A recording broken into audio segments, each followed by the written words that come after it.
Chapter 1. I was betrayed by my sister and reborn. Qin Xiaoyu. Are you even human? Qin Feng suddenly opened his eyes. Veins bulged on his forehead, and his eyes were filled with shock, anger, and disappointment. It hurt. It hurt too much. He never imagined that the sister he had cared for since childhood would do such a thing to him. I thought you were just a rebellious fan. But in the end, recalling what had just happened, Qin Feng felt an overwhelming chill. No one knew that he was a transmigrator. After transmigrating and becoming an orphan, he was adopted by a couple. When he was 5 years old, the couple had a daughter named Qin Xiaoyu. Fortunately, the parents did not favor their daughter, but treated them equally. Qin Feng also took extra care of his sister, especially after their parents died in a car accident when he was 18, and he took on the responsibility of surviving and caring. For his sister, the upheaval occurred in the year Qin Xiaoyu entered college. The game god, Abandon, arrived. People could enter the game, kill monsters to gain lifespan, and even consume lifespan to extract abilities from the game into reality. The strong could tear apart planes and tanks, and resisting nuclear bombs was no longer a dream. From then on, the world changed drastically, and disaster spread. As countless people found survival increasingly difficult, Qin Feng dragged his sister Qin Xiaoyu through countless hardships, becoming one of the top 100 strongest in the world. In the end, Qin Feng obtained a mysterious ancient god's eyeball from an ancient god's relic. At this point, he finally had the qualification to reach the pinnacle. Unexpectedly, his sister Qin Xiaoyu turned against him. Qin Feng had no defenses against his sister. She had mixed soul-wandering water into his drink, and after Qin Feng drank it, he completely lost the ability to move. Then Qin Xiaoyu stood in front of him and said lightly, "Since childhood, you've only known how to control me. You don't allow this, you don't permit that. I feel suffocated every day. I've never experienced freedom for even a moment. I know you hate Song Fei.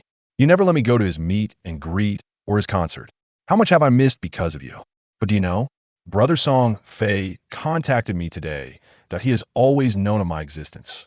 But because of you, he knows there's no possibility for us, and only now have I finally waited for my chance. As long as I get your ancient god's eyeball, Brother Song Fei will be stronger than you. You won't be able to stop us from being together." Qin Feng's soul wandered outside, watching this scene helplessly. His sister Qin Xiaoyu, dressed in a white dress, actually dug out his eyes with her own hands. On her beautiful face was excitement and joy. "Don't worry, Brother Song Fei said he would find you new eyes. As long as you don't stop us from being together." After obtaining Qin Feng's eyeballs, Qin Xiaoyu happily left the room. However, what she didn't know was, the soul-wandering water that Song Fei gave her contained some deadly poison. Not long after she left, Qin Feng quickly died. When Qin Feng opened his eyes again, he found himself lying on a bed that was a simple and refreshing small bedroom.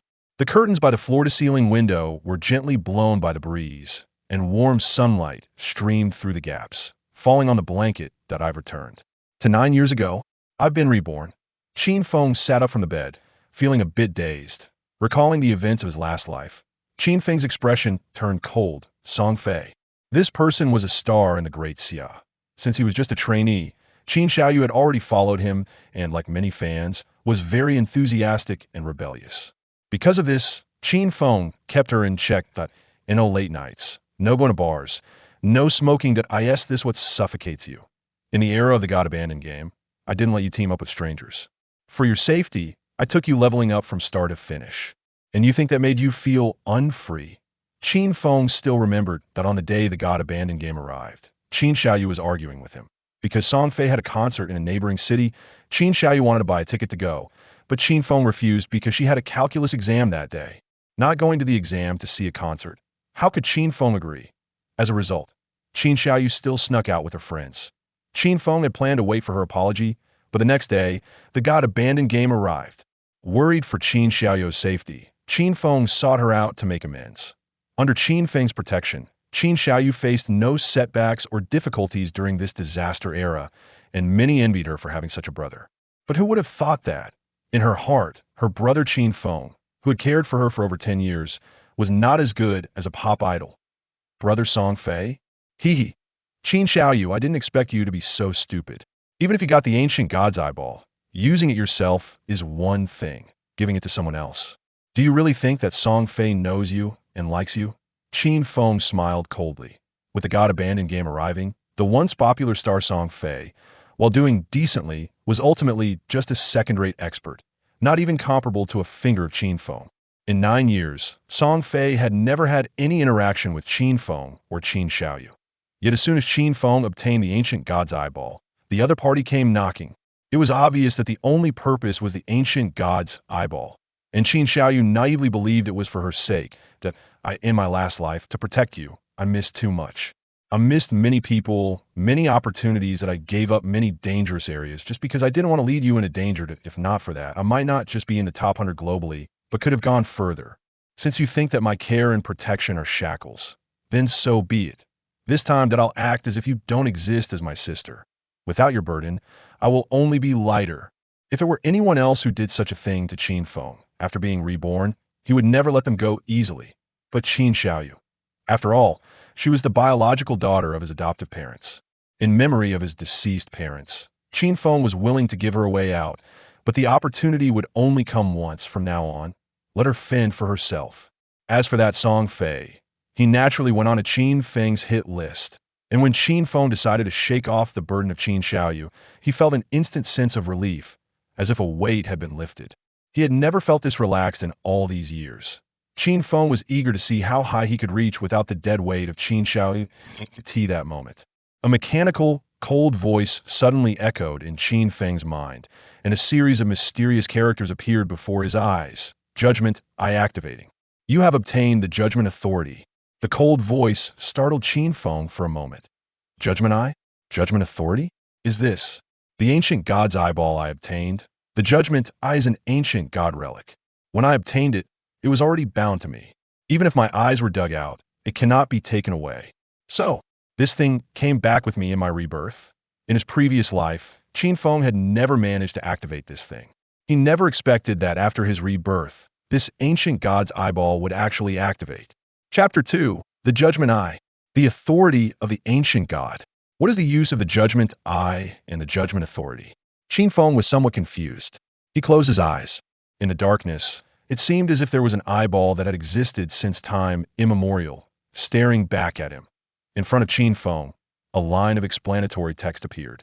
This text appeared in a form he could understand, which is the Great Xia script, flying out of the darkness and into his view. Judgment Eye activated. Unique attribute. Authority of Judgment. Authority of Judgment. The most real and ancient primordial authority in the universe. The authority surpasses rules and order. You do not possess divinity and cannot activate the authority temporarily, but the passive effect is in effect. Authority passive. Upon entering the Abandoned God game, you will automatically obtain the highest grade talent. Primordial authority. Authority surpasses rules and order? Qin Feng was shaken. Rules and order, these are the ultimate powers that people can obtain from the Abandoned God game.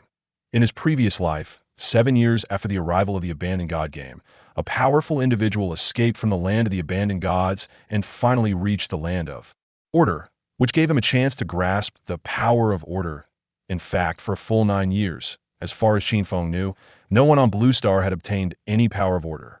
And now, he had actually obtained the primordial authority that surpasses order and rules. Although I currently lack divinity and cannot activate the authority, but the passive effect of this authority allows me to automatically obtain the highest grade talent after entering the game. This makes me invincible. Qin Feng's heart raced. In his previous life, his talent was of the Emerald grade. Emerald grade is the 7th tier, and the talents, equipment, skills of the Abandoned God game have a total of 13 tiers. Inferior, normal, bronze, silver, gold, platinum, emerald, diamond. Epic, legendary, mythical, ancient, immortal. Does this mean I will have an immortal grade talent this time? Emerald grade talent had already placed Qin Feng among the top 100 globally. So what about immortal grade? This made Qin Feng somewhat unable to imagine. He took out his phone from under the pillow. The current time is 8 o'clock in the morning. The Abandoned God game has quietly descended. In my previous life, I was scolded by my boss for being late. It wasn't until noon that I learned about the appearance of the Abandoned God game and went to school to seek reconciliation and apologize to Qin Xiaoyu after a long argument. It was already evening when I entered the game with her that I wasted a whole day's development time. Now that he was reborn, Qin Feng naturally wanted to seize every second. He wouldn't do anything unnecessary. Starting from 8 o'clock this morning, any adult who enters sleep will have their consciousness enter the land of the abandoned gods and join the abandoned god game.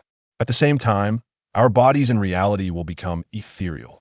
The ethereal body, although visible to the naked eye, cannot be touched, as if it does not exist in this world. In other words, after our consciousness enters the abandoned god game, our physical bodies in reality are in an untargetable, invincible state, existing in a different dimension. From reality, it was precisely because of this incredible situation that the abandoned god game spread rapidly that in just half a day's time, it had already reached the entire globe. I didn't expect that the time I was reborn was exactly at the moment the abandoned god game descended. Fortunately, I usually suffer from insomnia and have some prescription sleep aids on hand. Qin Feng immediately planned to enter the game. On one hand, he was looking forward to his highest grade talent. On the other hand, he wanted to enter the game as early as possible to seize the initiative, and the first time entering the game must be in a sleep state. This is a hard rule. So, Qin Feng didn't waste any time. He took the prescription medication, lay down on the bed, and prepared to fall asleep. At the same time, Jianghai Normal University. In the autumn, as leaves fell along the campus path, groups of students were hurrying to class. A girl in a white long dress, with flowing long hair and youthful beauty, was rushing to class with her best friend. Her short-haired friend curiously asked, "By the way, Xiaoyu, are you really not going to call your brother to apologize? We skipped the exam yesterday to secretly attend Song Fei's concert. Your brother must be very angry." The long-haired girl was Qin Xiaoyu. She chuckled, "Apologize? He's not my real brother. Why should he stop me from going to Song Fei's concert? He's too controlling," the short-haired friend helplessly said. "But he treats you so well. Aside from being a bit strict, he buys you whatever you want. I really envy you for having such a brother." Qin Xiaoyu pouted, looking indifferent. "I have most of my parents' inheritance. Even without him, I can live well. Who cares?" Soon, they entered the classroom, ready to start the lesson. Qin Xiaoyu had no idea that Qin Feng was no longer the brother she could call upon. Nor did she know that disaster had quietly descended upon the entire world. Some people in regions had already released some videos. When a person falls asleep, their body becomes ethereal, looking very strange. However, no one knew yet what had happened to those who were asleep. It would take another 2 or 3 hours for the news of the abandoned god game to spread completely. And at this moment, Qin Feng had already entered dreamland. As he fell asleep, his consciousness drifted across an unknown distance and arrived in a dark space. Sure enough, this familiar scene. Around Qin Feng was darkness, with no light source. Suddenly, strands of gray-white light gathered before him, forming the great Xia script he recognized. "Welcome to the abandoned god game. You'll be heading to the land of the abandoned gods. Please choose your profession. After you choose your profession, you will randomly obtain a talent that matches your profession. Good luck." The gray-white text before Qin Feng dissipated. It quickly formed a spinning wheel. The wheel had many professions: warrior, mage, priest, archer, assassin, and so on. If chosen freely, he could only select these basic professions. But there was also an option for a random profession. If he chose a random profession, there was a small chance of obtaining a hidden profession. In my previous life, to protect Qin Xiaoyu, I chose the warrior profession. Warriors are not weak, but their mobility is too poor. Soloing isn't very suitable for me now. Although a warrior has strong survival capabilities, their monster-slaying abilities are relatively weak. Not suitable for Qin Feng at this moment. Anyway, I have the highest grade talent. No matter what profession, I will be strong. Why not try random? Maybe I'll get a hidden profession. Qin Feng didn't hesitate long and directly chose random profession. Chapter 3: Hidden Profession. I am a shadow. As Qin Feng made his choice, the gray-white spinning wheel in front of him began to spin. An ethereal gray-white pointer gradually stopped at an area marked with a question mark. Is this revealing a hidden one? Qin Feng's heart suddenly raced. As the gray-white pointer stopped, the question mark in that area of the wheel gradually formed a black symbol. It resembled the Greek letter, but was different. Both ends were like sword blades, incredibly sharp, with a murderous intent pervading. Congratulations, you have obtained the profession, Shadow Unique. Shadow, a unique hidden profession. You are born of shadows, embodying shadows, the Reaper in the darkness. Profession Passive 1. Stealth duration doubled. Profession Passive 2. 1 stealth level. Profession Passive 3. If an attack is launched while not in the enemy's line of sight, the damage of that attack is doubled. Hidden Profession Shadow. Qin Feng felt a surge of joy in his heart. This profession is truly the god of solo play. In my last life, there seemed to be a shadow player, but they were taken out early on, so I don't know how this profession performs in the late game. But just these 3 initial passive skills mean my survival ability will be very strong. In the Godforsaken game, what is the most important thing? At first, many people couldn't figure it out. But as more and more people died, they finally understood. Survival ability is the most important thing in the Godforsaken game. In the Godforsaken game, while dying doesn't mean true death, you will lose half of your remaining lifespan. This is the true cruelty of the Godforsaken game. Players can gain lifespan by killing monsters, and even lifespan will become a universal currency in the world. However, once you die in the game, your remaining lifespan will be halved. Lifespan reaching 0 means death. If killed in reality, you'll also die. To ensure strength in reality, you must consume lifespan to extract equipment and skills from a game. The importance of lifespan is evident. Of course, survival ability is important, but damage is also crucial. And for the Shadow Profession, as long as you attack outside the enemy's line of sight, the damage will double. Not being in the enemy's line of sight. Invisibility counts too. In summary, this profession's survival ability and damage are quite impressive. Truly worthy of being the only hidden profession. Qin Feng was very satisfied with this profession. At least it's much stronger than his previous lives' ordinary profession, warrior, as long as he could develop. Even a tough and resilient warrior profession wouldn't be able to withstand Qin Feng's strike. Next, Qin Feng checked his initial skills. Initial skill, Shadow Step Inferior. Enter a state of invisibility lasting 8 seconds. Attacking will reveal you. Breaking Stealth increases attack power by 30. Cooldown 30 seconds. Initial skill, Backstab Enhancement Inferior. Passive effect. When attacking from behind the target, damage increases by 10. The former grants invisibility, while the latter passively increases backstab damage. Both skills are of the lowest grade, inferior, which is normal since all professions start with skills of this level. That I have the passive effect of the Shadow Profession, which doubles the duration of invisibility. That means 16 seconds of invisibility. The cooldown of 30 seconds is a bit lacking to achieve infinite invisibility. Qin Feng felt a bit regretful. But soon, he no longer felt regretful. Because the passive effect from Judgment's authority finally took effect. After confirming Qin Feng's profession, the system randomly granted him a top-tier talent. Congratulations! You have obtained the talent. Infinite Evolution. Infinite Evolution. Primary level talent. Gray-white quality. When you kill monsters in solo mode, you have a chance to gain evolution points, which can be used to evolve skills. Note, you can automatically gain 5 evolution points every 24 hours. You will 100 gain evolution points when killing BOS level monsters in solo mode. Current evolution points, 5 points. What the heck? Isn't it supposed to be an immortal level talent?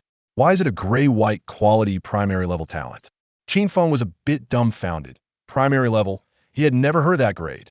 Moreover, gray-white quality certainly not the gray and white of inferior and ordinary levels.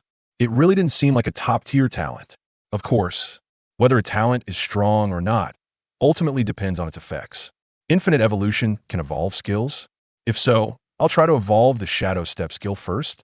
Qin Feng attempted. He checked, and evolving the Shadow Step skill now required 1 evolution point. When he chose to evolve, the skill indeed changed. You consumed 1 evolution point, remaining 4 points. Initial skill, Shadow Step Inferior Ordinary. Enter a state of invisibility lasting 8-12 seconds. Attacking will reveal you. Breaking Stealth increases attack power by 30-60. Cooldown 30-28 seconds. The duration of invisibility has increased. Qin Feng's eyes lit up. Combined with his Shadow Profession's passive effect, it now reached a 24-second invisibility duration. If continue to evolve, you consume 2 evolution points, remaining 2 points. Initial skill, Shadow Step Ordinary Bronze. Enter a state of invisibility lasting 12-16 seconds. Attacking will reveal you. Breaking Stealth increases attack power by 60-90, cooldown 28-26 seconds. He consumed 2 evolution points, but the effect was significant. The duration of Shadow Step was increased to 16 seconds, and combined with the Shadow Profession's passive doubling effect, it became 32 seconds. This already exceeded the cooldown time of the skill. The Shadow Step skill starts cooling down after use.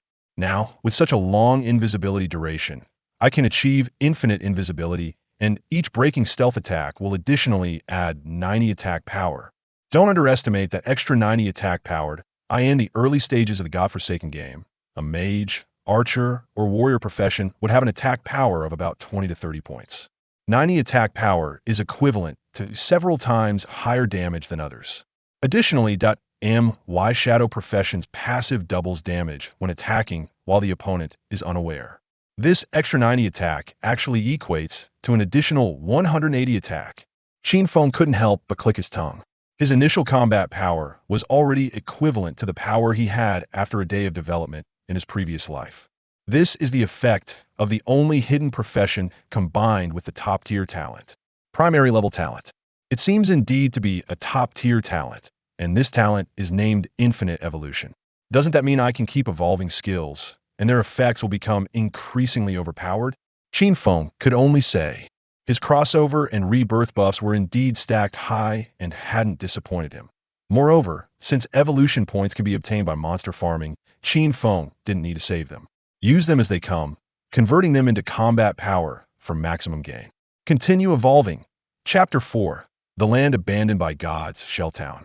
The Shadow Step skill needs 3 evolution points to continue evolving. I currently have 2 points left. Qin Feng could only choose to evolve the Backstab Enhancement skill. You consumed 1 evolution point, remaining 1 point. Initial skill, Backstab Enhancement Inferior Ordinary. Passive effect. When attacking from behind the target, damage increases by 10-15. Qin Feng was quite satisfied with the evolution effect of Backstab Enhancement. Although it only increased damage by 5, it was foreseeable how powerful this skill would become if evolved continuously. The profession's passive doubles damage. If the damage increase of Backstab Enhancement can evolve to 100, then it stacks up to 4 times the damage. Having struggled in the Godforsaken game for 9 years and being among the top 100 globally, Qin Feng was well aware of the effects of skill values. Now, Qin Feng was slightly curious. If these skills continue to evolve, will they surpass the highest immortal level? Take the Shadow Step skill, for example. If it evolves continuously, its duration will get longer and cooldown will get shorter. Could it reach 0 cooldown? With Backstab Enhancement, can the damage increase reach 100 or even higher? Qin Feng was quite looking forward to it. After all, in his previous life, he had never heard of skills being able to evolve like this. And no matter whether it's equipment or skill books, the quality of what drops from monsters is fixed. It will always remain at that level without any changes. And now, Qin Feng's original talent has completely exceeded common sense. Infinite Evolution. From now on, his skills will crush anyone. Almost done. I can enter the game now. Qin Feng glanced at his remaining evolution points. He still had 1 evolution point left. However, evolving Shadow Phantom requires 3 points, and evolving Backstab Enhancement requires 2 points, so he currently has no skills to evolve. As he decided to enter the game, a gray-white input box popped up in front of him. Please enter your game code. In the God Abandoned game, every player needs to choose a code. Similar to a gaming nickname in reality. Nicknames cannot be duplicated. If they are, a string of numbers will be added to the code for differentiation. I'll call myself Shadow. Qin Feng raised his hand and wrote those 2 black characters in the gray-white input box. Once he finished writing, the input box dissipated like smoke. Your code is Shadow. Entering the land of the abandoned gods. The darkness in front of Qin Feng gradually dissipated like thick smoke. He began to feel a sense of solid ground beneath his feet. As the surrounding darkness faded away, before him appeared a dilapidated small town, cloaked in moonlight like a silver veil, presenting a desolate and ruined scene. Qin Feng stood in the central square of this small town. In the square, there were several black-robed players who were blankly observing their surroundings. As for NPCs, the NPCs in the God Abandoned game are not programmed beings, but intelligent creatures from other civilizations. Dealing with those NPCs requires extreme caution. Otherwise, one might inadvertently lose all their lifespan and regret it later. Of course, in this novice small town, there are naturally no NPCs to be seen. Players from Blue Star who have just arrived in the land of the abandoned gods have zero lifespan available for trading, rendering them nearly worthless to NPCs. Welcome to the land of the abandoned gods. This is a ruined land where countless monsters roam. Please be careful, they are always ready to tear you apart and take your lifespan. Leave the town and kill monsters to gain lifespan that can be traded. However, if you die in a game, half of your remaining lifespan, including both tradable and non-tradable lifespan, will be deducted. The familiar system prompt reached Qin Feng's mind. If it were someone entering the God Abandoned game for the first time, they might be quite surprised. But Qin Feng was already devoid of emotional fluctuations. He simply checked the map. Shell Town. Peaceful area, no monsters in this area. Players cannot attack each other. This area is mild. Lifespan loss rate in this area, 1x. Sure enough, the location has changed. Shell Town. Qin Feng murmured. Due to the different time points of entering the God Abandoned game, the location he arrived at was also different. In the land of the abandoned gods, there are over 100 million novice small towns. Novice small towns are commonly referred to as safe zones. Each novice small town can accommodate up to 1,000 people. Once full, subsequent players will be assigned to other starting towns. However, the starting towns are differentiated by area and entry time. So, the players in Shell Town are all from the Great Xia Kingdom, Jianghai City. Qin Feng glanced around. There were already 127 people in Shell Town. Qin Feng was the 128th, a tribute panel. After checking the map information, Qin Feng immediately looked at his own attributes. In the God Abandoned game, attributes are crucial. Code Shadow. Class Shadow. Level 1. Non-tradable lifespan, 75 years. Tradable lifespan, 0. Strength, 10-3. Constitution, 10-3. Agility, 10-8. Spirit, 10-5. Free attribute points, 5 points. All players start with 4 basic attributes of 10 points. The values in parentheses are the class bonuses. The Shadow class is indeed a hidden class. This initial attribute bonus is surprisingly high. Qin Feng was astonished. It should be noted that in his previous life, the warrior class only gave him a bonus of 3 points in strength and 3 points in constitution. But the Shadow class, not only does it add 3 points to constitution and strength, but it also adds 8 points to agility and 5 points to spirit. Strength affects physical attack power. Constitution affects physical defense and health. Agility affects movement speed, attack speed, and skill casting speed. Spirit affects elemental attack power and elemental resistance. Qin Feng was very clear about the role of each attribute. In his previous life, many players chose to add strength or spirit at the start to increase physical magical attack power. But the truth is, agility is the most important. The monsters in the God Abandoned game are incredibly powerful. Even a low-level monster can easily slaughter novice players to ensure survival in the early stages. One must invest in agility no matter what class. Only by having an advantage in speed can one potentially kill monsters without taking damage. Many players have a natural misconception that damage is the most important. But it should be understood that in the God Abandoned game, death results in a deduction of lifespan. How important lifespan is goes without saying. Without speed, one often faces despair and death. As long as I'm fast enough, I can attack or retreat. Conversely, the slight damage increase from adding strength in the early stages is somewhat negligible. For me, even more so, the bronze-level Shadow Phantom skill already adds 90 points of stealth attack power, equivalent to the effect of 90 points of strength. I don't lack damage in the early stages, nor do I need to add strength. Speed is the only necessity. Chapter 5. What a show-off. I want to see how Yu Dai Qin Feng allocated all 5 of his free attribute points to agility. Then he glanced at his combat attributes. Health, 130. Physical attack, 13, 10. Physical defense, 13. All elemental resistance, 15. The 13 points in physical attack came from his strength attribute, while the 10 points in parentheses were from the novice short daggers attributes, totaling 23 points. Every player, upon arriving in the godforsaken land, would receive a low-quality initial weapon that matched their profession. Scrap iron short dagger, low quality, gray quality. Attack power 10. Qin Feng held the scrap iron short dagger in his hand and played with it for a moment. In his previous life, although he was a warrior, he had also used short daggers. Of course, using a weapon that didn't match his profession would only allow him to exert 70 of the weapon's effectiveness. The feel was decent. Qin Feng smirked slightly. He looked at his physical attack power section. An attack power of 23 points was the starting attribute for most new players. From this, one could see how outrageous the 90-point stealth-breaking attack power of the Shadow skill was. Holding the short dagger, Qin Feng immediately planned to leave the town to hunt monsters and level up. Whether it was for leveling up or gaining evolution points, he needed to kill monsters. As many as possible. At this moment, no one knew that the monsters in this godforsaken game were not like the usual online games that waited in place for players to kill them. This was the most terrifying part. In the eyes of the monsters, every player leaving the safe zone town was a walking lifespan. Monsters would actively seek out players and even attack in groups, killing players to obtain the lifespan from them. Lifespan is divided into two types, tradable and non-tradable. The lifespan that people inherently carry is non-tradable. I currently have 75 years.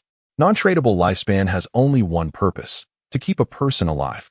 As for tradable lifespan, its uses are more varied. It not only allows a person to live, but can also be traded for resources and consumed to extract equipment, skills, etc. from the godforsaken game into reality. This enables players to possess extraordinary power in reality. Tradable lifespan can only be obtained from the monsters in the godforsaken game. At the same time, the monsters in this game will also target the lifespan on us. As long as they plunder a player's lifespan, these monsters will evolve and grow stronger. As a reborn player, Qin Feng was very clear about all this. Leaving the town meant danger. A single misstep could lead to being hunted by a group of monsters. Players are hunters? Wrong. In the godforsaken game, weak players are merely prey. This is why so many people find it difficult to survive. Not to mention killing monsters to gain lifespan. They have been killed by monsters countless times, losing all their lifespan. In a situation where they cannot kill monsters and have lost all their lifespan, they can only watch helplessly as their lifespan reaches 0 and then die suddenly. Thus, in the godforsaken game, monsters also represent another kind of player, a survival of the fittest. Even in his previous life, Qin Feng's path to rising was very difficult. Moreover, with Qin Xiaoyu tagging along, it was like carrying a burden. This time, I will solo, and my growth speed should be much faster, Qin Feng thought. He held the scrap iron short dagger and walked toward the outskirts of the town. Along the way, he saw a few players gathering together. By the roadside, a chubby boy was looking around in confusion. Hey, where is this place? What is the godforsaken land? What profession? What code? I just came home after an all-nighter and lay down. Am I hallucinating? Next to him, a young man wearing glasses also looked a bit dazed. I don't know. I also played PUBG all night, and just as I fell asleep, how did I end up here? Hearing this, the chubby boy laughed. Bro, what chicken did you eat in PUBG? Introduce it to me. Qin Feng completely ignored them. It was normal for the first batch of players entering the godforsaken game to have such questions. However, suddenly, several white lights appeared in front of Qin Feng. Swish, swish, swish. 5 figures materialized in front of Qin Feng. He almost forgot that this was a resurrection point. Qin Feng was about to bypass them when a girl in a black short-sleeve shirt appeared in front of him. She seemed to have just died, and her face looked a bit pale. Next to her, 3 boys and 1 girl were also being resurrected, apparently having just died together in the wild. It was obvious that these 5 people's remaining lifespan had already been halved. That wild monster was too fierce, right? A single bite took half their health. How are we supposed to fight? It's just a level 1 crawler, the weakest one. We surrounded it and managed to take only a third of its health. We were completely wiped out. Sisterly, what should we do now? The group's eyes were focused on the girl in the black short-sleeve shirt, who appeared to be the leader. The girl, with a ponytail and holding a worn longbow, looked like a ranger. However, Qin Feng could tell at a glance that she was a hidden profession, because regular rangers start with a short bow, not a long bow. This was why she could lead the team and give orders. If we can't beat it, let's recruit someone else. The ponytailed girl, referred to as Sisterly, looked in Qin Feng's direction. This big brother seems to be a hidden profession. How about we invite him to our team?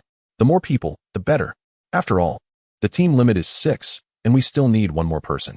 Her judgment was quite accurate, because there was an assassin in her team, and the starting weapon was different from the scrap iron short dagger in Qin Feng's hand.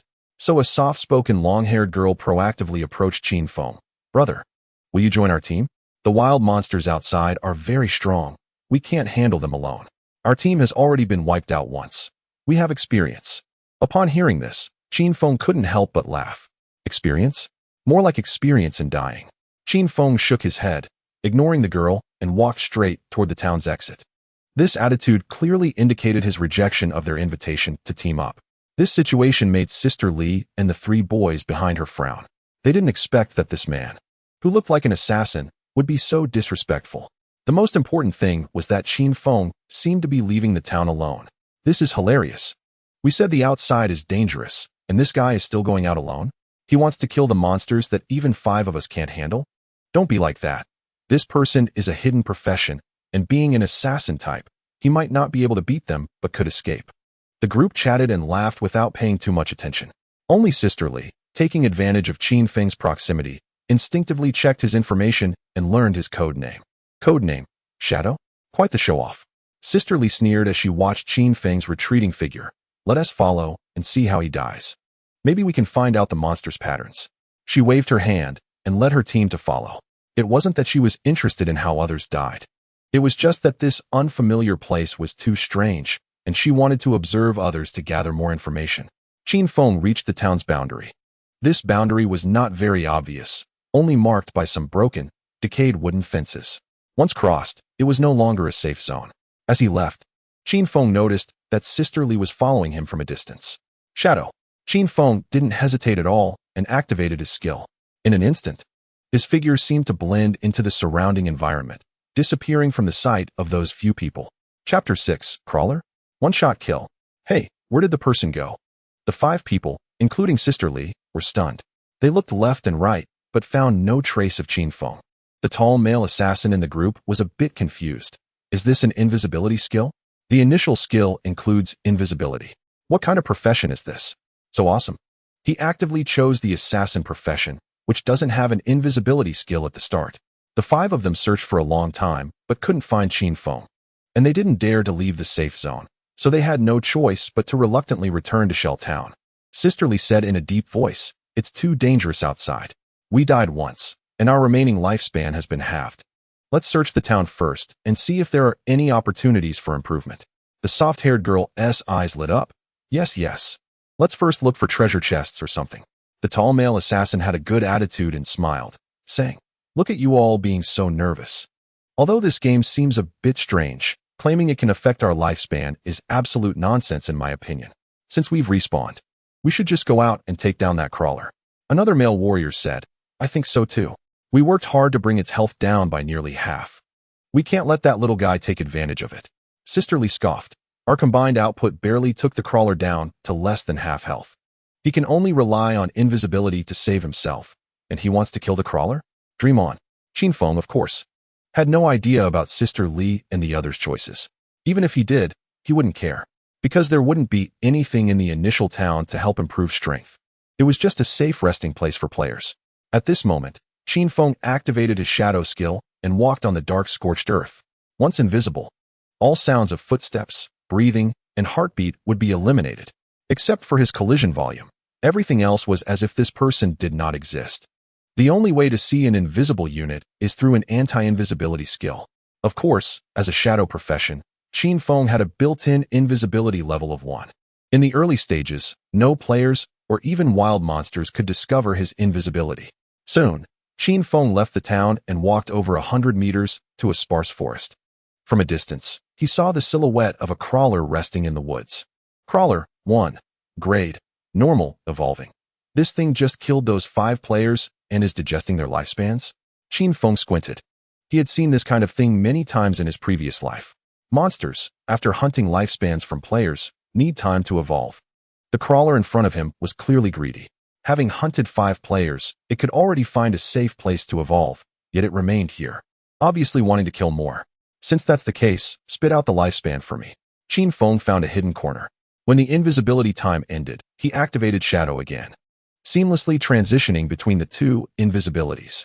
Holding a scrap iron dagger, Qin Feng quietly approached the crawler.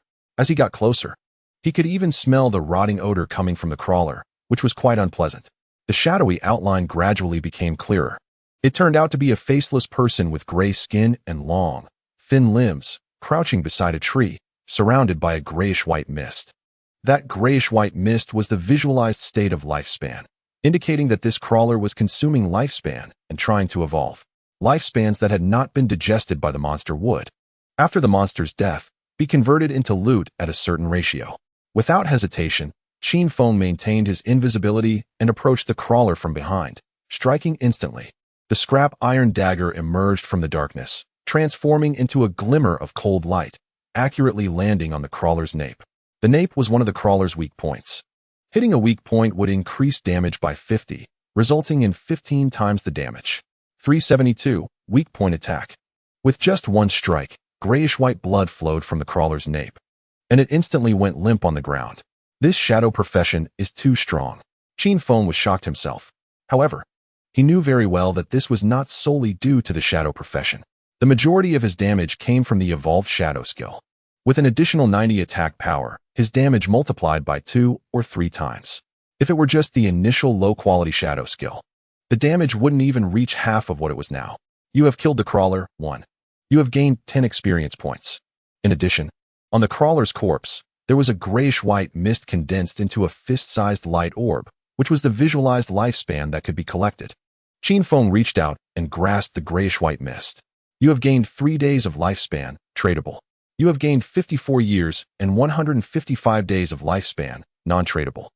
The system notification came through, and Qin Feng shook his head. The 5 of them were killed, and each of them at least lost 20 to 30 years of lifespan, adding up to definitely over 100 years. The crawler only dropped 54 years. However, it didn't matter. The non-tradable lifespan was temporarily of no use. Qin Feng was very clear about this. As long as a person is alive, they will consume non-tradable lifespan every second, and it won't serve any other purpose for now. Only tradable lifespan is key. Consuming tradable lifespan can extract equipment, skills, and professions into reality. But killing a small monster only yields 3 days of tradable lifespan, which is too little. It cannot extract any equipment or skills. He needed to continue looking for monsters. Qin Feng didn't think for long. Around his body, grayish-white mist swirled, gradually being absorbed by him. Then, he reached out and picked up 2 pieces of loot from under the crawler's corpse. 1 piece of equipment and 1 skill book. Corrupted skin boots, low quality, gray quality. Physical defense 3, movement speed 5. Equipment requirement, level 1, skill book ice spike, normal white quality. Mage skill book. Learning requirement, level 1. The crawler was a level 1 normal monster. The loot dropped after killing it was likely to be low quality. With only a small chance of being normal, getting 2 items at once was pretty lucky. Unfortunately, they didn't have much use for him. Qin Feng put on the corrupted skin boots. He felt a bit regretful. This monster didn't provide him with evolution points, nor was it enough for him to level up. Qin Feng could only continue using Shadow and head deeper into the woods. Just then, other players in Shell Town also began to venture out to explore. Some formed teams, while others, like fearless newcomers, came out alone or in pairs. Before long, a young couple arrived at the spot where Qin Feng had just killed the crawler and immediately spotted its corpse. Someone killed a monster here? Looks like this game isn't that hard, right? I told you not to be so nervous, haha. Xiaoya, you watch out. If a monster comes out, I'll take care of it. However, the couple did not notice the huge black shadow appearing above them in the trees. Chapter 7. The leaderboard opens. The first person in the town. The couple, the man named Niu Gang and the woman named Guan Xiaoya, were clearly a warrior and a priest. A common healer combination, just like Qin Feng and Qin Xiaoyu in his previous life. At that moment, Niu Gang was speaking confidently. This young man was 1.8 meters tall, with a strong and sturdy build, giving a sense of security as he walked boldly in front. As for Guan Xiaoya, she was actually not small at all. She was even more robust than Niu Gang. Holding a low-quality priest's staff, she was vigilantly surveying their surroundings. Suddenly, a gust of wind rushed down from above the couple. They were quite alert and immediately looked up, but before they could see what was happening, they were ensnared by 2 strands of tough white spider silk and bound to a nearby tree. A pitch-black spider, standing 2.5 meters tall with countless eyes, slowly descended along a strand of white silk. What the hell is this? A spider? Niu Gang and Guan Xiaoya both screamed in shock. Breeder, 1. Rank, bronze, not an ordinary monster, but a small bronze rank. This was very appealing to Qin Feng. As long as he killed the ranked monster, he could earn evolution points with 100 certainty. At this moment, Qin Feng was hiding in the shadows nearby, concealing his presence. The bronze rank breeder had a health pool of around 1,500 to 2,000, which was completely beyond the capability of an average newcomer to contend with. No matter how many people came, they would all die. The key point was that there should be many small spiders underneath this little one. Qin Feng watched coldly, with no intention of stepping in to save anyone. Just then, a rustling sound came from the trees nearby. Following that, a group of black small spiders quickly approached Niu Gang and Guan Xiaoya along the spider webs in the woods. Breeder Spiderling 1. Rank. Common. These are the offspring of the bronze rank breeder. Each spiderling had legs nearly a meter long and 4 pairs of compound eyes on its forehead. Niu Gang and Guan Xiaoya were quickly targeted by more than a dozen small spiders. Niu Gang, who had just been boasting about his strength, was now completely weak in the knees. He and Guan Xiaoya were both wrapped in webs and temporarily unable to move. With their low levels and attributes, it would take them a long time to break free. They could only watch as the small spiders crawled in front of them and began to bite. Niu Gang and Guan Xiaoya screamed in unison. A series of damage numbers appeared above their heads. In just a moment, both of them were dead. The lifespan they dropped turned into grayish-white light balls, which were surrounded by the small spiders, who began to feast on them. Just then, a flash of cold light passed by. Qin Feng's agile figure swiftly sliced through one of the large eyes of the bronze rank breeder. 338. Weak point attack. Suddenly suffering a heavy blow, the hundreds of compound eyes of the bronze rank breeder instantly focused on Qin Feng. However, before it could spit out silk, Qin Feng's figure had already quietly vanished, completely disappearing from in front of it. The bronze rank breeder seemed momentarily stunned. The small spiders that were busy feasting on the lifespan were unaffected and continued to fight over the couple's lifespan. After 26 seconds, Qin Feng's stealth skill cooled down. He appeared from another direction of the breeder, and his scrap iron dagger struck again, launching a weak point attack on one of the giant monster's eyes. 338. Weak point attack. Qin Feng vanished once more. It could be seen that the breeder's health bar was just a little over half remaining. 3 more attacks were needed. After successfully attacking this time, Qin Feng retreated far away. Sure enough, after being ambushed twice in a row and unable to find the attacker, the breeder became furious and began to spray silk wildly in all directions. This area-wide attack method could easily wipe out even a 6-person player team. But Qin Feng was well prepared and remained unscathed. After waiting for the stealth skill to cool down again, he returned to the breeder's front. At this point, the bronze rank little one was becoming agitated, constantly twisting its body to prevent being ambushed. Unfortunately, its weaknesses were far too obvious. Qin Feng, gripping the scrap iron dagger, launched another attack. 338. Weak point attack. Another strike further decreased the breeder's health. After landing the hit, Qin Feng once again went invisible. This method of play could be described as a rogue style of gameplay. However, these monsters were intelligent and could not simply stand still and take hits. When the health bar dropped to 1/3, the bronze rank breeder leaped and actually clung to a nearby tree. Only 2 more attacks were needed. Qin Feng remained calm. After his stealth skill cooled down, he picked up a small stone from the ground. In the game God's Abandonment, various objects on the map had attributes. For example, the fist-sized stone in his hand had a physical attack power of 2. Qin Feng found an angle and threw the stone with force. Bang! The stone struck the breeder's soft abdomen. 279. Weak point attack. Since Qin Feng's main source of damage was from the additional attacks of his stealth skill, even throwing a stone that hit the enemy dealt absurd damage. After landing the hit, Qin Feng went invisible once more. The breeder was already panicking, quickly weaving through the trees, trying to escape. Meanwhile, the more than a dozen spiderlings had finished feasting on the lifespan dropped by the couple players and were searching everywhere for Qin Feng's location. Unfortunately, before they could find him, Qin Feng had already appeared over 20 meters away. He hurled another small stone at the fleeing breeder. This bronze-level creature wasn't very strong, and its speed wasn't fast either. Its main disadvantage was its large size, making it easy for Qin Feng to hit. 279. Weak point attack. You have killed the breeder, bronze rank. You have gained 300 experience points. Congratulations, you have leveled up to level 2. Congratulations. You have gained 2 evolution points. Congratulations, you have unlocked the Shell Town level leaderboard. You have gained 1 reputation point. Meanwhile, a system prompt echoed in the minds of all players in Shell Town. Player Shadow has killed the breeder, bronze rank, becoming the first to reach level 2. and the Shell Town level leaderboard has been activated. At this time, there were already over 300 players in Shell Town. These players were all from Zhanghai City. Since it was morning, the players were mostly in their 20s or 30s, with hardly any elders or children. They were all amazed, wondering how they had ended up in such a strange place when they had simply fallen asleep. Suddenly, they heard this system prompt. Those searching within the town, including Sister Pear and the recently killed Niu Gang and Guan Xiaoya, were all stunned. Chapter 8. Shocking the Town. Soloing a bronze. Sister Pear's code name was Yali. She and her 4 team members were searching everywhere in the town, leaving no corner unchecked. Unfortunately, they had not made any progress. Just then, the system prompt announcing Qin Feng's level up to 2 and the activation of the town leaderboard caught the attention of the 5 members of Yali's team, leaving them all in shock. What was going on?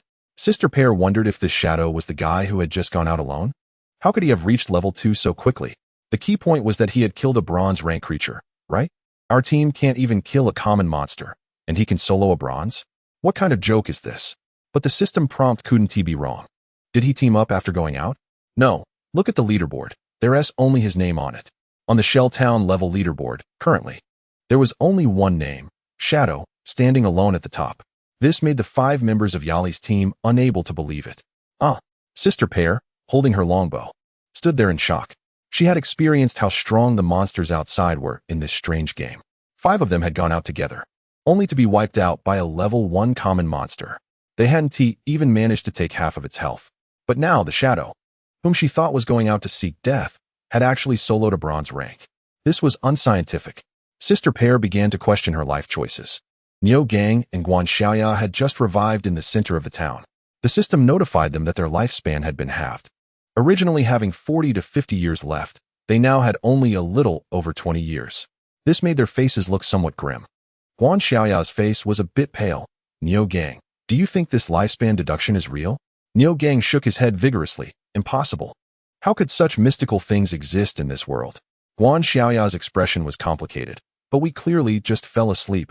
How could we wake up in this place? This is obviously not a dream. If this is a game, then this game is too realistic. Niu Gang was also a bit uncertain. Just then, the notification about Qin Feng killing the nurturer and leveling up to level 2 echoed in the minds of the couple, startling them. What was going on? That giant spider, which was 2.5 meters tall, was actually killed by someone. Who was this shadow that could kill that big spider? Impossible. There were still more than 10 small spiders under that giant spider's control. Niu Gang and Guan Xiaoya began to doubt their lives. In front of that giant spider, they had no power to fight back. But that shadow actually took it down directly. Moreover, looking at the leaderboard, there was only one lonely shadow. They had to speculate that the shadow must have solo killed the nurturer. This made them exclaim that they had seen ghosts. More and more players who fell asleep had arrived in the land abandoned by the gods. The number of players in Shell Town quickly reached 500. The town square was already filled with new players dressed in black robes. Newcomers were grabbing people and asking what was going on. Unfortunately, no one could answer that question. Most people were quite confused. However, some players realized that the situation was not simple. A young man with golden hair was waving his hands in the square, shouting, "Everyone! We all fell asleep and ended up in this so-called land abandoned by the gods. Right now we can't leave the game. According to the hints, killing monsters will give us life, and dying will have our lifespan. Whether it's true or not, to be safe, we should not go out alone. Many players have already been killed by monsters outside and lost their lifespan. I suggest we form teams to explore together. It's safer that way. Those who want to join me outside, come find me to register and note your professions." Some people listened to the golden-haired youth's words, while others were too lazy to listen. At another exit of the town, 3 men and 3 women had already formed a team. The leader, a burly man, was strong and imposing. His name was Wang Ming. Wang Ming looked from afar at the central square of the town, listening to the faint shouts of the golden-haired youth, but did not pay much attention. He said to the 5 people beside him, "Now that we are in this abandoned game, we might as well believe it exists rather than not. Let's treat it as a normal game. Go out and explore. As long as we can kill monsters and level up, it won't be bad for us. As for lifespan, just be careful not to die." Wang Ming was a holy shield warrior, starting with an invincible skill that could block damage for his teammates. They just needed to focus on dealing damage. Wang Ming's teammates were all selected hidden professions based on his observations. This combination was definitely strong enough. Meanwhile, in Shell Town, There were still some internet-addicted youths who usually played ranked games together. Now they had all entered the abandoned game. Wow. The emergence of this game is just allowing us to show our skills. Charge, charge, charge. We might not be great at other things, but when it comes to games, haha, who can compete with our 5 brothers? In this abandoned game, a team can have a maximum of 6 people, and we still need 1 more. Let's find a pretty girl. We just happen to need a healer. It's not just Shell Town. There are now tens of thousands of towns, with more and more players gathering. All of them fell asleep at this time, their consciousness sent to the land abandoned by the gods. Whether it's in the Great Xia, North America, or the West, people just entered the abandoned game, mostly looking bewildered. Among them, some players have already taken a cautious approach, believing it might be true. Many strong players had already created a gap with others right from the start. For example, Now Qin Feng. He leveled up to level 2, opened the leaderboard, and gained 1 point of reputation. Qin Feng glanced at the system notification and didn't pay much attention. Reputation is, of course, better the more you have. Later, you can use it to buy high-level items. At this moment, Qin Feng stood invisibly in front of the corpse of the bronze-level nurturer, ready to reap his rewards. First was lifespan. Qin Feng reached out and absorbed the grayish-white light sphere floating above the giant spider's corpse. You have gained 46 days of lifespan, tradable. Such lifespan rewards from 1 small spider could equal more than 10 ordinary small monsters. Normally, it would take several fully equipped teams to deal with it, and the lifespan would be divided among everyone, so each person wouldn't get much. But Qin Feng solo killed it, so his rewards were naturally substantial. Following that, Qin Feng dug out 3 loot items from under the corpse. One of the skill books caught Qin Feng's eye. This was his big break. Skill book, Greedy Hand, Bronze Assassin-type skill book. After learning, it can be used on monster corpses, with a 20 chance to gain an extra loot reward. Learning requirement, level 1. A 20 chance doesn't seem high, but the key is that Qin Feng can evolve this skill. Chapter 9, Golden Level Greedy Hand. The world is changing. Besides this skill book, the bronze level also dropped 2 pieces of equipment. Qin Feng didn't check the equipment for now. I originally had 1 evolution point left, but now I have 2 points, totaling 3 points. This new skill can evolve twice. In the future, every time I kill a monster, I will have a higher chance of obtaining an extra loot. Qin Feng knew he was about to take off. Because the Greedy Hand skill is a rare skill, and the highest level is only bronze. In his previous life, anyone who learned this skill could become an important member of a guild with an extraordinary status. Just think about it. After all the hard work, if they finally killed a monster, using Greedy Hand could potentially yield an extra reward. What does that mean? The most important thing is that the loot mentioned by this skill includes tradable lifespan, but I wonder if it includes evolution points? Strictly speaking, evolution points are also loot obtained by Qin Feng from killing monsters. So Qin Feng was a bit curious. No matter, let's evolve the skill first and see. Qin Feng issued the evolution command. You consumed 1 evolution point, remaining 2 points.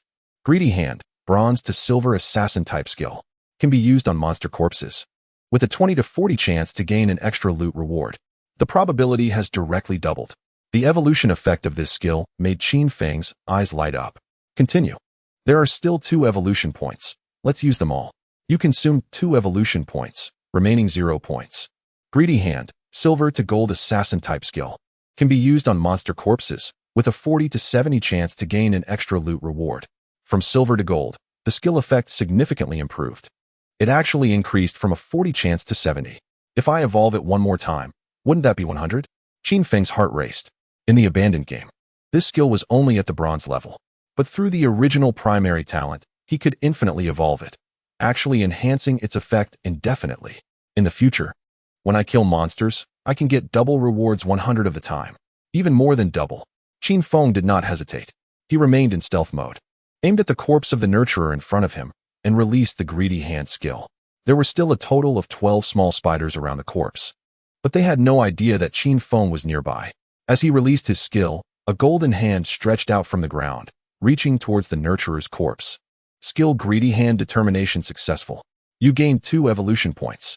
You gained 46 days of lifespan, tradable. As the system prompt came in, 3 more loot items dropped from under the nurturer's corpse. It worked. The 70 success rate did not deceive me. Luckily, it wasn't a game of twisted vines. Qin Feng smiled with satisfaction. The 2 evolution points and 46 days of tradable lifespan were both crucial. As for the dropped loot, it wasn't that important to Qin Feng anymore.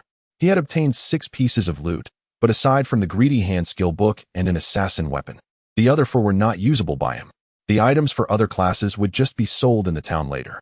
However, at this stage, who could afford to buy them anyway? Qin Feng shook his head. The trading currency in the godforsaken game was lifespans that could be traded.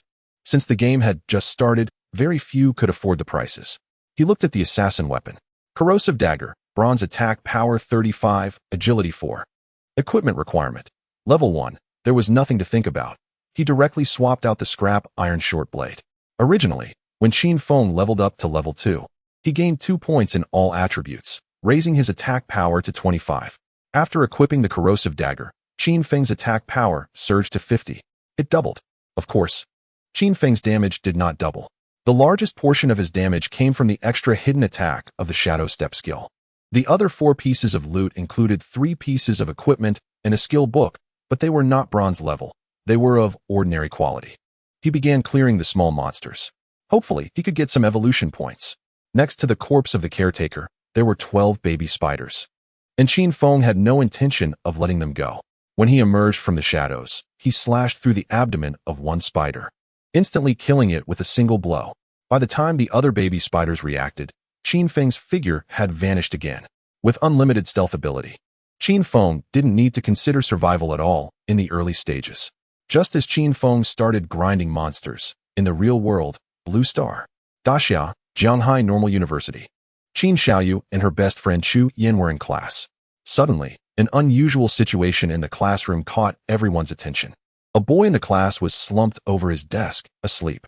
After he fell asleep, his body turned into a semi-transparent, blurred state. What the hell, Wei Gu? What's wrong with you? The roommate next to him turned and was startled to see the boy's state change. The roommate's scream drew the attention of the entire class.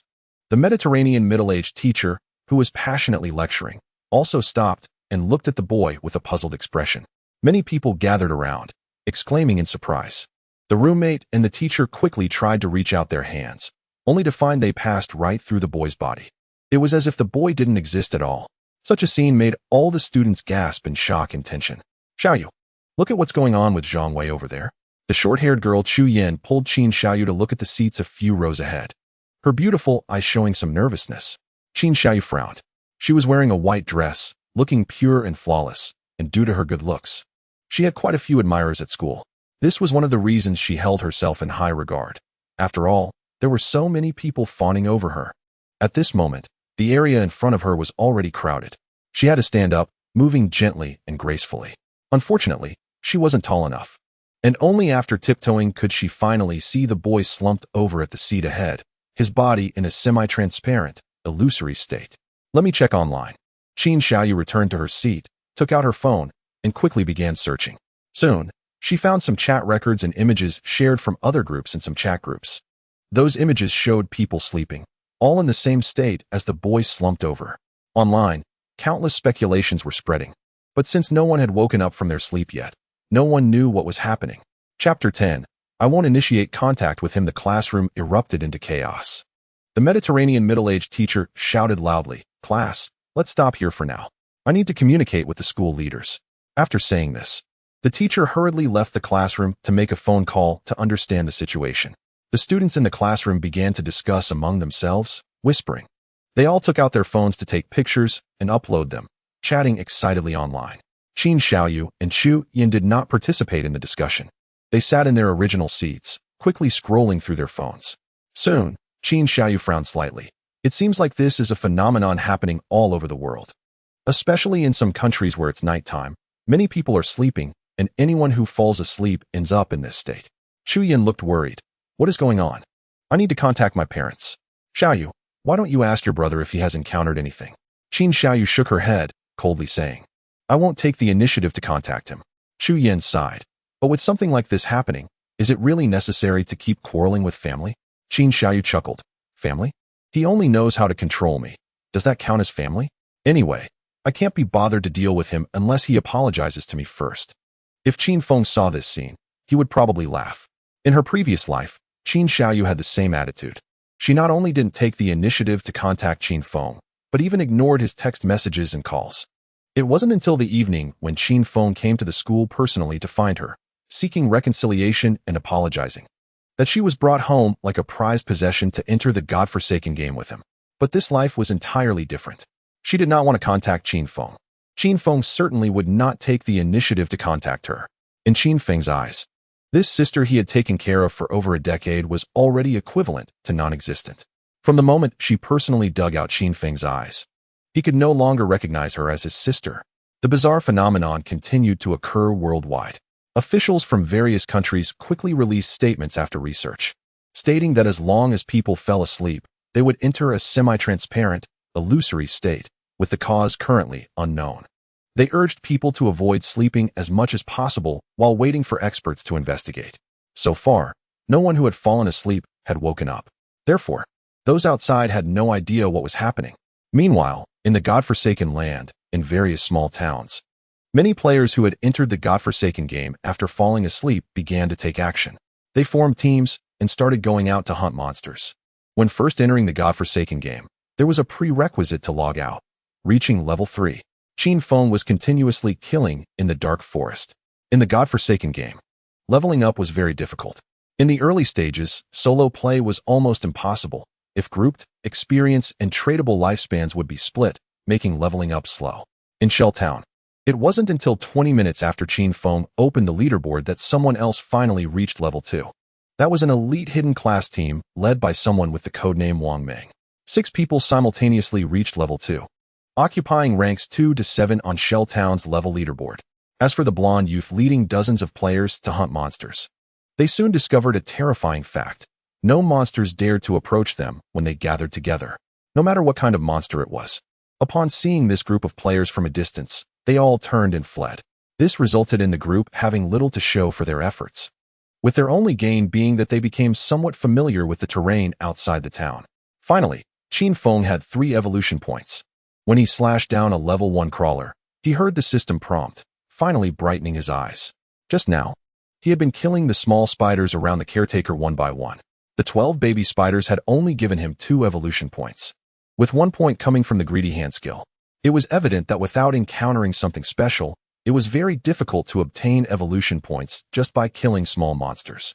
After dealing with those small spiders, he searched for other monsters.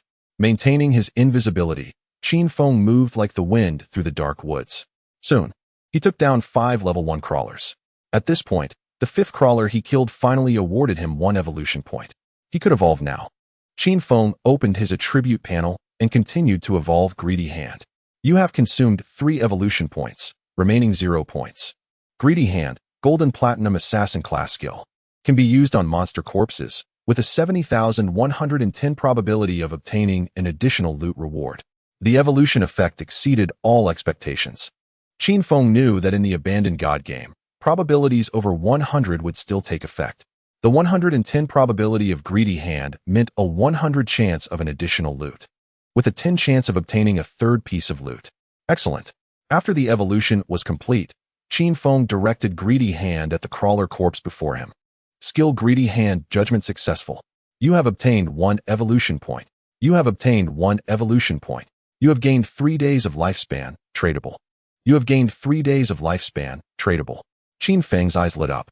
This move directly triggered that 10, granting him 2 extra rewards. Invincible. Qin Feng was stunned. He didn't plan to use these 2 evolution points for now. The 4th evolution of the same skill actually required 5 evolution points, not 4. It seemed that the required evolution points were not in an arithmetic sequence. As for the specific pattern, he would know after evolving Greedy Hand once more. Qin Feng didn't currently lack damage or survival. Even if he encountered challenges, he could handle them relatively easily. He prioritized evolving skills that would allow him to develop faster. Greedy Hand was the best choice.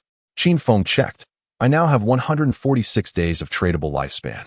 However, to extract equipment and skills into reality, the minimum lifespan consumed must be at least 2.5 years, precisely 900 days. Additionally, he needed to reach level 10 first.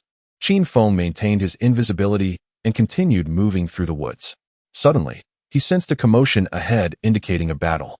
He quietly approached and was delighted to see another bronze-level monster, and it was a level 2 creature. Rusher, 2.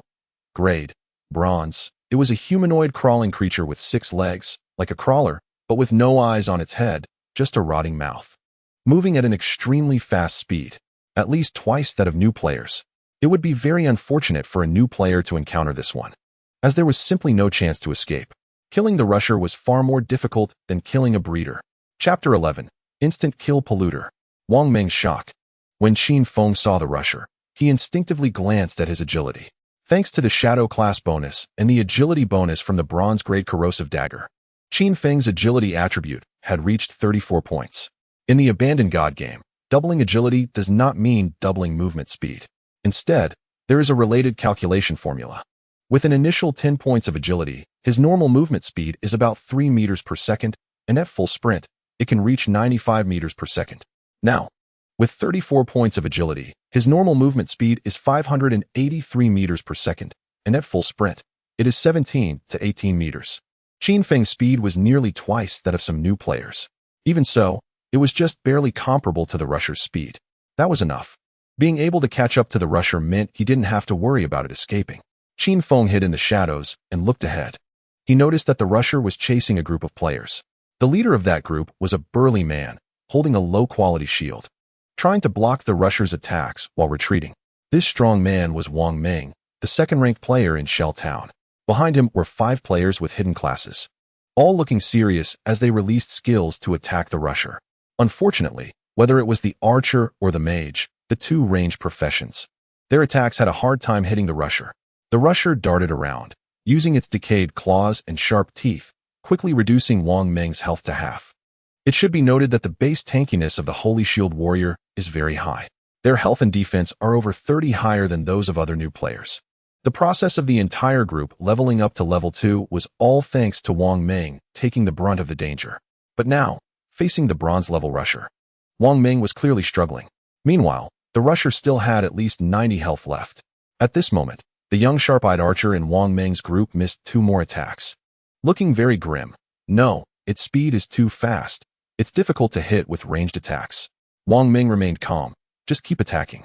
Even if we can't kill it, we can wear it down. We can revive and kill it again. Unfortunately, Wang Meng's plan was a bit too optimistic. As the battle stalemated, other monsters appeared in the nearby woods. Polluter, 2. Grade. Common. This was a level 2 common monster, also humanoid, but covered in dark brown sludge. And it was a ranged attacker. In the woods, there were 3 polluters appearing, directly launching sludge attacks at the back line of Wang Meng's group. Splat. A beautiful girl with a well-proportioned figure, holding a staff, was abruptly hit in the chest by a clump of sludge. The heavy blow made her black robe ripple violently. 32. Ugh, how stinky. The beautiful girl felt a wave of foul odor hit her face, making her nauseous. And this was just the beginning. Clumps of sludge began to fly rapidly towards the back line of the group. The projectile speed of the sludge was so fast that they couldn't evade it. The key was that there was still a bronze-level rusher in front of them. If they ran around to avoid the ranged attacks, Wang Meng would not be able to shield them from the rusher's attacks. If they were hit, they would die in a few hits. For a moment, Wang Meng's group found themselves in a perilous situation. The entire team's health was rapidly declining. Wang Meng. Qin Feng squinted, observing the group. To be honest, he recognized this person. Of course, not now, but before his rebirth. At that time, Qin Feng was one of the top 100 players worldwide. Although he was at the bottom of the rankings, he was still an ordinary warrior class. Achieving this feat with an ordinary class made him a legendary figure. Countless people idolized Qin Feng, including this Wang Meng. After all, Wang Meng was a hidden class Holy Shield Warrior, and his class bonuses and skills were much stronger than Qin Feng's ordinary warrior. However, Wang Meng's combat power could not compare to Qin Feng's, which made him very respectful of Qin Feng. Their acquaintance was due to Wang Meng representing the Great Xia government in collaboration with Qin Feng in establishing the God-Slaying Guild. Whenever Qin Feng obtained excess equipment or skill books that were not used within the guild, he would hand them over to Wang Meng, who would sell them to the Great Xia government in exchange for tradable lifespan. In the previous life, he formed the guild to better protect Qin Xiaoyu. In this life, it was no longer necessary. However, Wang Meng was still someone worth befriending. Qin Feng now planned to convert all excess equipment and skill books in a tradable lifespan to enhance himself. Therefore, finding a stable sales channel was very important. Wang Meng is a relatively reliable person and the Daxia government he represents has sufficient financial resources. Anyway, these monsters need to be killed. Since that's the case, let us help him a bit. Qin Feng didn't intend to abruptly befriend the other party. He just wanted to leave a good impression. He observed the situation and quickly approached one of the pollutants from behind. Without warning, he launched a surprise attack. This pollutant was frantically throwing mud at a beautiful girl wielding a staff, completely unaware that there was an assassin behind it. The corrosive dagger transformed into a flash of cold light, striking the back of the pollutant's neck. 441, weak point attack. A lethal blow. The pollutant instantly turned into a puddle of sludge, splattering onto the charred ground. You have killed a pollutant, too.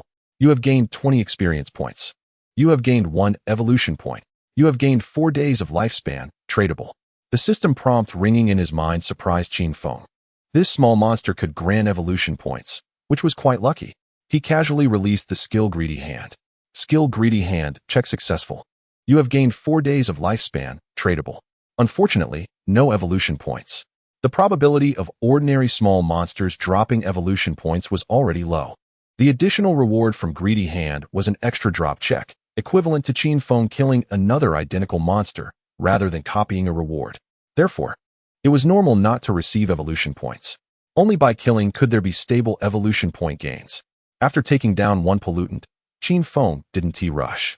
Before the monsters and players in the arena could react, he entered stealth mode again. Seeing a pollutant suddenly collapse into sludge, Wang Ming and the others were dumbfounded. They only saw a black figure flash by, and that pollutant fell instantly. How is this possible? Even a level 1 crawler requires more than 10 seconds to kill. This level 2 pollutant was actually killed in an instant? For a moment, all 6 members of Wang Ming's team were shocked. Chapter 12, Venomous Dart. A skill, instant kill. 1 pollutant was taken down. The pressure on Wang Ming and the others in the back row was greatly reduced. The beautiful girl wielding the staff had excitement and thrill in her beautiful eyes. A big shot came to help us. Could it be the shadow on the leaderboard? In fact, the girl could not tell if she was beautiful now. She was covered in mud, with her health nearly depleted. Only her figure remained enticing, making people unable to help but steal glances. Her long legs were constantly in motion, agilely maneuvering, appearing lively and elastic. Hold on. Wang Ming's skill was off cooldown. With a serious expression, he released the skill, Holy Shield. A golden light enveloped his sturdy body, putting him in an invincible state for 3 seconds, allowing him to hold on for a moment under the feet of the runner. Others also had space to dodge. With 1 less pollutant, the ranged threat was significantly reduced. Almost half a minute later, Qin Feng reappeared behind another pollutant. He struck without warning. Again, he instantly killed a pollutant. No evolution points for Greedy Hand. Oh, did I get a skill book? Qin Feng casually picked up the skill book dropped by the pollutant. He checked the skill book in his bag. Venomous Dart, common assassin class skill. Throws a venomous dart with a maximum range of 12 meters. Deals 40 attack damage on hit and applies a venom status. Cooldown 5 seconds. Learning requirement. Level 2. Venom. Deals 30 attack damage per second. No weak point bonus. Last 5 seconds. Cannot stack. Finally, an attack skill came, and it was a mid-range, damage over time skill. Even ordinary players would see a significant increase in development speed by learning such a skill early on. However, the drop rate for skill books from ordinary monsters is very low. Qin Feng had killed so many ordinary monsters, and the skill books dropped only twice. Once was from the first crawler, which dropped a magic-type ice spike. The other was this time, also obtained through Greedy Hand. Equipment and skill books had a higher drop rate, but for ordinary players without any equipment or skills, it was simply impossible to take down even the weakest bronze level. Qin Feng thought to himself. He didn't hesitate. With 3 evolution points left, he directly evolved the Venomous Dart twice. Venomous Dart, common bronze, silver assassin class skill. Throws a venomous dart with a maximum range of December 13th, 14 meters. Deals 40-80-120 attack damage on hit and applies a venom status. Cooldown 5 seconds. Learning requirement. Level 2. Venom. Deals 30-40-50 damage over time. No weak point bonus. Last 5 seconds. Cannot stack. After evolving this skill twice, the total damage more than doubled. Qin Feng's actions were swift. Picking up the skill book, learning the skill, evolving the skill, he did it all in one go. The last pollutant had just turned around, about to spray mud at Qin Feng, but Qin Feng was faster. With a raise of his hand, a venomous dart flew out. It instantly hit the pollutant's head. Other new players would never have the accuracy of attack that he did. But Qin Feng had spent 9 years in the Forsaken game in his previous life, and his proficiency in ranged attacks was already ingrained in his bones. Casually throwing the venomous dart, he directly struck the head's weak point. 237, weak point attack. The damage number didn't seem high because he didn't break stealth, didn't backstab, and even the opponent had already noticed Qin Feng, causing the Shadow class passive to not activate and resulting in no double damage. But after Qin Feng struck, he immediately concealed his form. After the pollutant was hit by the venomous dart, it turned entirely green. 2 damage numbers popped up above its head. 158. 158. After taking 2 instances of venom damage over time, the pollutant finally died. The damage over time was quite high. Moreover, after I launched the attack and became invisible, this damage over time actually benefited from my class passive, doubling the damage. Qin Feng was sensitive to damage. He immediately noticed this point. The third passive of the Shadow class doubles the damage dealt when not in the enemy's line of sight. Since he was invisible, he naturally wasn't considered in the enemy's line of sight. Thus, it made sense for the damage over time to double. Unfortunately, this last pollutant also dropped nothing. Only the last bronze-level runner remained on the scene, and this was the main event. At this moment, Wang Ming was already sweating profusely. I can barely hold on. The middle-aged female priest in the team was constantly casting healing spells on him, but unfortunately, the effect was limited. Wang Ming's health bar was still slowly approaching the bottom. Clearly, although this team had already killed small monsters and leveled up to level 2, they hadn't dropped any useful equipment or skill books, leaving their combat methods still very basic. Just then, a figure suddenly appeared behind the runner. As it aimed at the moment the runner attacked Wang Ming, a venomous dart flew towards the runner's head. It accurately hit the head. 845, weak point attack. Breaking stealth, backstab, weak point attack, all hit perfectly. A shot to the soul. Wang Ming and the others were tense, and upon seeing the health bar, it almost instantly dropped by half, causing them to widen their eyes in shock. What the hell? Wang Ming couldn't help but curse. Their entire team had been fighting the runner for a long time, and they had barely dealt less than 10 health. Yet this mysterious figure directly took away half of its health with one skill, and this was just the base damage of the venomous dart. What followed was even more terrifying. 324, 324, 324, 324, as the runner's body turned green. For consecutive damage numbers popped up, and the runner had no chance to struggle, collapsing directly in front of Wang Ming. Of course, Wang Ming and the others couldn't see the damage numbers of others. They could only see the health bars above their heads. Each time the health bar jumped, it dropped a segment, making Wang Ming and the others' hearts race. They watched helplessly as the bronze creature that nearly caused their team wipe was poisoned to death. Wow, is this damage even human? No. Is this really a player who entered the game at the same time as us? You didn't see the key point. The key is that while moving erratically, he could accurately hit the head with a throwing dart. That's right, while our ranged attacks struggle to hit, he casually hits the weak spot. Wang Ming and the 6 of them gasped in shock. They watched as a pile of loot dropped, but obviously, they had no right to pick it up. In the godforsaken game, the ownership of the loot dropped by monsters belongs to the team or individual that dealt the highest damage. Now, this runner's 90 health was all taken down by Qin Feng. Naturally, Qin Feng had the ownership of all the loot. Chapter 13. So many crawlers, what the hell? You killed the runner, bronze level. You gained 600 experience points. Congratulations, you leveled up to level 3. Congratulations, you gained 2 evolution points. You gained 55 days of lifespan, tradable. At the moment the runner fell, a series of system prompts echoed in Qin Feng's mind. After throwing that venomous dart, he activated Shadow Step again, re-entering stealth mode.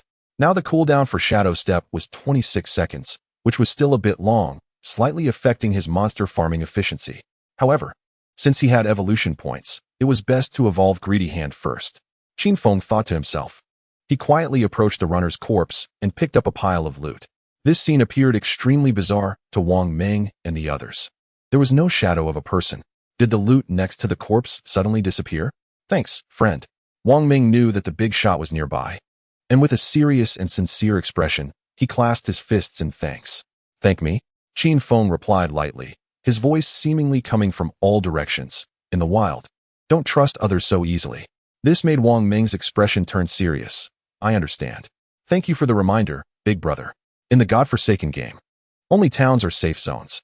As long as players are outside the town, they can kill each other. Once dead, whether it's tradable lifespan or non-tradable lifespan, half will drop. Of course, players can only pick up tradable lifespan.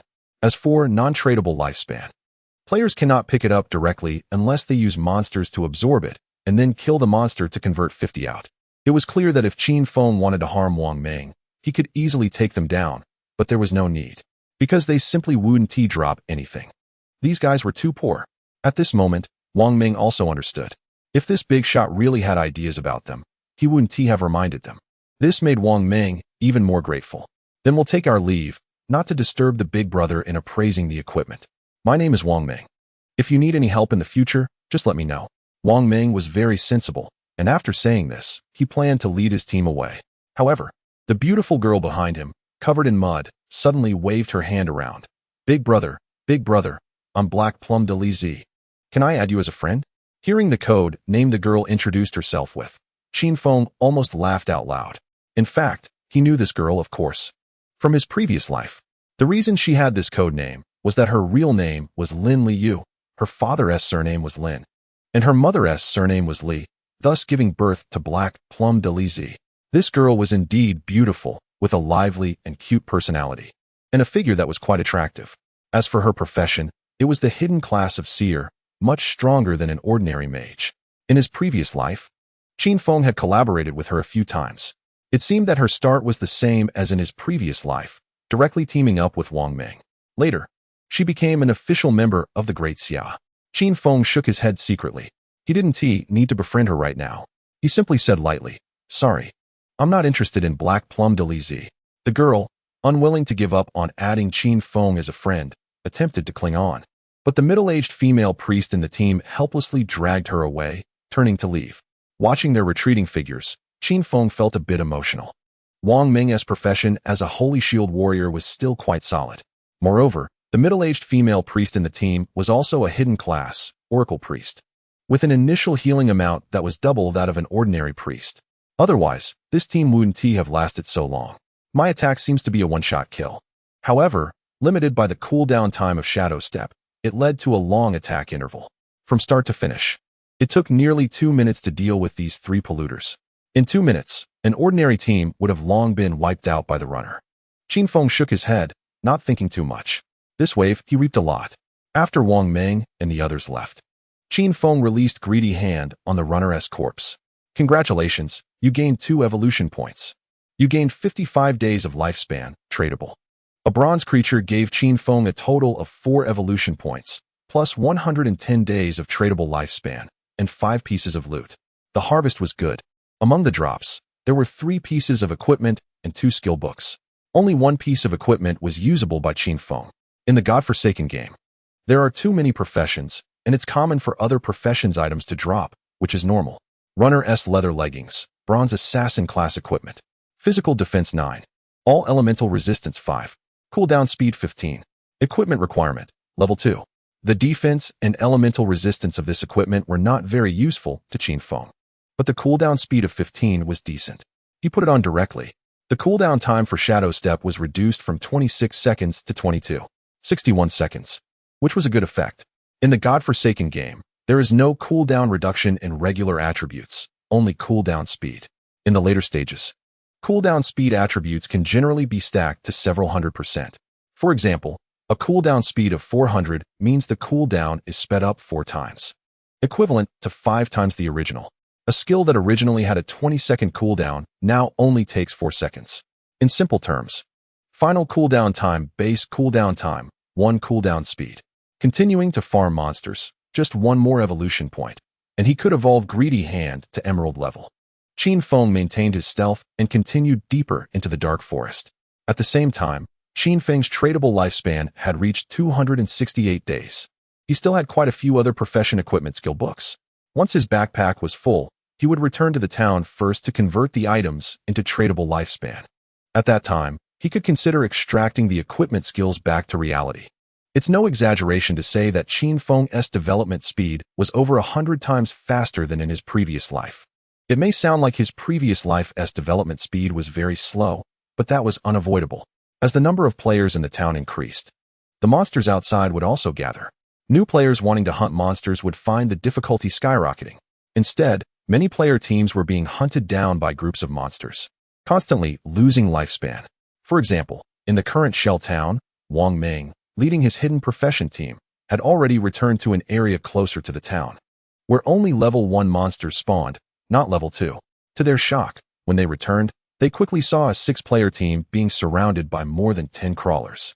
If they were to deal with a single crawler, many teams could kill it now. But more than 10 crawlers? So many crawlers? What the hell? A young man shouted in panic, only to be pounced on by 3 crawlers, tearing and biting him to death. Chapter 14. Offer 10 million for the Shadow Boss to help level up? Prepare for battle. Wang Ming's expression became extremely serious as he unfolded the low-quality shield in his hands. They had taken a break for a few minutes along the way, and their health and mana had nearly recovered.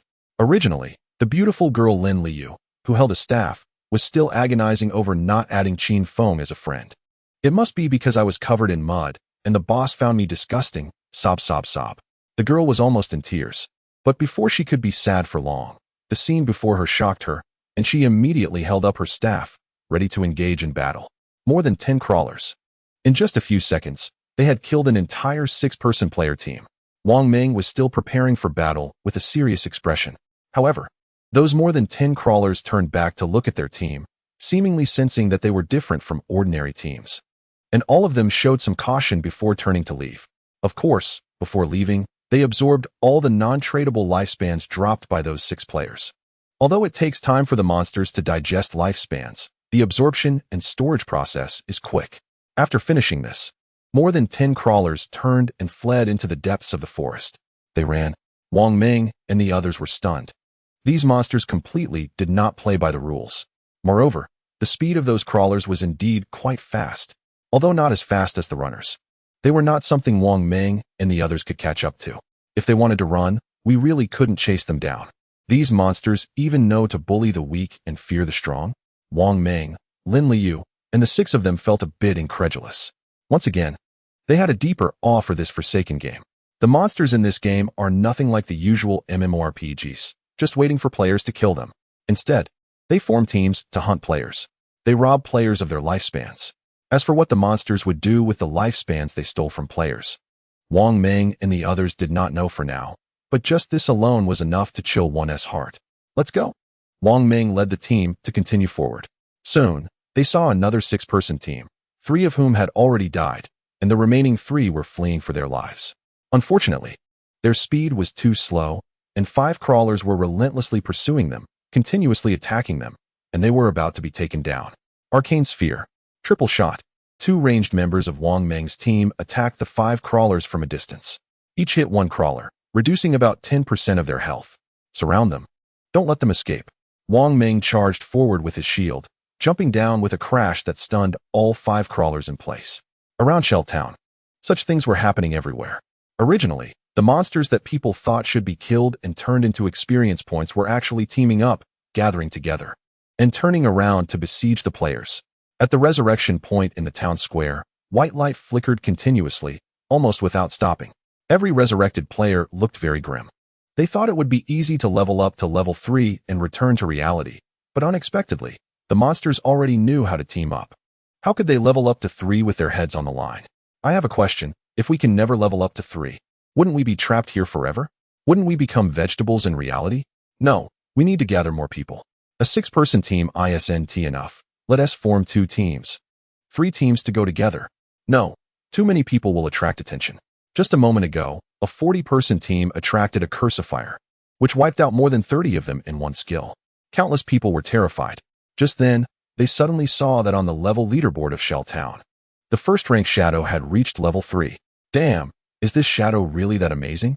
We struggle to kill a small monster, and he levels up so easily? It seems like the Shadow Boss is soloing. After all, he was the only one on the leaderboard with such a high level. It must be soloing. That's too impressive, right? People felt incredulous. By now, many had left the town and deeply realized how ferocious the monsters outside were. In this situation, the Shadow was able to solo and level up all the way. How powerful was that? At this moment, Sister Pear, codenamed Duck Pear, revived with her teammates once again in the square. The face of this girl in a black short-sleeve shirt was as dark as charcoal, because this was already her third death.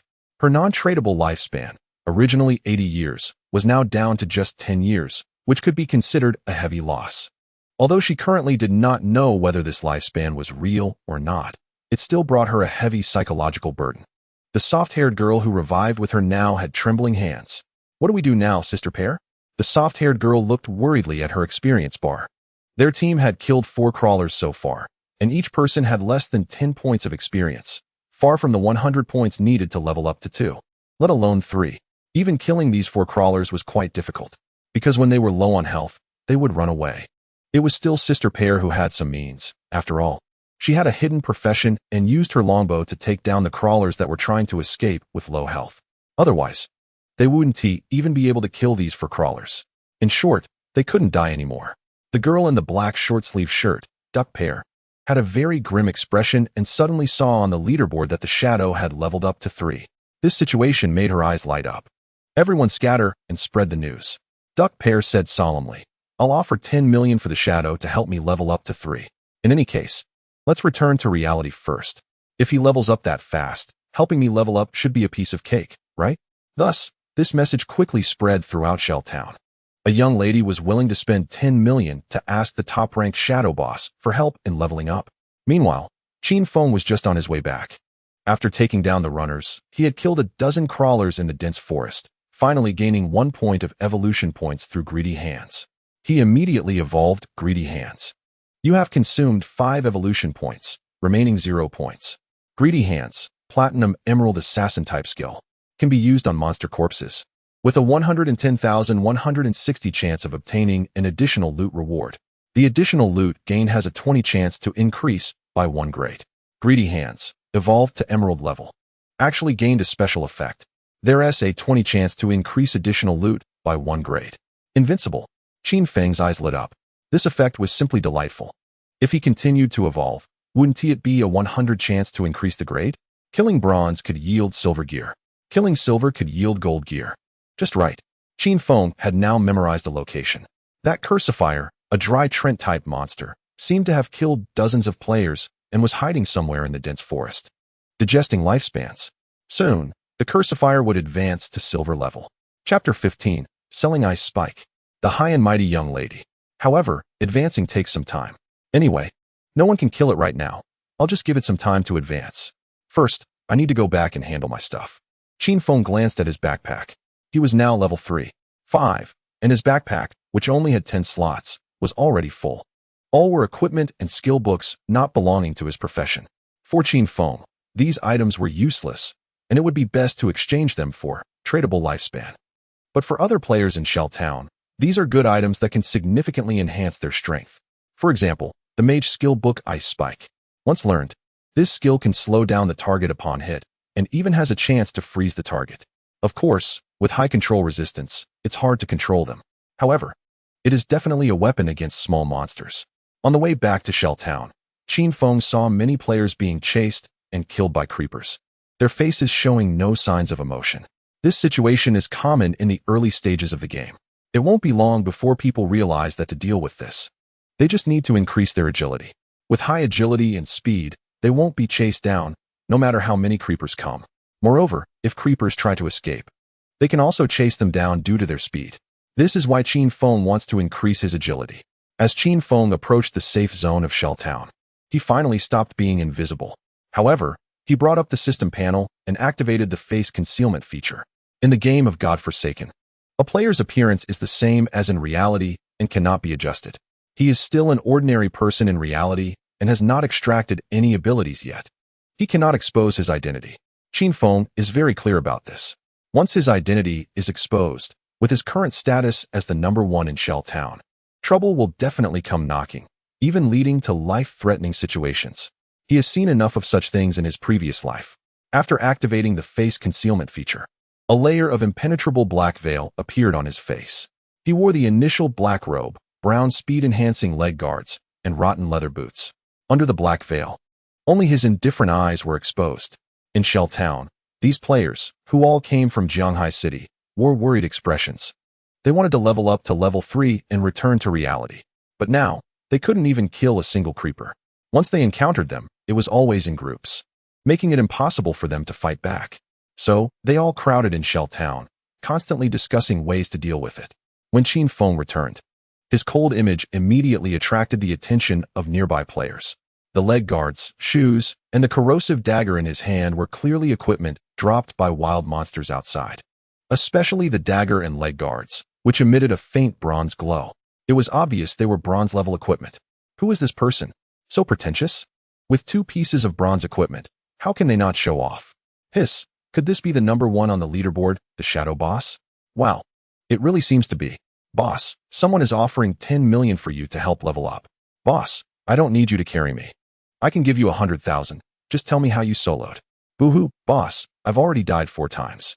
As long as you're willing to carry me, I'll do anything for you. I'm still a noob. In an instant, many people surrounded him. Some wanted Qin Feng to help them level up, while others asked how he soloed. Unfortunately, Qin Feng ignored them all. He walked straight to the center square of the town and sat down by a dilapidated flower bed. He activated the stall feature and displayed the 10 pieces of equipment and skill books. Shop name: Equipment and Skills Sale, only selling for 10 minutes. Buy quickly. There were many people in the town now. Qin Feng estimated that 10 minutes would be enough. As soon as the stall was set up, it immediately attracted everyone's attention. Boss, it's really the Shadow Boss. Awesome. The boss is actually selling equipment, and there are even 2 pieces of bronze equipment. Did he kill a bronze-level monster? I heard that the bronze-level cursed one killed more than 30 of Huang Mao's group. Right, such a powerful bronze monster. Is there really someone who can kill it at this stage? In an instant, players from all over gathered around. Soon, a woman in a gray robe approached with her teammates. She looked at Qin Feng with a hint of curiosity. How much is the Ice Spike skill? The gray-robed woman came closer and immediately asked. Like Qin Feng, she had also activated the face concealment feature, but Qin Feng recognized her. This woman should be the Gray Rose, currently ranked 11th in Shell Town. The robe she wore was likely a low-quality one dropped by ordinary monsters, which matched her code quite well. Qin Feng glanced at her and said, 100 days of tradable lifespan. Gray Rose frowned slightly. 100 days? That's too much. I can't afford it. Can you lower the price? Qin Feng shook his head, too lazy to speak. The ordinary skill Ice Spike can greatly enhance the speed of monster farming for mages in the early stages, and 100 days is already very cheap. Gray Rose then asked, Can I use cash? Qin Feng replied indifferently, If you have enough cash, you can buy lifespan from others first, and then come back to trade with me. If no one offers a higher price, I can hold the item for you. Gray Rose bit her lip. Please wait a moment. She took her teammates aside and chatted in the team channel. Half a minute later, Gray Rose returned to Qin Feng. Okay, 100 days of lifespan. Let's trade. Qin Feng had a total of 268 days of lifespan now. As for Gray Rose, she had at least leveled up to level 2 and led her team to kill at least 30 to 40 creepers. However, the tradable lifespan dropped by the creepers was evenly shared among her and her teammates. At this moment, Gray Rose gathered all her team's tradable lifespan to purchase Ice Spike, so she could develop faster. You sold Ice Spike, skill book. You gained 100 days of tradable lifespan. Tradable lifespan, 268 days, 368 days. Just as the trade was completed, a few people suddenly pushed through the crowd and came to Qin Feng. The leader was the girl in a black short-sleeve shirt, known as Sister Pear, with the code name Duck Pear. This girl clearly tore the sleeves of the initial black robe given by the system, making it a short sleeve, appearing quite cool and lively. Shadow? The young lady looked down at Qin Feng sitting by the flower bed, speaking arrogantly. I'll give you a chance. Just take me to level 3. After returning to reality, I'll give you 10 million. My dad is the chairman of Dajiang Industry, so you don't have to worry about me not being able to pay. As soon as these words were spoken, everyone was in an uproar. 10 million. Just take her to level 3. The people around were shocked. This is too easy, right? For the Shadow Boss. Taking someone to level 3 should be a piece of cake. That's right. This is an easy 10 million. However, what people didn't expect was that Qin Feng, sitting by the flower bed, glanced at the girl in the short sleeves with no change in emotion. I refuse. Chapter 16. The Ruthless Jiang Li. Is money that easy to earn? No one could see, but Qin Feng was sneering. When he first met Duck Pear, he didn't recognize her. After all, he had seen too many people in his previous life. How could he remember them all? But hearing the name Dajiang Industry, Qin Feng remembered. This young lady in front of him is Jiang Li, the daughter of the chairman of Dajiang Industry. This woman did quite a few ruthless things in his previous life. For example, she used cash to buy tradable lifespan, and when returning to reality, she not only didn't acknowledge the debt, but also pretended to give people cash, taking the opportunity to kill them in reality.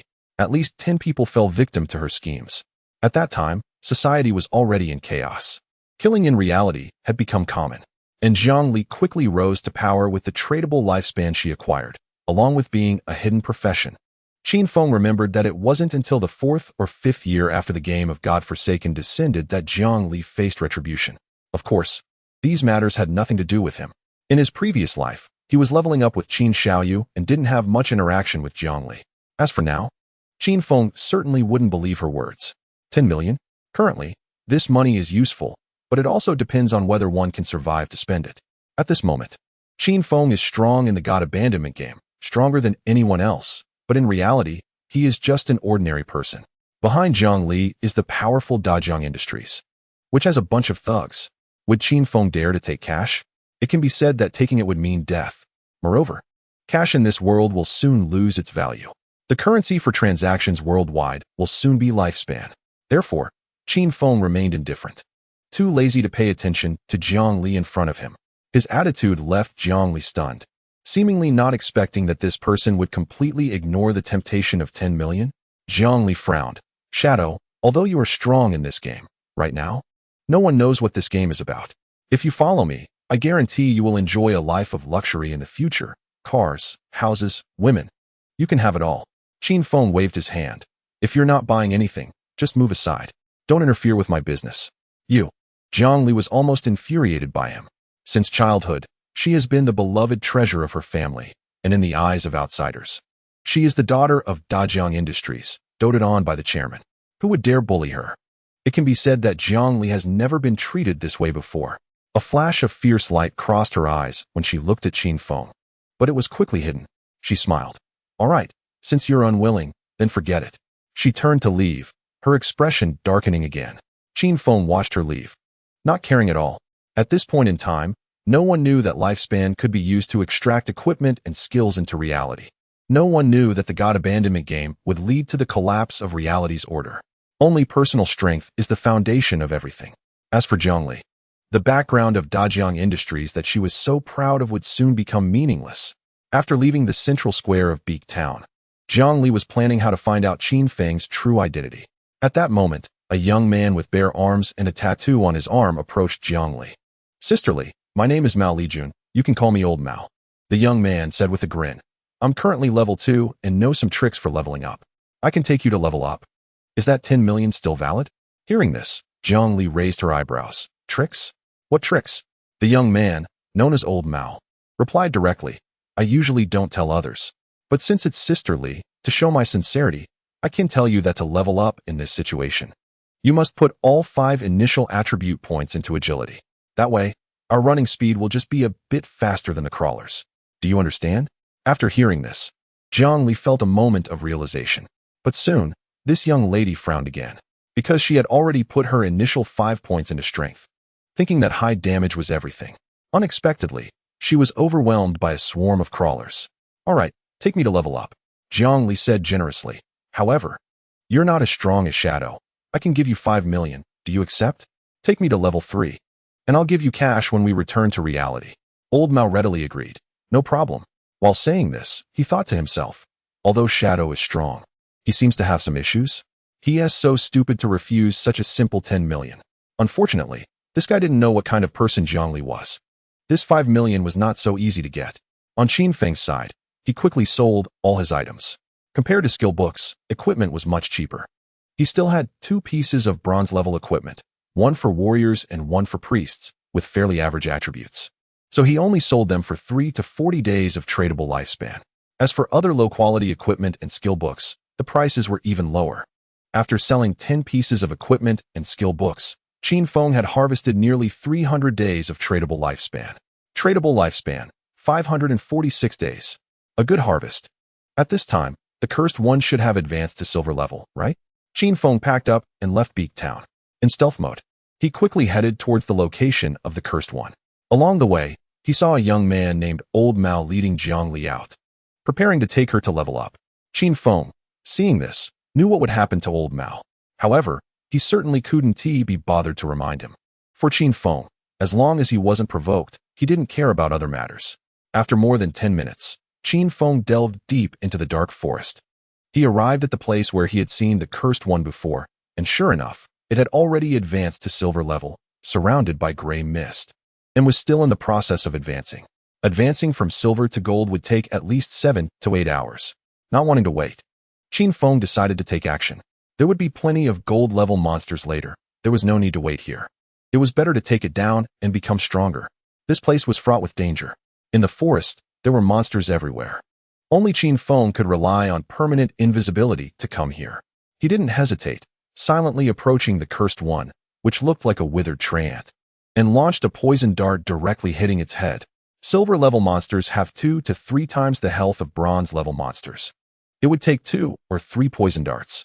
Qin Feng threw the dart and became invisible. The Cursed One was instantly severely injured, losing nearly a quarter of its health and continuously suffering from poison damage. But it turned around and couldn't see a shadow.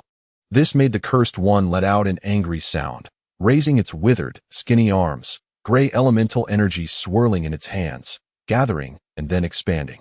A large area attack skill with a diameter of more than 20 meters erupted instantly, engulfing its surroundings. Chapter 17, Slaying Silver. Gold-level equipment. The Cursed One is a magic-type monster. Most of its skills are area attacks with high damage. After throwing the poison dart, Qin Feng had already retreated at the fastest speed. With his speed, he barely left the attack range before the skill exploded. That was close, if I had been hit. With my current health and defense, there would only be one way to go, death. Watching the large area of gray mist erupt in front of him, Qin Feng's heart raced.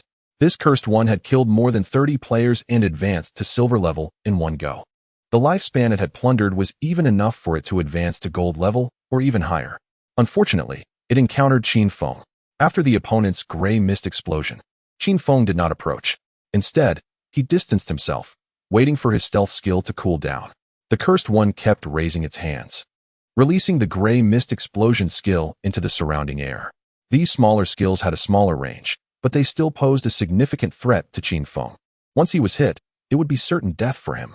Fortunately, he remained invisible the entire time, staying far away and encountering no danger at all. When Qin Feng's stealth skill finally cooled down, the Cursed One seemed a bit tired, having continuously released more than 10 skills, which drained its mana.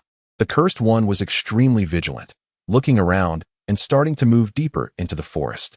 Suddenly, a figure appeared behind it, and another poison dart hit its head. 659, weak point attack. 219. 219.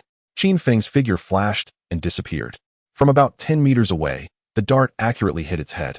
Just the accuracy of this ranged attack was something that other players couldn't achieve.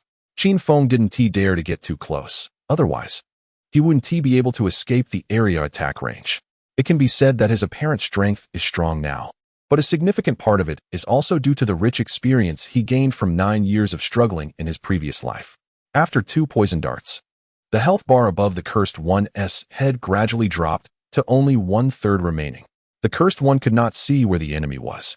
He could only madly advance deeper into the dense forest. A dry and weak Cursed One, with long, thin arms hanging down to its knees, was fleeing as fast as it could. If anyone saw this scene, they would probably be astonished. No one could imagine that a being that had already advanced to silver rank could be chased down by a player.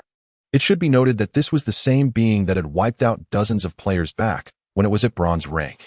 At this moment, a shadow appeared behind the Cursed One again. Venomous darts. Once again, the Cursed One's body was stained green, under the continuous damage of the venom.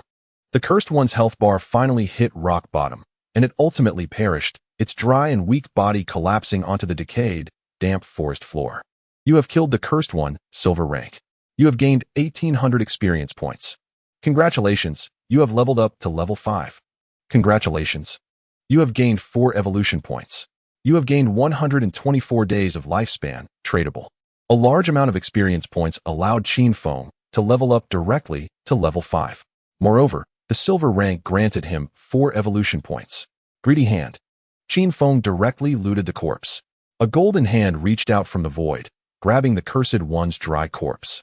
Skill Greedy Hand, check successful. You have gained 4 evolution points. You have gained 4 evolution points. You have gained 124 days of lifespan, tradable. You have gained 124 days of lifespan, tradable. He directly received 2 extra rewards. Just this one silver rank brought Qin Feng 12 evolution points and 372 days of tradable lifespan. Furthermore, when Qin Feng used Greedy Hand, a golden light flashed beneath the corpse. Did something of gold rank drop? No wonder it's the Greedy Hand of emerald rank. Qin Feng knew that this was the extra effect triggered by the emerald rank Greedy Hand, which had a 20 chance to upgrade the quality of additional loot by 1 tier. It felt great. However, looking at the 7 or 8 pieces of loot beneath the corpse, Qin Feng felt a bit depressed. His backpack only had 10 slots. He couldn't just kill one and run back, right? That would be such a waste of time. He hoped that the cursed one would drop a storage ring or something. That way, he would have more slots. With anticipation, Qin Feng reached out toward the pile of loot beneath the corpse. At the same time that Qin Feng killed the silver rank and leveled up to 5, countless people in Shell Town were shocked when they saw the leaderboard. Level 3. Directly jumping to level 5? What kind of powerful being did they kill? Just over 10 minutes ago, they saw the big shot selling equipment. And now they leveled up 2 more levels so quickly? This is too outrageous, right? My sister is 18 this year. I really hope the big shot can take a liking to her, so I can benefit too and level up. Come on, the person wouldn't even look at 10 million. How could they look at your sister? In the center of the town, Wang Ming and Lin Liyu's team of 6 finally leveled up to level 3. They instinctively glanced at the leaderboard. What? The youth sharpshooter in the team exclaimed. We just leveled up to 3, and that big shot is already at level 5? Are we not allowed to live? Wang Ming also looked stunned. But soon he shook his head and said solemnly, let's not think too much about it for now. We should each return to reality and inform our family and friends about the godforsaken game. The world is likely to be in turmoil, at the very least. We need to prepare our loved ones. Wang Ming's identity is a special police officer.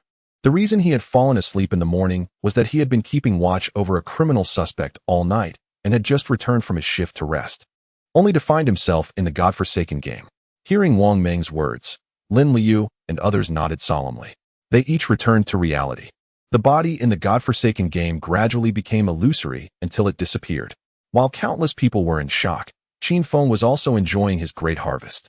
From this silver rank cursed one, he not only gained 12 evolution points, but also 372 days of tradable lifespan. Even the non-tradable lifespan directly increased by over 200 years. Now my non-tradable lifespan has reached 418 years and 271 days. It seems like quite a lot. However, in the future, in the high-level areas of the godforsaken game, or in reality after the first wave of desolation spreads, the rate of lifespan depletion will only increase. Qin Feng shook his head, not thinking too much. He looked into his backpack. First, he examined the gold rank equipment. Ring of Curses, gold universal for all professions. All attributes 8. Dark element resistance 26. Weak point attack multiplier 0. 1. Equipment requirement, level 4. A ring with all attributes? Qin Feng was quite satisfied. 8 points in all attributes is equivalent to 32 points in total attributes. This ring is equivalent to what others would obtain after leveling up 3 times. The additional dark element resistance is useful against many magical creatures. The weak point attack multiplier starts at 15 times, and with this ring, it becomes 16 times, which is quite good. The godforsaken game does not have a concept of critical hits. It only has a weak point attack multiplier for hitting weaknesses. In other words, this weak point attack multiplier is somewhat similar to critical damage in some online games. Next, Qin Feng looked at a skill book. Compared to equipment, Qin Feng clearly preferred skill books, because he could evolve skills infinitely. At this moment, the silver rank skill book dropped by the cursed one caught Qin Feng's eye, bringing him immense joy. Chapter 18, Shadow Slash. Diamond rank Greedy Hand. Shadow Slash, Silver Assassin class skill. Blink in one direction, up to 15 meters, and enter stealth state, lasts 5 seconds, dealing 3 slashes to all enemies in the path. Cooldown, 12, 10:43 seconds. Learning requirement, level 4. Slash width, 21 meters. Each slash adds 100 attack power, considered 100 as a back attack. Qin Feng held the skill book in his hand and learned it directly. If he had learned this skill earlier, the time required to kill that silver rank cursed one would have been cut in half. Most importantly, this skill not only allows him to remain stealthy, but also deals area damage. As for the cooldown time, 12 seconds is the basic cooldown time for the skill, while 1043 seconds is the actual effective cooldown time. After all, Qin Feng had a cooldown speed attribute of 15. With a range of 15 meters and a width of 21 meters, this attack range is excellent for attacking small monsters. Through evolution, it should be able to increase the range, but there's no need to rush. Qin Feng focused his attention on Greedy Hand. After evolving Greedy Hand 4 times, he was now at the 5th evolution. The required evolution points for each evolution were 1 point, 2 points, 3 points, 5 points, and 8 points. So, the evolution points required for each skill's evolution are equal to the sum of the previous 2 evolutions. If he guessed correctly, the 6th evolution of each skill would require 13 points. While Qin Feng was thinking this, he consumed 8 evolution points to evolve Greedy Hand again. You have consumed 8 evolution points, remaining 4 points. Greedy Hand, Emerald Diamond Assassin class skill, can be used on monster corpses, with a 160 to 220 chance of obtaining an additional loot reward. The extra loot obtained has a 20 to 40 chance to be upgraded by 1 tier. Looking at the effects of the skill upgrade, Qin Feng couldn't help but gasp. Now every time he kills a monster, he would definitely receive 2 extra pieces of loot. Killing 1 monster is equivalent to others killing 3. There's even a 20 chance to get 3 additional rewards and a 40 chance to upgrade 1 tier. With the evolution of this skill, Qin Feng felt that he was becoming increasingly overpowered. When he looked at the next evolution requirements for Greedy Hand, he found that indeed, the next evolution would require 13 evolution points. Without the Greed Hand, it would probably take Qin Feng a long time to gather these 13 evolution points. But now, with the Greed Hand, as long as it's available, evolution points come easily. There are still 4 evolution points left. Let's improve combat power first. Qin Feng discovered that he could no longer instantly kill silver-level monsters. Therefore, he needed to boost his combat power. Otherwise, if he encountered higher-level monsters, prolonged battles could easily lead to trouble. You have consumed 3 evolution points, remaining 1 point. Shadow Slash, Silver, Gold, Platinum Blink in one direction, up to 151,821 meters. Enter Stealth Mode, lasts 567 seconds, and deal 345 slashes to all enemies in the path. Cooldown 1043 seconds. Slash width, 212,631 meters. Each slash adds 150,200 attack power. Evolving Shadow Slash didn't reduce the cooldown? That's a bit disappointing. However, relying solely on Shadow Slash, I can achieve infinite stealth. 3 slashes have turned into 5 slashes, and the damage is explosive. There is still 1 evolution point left, and there are currently no skills to evolve. Qin Feng glanced at the remaining loot. There was nothing he could use, but there was a silver-level warrior skill book, War Cry, which, once released, increases the team's attack and defense by 20 points. If this skill book is learned, it can double the entire team's damage and tankiness in the early stages. If the warrior from my previous life had this skill in the early stages, he would have been invincible. But now, this skill book can only be sold, which Qin Feng found a bit regrettable. He maintained his stealth and looked around. This dense forest was already a level 45 monster respawn area. The originally level 2 cursed one had risen to level 4 due to consuming its lifespan, which is why it dropped level 4 loot for Qin Feng. Not far away, in the shadows of the woods, 3 rotting limb crawlers were cautiously examining the corpse of the cursed one. Before they could react, Shadow Slash. 725. 725. 725. Level 4 ordinary monsters had around 1,000 health points. But with a single Shadow Slash, Qin Feng's figure first appeared for about 0.1 seconds, then instantly traversed more than 10 meters. In his path, the 3 limb crawlers each received 2 slashes and were instantly killed. You have killed Limb Crawler 4. You have gained 80 experience points. You have gained 5 days of lifespan, tradable. A series of system prompts rang in Qin Feng's mind. After easily slaying the 3 small monsters, he returned to the corpses and activated Greed Hand. Fortunately, Greed Hand was not on cooldown. However, each monster's corpse could only be touched once, which was a bit regrettable. If someone knew Qin Feng's thoughts, they would probably scold him. A 100 triple reward isn't satisfying enough. Want to touch a few more times? How shameless. After learning Shadow Slash, Qin Feng's monster slaying efficiency immediately improved. It seems that leveling up to level 10 will only take about 2 hours. Qin Feng smirked. Just as he planned to rush to level 10 and extract abilities into reality, in the real world of Blue Star, people around the globe were finally starting to reach level 3, and they all returned to reality at the first opportunity. Originally, more and more people were entering the godforsaken game because they fell asleep. In reality, their bodies turned into a semi-transparent, illusory state, causing panic among those around them. And various doomsday theories quickly spread. But as level 3 players returned to reality one after another, the truth was finally revealed to the public. After falling asleep, our consciousness actually goes to a place abandoned by the gods. The godforsaken game? Just like an online game? Can we get stronger by playing games? I'm truly invincible. Don't be too optimistic. It is said that most people are continuously dying, and each death deducts half of their lifespan. Killing monsters in the game can gain lifespan? Doesn't that mean achieving immortality? Who knows if this is true? It's possible that all people worldwide enter the game after sleeping. Who can explain this power? Really? There's an old man in my town whose lifespan was already short, and after dying a few times outside, he died on the spot.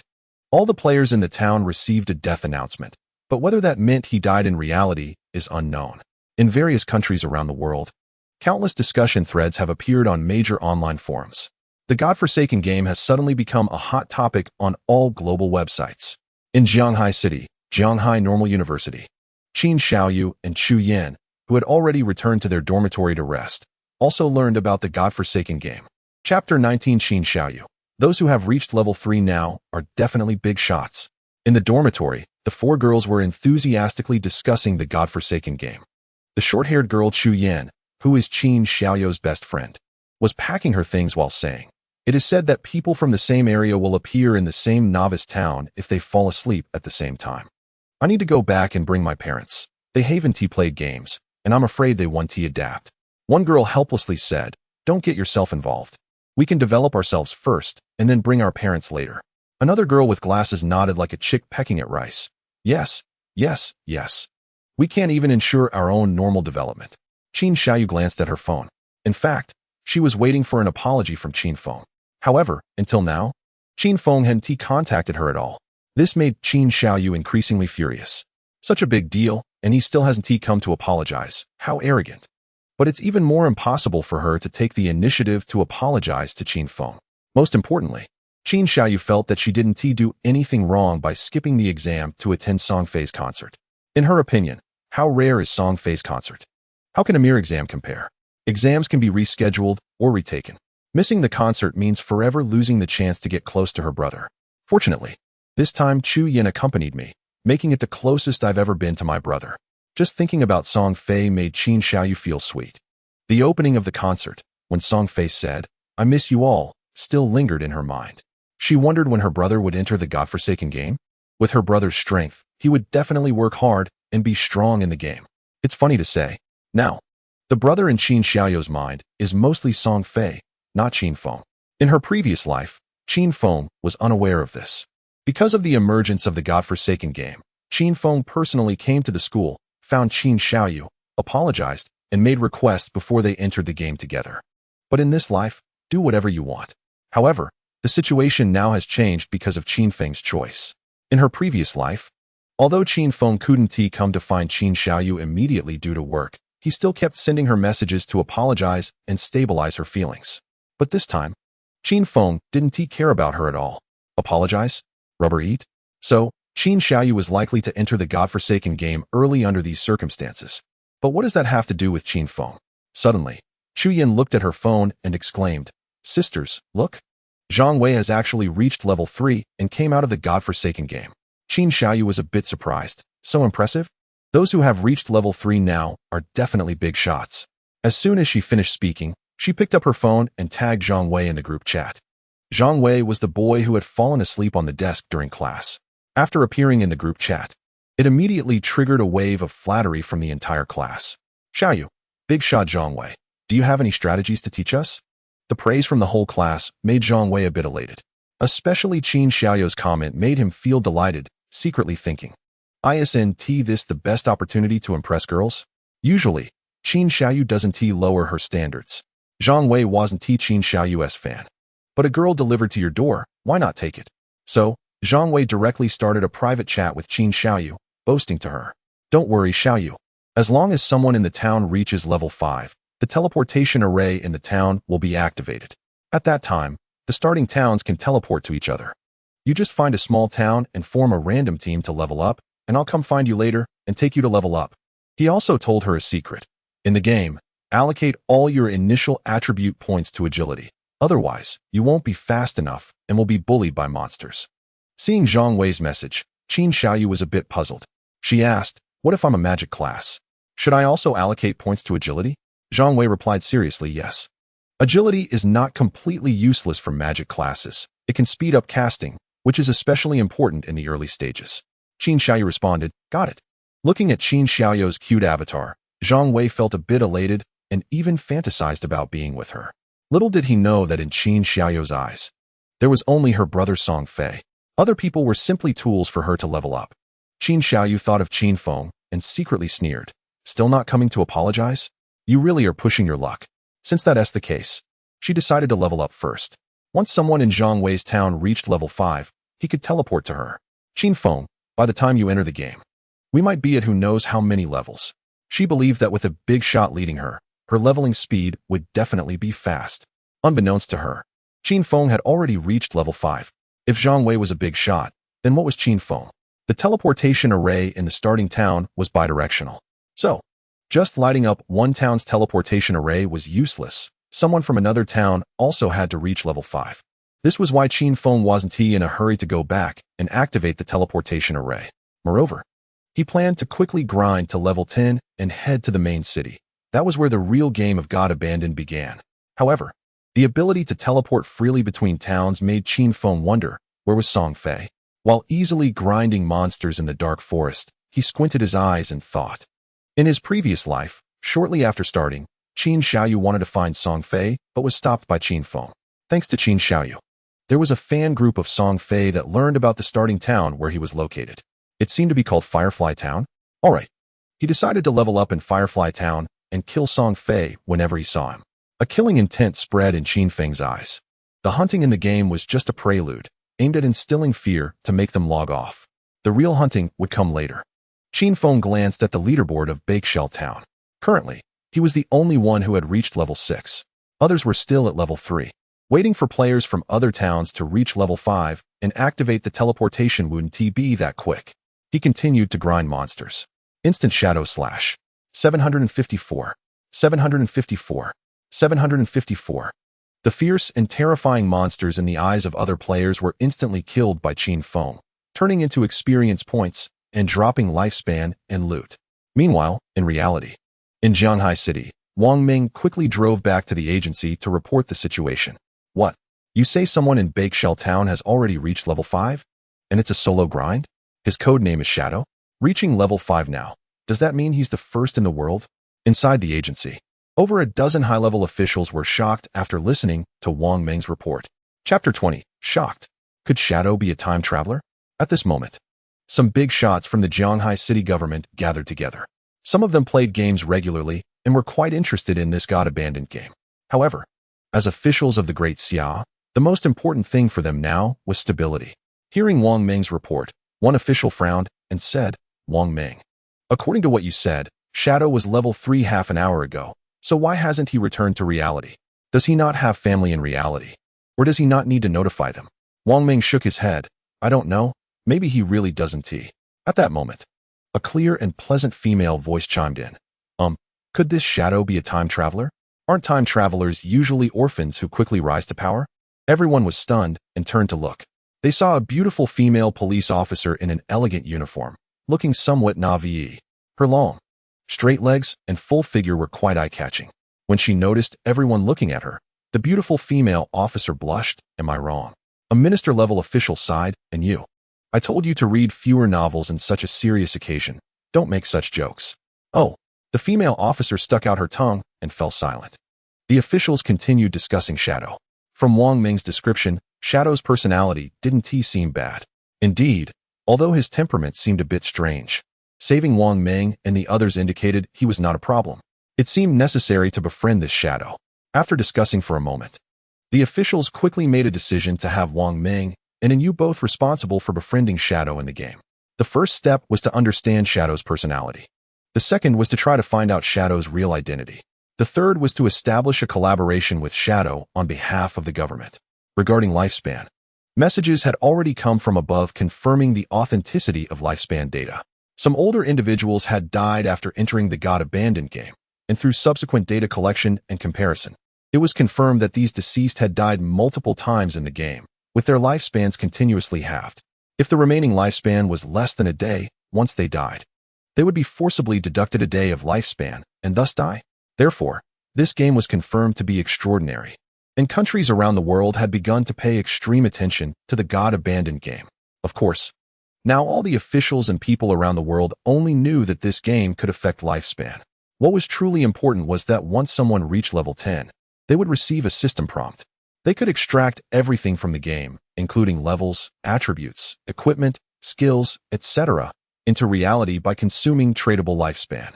That would be the beginning of global chaos. More than an hour later, Qin Xiaoyu forced herself to sleep in her dormitory and entered the God Abandoned game. Just like in her previous life, she chose a random profession and obtained the hidden profession of Life Priest. This profession had a higher healing output than an ordinary priest, maximizing the survival environment for teammates. In her previous life, Qin Feng was just an ordinary warrior, which made Qin Xiaoyu look down on him. Even though Qin Feng's combat power was strong, Qin Xiaoyu still didn't recognize him much. But little did she know that Qin Feng chose the warrior profession just to protect her in the game. In this life, without her, Qin Xiaoyu, Qin Feng directly obtained the unique hidden profession of Shadow. Although it was also a hidden profession, the levels were different. Life Priest was an ordinary hidden profession that others could also obtain. But Qin Feng's Shadow had uniqueness. Its strength was higher than that of ordinary hidden professions. Great! I've obtained a hidden profession. This should definitely make me worthy of Brother Song Fei, right? Qin Xiaoyu was overjoyed. Then she thought of Qin Feng and frowned. Why hasn't he come to apologize yet? Well, now that the God Abandoned game has appeared, I have a hidden profession. So don't come begging me to help you level up. Having obtained a hidden profession, Qin Xiaoyu felt quite inflated.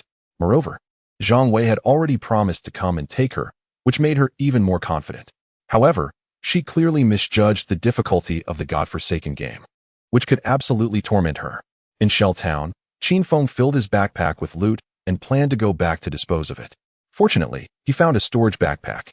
Although it only had 5 slots, it could still hold 5 pieces of loot. In the God-forsaken game, players start with a 10-slot backpack, hanging on the left side of their waist. Now, Qin Feng also had a black bag on the right side of his waist, adding 5 more slots. Qin Feng calculated a bit. These items could at least be sold for 500 days of tradable lifespan. To put it in perspective, after killing the silver-cursed one and grinding for so long, he only managed to get a little over 600 days of lifespan. 500 days was already quite considerable. While he was stealthily making his way back, he saw 2 figures, Jiang Li from Dajiang Industry. Qin Feng silently passed by her. He overheard her conversation with a young man from her team. Old Mao. Miss, you've reached level 3, so it's time to fulfill your promise, right? Duck Pair, don't worry. Can our Dajiang Industry really skimp on you? We'll head back to reality now. You give me your phone number and just contact me. Also, sell me all your tradable lifespan. I'll offer 10,000 for each day deal. Old Mao, sure, haha. The young Mao Lijun was just an ordinary profession, a chosen archer, and had smoothly leveled up in the early stages thanks to his agility. Now, he had brought Duck Pair to level 3, and it was time to reap the rewards. Even though the Shadow had already reached level 7, it was just a game. Like me, if you get the chance, seize it and convert game abilities into cash. That's what a truly smart person does. Even if this game really affects lifespan, it can always be farmed, so why rush? Mao Lijun felt pleased. He was excited about the nearly 5 million, or rather, 600,000 he was about to get. In his life, he had never seen so much money. And it thrilled him. Qin Feng, of course, couldn't care less about the two. Soon, he returned to Shell Town. He maintained his stealth status and headed to the basement of the central square. Going down the stairs, he saw a petrified teleportation portal. He reached out and touched it. Congratulations, you have activated the teleportation array of Shell Town. Shell Town is now connected with other initial towns in Zhanghai City, Great Xia Kingdom. And you can teleport for free once a day. Multiple teleports require consuming tradable lifespan. You have gained 1 point of reputation. Once that was done, Qin Feng returned to the square. He reappeared as a black-robed assassin with a veil over his face, drawing countless envious, jealous, and admiring gazes from the players in the town. Chapter 21, Space Ring.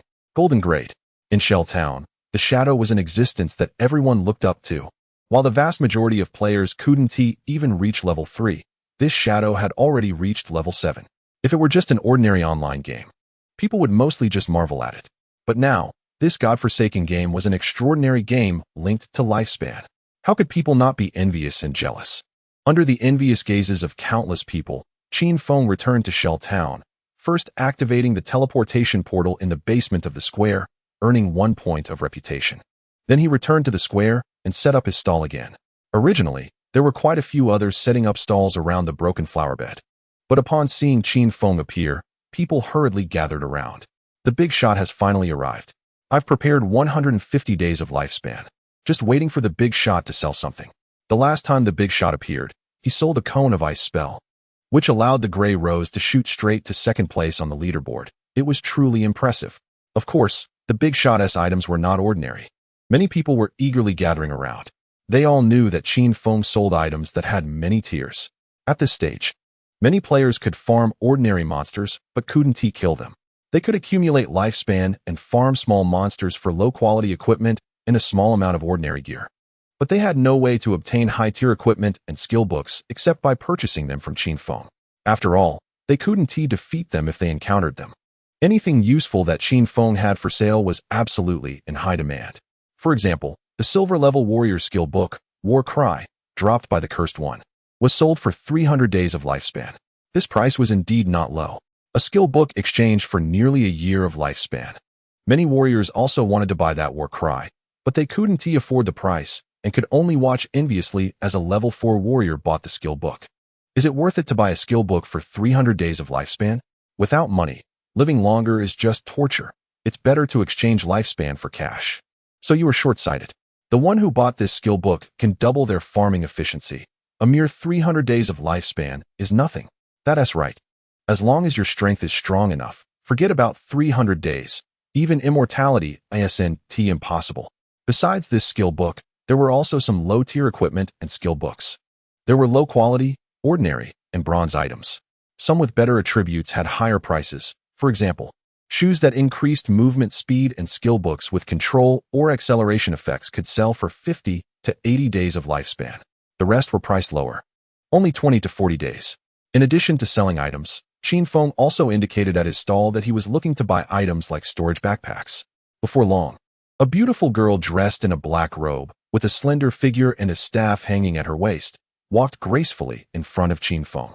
She was the hidden profession of Wang Meng's team, the girl prophet known as Black Plum Dolly.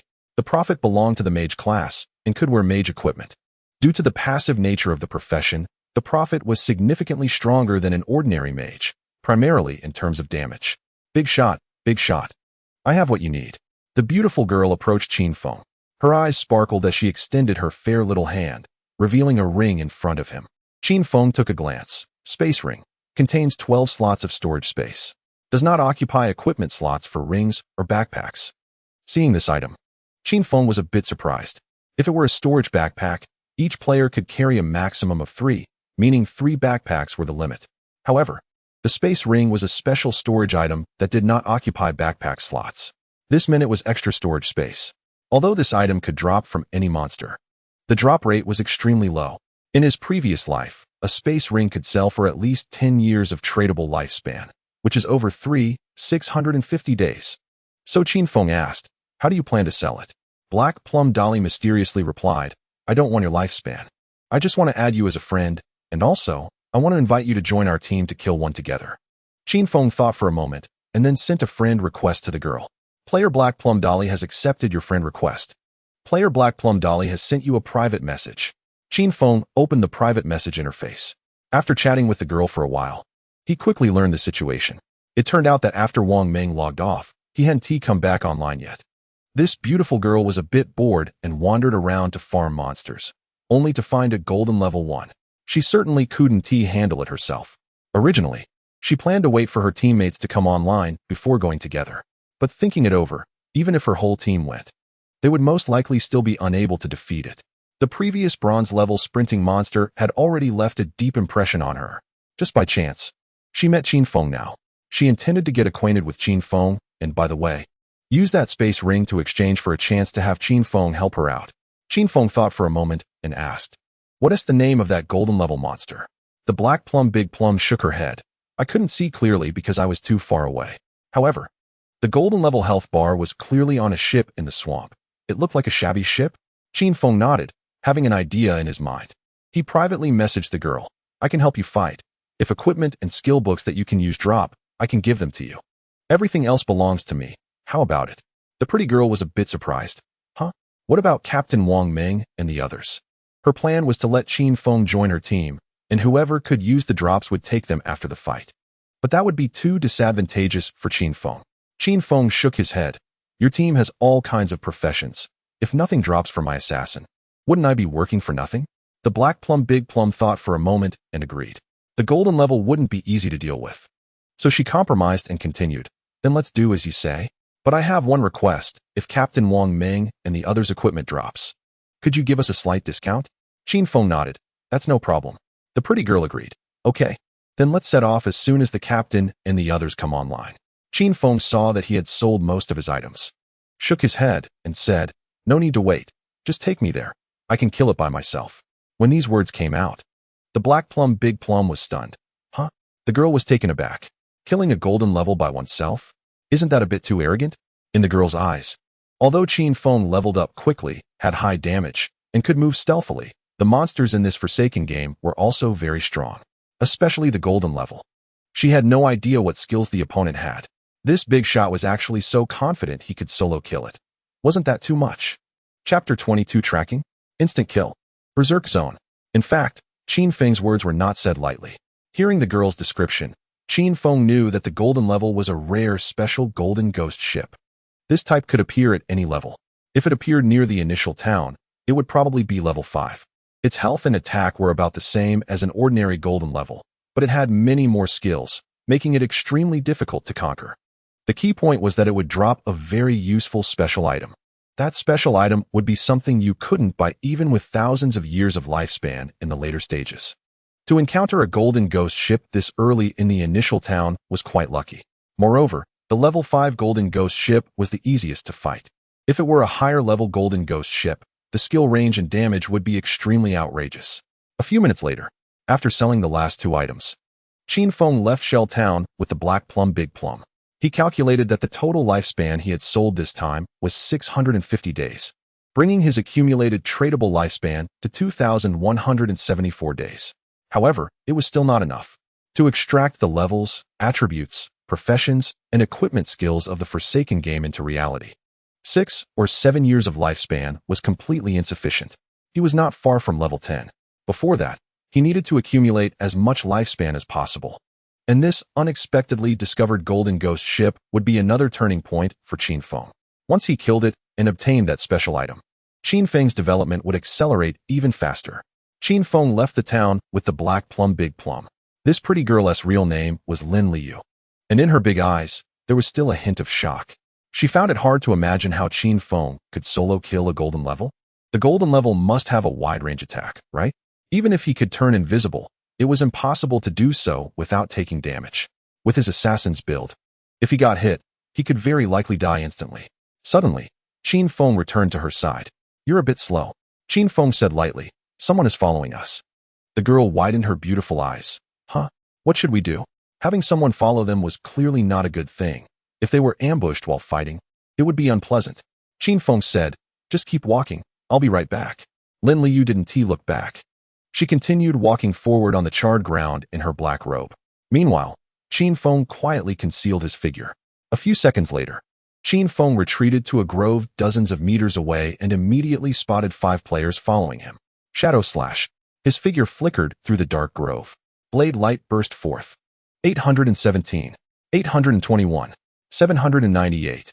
For damage numbers floated before Qin Feng's eyes. The 4 followers dropped dead on the spot. There was one last person left, who, seeing the 4 instantly killed, changed his expression and was about to flee. But a deadly poison dart accurately hit his back of the head. 948, weak point attack. Instant kill. Unfortunately, These 5 guys were all poor. The tradable lifespan they dropped added up to only about 10 days. It was like killing 2 small monsters. Qin Feng calmly left the grove. Let's move faster. Qin Feng returned to Lin Liu's side and directly picked her up, throwing her over his shoulder. Lin Liu was a bit dazed. This posture was quite absurd, like being captured by a mountain bandit to become a captive wife.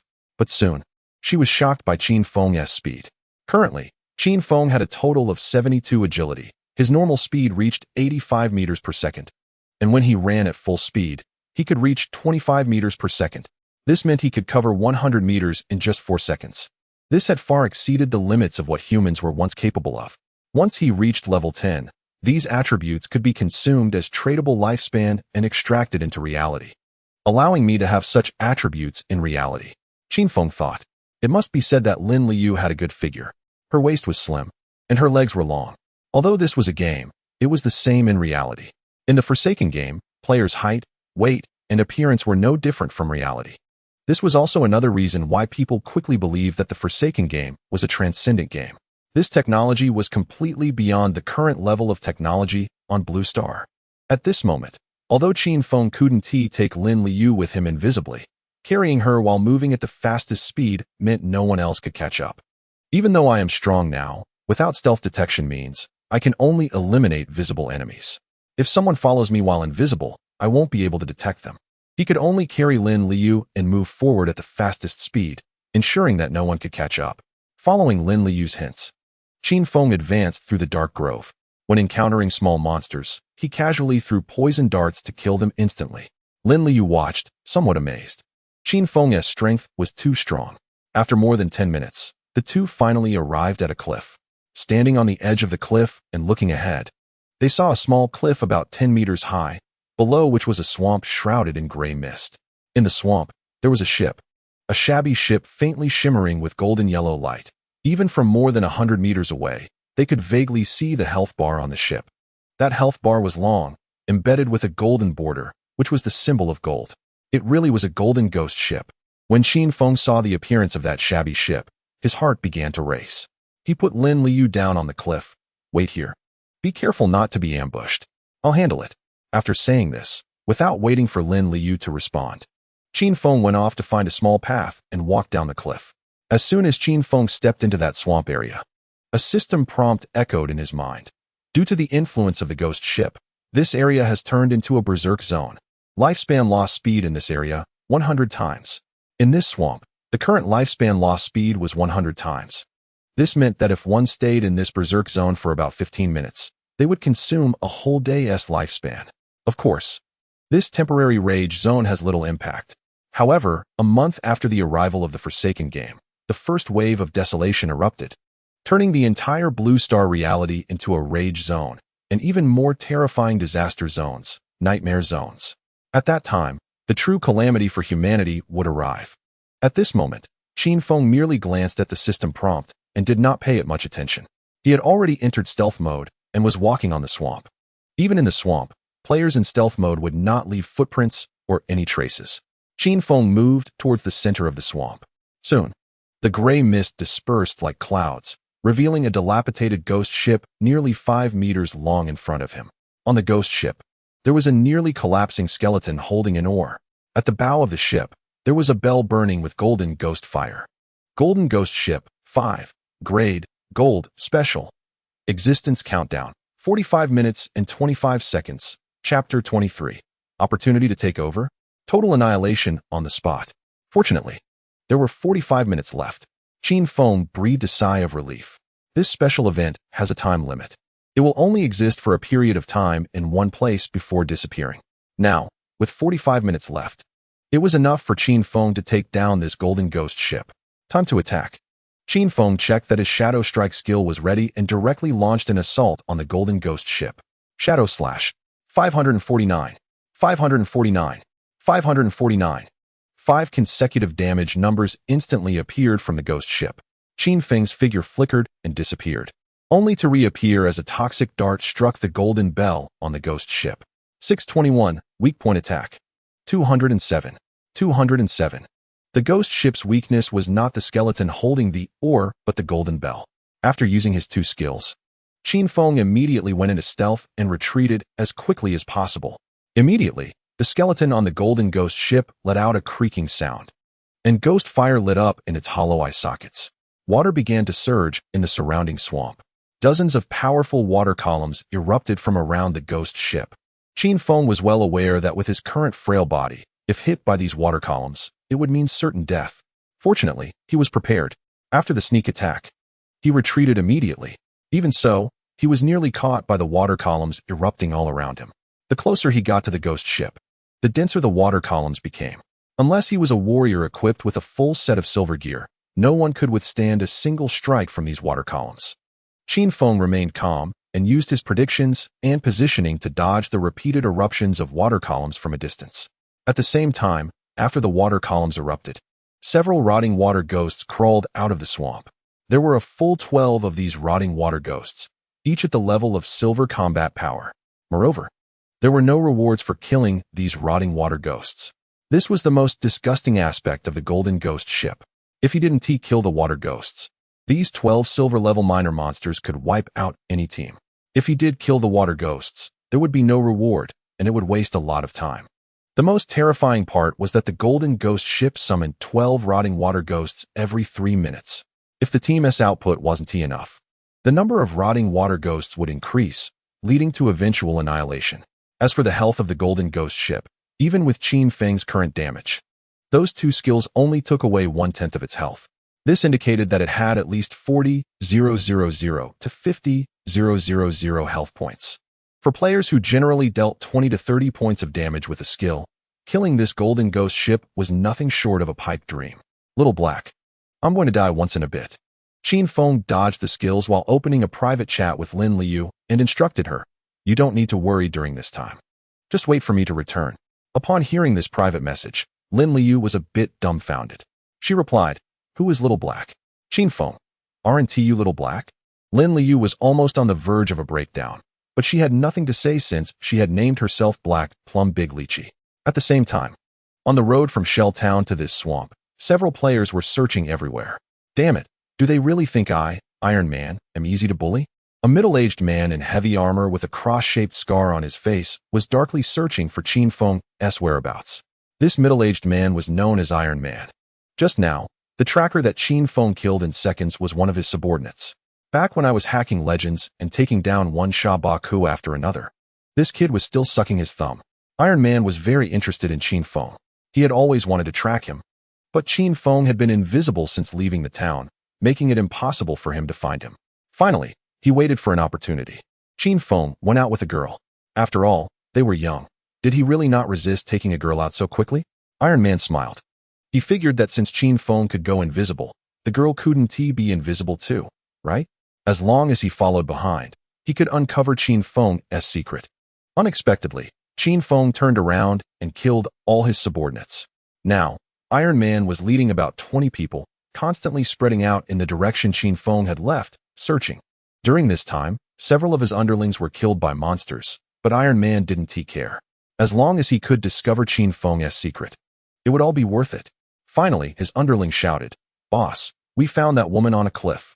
The Shadow is fighting one-on-one." This discovery made Iron Man extremely excited. He immediately gathered his subordinates, a total of about 20 people, and rushed towards that swamp. At this time, Qin Feng was continuously dodging various water element attack skills released by the Golden Ghost ship, seizing the opportunity to launch Shadow Slash and Toxic Dart time and time again. Due to the frequent attacks, Qin Feng had limited opportunities to strike. By the time he had reduced the ghost ship's health to half, about 10 minutes had passed. This meant he could find an opportunity to attack roughly every 2 minutes. Just when the Golden Ghost ship's health was reduced to half, the ghost fire bell at the bow suddenly rang, releasing an invisible wave of spiritual energy that spread outwards, extending over 100 meters. When Qin Feng was touched by this spiritual wave, he was immediately immobilized. Even in stealth mode, he was swept out by this spiritual wave. The next moment, a water column erupted violently beneath him, engulfing him completely. 1059. It directly killed Qin Feng. This was the mechanism for the Golden Ghost ship at half health. A 5-second large-scale forced immobilization that could not be avoided, and he could only endure it. This was already within Qin Feng's expectations. "You have died." and you lost 326 years of lifespan, non-tradable. You have died, and you lost 1,087 days of lifespan, tradable. He directly lost half of his lifespan. This loss could be considered significant, but it didn't matter much. As long as Qin Feng returned, he could pick up the tradable lifespan that had dropped. As for the non-tradable lifespan, even if he picked it up from monsters, he would still lose 50. Of course, this small loss was nothing compared to the item that the ghost ship would drop. Just as Qin Feng died and returned, Iron Man happened to arrive with his subordinates. He immediately saw Qin Feng being killed and the scene of his lifespan dropping. Ha ha ha, it's really heaven helping me.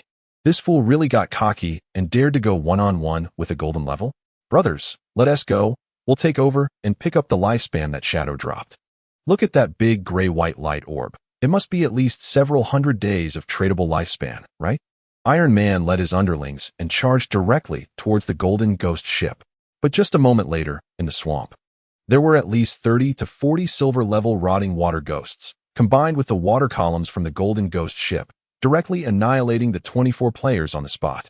They didn't even get close to the place where Qin Feng died. Gray-white lifespan orbs exploded everywhere in the swamp. The special that even Qin Feng had to die once to kill was not so easy to conquer. Iron Man, who died and returned to the small town, along with his subordinates, were all dumbfounded. What the hell? How is this so strong? How did that Shadow manage to bring it down to half health? Is this a joke? Chapter 24, Global First Kill of Golden Tier. Shocking the world. Iron Man and his 23 subordinates all transformed into white light and resurrected in Shell Town. Their faces were all grim. They had planned to take on the golden tier that the Shadow was dealing with, but they never expected it to be so powerful. This is absurd.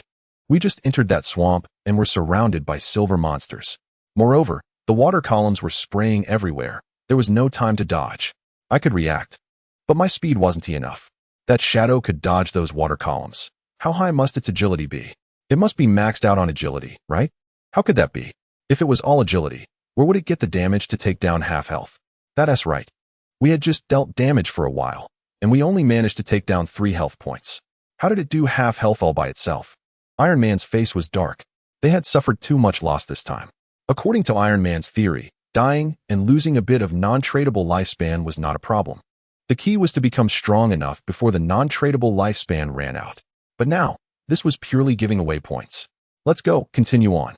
Iron Man was naturally unwilling to give up, and under the surprised gazes of many in Shell Town, he led the team to set off again. Their situation surprised many in the town.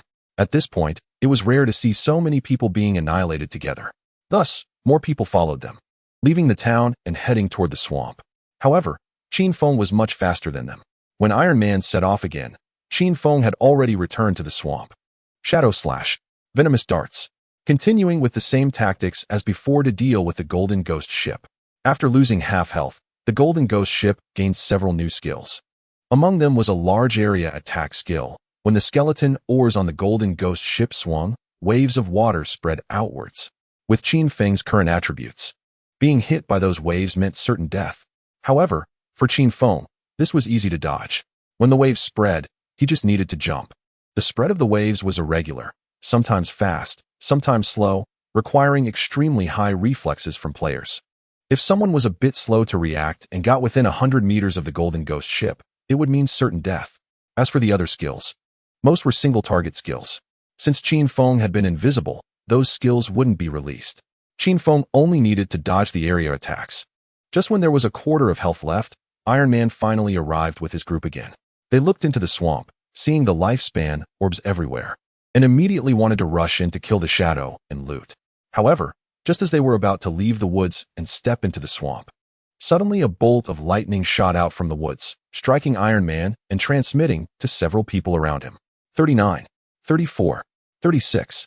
This was the damage level of most players at this stage. To prevent anyone from interfering with Qin Feng, Lin Liu was hiding in the woods, launching a surprise attack. Moreover, Wang Meng had brought an elite team, knowing that agility was very important in this game. Lin Liu's movement speed was much faster than that of ordinary players. The surprise attack hit, and seeing the opponent turn around, Lin Liu immediately fled. Qin Feng was maneuvering with the Golden Ghost ship in the swamp, observing the scene from a distance without paying too much attention. In fact, even if those people entered the swamp, they would mostly be doomed. Shadow Slash. Venomous Darts. Qin Feng seized the opportunity for another set of attacks. Only 5,000 health remained, and the health bar looked like it had only 1/10 left. Just as another group of players followed Iron Man and reached the edge of the swamp, Qin Feng executed the last Shadow Slash, passing through the Golden Ghost ship. 5 consecutive blade lights burst forth, slashing at the ship's body. 549. 549. 549. You have killed the Golden Ghost ship, Golden Tier. You have gained 4,800 experience points. Congratulations, you have reached level 8. Congratulations, you have gained 7 evolution points. You have gained 216 days of lifespan, tradable. At the same time, a server-wide announcement echoed in the minds of all players in the Forsaken game. Player Shadow, Shell Town, achieves the first kill of the Golden Tier in the entire server, gaining 3 points of reputation. This announcement played 3 times in a row, leaving players both domestically and internationally in a state of shock and stupor. Golden? First kill? What the hell is this Shadow so powerful? My god, I can't even beat a small monster. And this person took down a Golden Tier? Which country's starting town is Shell Town? The one who achieved the first kill of the Golden Tier must be a strong player from our Great Han country. No, this Shadow is definitely a master from our Sakura country. Players worldwide who had entered the Forsaken game were astonished at that moment. Even in reality, anyone who had played the Forsaken game heard the server-wide announcement. For example, Wang Ming. He had just finished reporting the situation and was rushing back when he heard this announcement, looking completely bewildered. Just a moment ago, he said that the Shadow could handle Bronze Tier alone. Suddenly, the person had solo killed a Golden Tier. How can the gap between people be so big? I brought a hidden profession team that can barely fight Bronze, and this Shadow solo killed a Golden? Wang Ming instantly doubted life. In the land of the Forsaken. At the same time that countless players around the world were shocked, Qin Feng's expression remained unchanged. After all, in his previous life, he had also achieved some first kills. Although it was done with a team, he had triggered such server-wide announcements many times for Golden, Platinum, Emerald, and Diamond tiers, calculated by ranks. For example, the first kill of the Golden Tier counts only once. Now that Qin Feng triggered it, if anyone else killed a Golden Tier later, it would not count as a first kill. However, for Epic Tier kills, they were all named, and every kill would trigger a server-wide announcement. This time, Qin Feng did not team up with Lin Liu, so the announcement only had his name. When the last Shadow Slash was released, the Golden Ghost ship broke apart, dropping a pile of loot. Before Qin Feng could pick it up, a group of players rushed into the swamp. Agwang, cast your skill and find that guy. Kill him, and we can monopolize the golden drops. A tall, thin young man with very pale skin had his eyes lit up at the sight of the dropped loot, clearly wanting to steal it. Golden Tier. In other words, what dropped on the ground was at least Silver Tier equipment and skill books. He even saw golden glimmers, indicating there were Golden Tier loot. Immediately, behind him, a hunter player raised his hand to summon a spectral horned eagle. The eagle flew into the sky, and waves of light blue energy rippled outwards. This energy wave could reveal invisibility. According to these players' plan, they could find the hidden Shadow and then kill him. However, when that spectral horned eagle flapped its wings and sent out waves of light blue ripples, it failed to detect any invisible players. Chapter 25, Epic Level Greedy Hand. Ghost Firebell. At this stage, the players could obtain revealing skills, and the reveal level was only level 1. Qin Feng, as a Shadow class, has a built-in level of invisibility. Therefore, these players naturally cannot detect him. As for the loot on the ground, Qin Feng is not in a hurry. After all, there is a protection period for ownership rights, and others cannot take it. Seeing those players summon the Phantom Horned Eagle, Qin Feng knows their intentions. They want to kill me and steal my things. They are thinking too much. Qin Feng sneers inwardly. He moves like an invisible ghost, wandering nearby. There are about 10 of them, all gathered together, approaching the corpse of the Golden Ghost ship. They speculate that Qin Feng has already run away. Otherwise, there would be no reason for them to release the Phantom Horned Eagle and still not find him. He is clever, the tall and thin young man sneers, raising his hand. But don't let your guard down. Be ready for battle at any time. The protection period for the ownership of the loot is 5 minutes. And after 5 minutes, the loot here will belong to us. The Phantom Horned Eagle flies above their heads, and waves of energy ripples against invisibility spread out, giving them a sense of security. However, suddenly, a figure flashes past their line of sight, accompanied by countless blades of light. They burst forth simultaneously on the bodies of the 10 or so players. They only see numbers of damage floating around them, and then they black out, dying on the spot. Shadow Slash. If the opponents had dispersed, it would have been a bit troublesome for Qin Feng to kill them, since they are gathered together. He cannot be blamed for not being merciful. All dead. The blades of light flashed, and beside the disassembled corpse of the Golden Ghost ship, 12 gray-white life orbs suddenly appeared. The entire swamp finally fell silent. By the way, where did that Lin Liu girl run off to? Qin Feng glanced around the swamp, but saw no one. He was not in a hurry to use Greedy Hand on the corpse of the Golden Ghost ship. Instead, he opened the skill panel first. Previously, I had 6 evolution points, and this gave me 7 points, just enough to make 13 points. Evolve Greedy Hand. Greedy Hand, Diamond Epic Assassin class skill. There is a 220,300 chance of receiving an additional loot reward. The additional loot gained has a 100 chance of increasing by 1 grade. Epic level Greedy Hand. A direct qualitative change. A 100 increase by 1 grade. Isn't this invincible? Qin Feng's breathing became a bit hurried. Even after struggling in the Abandoned God game for 9 years, he had never heard of such an outrageous skill. Without further ado, I'll loot the corpse. You have used the skill Greedy Hand. You have gained 7 evolution points. You have gained 7 evolution points. You have gained 7 evolution points. You have gained 216 days of lifespan, tradable. You have gained 216 days of lifespan, tradable. You have gained 216 days of lifespan, tradable. A series of system prompts made Qin Feng's heart race. In one go, he directly gained 21 evolution points. 648 days of lifespan. Qin Feng collected all the tradable lifespan dropped by everyone in the swamp, including his own drop of over 1,000 days. Then he looked at his tradable lifespan, 3,115 days. Now he has 21 evolution points again. Continue evolving Greedy Hand. Qin Feng opened the skill panel. However, when he was about to evolve Greedy Hand, he heard a system prompt. The skill Greedy Hand has reached epic level. Continuing evolution requires 10 times the evolution points. Do you want to consume 210 evolution points to evolve this skill? Qin Feng chose no. Where would he get that many evolution points? Evolving from epic to legendary level requires 10 times the evolution points. Wouldn't the subsequent levels require even more? Qin Feng sighed. Fortunately, now he gains evolution points faster. With the epic level Greedy Hand, a golden level loot gives 28 evolution points. In that case, he could only evolve other skills for now. Qin Feng shook his head and temporarily did not act. Instead, he picked up all the loot from the Golden Ghost ship and checked them one by one. Among them, the most important was, of course, the special item that Qin Feng wanted. Ghost Fire Bell, special item, when carried, death will not cause loss of lifespan. This effect has a cooldown time of 1565 seconds. Soul Absorption passive. When you kill a monster, the lifespan dropped increases by 20. Soul Shock active. Shake the Ghost Fire Bell to immobilize all enemies within a 100-meter radius for 3 seconds. Cooldown 521 seconds. This special item is something that might not even be bought with 1,000 years of lifespan in the late game of Abandoned God. The most important effect is that of Soul Absorption. The lifespan dropped from killing monsters increases by 20. In Abandoned God, the importance of tradable lifespan goes without saying. Not only does extracting abilities to reality require consuming tradable lifespan, but many aspects in the mid-late game also require it. In short, the more tradable lifespan one has, the stronger the player will naturally be. Moreover, the Ghost Fire Bell is not considered equipment, it's just an item.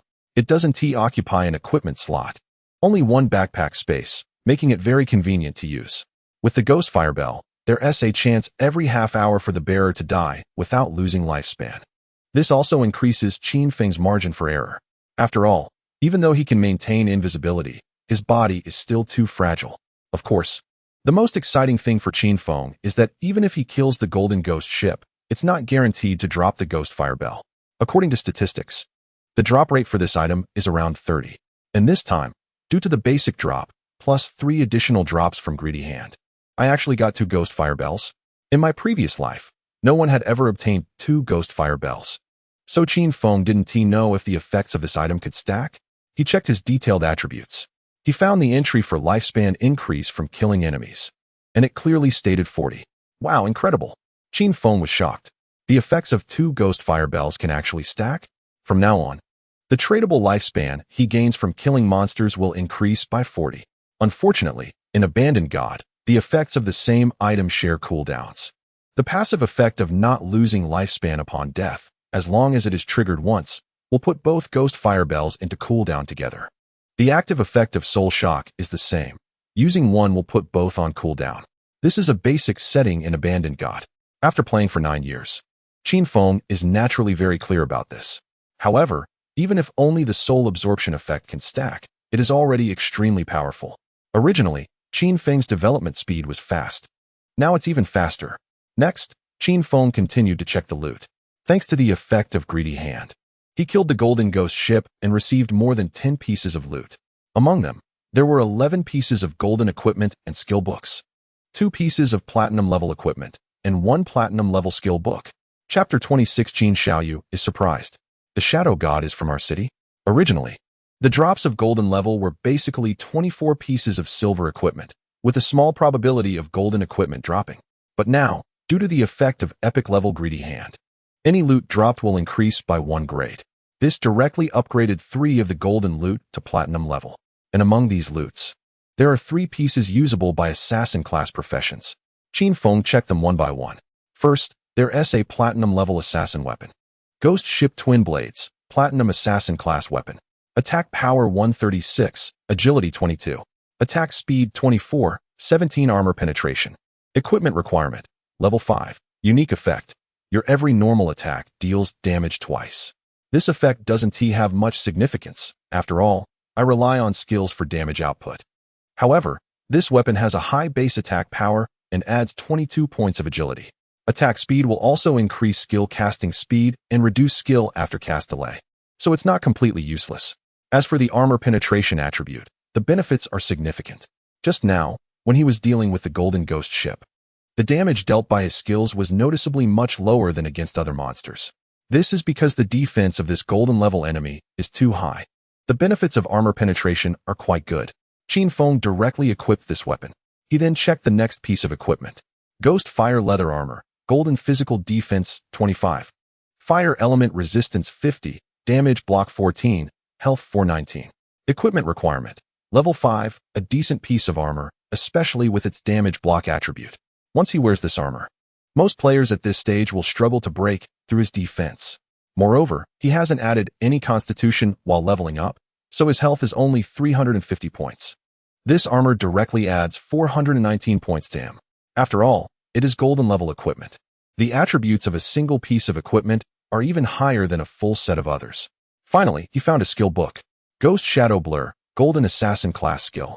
Passive effect, gain 15 evasion rate. Triggering evasion can immunize all damage. Seeing this skill, Qin Feng's eyes lit up. Finally, a survival skill for assassins has arrived. Evasion builds are not mainstream in the God-Forsaken game, but that's because evasion rates are generally hard to stack high. Even with a 50 evasion rate, it's easy to die. However, I can infinitely evolve skills. Even if I only reach an 80 evasion rate, the effect would be considerable. Qin Feng glanced at his current evolution points, which stood at 21. If it were someone else facing these skills, it would definitely be hard to decide which skill to evolve first. But for Qin Feng, he quickly made a judgment. First, continue to increase damage. The higher the damage, the stronger he can defeat enemies and obtain better loot. Qin Feng temporarily ignored the newly learned Ghost Shadow Blur and chose to evolve Instant Shadow / first. You have consumed 35 evolution points, remaining 13 points.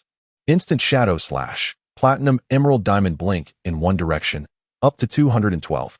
427 meters, and enter a stealth state. Lasts 789 seconds, dealing 567 slashes to all enemies in the path. Cooldown 12, 1043 seconds. Slash width, 313, 641 meters. Each slash adds 200, 250, or 300 attack power. Evolving Instant Shadow / twice in a row doubled this skill's damage at least, even if not in stealth. Without breaking stealth, one use of the skill can still deal 3,000 damage. If breaking stealth and performing a back attack, the total damage of 7 slashes can reach 6,000 to 7,000. With 13 evolution points left, Qin Feng chose to evolve an initial skill, Back Attack Enhancement. You have consumed 235 evolution points, remaining 3 points. Initial skill, back attack enhancement, normal bronze, silver, gold. Passive effect, damage increased by 15, 20, 25, or 30 when attacking from behind the target. This is a stable damage increase, which is definitely better the higher it is. After organizing these items, Qin Feng's combat power increased again. If he were to fight the Golden Ghost ship again, he could finish it in under 5 minutes. And he would likely not die. After all, his agility increased by 20 or 30 points, making him much faster. And he even has the ability to dodge the ghost ship's full-screen attack at half health. Next, Qin Feng looked into his backpack. He still had a platinum equipment piece and a platinum skill book. The equipment was for archers, and the skill book was for priests. Platinum level items are not suitable to sell for now. He decided to keep them for the time being. Qin Feng wasn't afraid of exposing his greedy hand situation. After all, as long as he was strong enough, what was there to fear? The key reason is that no one can afford platinum level items at this stage. Equipment of this level can sell for at least 5 to 6 years of lifespan. And as for skill books, selling for 10 years of lifespan isn't too much. In addition to the platinum items, there are also 7 or 8 pieces of golden level equipment and skill books that can be sold to Wang Meng's team. Qin Feng thought for a moment. A mage skill book and a magic type ring. These are for Lin Liu. It was previously agreed that he would give her items, which is reasonable. After all, Qin Feng obtained a space ring from her, and the value of the space ring is significantly higher. Additionally, items for warriors, priests, and archers can be sold to Wang Meng's team at a 10% discount. They may not be able to afford it right now, but Qin Feng trusts Wang Meng's character. It's fine to owe him for now. After all, Qin Feng had collaborated with him for several years in his previous life, and knew Wang Meng was a reliable person. Roughly calculating, these items add up to several thousand days of lifespan. After organizing everything, Qin Feng left the swamp and opened Lin Liu's private chat channel. Little Black. Where are you? Lin Liu really couldn't stand the nickname Little Black anymore and regretted choosing such a code name. However, in the God-forsaken game, names cannot be changed. So she helplessly replied, I was caught by Iron Man and died back to the town. Luckily, the tradable lifespan of our team is all with Uncle. The uncle she referred to is Wang Meng. Wang Meng has strong survival ability, so giving the lifespan to him is relatively safe, avoiding the risk of losing half of it upon death. Alright, wait for me to come back and give you the items. Qin Feng entered stealth mode and headed back toward Shell Town. Soon, he saw Iron Man leading over 20 people rushing towards the swamp. Upon seeing these players, Qin Feng treated them as a group of wild monsters and directly attacked. Meanwhile, in another town belonging to Daxia Zhanghai City, Moonlight Town, Qin Xiaoyu, having obtained the hidden class life sacrificer, found a team in Moonlight Town that was struggling to level up outside. They were discussing the recent global first kill of a golden level monster. Hey, I heard Shell Town is our Zhanghai City's starting town. Does that mean that the Shadow God is from our Zhanghai City? Everyone began to discuss. As a priest, Qin Xiaoyu followed behind healing and secretly felt delighted upon hearing her teammates chat. Shadow, this global first killer of the golden level monster is actually from Zhanghai City? This revelation made Qin Xiaoyu's eyes light up, and she secretly decided, once someone in our town reaches level 5, I will go to Shell Town to find the Shadow God. She felt quite disdainful of her current temporary teammates. They took forever to kill a small monster. And sometimes they were even chased by wild monsters, making things quite embarrassing. She thought to herself, if I teamed up with that Shadow, leveling up and farming monsters would definitely be much faster. Chapter 27, Shadow Big Brother? The Girl's Shock. The first player in every town to reach level 2 will unlock the town level leaderboard and gain 1 point of reputation. The first to reach level 5 can light up the town's teleportation array and also gain 1 point of reputation. However, currently, apart from Qin Feng reaching level 8, no other town has seen a player reach level 5. A bunch of level 4 players are struggling to farm monsters, pushing for level 5. Only when someone in a town reaches level 5 and lights up the teleportation array can that town connect with other towns. Moreover, there is a rule. Towns in the Zhanghai City area can only connect with other towns in the Zhanghai City area and cannot go to towns in other regions. At this moment, on his way back to Shell Town, Qin Feng encountered Iron Man leading 23 underlings. Qin Feng noticed that this group was relatively alert, seemingly aware of his area damage skills, and did not cluster together. However, even with ordinary attacks, holding the platinum level ghost ship dual daggers, Qin Feng could take down a player with just 2 hits. He first found the best angle and used instant shadow slash. 1225, 1219, 1231. Qin Feng transformed into a black shadow, instantly weaving through the enemy crowd, leaving behind over 10 damage numbers. Instant shadow slash, with just 1 slash, had already killed those more than 10 players. Then, Qin Feng couldn't be bothered to hide. Holding the ghost ship dual blades, he transformed into a ghostly killer at an extremely fast speed, charging towards the remaining 10 or so people. Iron Man and his subordinates were all frozen in place with fear. Quick, take him down. One person against so many of us, he must be dreaming. Be careful of his invisibility. They watched as the shadow appeared and all attempted to fight back. However, after fighting back, they quickly fell into despair. This godforsaken game didn't have the concept of attack locking. Qin Feng's agility was far superior to these people, as long as he saw them using control skills. He perfectly dodged all of them. As for the attacks that landed on him, they only dealt single-digit damage. Many couldn't even break his defense. Qin Feng's level was higher than theirs, and his equipment was better, especially the golden-level Ghost Fire leather armor, which gave him overwhelming combat power against these players. Iron Man and the others immediately cried out for help. Damn, don't come over, don't come over. His speed is too fast, we can't hit him. How are we supposed to play? Big brother, please don't kill me. I have less than a year left to live. Qin Feng had no intention of showing mercy. He originally wanted to take over, but got wiped out instead. He couldn't be bothered with them. But now they were still coming to cause trouble and expected him to let them go. Qin Feng's figure moved like a ghost through the dark woods. In the end, he killed 22 people, including Iron Man.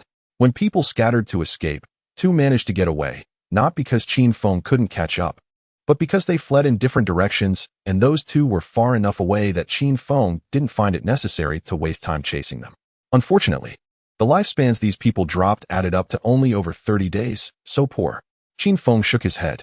During the time he was taking down these people, he received a system prompt. Due to his excessive active killings, he gained a layer of the killer's negative status. At the first layer of killer status, death drops 75 current lifespan. At the second layer of killer status, death drops 875 current lifespan. In other words, each layer of killer status makes players effectively die an additional time upon death. However, Qin Feng had the Ghost Fire Bell.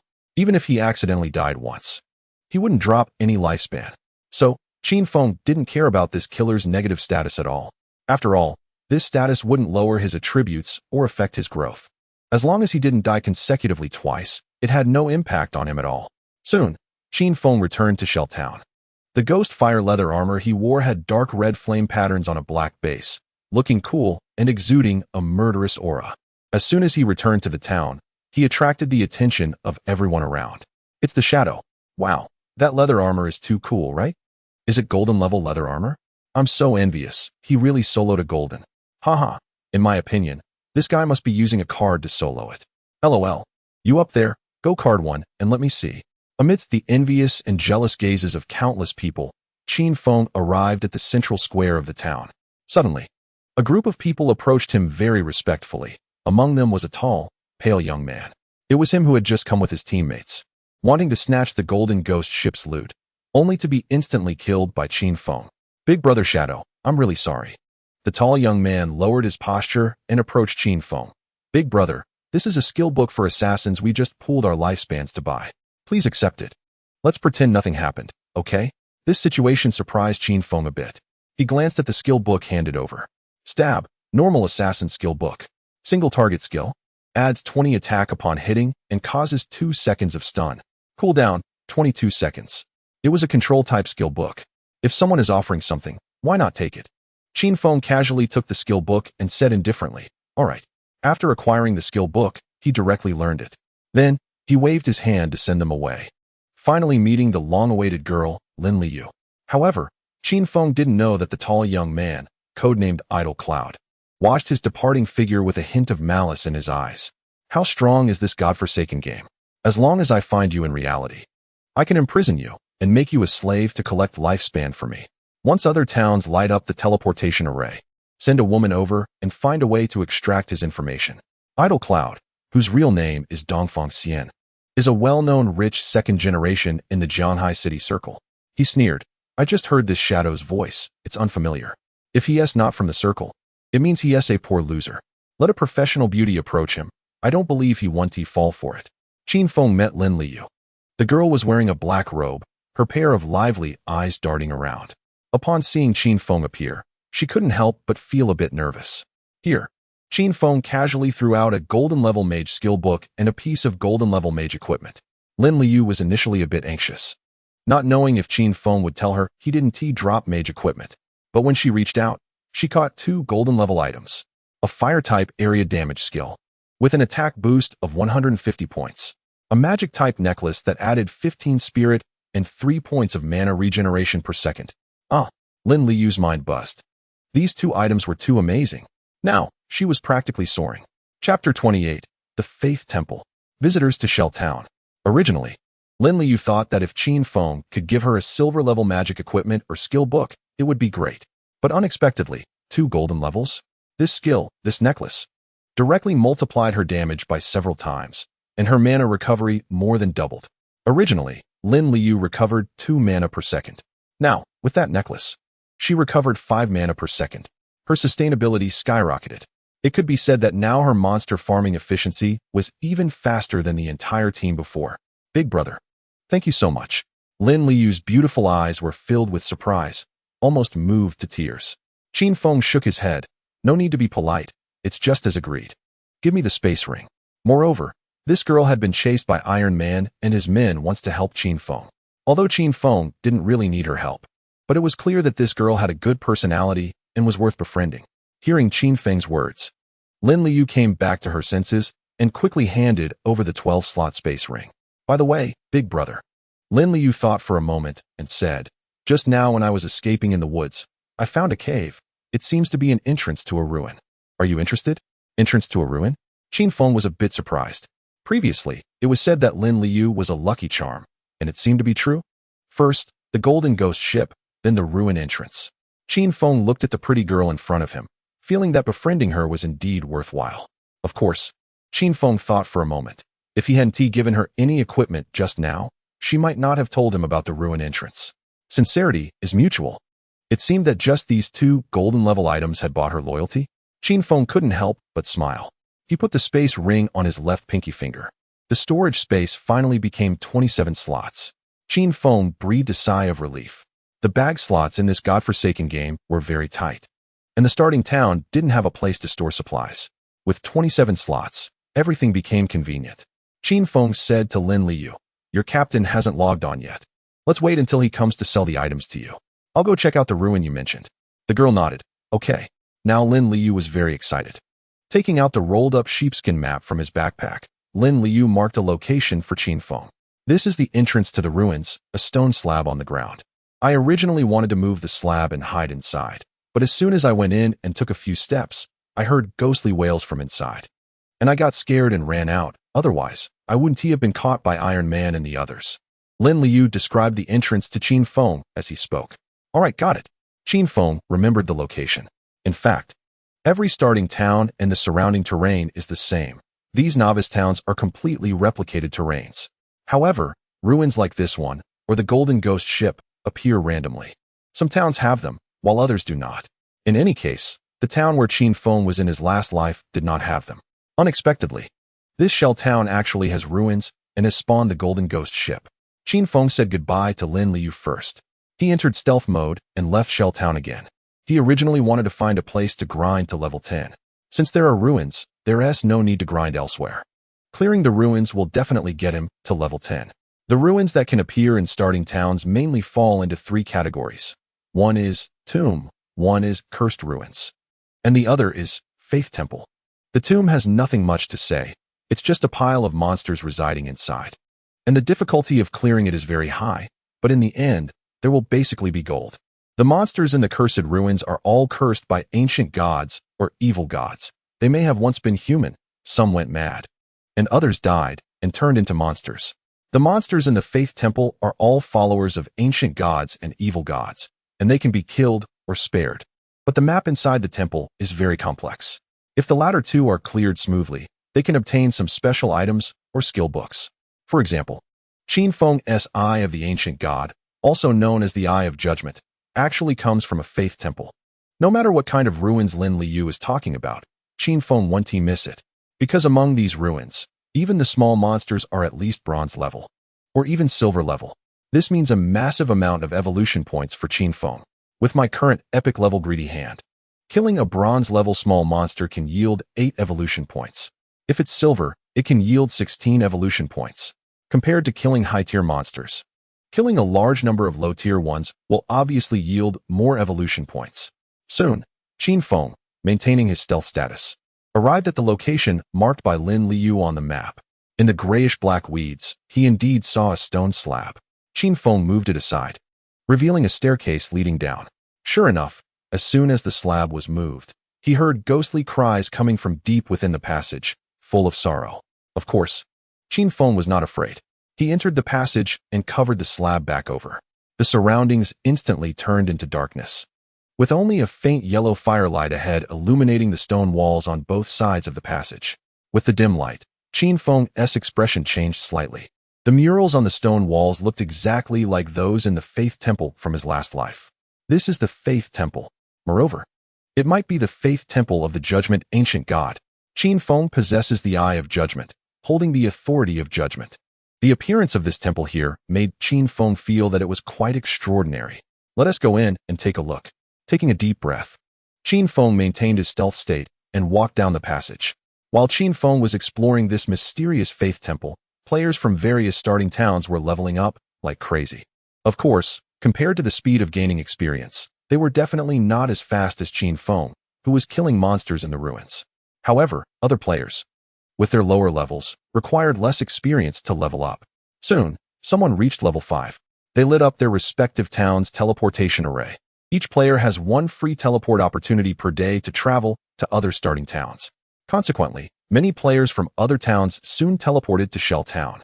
Because the global first kill of the Golden Ghost was by the god player Shadow, who was in Shell Town, the number of people in the town increased rapidly. Chapter 29. Qin Xiaoyu joins the team? Being judged. Why are there so many people? Wang Ming logged back in and saw that the number of players in Shell Town had multiplied compared to before, and he was momentarily taken aback. After entering the God-forsaken game for the first time, one needs to reach level 3 to leave, which is equivalent to logging out. To log back in again, one just needs to close their eyes for more than 10 seconds, and an option will pop up asking if they want to return to the land abandoned by the gods. Wang Ming was originally level 3 and ranked in the top 10 in Shell Town, but now, he had been pushed down to over 20. He needed to act quickly. Wang Ming quickly private messaged his teammates Black Plum and Big Li. He found out that 2 of them hadn't logged in yet. One of them was the middle-aged female priest. He needed to recruit another priest. Wang Ming gathered the other 3 together. When he saw Lin Liu, he was momentarily stunned because he noticed that the girl had a faintly glowing golden necklace on her chest. Wang Ming and the other 2 were dumbfounded. What is this? Lin Liu smiled and then explained what had happened with Shadow. In the end, she added, "It seems that Shadow has equipment skills for your class. I'll contact him later and let him sell us the stuff. We can get a discount." Wang Ming was both amused and exasperated. Silver level is fine, but if it's golden level, we probably can't afford it. The sharp-eyed archer youth in the team looked a bit envious. That's great. You actually became friends with the big shot Shadow. Keep it up. If we can get close to the big shot, we can enjoy some luxury, haha. Lin Liu gave him a disdainful look. Look at your aspirations, just relying on hugging someone else's thigh, right? Think more about your own reasons. Have you been working hard to grind monsters and level up?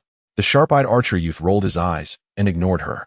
Although the 4 of them met in the God-forsaken game, their relationship was already quite good. Furthermore, Wang Ming had checked their real-life situations during his last return, so he had some understanding of them. With their backgrounds in order, they could settle down. Wang Ming then said, "We need to find a priest to grind monsters together. First, 5 of us will grind.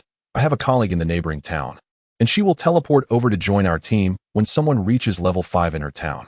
Lin Liu was a bit curious. What about Wang Jie? Wang Jie is the middle-aged female priest from their previous team. Wang Ming shook his head. Wang Jie is going to another town to find her son. So I said we don't have a priest now. They couldn't just solo like Qin Feng. When grinding in a team, both a tank and a healer were needed. So, Wang Ming started setting up a stall. But he wasn't selling anything. Instead, he wrote, "Team recruiting, requirement, priest class." There were many stalls recruiting, But because Lin Liu stood behind Wang Ming with her faintly golden necklace, it quickly attracted a lot of attention.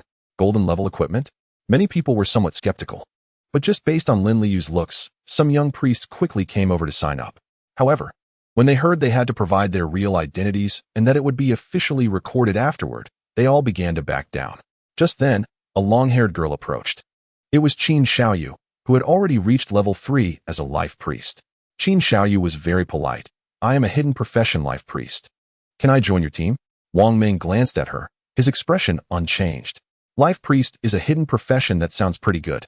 But he was looking for someone who could stick around for the long term, so he needed to confirm the other party's real identity. Qin Xiaoyu did not oppose and straightforwardly stated her identity. I'm a freshman at Jianghai Normal University. My parents have passed away, and there is only one older brother at home, who was adopted by my parents and is not my biological brother. Qin Xiaoyu emphasized this. Wang Ming nodded. Qin Xiaoyu. Then it's you. Try joining the team first. Xiaoyu has joined the team. In fact, Qin Xiaoyu originally wanted to use Xiaoyu as her code name. However, she joined the team later, so that code name had already been taken. She didn't want to add a number to the code name, so she added the character Ya. After joining the team, Qin Xiaoyu smiled. She seemed to casually glance at the golden necklace around Lin Liu's neck. The golden-level global first kill was taken down by the Shadow in Shell Town. Therefore, this necklace is likely related to the Shadow. Such a development was naturally unexpected by Qin Feng. In this life, he rose too quickly. The golden-level first kill made his code name Shadow known worldwide. His fame was so great that even Qin Xiaoyu was moved. At this moment, Qin Feng was in the Temple of Faith, walking along the corridor. Soon, he arrived at a spacious hall. Inside the hall, there was nothing. Only two humanoid demons, bowing down, knelt on the ground with their hands raised above their heads, as if holding something. The ghostly cries heard at the entrance were emitted by these two humanoid demons. Ancient God pious believer being judged, 10, rank, silver. Qin Feng maintained his invisibility and entered the hall. Seeing the two kneeling believers, he directly activated Shadow Slash. Breaking invisibility. Back attack. All damage bonuses that should triggered, and the weak point attack was impossible. The hit position for Shadow Slash is random, making it difficult to trigger a weak point attack exactly. This cannot be compensated by skill, but in return, the basic additional attack of this skill is very high. 1058. 1058. 7 damage numbers popped up above the heads of the two pious believers. However, their health bars only dropped by a small half. After all, they were level 10 silver, with health more than double that of the curse users Qin Feng had killed before. In fact, the combined health of the two pious believers exceeded that of the golden-level golden ghost ship. Originally, Qin Feng was preparing to dodge their attacks. However, the two kneeling pious believers did not attack Qin Feng. Instead, they turned towards his invisible location and knelt down again. These two are being judged, and I hold the authority of judgment. Could it be that they won't attack me? A thought occurred to Qin Feng, somewhat surprised. To confirm this guess, he voluntarily exited his invisibility and kept his distance from the two pious believers. He found that the two pious believers, resembling ghoul-like creatures, indeed did not attack him. Instead, upon seeing him, they completely prostrated their upper bodies to the ground. Chapter 30. Pious Believers. Underground Maze. Originally, Qin Feng wanted to kill these two to gain evolution points and experience. But the current situation made him a bit confused. Even after crawling through 9 years in the last life, Qin Feng had never heard of such a situation. It was probably because I hold the authority of judgment. Qin Feng had a sense of this. The appearance of such a strange temple of faith here might really be related to his eye of judgment. This temple has secrets. He thought for a moment and tried to speak. Do you know the way? Let me. The two pious believers seemed a bit bewildered upon hearing his words, clearly not understanding what he was saying. In fact, Qin Feng knew that these demons abandoned by the gods were actually beings from other civilizations. However, they had been eroded and corrupted, completely mentally deranged, even turning into beasts that only knew how to plunder lifespan from humans. These two seemed to retain some semblance of rationality. Just as Qin Feng was thinking this, the two pious believers suddenly became alert. A fierce expression suddenly appeared on their decayed faces, and they turned abruptly, pouncing towards the entrance of the hall. Qin Feng heard chaotic footsteps coming from the corridor outside the hall. It seemed that other players had arrived. Whoosh, whoosh. The two pious believers gathered 2 balls of green flames in their hands and threw them directly towards the distance in the corridor. Oh no, it's 2 silver ones. We can't even deal with one, and now there are 2? Run quick. The green flames were thrown by the 2 pious believers, and chaos and panic erupted in the corridor along with footsteps and shouting. Qin Feng returned to his invisible state. He approached the entrance of the hall and looked into the corridor. He saw that the entire corridor was engulfed in green flames, and 6 players who couldn't escape were being burned to ashes. Gray roses? Qin Feng saw a familiar figure in the flames. It was the mature woman who had previously bought Ice Spike from him. He didn't expect her to have found this temple of faith as well. Unfortunately, her team was not strong enough. The 2 silver gatekeepers took her down. The corridor was too narrow. There was no room to dodge against the flames of the pious believers. So, it was normal to discover that one should have entered the hall first to leave enough space to evade. Qin Feng shook his head. He coldly watched as the 6 were burned to death by the green flames. Soon, 6 gray-white lifespan orbs appeared in the corridor.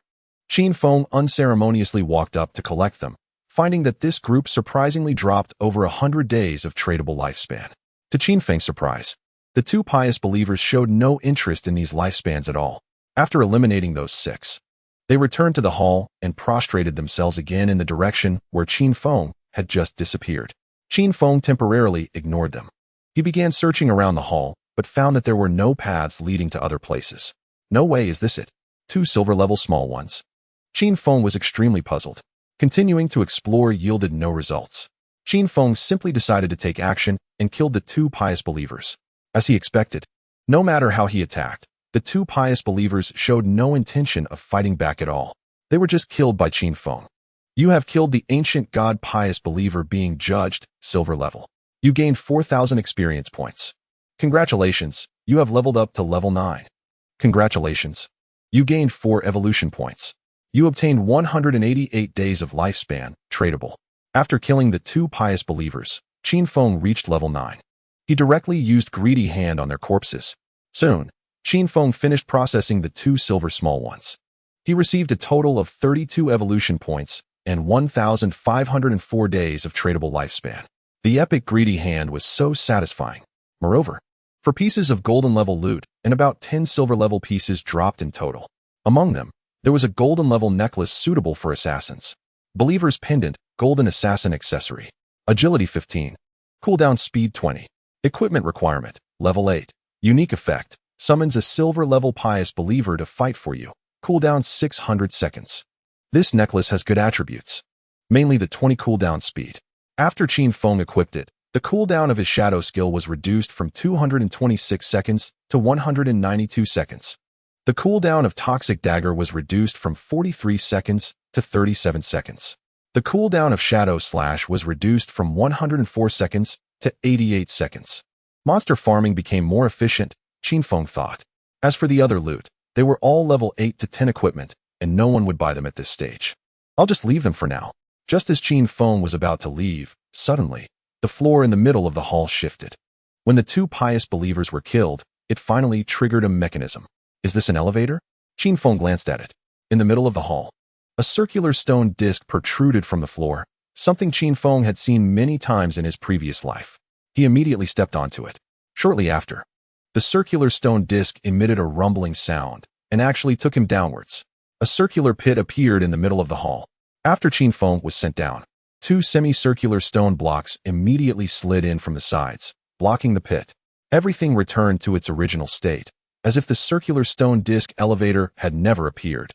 If anyone else came here, they would only see the corpses of 2 devout believers and nothing else. With a loud bang, the circular stone disc that carried Qin Feng landed on the ground. Debris and loose soil scattered around him. Qin Feng felt that the circular stone disc had taken him down at least 300 to 400 meters. Upon arriving here, the surroundings were surprisingly much brighter. On the stone walls on either side, there were dim yellow torches spaced out at intervals, emitting light. This place was indeed a maze. Qin Feng took a glance inside. He had explored many such mazes in his previous life, and he was quite familiar with them. However, fully exploring it would still take a considerable amount of time. The most important thing was that there were many mechanisms within the maze. With Qin Feng's current attributes, triggering those mechanisms would almost certainly mean death. Fortunately, he had just acquired this item. Qin Feng touched the pendant of the believer hanging on his chest. He used the special effect to summon a silver-level devout believer. A gray-skinned humanoid monster, crawling on the ground, materialized in front of Qin Feng to scout ahead. At Qin Feng's command, the devout believer began to crawl in front of him, starting to explore the underground maze. With a little brother scouting ahead, Qin Feng felt much more at ease. In his spare time, Qin Feng opened his skill panel, ready to use the 32 evolution points he had just earned to continue evolving his skills. Chapter 31, Epic Level Shadow Blur. The Long-Legged Goddess's Doubt. With 32 evolution points, plus the 3 points left over from before, he had a total of 35 points. The evolution of Greedy Hand required 210 points, so he set that aside for now. This Faith Temple might be dangerous, so he decided to evolve the passive dodge first.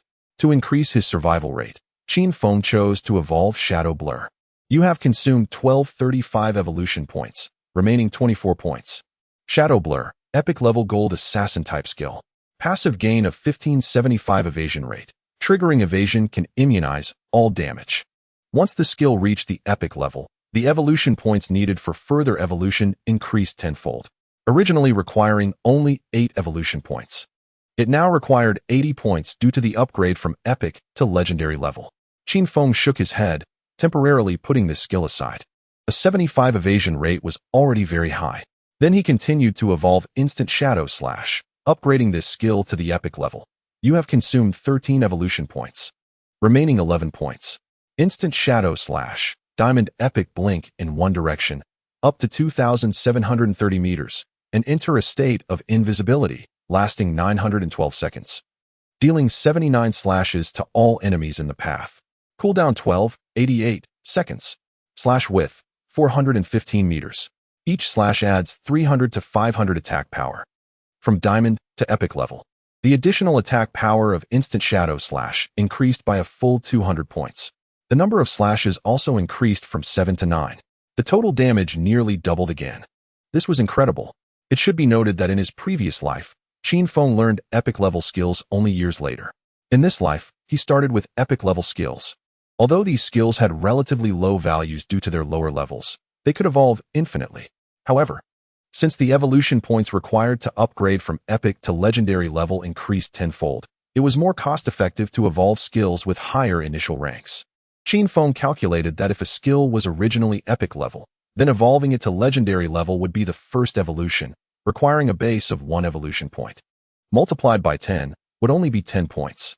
It could quickly evolve to legendary, mythical, or even ancient and immortal levels. But if a skill was originally a normal skill, then evolving it to epic level would require 7 evolutions first. By then, the required base evolution points would be 21 or even 34 points. Multiplying by 10 would mean 210 or even 340 points. That was too costly.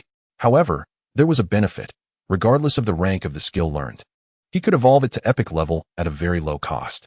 This meant that all his skills in the future would at least be at the epic level. With 11 evolution points remaining, Qin Feng thought for a moment and evolved the initial skill, Shadow Step. You have consumed 35 evolution points, remaining 3 points.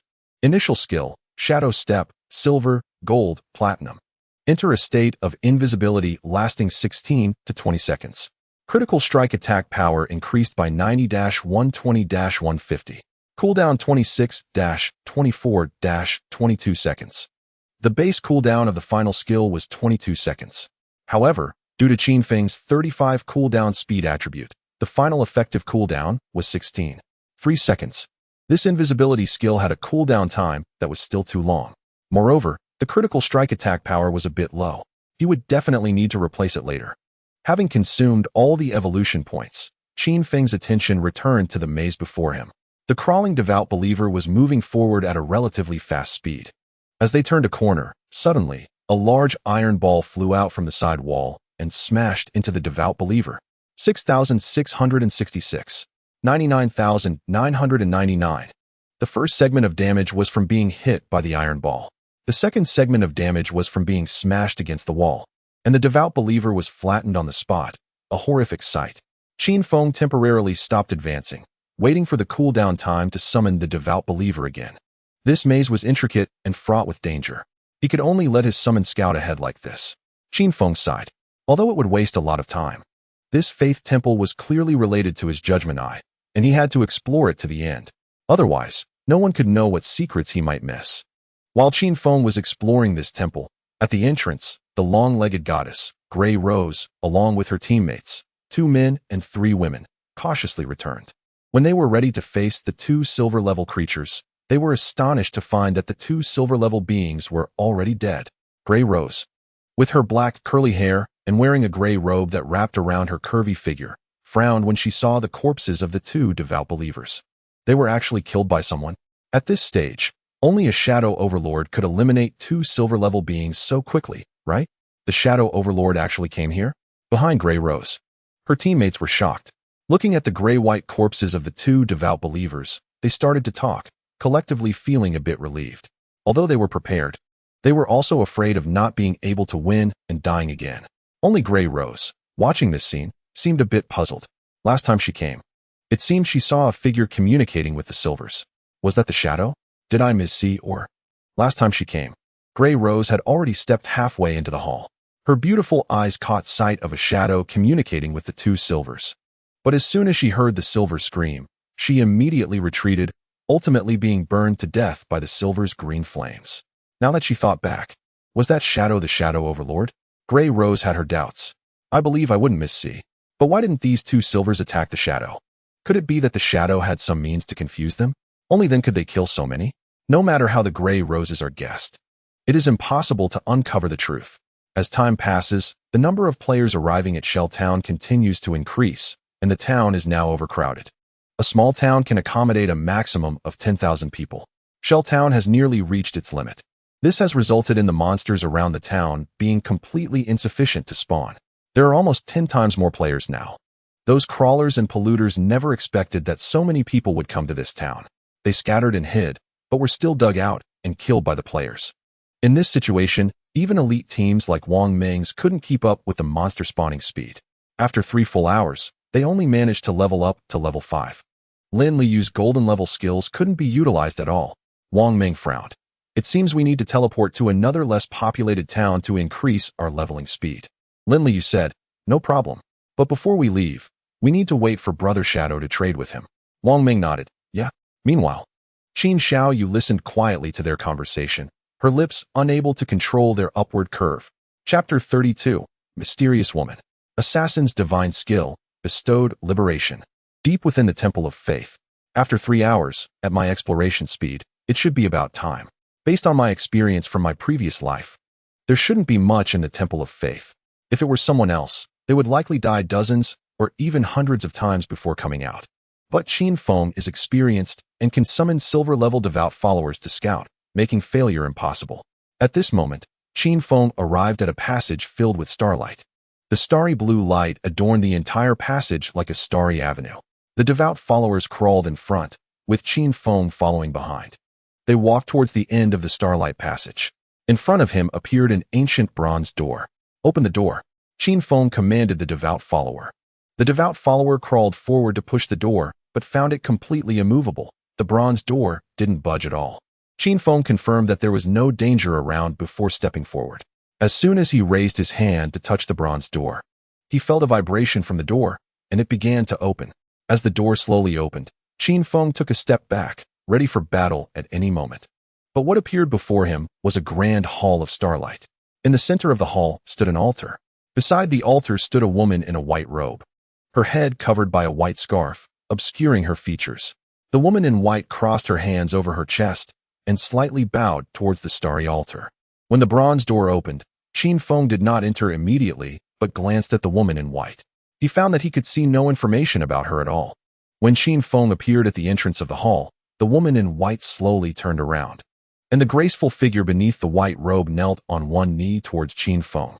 She lowered her head, seemingly murmuring something, her hands shimmering with starlight. In the next moment, her entire enchanting body transformed into starlight and vanished. She disappeared? Qin Feng frowned. He quickly noticed that an ancient treasure chest had appeared on the altar in the hall, glowing with a dazzling golden light. If it were a golden chest, it would emit a faint golden color. This was a bright golden chest, indicating that it would yield epic-level items. Qin Feng's eyes lit up. He didn't know the identity of the mysterious woman, but it was likely related to his judgment eye. Moreover, The woman seemed to show great respect towards Qin Feng. Regardless, he would proceed with caution. Qin Feng did not act recklessly.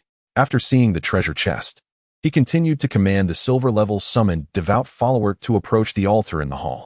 When they reached the treasure chest, the devout follower reached out to open it without any incident occurring. Soon, the devout follower retrieved a skill book from inside the chest and handed it to Qin Feng. This skill book was an assassin's divine skill. Bestowed Liberation, Epic Level Assassin Skill Book. Passive effect, weak point hit correction 100, weak point attack multiplier doubled. Throat slit. Use actively to make the next attack cause a throat slit effect, dealing 100 damage of that attack per second for 3 seconds. Cooldown 60, 444 seconds. This skill has both passive and active effects. The passive effect is quite extraordinary. The weak point attack multiplier doubling is easy to understand. And as for the weak point hit correction, for instance, a person's head and heart are weak points. Others need to hit those weak points accurately to trigger weak point attacks. However, after learning Bestowed Liberation, it effectively amplifies the opponent's weak points. The higher the weak point hit correction value, the easier it is to hit the opponent's weak point. Even for Qin Feng, this passive effect is very useful. Currently, the main enemies he encounters are humanoid monsters, making it easy to hit their heads. But later, he will face many otherworldly creatures, such as certain monsters without heads, where the weak point is merely a glowing spot on their bodies. For ordinary players, it would be impossible to hit the weak point. But with the passive effect of Bestowed Liberation, hitting that glowing spot wouldn't be difficult, because the system will automatically correct, making the player's attacks more accurate toward the target's weak point. Weak point hit correction 100 is equivalent to doubling the size of the opponent's weak point. As for the active effect of Bestowed Liberation, it is even more outrageous. It directly allows the next attack to cause a throat slit effect, equivalent to a 3-second bleed. For example, after Qin Feng activates Throat Slit and casually strikes someone for 300 damage, the Throat Slit effect will cause the target to receive an additional 300 damage per second for the next 3 seconds. That totals 3004, equating to 1200 damage. In simple terms, the Throat Slit effect of Bestowed Liberation triples the next damage, but it requires 3 seconds to fully take effect. If it were a skill like Shadow Slash, where 9 strikes are considered one attack, the throat slit damage would stack. This epic level skill instantly boosts my damage several times. Moreover, this initial epic level skill can be evolved to legendary level with 10 evolution points. Qin Feng currently has only 3 evolution points. Because there are no monsters in this underground maze, he is quite surprised and disappointed. After all, in previous mazes, various devout followers and fanatical believers were powerful monsters obstructing players' exploration. As for what exactly is going on with this Temple of Faith, Qin Feng has no idea. It is likely related to my judgment eye. Qin Feng shook his head, not thinking too much. Overthinking doesn't help. If he encounters that mysterious woman in white again next time, he will definitely try to communicate with her. Missing this opportunity isn't a big deal. With the assassin's divine skill Bestowed Liberation in hand, Qin Feng's damage becomes even more terrifying. Now, if he encounters a level 5 golden ghost ship, he might just take it down with a single Shadow Slash. A few minutes later, Qin Feng stood on the circular stone platform in the center of the Starry Hall. After being elevated 500 or 600 meters by the circular stone platform, he finally returned to the surface. After the circular stone platform brought him up, it transformed directly into a layer of black scorched earth, as if it had never existed. It has been so long. Wang Meng and the others should be online by now. Qin Feng mainly needed to sell off the items in his backpack, which was nearly full. So before heading out to level up, he needed to sell everything he had. When he contacted Lin Liyu, he unexpectedly learned some news. Qin Xiaoyu? Qin Feng frowned. Chapter 33. You really are something, Qin Xiaoyu. Qin Feng truly did not expect that Qin Xiaoyu would arrive at the abandoned land of the gods at this time. And then she came to Shell Town, joining Wang Meng's team. Qin Feng almost instantly understood Qin Xiaoyu's intentions. She probably wanted to find Shadow and build connections. What else could be the reason for coming to Shell Town? However, she could see that I had a connection with Lin Liyu and was a bit clever. Qin Feng sneered. In his previous life, he spent every day with Qin Xiaoyu, so he naturally knew what his sister was thinking. In the early stages of the God-Forsaken game, when Qin Feng had not yet risen, Qin Xiaoyu had been looking to join other strong teams, but was always stopped by Qin Feng. Fortunately, Qin Feng soon rose in the God-Forsaken game. After that, Qin Xiaoyu obediently followed Qin Feng. It seems that in this life, the timeline has changed a bit. Qin Feng was a bit surprised, but quickly calmed down. Since Qin Xiaoyu was in Wang Meng's team, there was no need to sell the priest equipment to them. Even if it was a coincidence, Qin Feng would not let Qin Xiaoyu take any advantage. Nor could he show any signs of knowing her. After all, there were too many people eyeing the name Shadow. I haven't extracted my abilities into reality yet. If people find out my real identity, it would cause a lot of trouble, even potentially deadly trouble. However, as long as I reach level 10, I can at least extract the invisibility skill, which would give me some self-defense capability in reality. Even just a handgun would be enough to take Qin Feng's life. So, exposing myself now would be asking for death. But Qin Feng was not far from level 10. Soon, he would be able to extract extraordinary abilities and descend into reality. After more than 10 minutes, Qin Feng returned to Shell Town. By the time he finished exploring the Faith Temple, it was already afternoon in Daxia. Just in Zhanghai City, there were hundreds of initial towns activated. This meant that hundreds of thousands of people had entered the God-forsaken game. However, Qin Feng never expected there would be so many people in Shell Town. Looking around, it was a sea of people. When Qin Feng appeared in his cool ghost fire leather armor, he attracted the attention of everyone in the town. Shadow, Brother Shadow. Can we add each other as friends? You are Shadow? I am the chairman of the Run Ding group in Zhanghai City, and I want to invite you to join our group. Shadow Boss, do you need underlings? I can shout 666. Boss, this is my sister. She is your diehard fan and just wants to get to know you. With a single shadow strike, Qin Feng flashed 30 meters away and entered an invisible state that no one could detect. He first shook off those who had gathered to find him. Then he arranged to meet Lin Liu in a more secluded location before heading over. Wang Meng and the others from Lin Liu's team were waiting for Qin Feng behind a ruined house. Behind them was Qin Xiaoyu. The girl was both excited and nervous, alternating between squeezing her left hand and right hand, constantly looking around. When Qin Feng appeared in front of Lin Liu, his gaze swept over Qin Xiaoyu, looking at her as if she were a stranger. He didn't say anything. He directly took out a pile of items from his backpack. First, he added Wang Meng as a friend, then privately messaged, "This is a golden level warrior equipment, with good attributes, priced at 300 days of lifespan. I'll sell it to you for 280 days. This is a golden level archer skill, not very useful, priced at 550 days of lifespan. I'll sell it to you for 520 days. Qin Feng tossed all the previously left equipment to Wang Meng and priced them one by one. These prices were very reasonable. Big brother, I only have 925 days of lifespan right now, Wang Meng said with a wry smile. I can't afford all of this. No problem, just owe it, Qin Feng said casually. All of these items added up to 2,200 days of lifespan, and with official financial resources, they would be able to pay it back soon. Wang Meng thought for a moment and nodded in agreement. Okay, thank you for trusting me, big brother. He first traded 900 days of lifespan to Qin Feng, took the equipment and skill books, and thanked him repeatedly. With these equipment and skills, their team's monster hunting speed would improve significantly, and they might even be able to handle silver-tier monsters. Wow, Shadow Boss is amazing. I can actually use golden equipment so early? This golden level skill is incredible. My output has increased by more than 3 times. And the boss even allowed us to buy on credit. This is trusting us. Wang Meng and the others were all shocked and amazed. But soon, they noticed a problem. Hey, why isn't there any priest equipment? This question left Qin Xiaoyu, who was waiting to contribute, stunned. No priest equipment? Qin Feng had no reaction to this. He quietly became invisible. His figure disappeared from everyone's sight. In fact, Qin Feng did have priest items. In his backpack, there was a golden level priest staff and even a golden level priest skill book. However, how could Qin Feng let such precious items go to Qin Xiaoyu? Not only would he not give her anything, but he also planned to find another priest to forcefully insert into Wang Meng's team, so they would kick Qin Xiaoyu out. After all, Qin Feng intended to use this official channel to sell a large amount of unused equipment and skill books to save time.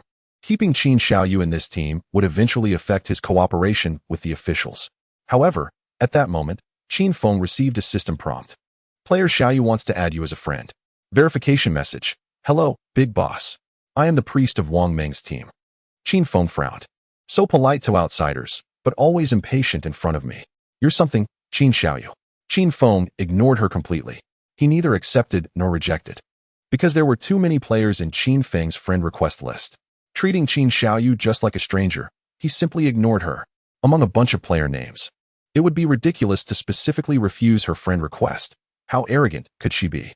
At this moment, Qin Feng had arrived at the town square, ready to teleport to Firefly Town. Song Fei's initial town was Firefly Town.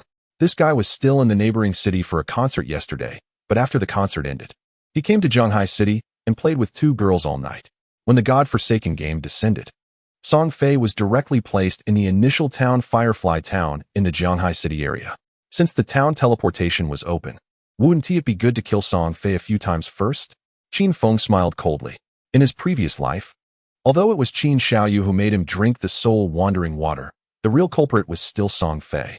Qin Xiaoyu being foolish was one thing. This Song Fei was the real target for Qin Feng, and to deal with him in reality, he had to scare him and drive him away in the game first. Otherwise, if he stayed online, he would be invincible in reality while being cowardly in the safety zone in the game. No matter how strong Qin Feng was, he wouldn't be able to kill him. Chapter 34, Firefly Town. Song Fei's sister fans. For Qin Feng, it was the same wherever he farmed monsters. Arriving at Firefly Town, he could take the opportunity to kill Song Fei a few times, which could be said to be killing 2 birds with 1 stone. Although he couldn't completely get rid of that guy, he could at least kill him offline first and look for an opportunity to eliminate him completely. Additionally, remember that Xiao Xue is also in Firefly Town. Let us see if I can run into her. Gu Yixue, codenamed Snow Day, was one of the managers of the God-Slaying Guild in Qin Feng's previous life, and her profession was White Bird Priest. The White Bird Priest is a very powerful hidden priest class.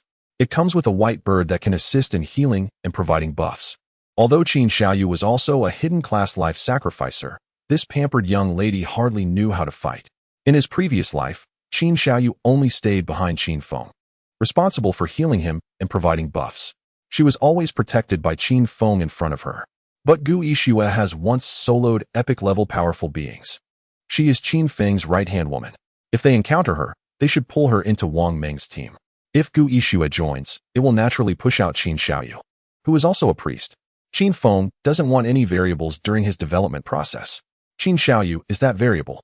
In short, no matter what, Qin Feng just hopes she doesn't appear in front of him. Additionally, making this request can also gauge Wang Meng's reaction. In this life, Qin Feng is developing too quickly and is not clear about the current official stance, so he can also observe Yinghua Town at the same time. This is a starting town within the Zhanghai City area. Qin Feng went invisible, used today's free teleportation, and quietly arrived at this town. Compared to the bustling Shell Town, Yinghua Town is much quieter. Although there are many players coming and going in the town, it is not crowded. Some players are shouting and setting up stalls in the square. There are also players flashing with white light appearing in the middle of the square. These resurrected players naturally do not look very good. Qin Feng wandered around the town. He didn't see Song Fei or Gu Yixue. Just then, he heard a few newly resurrected players chatting. Hurry up, don't let someone take advantage of it. That silver-level monster has less than half health left. Damn it. Song Fei raised so many sisters together. Who can compete with him? I really don't understand. He's just a little star. How can he have so many crazy fans? I don't care. I'm going to take down that pretty boy today. The few players spoke with righteous indignation as they walked towards the town's exit. Qin Feng was a bit surprised. Oh, there's a clue. So, Song Fei is outside fighting silver monsters? And he brought a group of crazy fans along? Qin Feng's mouth curled up slightly. One can imagine that if the shadow hadn't appeared, if Qin Xiaoyu had also descended upon Yinghua Town, she would likely be one of those crazy fans. Song Fei is not a hidden profession, but rather a flashy mage he chose manually, with a bunch of sister fans. He quickly rose in the early game, but his potential fell short in the mid-game, not to mention the late game. In the end, he didn't know where he got the information that the globally top-ranked Qin Feng's younger sister, Qin Xiaoyu, was once his fan. In any case, in this life, Qin Feng will not let Song Fei live comfortably. First, he will kill him offline. Then, after extracting his abilities to reality, he will directly launch an assassination against him. At this moment, Qin Feng followed those indignant players out of the town area. He maintained his invisibility, and whenever his invisibility was about to end, he would find a hidden place to renew it. After leaving the town, he first entered a dark forest. Then he arrived at a gloomy valley. This is a level 5 monster spawn area, the Valley of Wailing. The monsters here should be Firebringers and Chainsmen. Firebringers are ranged attack monsters with high fire elemental damage. But their attack method is relatively simple. they only throw fireballs. As for Chain's men, they are melee physical attack monsters, with their hands and feet shackled, relying solely on biting with their mouths. Regardless of the type of monster, their features are extremely bizarre. Players who are timid might even cry in fear and would not dare to face these monsters. Soon, when Qin Feng entered that gloomy valley, he heard a lot of players shouting and cursing. Among them were many young women's voices, all sounding quite fierce. Qin Feng quietly advanced and soon saw a 3-meter-tall two-headed firebringer in the middle of the valley, spraying blood-red flames all around. The two-headed firebringer is a silver-level monster. Its more than 3-meter-tall body is engulfed in blood-red flames, and both heads have no eyes, their mouths split open, revealing an extremely crazy grin.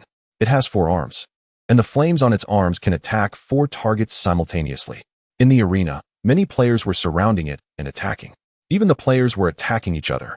Among the crowd, surrounded by numerous sister fans, was Song Fei, wearing a black robe and holding a staff, looking quite flashy. His game alias is Heavenly Law Mage, which is quite cringeworthy, but many sister fans went crazy over it. Surrounding Song Fei, many players tried to attack him but were blocked by his surrounding sisters. Those fans were willing to sacrifice their lives to protect their brother Song Fei. The battlefield was already littered with the corpses of many players, including sisters and those who tried to attack Song Fei. Meanwhile, Song Fei was attacking the silver-level two-headed firebringer with his 5 other sisters from his team. That's right. Song Fei's team consists of 6 mages, including him. What? Tank? Priest? Sorry, he doesn't need them. The sisters surrounding him are the natural human wall. As for the priest, he wouldn't take damage at all. Why would he need a priest? After entering the game, Song Fei only needed to do one thing: cast skills, kill monsters, and gain experience and lifespan.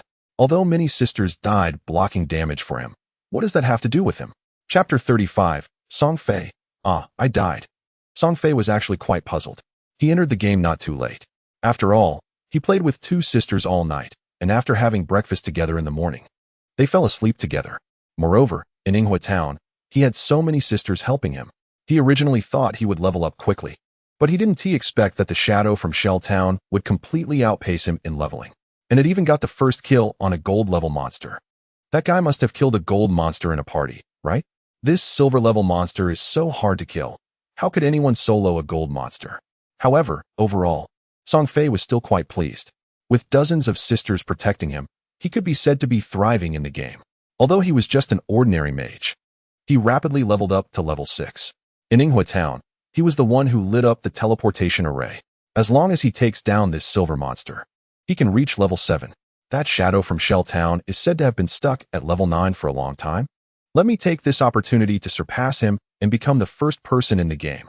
With such thoughts, Song Fei was determined to take down the two-headed firebringer in front of him. He led dozens of sisters to surround and kill it. As for the other players around, they were also targets for their hunt. Given the current situation, it was a sure thing that Song Fei would take down that silver-level monster. However, just when the two-headed firebringer had only 1/3 of its health left, an unexpected change occurred. Suddenly, a figure clad in cold leather armor appeared beside Song Fei, who was surrounded by sisters. The figure only appeared for an instant and then vanished from the scene. Immediately afterward, 9 sword lights burst forth from Song Fei and several sisters around him. 1995, 2052, 2009. Song Fei only saw a flurry of damage numbers rising before his vision went black. You were killed by the Shadow. You lost 1,106 days of lifespan, tradable. You lost 18 years and 113 days of lifespan, non-tradable. A system notification came through, leaving Song Fei in shock. When he opened his eyes again, he found himself back in the square of Yinghua Town. I died. Song Fei looked incredulous. Just as the silver-level monster had only 1/3 of its health left. Victory was imminent, and suddenly a shadow appeared to kill him? Impossible. How could a shadow come to our Yinghua Town? In Jianghai City, there are so many initial towns. Yet he happened to come to mine, and met me, stealing from me. Song Fei's greasy and effeminate face showed a look of constipation. Behind him, 5 of his mage sisters also returned after being killed, all looking confused. I died. How could this happen? How could my brother die too? It must be the Shadow. But why would the Shadow want to kill us and my brother? They must want to steal the silver rank. So despicable. Taking advantage of my brother's inattention to launch a sneak attack. So vile. Steamed shrimp head. Brother Song Fei. Are we going back for revenge now? I don't think so. Other sisters will take revenge for brother. The 5 sisters were discussing while looking affectionately at Song Fei. Song Fei, showing off, flipped his hair and smiled confidently. Assassins are indeed powerful with their sneak attacks, but once they reveal themselves, they become our live target. Just watch. He will soon be killed by our people. That is what he said. But soon, he realized something was off. Because more and more players were resurrecting in the square, and most of these resurrected players were actually from his sister group. As more and more sisters resurrected, Song Fei was a bit disoriented. How could this be? You all were killed? This is not scientific. How could the shadow kill you like pigs? Song Fei's face turned ugly. The sisters who resurrected behind him were in tears. Chattering, Brother Song Fei, we're sorry. We were too useless, but that shadow was too fast. My attack couldn't hit him at all. Yes. And it seems he has dodging ability. Many of our attacks clearly hit, but we were notified that they were dodged. Even if the attack hit, it was useless. My ice spear hit the shadow, but only caused 2 points of damage. The situation was getting worse. Soon, there were no members of Song Fei's sister group left around that silver rank 2-headed firestarter. All of Song Fei's people were killed back to the town by Qin Feng. In the Wailing Valley, after Qin Feng ambushed and killed Song Fei, he did not leave, but began slaughtering the brain-dead fans of the sisters, making them cry out. Of course, these sisters were very skilled at one thing: trash talking. They cursed wildly, scolding the shadow. But they could only vent their frustrations with their strength. They couldn't even touch Qin Feng. Even if they managed to get a hit in, Qin Feng had a 75 dodge rate to avoid damage. Most importantly, the defense of the golden rank ghost fire armor was not something they could handle right now. Under the siege of dozens of sisters, Qin Feng moved through them like a hot knife through butter, slaughtering them in just a minute or two. There were also some casual players around who had originally banded together to compete with Song Fei. These casual players were now dumbfounded. You have to know, this casual player team had about 10 to 20 people in total. But during the battle with Song Fei, many had been taken out, and some had even been killed 2 or 3 times. So they understood deeply just how terrifying and reckless Song Fei's sister group was. But now, an assassin had appeared and was going crazy. Those sisters could only rage helplessly, being slaughtered like little sheep amidst their stubborn insults. Wow, this is too fierce. Who is this assassin? It can't be the shadow, right? It must be that big shot who got the first kill on the golden rank. Otherwise, who else could it be? I think so too, but why would the shadow come to our Firefly town? Everyone step back and make way for the big shot. The casual players, with keen insight, retreated respectfully, filled with admiration and respect, moving to the back of the valley. Soon, only Qin Feng was left standing there. Facing this situation, Qin Feng used a shadow step to enter stealth mode. Just when everyone thought he was going to quietly leave, he suddenly threw a deadly poison dart that instantly hit one of the heads of the 2-headed firestarter.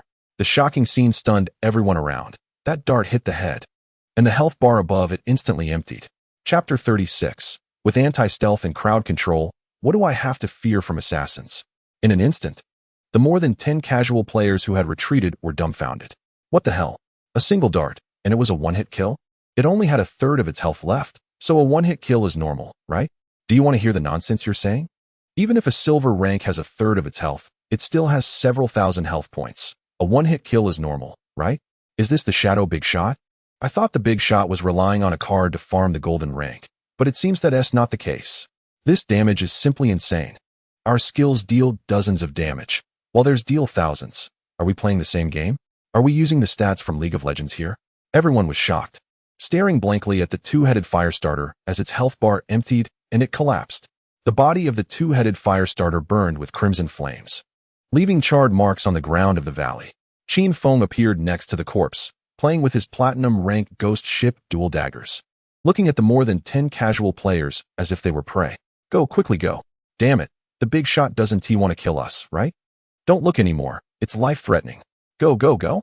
People were suddenly filled with dread, and the more than 10 of them instantly fled the Wailing Valley, disappearing into the woods, running faster than the wind.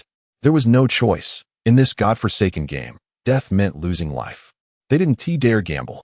Although the shadow appeared and took out Song Fei and others, it didn't mean the shadow big shot would stand on the same side as them. From the recent situation, it was evident that if the shadow wanted to kill them, it would be like slaughtering dogs. How could they not run? Watching the group escape, Qin Feng was not in a hurry. He directly used the active effect of the ghost fire bell, frightening sound. The bell's sound spread eerily, able to immobilize all enemies within a 100-meter radius. If there were any targets in stealth, they would be immobilized and their stealth would be lifted. Fortunately, the bell's sound spread, and there were no more people around. Qin Feng turned around and raised his hand to unleash grasping hands on the corpse of the two-headed firestarter. Instantly, 3 extra rewards burst forth from the silver-rank corpse, shining with silver light, and even had a faint golden glow. Qin Feng leisurely picked everything up. Right now, 1 item could occupy most of my backpack slots.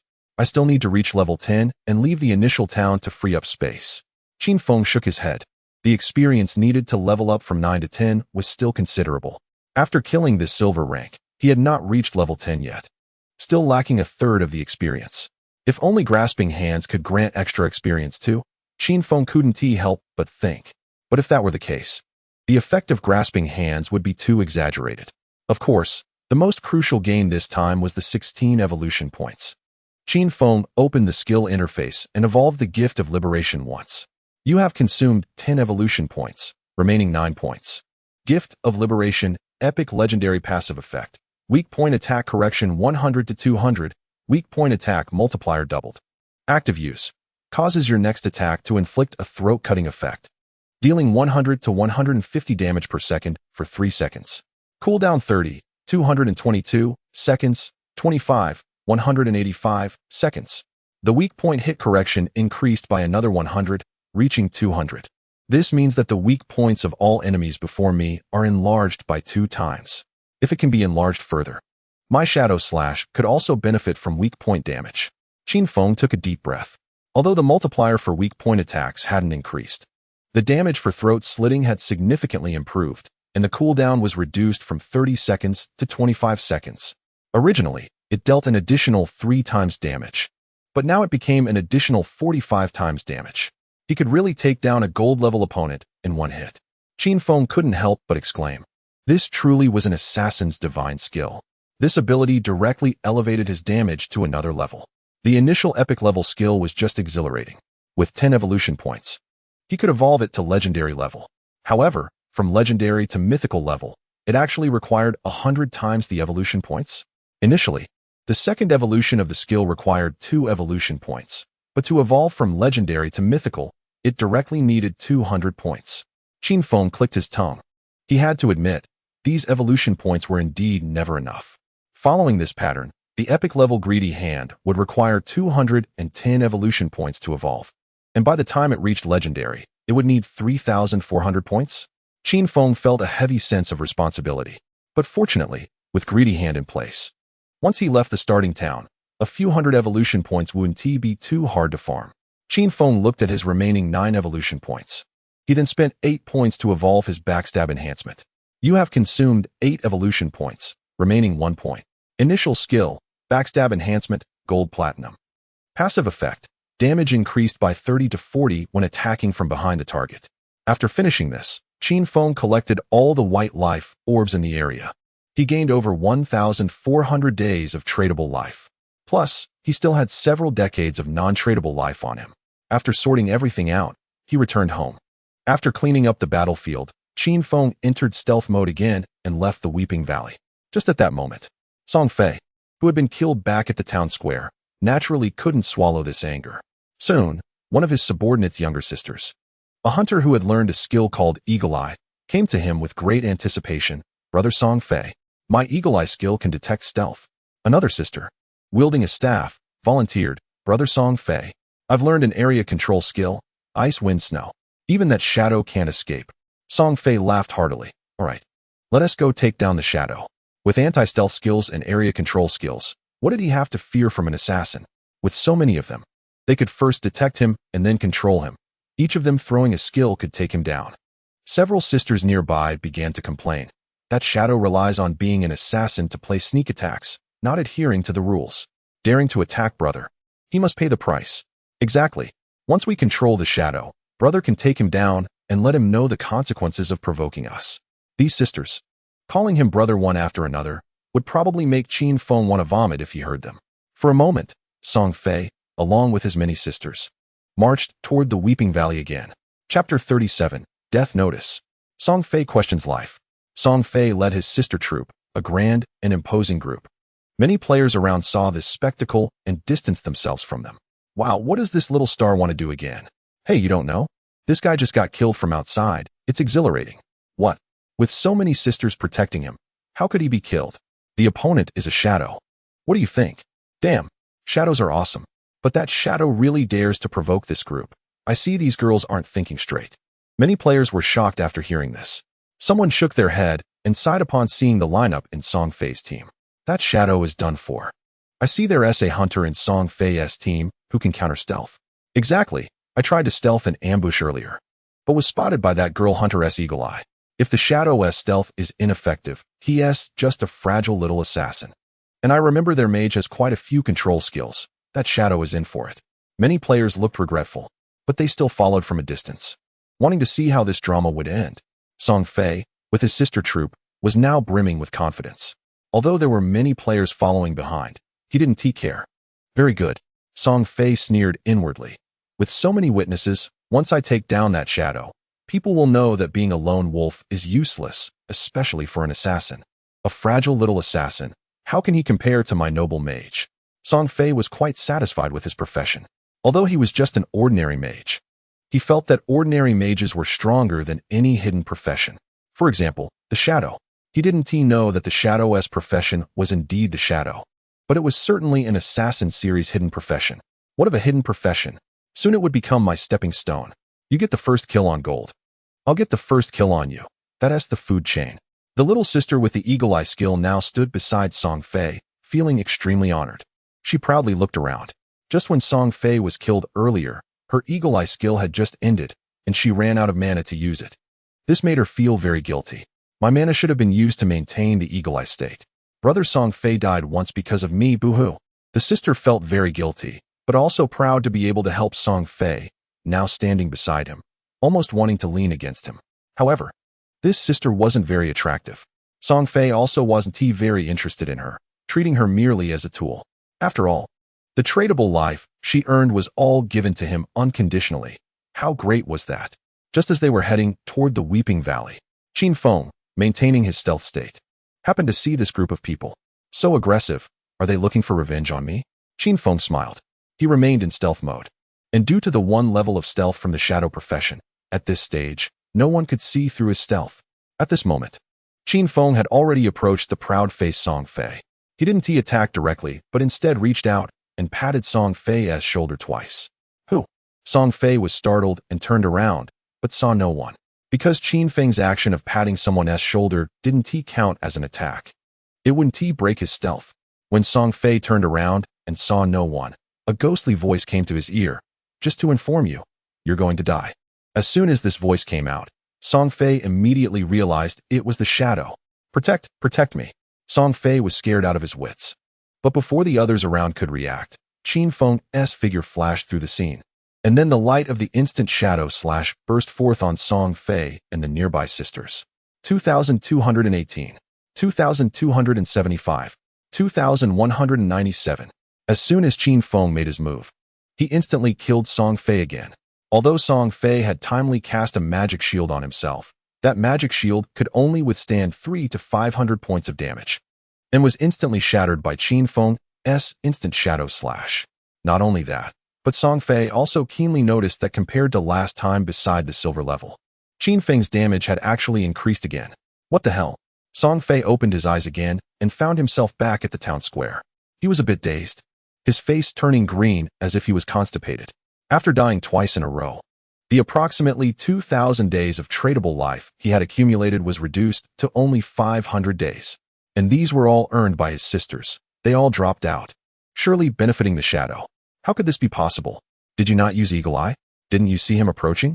Song Fei widened his eyes and looked at the archer girl beside him who had also respawned. The girl looked just as confused. She panicked and said, I did use Eagle Eye, but there was no one in sight at all. I looked in all directions, not even a shadow. This girl was now both scared and upset. The upset part was that she made a mistake. Although she didn't know what went wrong, she had once again caused her beloved Song Fei to die. And the scary part was, would she be kicked out by Song Fei for making another mistake? However, Song Fei didn't blame this girl. After all, Someone who could be popular must have some skills and would certainly not lash out at fans easily. He started looking for reasons. Why couldn't Eagle Eye see the shadow? He couldn't help but ask in the team channel. Soon, a girl randomly assigned to the assassin class timidly said, I see that my attribute panel mentions a level of invisibility. Could it be that the shadow has a higher level of invisibility? This made the archer girl nod immediately, saying, Yes, yes. I also have it here. My Eagle Eye skill has a counter-invisibility level of 1, which can only see targets with level 1 invisibility. If the opponent is above level 2 invisibility, I won't be able to see them. The case was solved. Song Fei realized that he had provoked a terrifying existence with level 2 invisibility. This made him feel a bit uneasy. This person comes and goes without a trace. If they want to kill me, how can I defend against that? Song Fei felt a chill. He had initially thought about confronting the shadow, but now that he learned the shadow had a higher level of invisibility, he completely lost the desire to deal with it, because he couldn't catch the opponent at all. As soon as the opponent appeared, he would die. The shadow even had time to pat him on the shoulder and issue a death notice. This sense of oppression was overwhelming. Chapter 38. The White-Bird Priestess, Gu Yixue. Qin Feng killed Song Fei again. This guy had quite a bit of lifespan left. Qin Feng calculated. The first time he killed Song Fei, he gained over 1,000 days of lifespan. The second time, he got over 500 days. This meant that this guy originally had more than 2,000 days of lifespan. But why did none of these girls have any lifespan? Did they all give their lifespan to Song Fei? Qin Feng felt a bit speechless. These women must not think this godforsaken game is just a game, right? Of course. Even if this lifespan was real, Qin Feng suspected that these girls would still give their lifespan to Song Fei. If it weren't for their own non-tradable lifespan being unable to be given away, they probably would have even given up their own lifespan. Crazy fans are truly scary. Qin Feng shook his head. Looking at the ground covered with lifespan orbs, these were all non-tradable lifespans, adding up to several hundred years, but unfortunately, he couldn't pick them up and could only let the nearby monsters benefit. Soon, when Qin Feng returned to the town square, he didn't see Song Fei's figure. He also didn't see the group of girls. Had they gone to another town? Or had they logged off? Quickly, he went invisible in the town to gather information and learned that Song Fei had taken the girls to train in another direction of the town. Although he knew the direction they left, he didn't know their destination. Qin Feng felt it was a bit troublesome. In this situation, even with his speed, it wouldn't be easy to find Song Fei in the wilderness. But just then, he saw a familiar figure. It was a girl wearing a white priest robe, walking sideways past him, with a white owl-like bird perched on her shoulder. The girl was Gu Yixue. She was one of the core managers of the God-Slaying Guild that Qin Feng had created in his previous life. Qin Feng was already very familiar with Gu Yixue. However, in this life, she clearly didn't recognize him. The White-Bird Priestess had a wide-range detection ability. He thought about asking her for help and getting to know her in this life. After a brief thought, Qin Feng appeared in front of Gu Yixue. Her in-game name was Snowy Day. Qin Feng stood in front of her and said, Beautiful lady, can you help me? Gu Yixue had fair skin and a pure appearance, especially her pair of eyes, which were clear and transparent, giving a sense of innocence.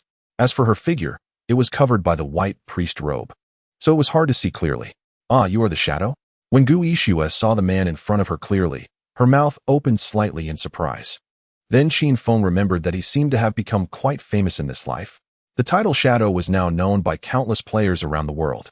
So, it wouldn't be right to say Gu Yixue didn't recognize him. At least she could recognize his identity at a glance. Yes, Qin Feng nodded. Not wanting to beat around the bush, he said directly, I heard your profession can search for targets over a wide area. Can you find out where Song Fei is? As a reward, I can sell you this golden level staff at a discount. As he spoke, Qin Feng took out the golden level priest staff that had dropped from the golden ghost ship. This golden priest staff was originally intended to be sold to Wang Ming all at once. However, since Wang Ming's team's priest had turned into Qin Xiaoyu, it was impossible for Qin Feng to give it to her. Now giving it to Gu Yixue was just right. Wow. Gu Yixue's eyes lit up when she saw the golden level priest staff. Yes. But wait, how did you hear that I can search over a wide area? I haven't told anyone. Qin Feng shook his head. You don't need to worry about that. Do you want this golden level weapon or not? Gu Yixue nodded repeatedly. I want it, but I might not be able to afford it. Qin Feng replied. Don't you have 500 days? The original price was at least 700 or 800. Gu Yixue tilted her head. Oh, then I happen to have that much. Is it a deal? Qin Feng agreed. Deal. Now find me Song Fei's location. Gu Ishua chuckled, opened the trading interface, and put all her 500 days of lifespan on the table. As a priest-type profession, although it was a hidden class, she had been soloing difficult challenges, which was not easy. Fortunately, her personal skills and understanding of the game were top-notch, which was also why she could become a core combat member of the God-Slaying Guild later. This girl was definitely not just an auxiliary profession. Simply put, her healing was potent. When she held the golden-level priest staff, she immediately started to grin. Hey, let's get to work. Qin Feng waved his hand in front of her. Oh right.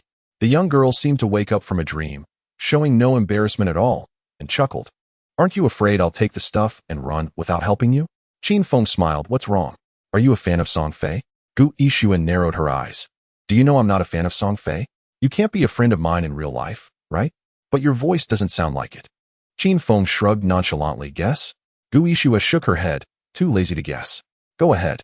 She waved her hand, letting the white owl perched on her shoulder fly into the sky. Then her eyes turned snow-white. And Qin Feng knew this meant she had switched her perspective to her white bird. The bird soared in the sky. It took in the area around Firefly Town for about 10 kilometers. And with so many girls with Song Fei, the target was very obvious.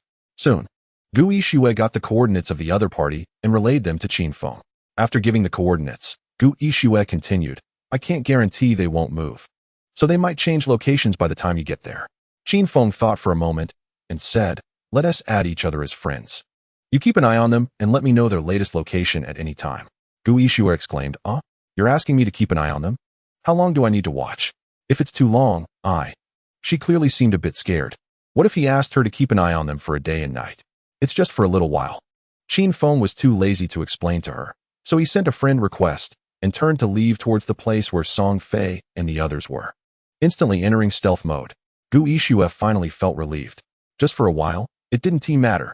Looking at the weapon in her hand, Gu Ishua felt a sense of happiness. Giggling foolishly for a moment, she accepted Qin Feng's friend request and then switched back to the perspective of the white bird, focusing on Song Fei and the others outside. Song Fei and his group were indeed on the move. He was walking alongside his sister's fan group along a desolate riverbank. Progressing along the river, many monsters along the way were easily taken down by them, like a breeze. I thought, I have no grudge against that shadow. Since it took one of my silver-level items and killed me twice, isn't that enough? It shouldn't be chasing me all the way here, right? Song Fei felt that he had no animosity with the shadow. It really shouldn't be the case. Chapter 39, Emerald-level skill, Blooming Curse. Are Song Fei's good days coming? Song Fei, along with his sister fan group, was clearing out monsters along the riverbank. Many monsters, seeing so many people, wanted to flee. But Song Fei and his sister subordinates had increased agility, moving quickly, swarming up, and those monsters didn't have time to escape before being taken down. Song Fei was enjoying himself. However, he did not know that the shadow was quickly approaching his location. Qin Feng, following Gu Ishua's guidance, rushed towards the riverbank where Song Fei was. Along the way, he casually dealt with any monsters he encountered. However, these monsters were not high level, so Qin Feng didn't gain much experience. Just as he arrived in front of a large tree, he suddenly stopped. Hey, where are you, big shot? At this moment, Gu Ishua suddenly asked in private chat. She had been watching Song Fei, but couldn't see Qin Feng's position since he was in stealth mode. Can you see if there are any other big trees like this nearby? Qin Feng revealed himself and pointed at the large tree in front of him. Gu Ishua, huh? The girl was a bit confused. Weren't they looking for Song Fei? Why were they looking for big trees again? Of course, this wasn't difficult for her. About 20 seconds later, she sent a message back. There were 2 other similar big trees within 100 meters of Qin Feng. Qin Feng wandered around the 3 big trees and found some special symbols on the trunk of one of them. Gu Ishua was curious. What are these symbols? Qin Feng, guess? Qin Feng reached out and traced a circle around one of the symbols on one of the trees. Then he walked to the other 2 trees, similarly searching and tracing 2 different symbols. As his fingers brushed over those special symbols, they all lit up. When the trunks of the 3 big trees lit up with different symbols, a faint emerald-colored treasure chest appeared in the middle of the 3 trees. Gu Ishua's eyes lit up. Wow. Qin Feng ignored her and approached the emerald treasure chest's phantom, waiting for it to solidify completely. Unexpectedly, encountering an ancient god's blessing in the novice village made Qin Feng smile. Ancient god's blessings could appear in any location within abandoned lands of deities. They were basically some strange symbols. Just like now, The types of symbols on the 3 big trees added up to 30 or 40, and lighting up different symbols on each tree produced different effects. Some would summon evil monsters, while others would summon a bunch of little monsters. There could also be treasure chests, and even some unique rewards. As for how to combine the symbols, it was completely in the exploratory stage for new players at this stage. However, Qin Feng was a reborn player. In his previous life over 9 years, he had encountered too many ancient god blessings. Moreover, many people on the internet forums from his previous life had summarized the patterns. So now, Qin Feng directly combined to create the best reward, an emerald-level treasure chest. If relying on luck, the probability of combining an emerald-level treasure chest reward was less than 1 in 1,000. Open. As the emerald treasure chest solidified before him, Qin Feng directly reached out to open it. This scene made Gu Yixue, who was watching from above, feel her eyes turn red. Emerald-level treasure chest. The big shot is too amazing. This treasure chest must be worth at least 1,000 days of lifespan, right? That is over 10 million. Now, many people outside were already buying lifespan. According to Qin Feng's memory, the trading ratio for the first day's lifespan was generally between 110,000 and 20,000. In other words, 1 day of tradable lifespan could be sold for 10 to 20,000 cash. However, this price was just the initial price. By the second day, it was already over 150,000. The price kept rising until cash completely lost its purchasing power worldwide, which is why the authorities were so strong.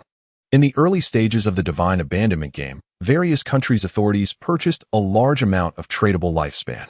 If we say cash was used to buy lifespan, the authorities could print money infinitely. Who could compete with that? I need to write this down quickly. Gu Yixue's heart raced as she fixed her gaze on those 3 trees, determined to remember what they looked like. Later, she planned to use her scouting ability to search more in the wild. However, the ancient god's blessings appeared at different locations each time, and the symbols that appeared were also different, with thousands of combinations. If it were Gu Yixue herself, an emerald treasure chest? Qin Feng didn't believe that this girl would have such luck. Just getting a golden treasure chest was already extremely rare, and it was very likely to yield a bunch of monsters, resulting in no rewards after a long fight. When Qin Feng opened the emerald treasure chest, he reached in and immediately received a system prompt. You have opened an emerald-level treasure chest. You have obtained the emerald-level skill book, Blooming Curse. Upon hearing the system prompt, Qin Feng was momentarily stunned. Blooming Curse? What kind of skill is that? In his previous life, he had never heard of this skill name in 9 years. He looked at the skill book in his hand, which emitted a faint emerald glow, with a cover featuring a bizarre blood-red flower, adorned with strange patterns that looked like a creepy smiling face. View skill. Blooming Curse. Emerald level, a universal skill book.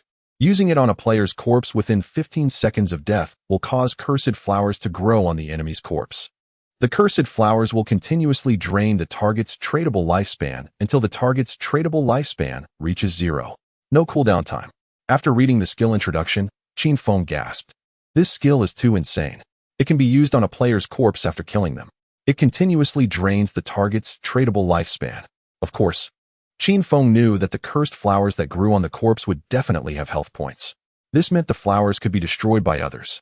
But as long as Qin Feng takes out all the surrounding people, wouldn't no one be able to destroy those flowers? Song Fei's good days were coming. A slight smile appeared on Qin Feng's lips. He directly learned the Blooming Curse emerald level skill. Generally speaking, when players were killed, they would only drop half of their tradable lifespan. But with this skill, every time Qin Feng killed a player, he could make all of the enemy's tradable lifespan drop. He just needed to guard the enemy's corpse and let the cursed flowers absorb the opponent's tradable lifespan completely. It's easy to imagine how much of a nightmare this skill would become for many enemies. Chapter 40. Song Fei breaks down. Shadow, are you sick? If this is the effect, then I do have an impression. In my previous life, someone indeed obtained this skill, but I didn't know the name of that skill. So it was called this. After learning the skill, Qin Feng entered stealth mode again. Over there, Gu Yixue was envious, but did not forget her duty. She kept an eye on Song Fei and that group of sisters. After Qin Feng obtained the Flower Bloom Curse skill, he continued to rush towards the riverbank where Song Fei was located. His speed was extremely fast. Now, he could run 100 meters in just about 3 seconds. The distance between him and Song Fei became closer and closer. At this moment, Song Fei was dealing with a level 7 bronze-grade corrosive claw by the riverbank. Just when he was about to strike the final blow, a sudden voice rang in his ear. Just to inform you, you're going to die. Damn it. Song Fei was startled and jumped up, running forward without looking back. As a result, a poison dart instantly flew through the air and hit the back of his head. 2115, Weakness Attack. Since Qin Feng's poison dart skill was only at silver level, the damage seemed less than the epic level Shadow Slash. But it was enough to deal with Song Fei. This fragile little mage had a total health of no more than 1,000. Moreover, Qin Feng's poison dart also carried ongoing poison damage. Even if Song Fei had 5 times more health, he wouldn't be able to withstand this attack from Qin Feng. Are you out of your mind? Song Fei's vision went black, and he fell into a somewhat manic state. He had been wondering if that shadow would come to kill him. He felt that, without any grievances, the other party shouldn't be fixated on him like this. But now, indeed, he was killed by the shadow again. This made him feel that the shadow was somewhat deranged. Why was it so fixated on him? Was it because of his sisters? Jealous of him? Song Fei was somewhat broken. Now he was finally sure that this shadow wanted to mess with him. Even this guy came to their Firefly town because of him. Song Fei knew that. On the surface, he hadn't offended the shadow. But he was aware of his charm. Over the past 2.5 years of practicing, he had attracted a large number of sister fans. The women you drooled over are my fans. What does that have to do with me? Song Fei couldn't help but think this, feeling a bit like crying without tears. If it were the real world, he wouldn't be afraid of such things. After all, there are laws in Daxia. But in the godforsaken game, Daxia's laws couldn't control anyone at all. After all this, the shadow was just a failed loser who couldn't catch a woman and blamed him? Song Fei sneered, immediately looking down on the shadow a bit. But no matter what he thought, his tradable lifespan dropped by half again. Originally 2,000 days. Dying twice left him with a little over 500 days. But this time out, the sisters around him provided him with another 300 days of lifespan. This left him with a total of 800 days of tradable lifespan. However, Song Fei quickly discovered that his tradable lifespan seemed to have some problems. Originally 860 days. Dying and losing half should leave him with 430 days. But now, why was my lifespan less than 400 days? And it was continuously decreasing? Song Fei was dumbfounded. He watched as his tradable lifespan dropped from 390 days to 380 days, then to 370 days, continuously falling. What the hell is going on? Is there such a punishment for dying too much? Soon, the sisters around him were killed and returned by Qin Feng. One by one, they chirped, panicking, "Brother, brother. It's bad." That shadow released a skill, and a blood-red flower appeared on your corpse, as if it was absorbing something from you. Hearing this, Song Fei gasped. A flower grew on my corpse. That flower is absorbing my lifespan. Song Fei completely collapsed. He realized that the Shadow's methods were more vicious than he had imagined. At the scene of Song Fei's death, by the riverbank, Qin Feng appeared alone. Song Fei and the 30 or so sisters around him had all turned into corpses. Killing so many people at once caused Qin Feng's Slayer negative status to stack up to 4 layers. At 4 layers, death dropped 96, 875 current lifespan, equivalent to a total drop. This was an extremely unpleasant negative status for other players. But for Qin Feng, it didn't matter. After all, he had the Ghost Fire Bell, which prevented him from dropping any lifespan upon death, completely offsetting the negative effects of Slayer. By the river, corpses lay everywhere. Each corpse had a blood-red flower blooming on it. The health of these flowers seemed to be based on the level of the target corpse. The flower on Song Fei's corpse had 3,600 health, and his level was 6. The flowers on the other women's corpses had 1,600 health for level 4 and 2,500 health for level 5, which should be the square of their levels. Currently, it wouldn't be easy for other players to destroy these flowers. But in the future, once every player's damage level increased, destroying the flowers would become relatively simple. Therefore, this emerald-grade skill, Flower Bloom Curse, was not so invincible. However, it's still the same saying. As long as Qin Feng killed everyone, there would be no one to destroy these blood-red flowers. More than 30 blood-red flowers were simultaneously feeding on these players' tradable lifespans, and Qin Feng was somewhat shocked. Another 1,000 days of lifespan added. These people really killed a lot of monsters. This scene also fell into Gu Yixue's eyes. She switched to her white bird vision, looking down from the sky, taking everything in. Wow, wow, wow. Is this the strength of the shadow? One person wiped out Song Fei's entire team. The other side had no power to retaliate. And what are those red flowers on the corpses? They look so eerie. Gu Ishua watched this scene, seeming a bit scared. Her delicate body under the white robe couldn't help but shiver. This big shot is too amazing. Song Fei is really unlucky to have provoked him. Damn it, log off. Over here, Song Fei initially wanted to level up to 10 and surpass the Shadow in one go. As a result, he was killed by the Shadow 3 times. Although death in the godforsaken game doesn't drop levels, his tradable lifespan was gone. When he was killed and came back, the death flower was absorbing his lifespan. And in just a minute, his tradable lifespan was completely drained. Even his non-tradable lifespan was running low. If he got killed again, he would be out of lifespan. Song Fei realized the seriousness of the situation. Chapter 41. The sisters are stunned. Will losing lifespan really kill me? Actually, Song Fei had another option. That was to teleport to another town to grind monsters, in which case, Qin Feng might not be able to find him. However, Song Fei couldn't stand this anger. After working hard for 2.5 years to achieve today's success, how could he be bullied in a game? Sisters, let us log off first. I'll go buy some lifespan in reality and come back to exchange for equipment. Then, we'll be fully armed, our combat power will soar. And we'll come back to fight him. After saying this to his sister fans, Song Fei logged off in Firefly Town. After hearing Song Fei's words, the dozens of sisters surrounding him also logged off together. When they logged off, they felt both pain and joy. The joy was that they had really gotten close to their idol Song Fei. The pain was that they had been sanctioned by the godforsaken game along with their idol, being slaughtered by the Shadow. Oh my god, I'm so lucky to be so close to Brother Song Fei in the game. Woo-woo, Brother Song Fei casting skills looked so handsome. Although it was just in the game, being able to follow Brother Song Fei was truly amazing. Everything was so wonderful, but then that Shadow came out. Like a mad dog, biting everyone indiscriminately. That Shadow is really a lunatic. He must be jealous of Brother.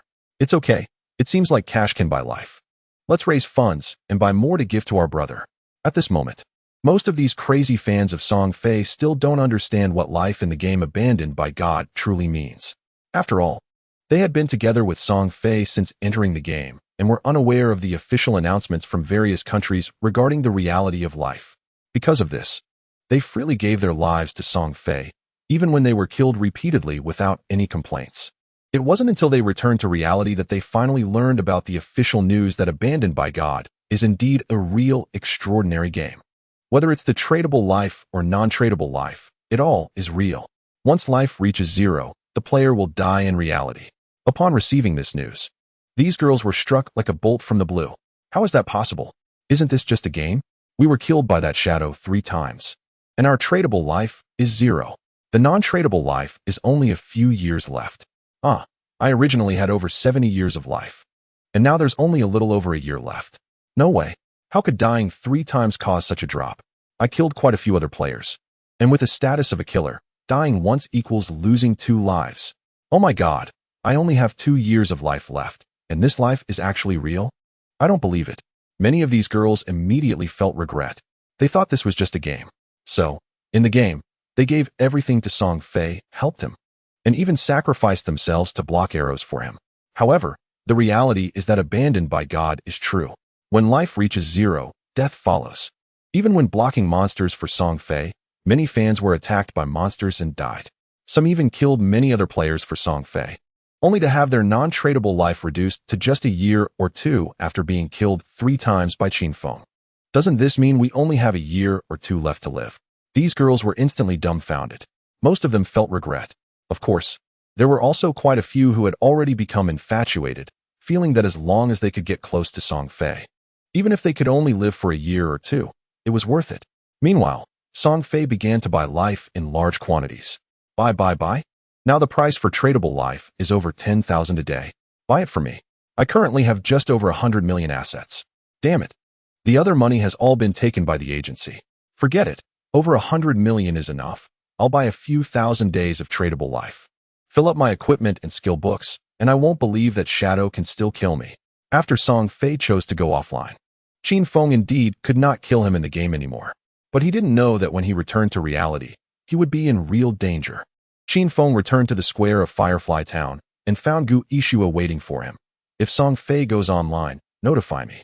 Gu Ishua nodded nervously. Okay. She looked a bit scared.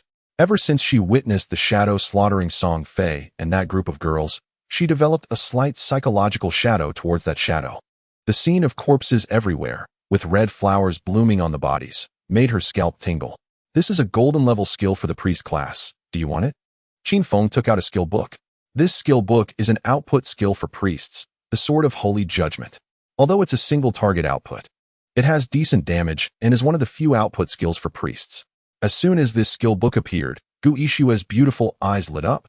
I want it. Qin Feng directly said, 500 days of life. The little beauty was immediately choked. She rubbed her hands, a bit shyly asking, can I buy it on credit? Big shot. Qin Feng thought for a moment and said, if you promise me one thing, I can sell you this skill book at half price. Gu Yixue stared at him and took 2 steps back. Let's be clear, I'm not selling myself. Qin Feng, what is this girl thinking? After Qin Feng explained, Gu Yixue realized that this terrifying big shot wanted her to join his friend's team. The friend Qin Feng mentioned was naturally Wang Meng, Lin Liu, and the others. To get Qin Xiaoyu out of the team, Qin Feng naturally needed to slot in a strong priest player into their group. Gu Yixue was just right for the job. The little beauty tilted her head and thought for a moment before saying, okay, but if they are too weak, I will complain to you. Big shot. Qin Feng smiled. They are decent. If Wang Meng heard this, he would probably spit blood. Among ordinary players, their team could be considered top tier. Yet in Qin Feng's eyes, they were merely decent. After reaching an agreement with Gu Yixue, Qin Feng began to contact Wang Meng. Wang Meng, I have someone here, a hidden class Whitebird priest. Her strength is good. Does your team want her? Qin Feng initially thought Wang Meng might hesitate, but unexpectedly, Wang Meng quickly responded. Chapter 42. Qin Feng's fan. The only hidden dragon swordsman. Wang Meng. Big brother, if you say her strength is good, then she must be great. Since you're speaking, it's definitely no problem. Qin Feng did not expect things to go so smoothly, so he privately messaged. Alright, she is in Firefly Town, and there are a few people around here farming monsters. You guys can come take a look if you want. Wang Meng immediately replied, no problem. There are just too many players in Beak Town. And we were just thinking of changing places to level up. Please wait. We will be there soon. Hearing this, Qin Feng gestured to Gu Yixue, and the two waited aside. Beak Town. When Wang Meng received the private message from Qin Feng, his previously furrowed brows finally relaxed. In fact, even without Qin Feng's message, Wang Meng had planned to change players, because Qin Xiaoyu was just too weak. As a priest class, she should just focus on providing buffs and healing the team's health. However, Qin Xiaoyu always fumbled during healing, causing the whole team to be in crisis when Wang Meng was dodging monster attacks, sometimes even misplacing healing skills. Wang Meng couldn't tolerate this anymore. Just as he planned to change the map and players, Qin Feng approached him. You should know that Wang Meng had received directives from official leaders, and he was eager to build a good relationship with the Shadow. Isn't this just a perfect opportunity to return a favor? Xiaoyu, there are too many people in Beak Town right now. Wang Meng pondered his words and said, we need to change places to level up. You've come from another town, and your free teleportation attempts must be used up. Right? Qin Xiaoyu was momentarily stunned. Yes. She secretly rejoiced, thinking Wang Meng would reimburse her for the 100 days of life needed for the second teleport. But instead, Wang Meng said, the thing is, the town we are going to has our colleagues, and we just happen to have a full 6-person team. This left Qin Xiaoyu a bit confused.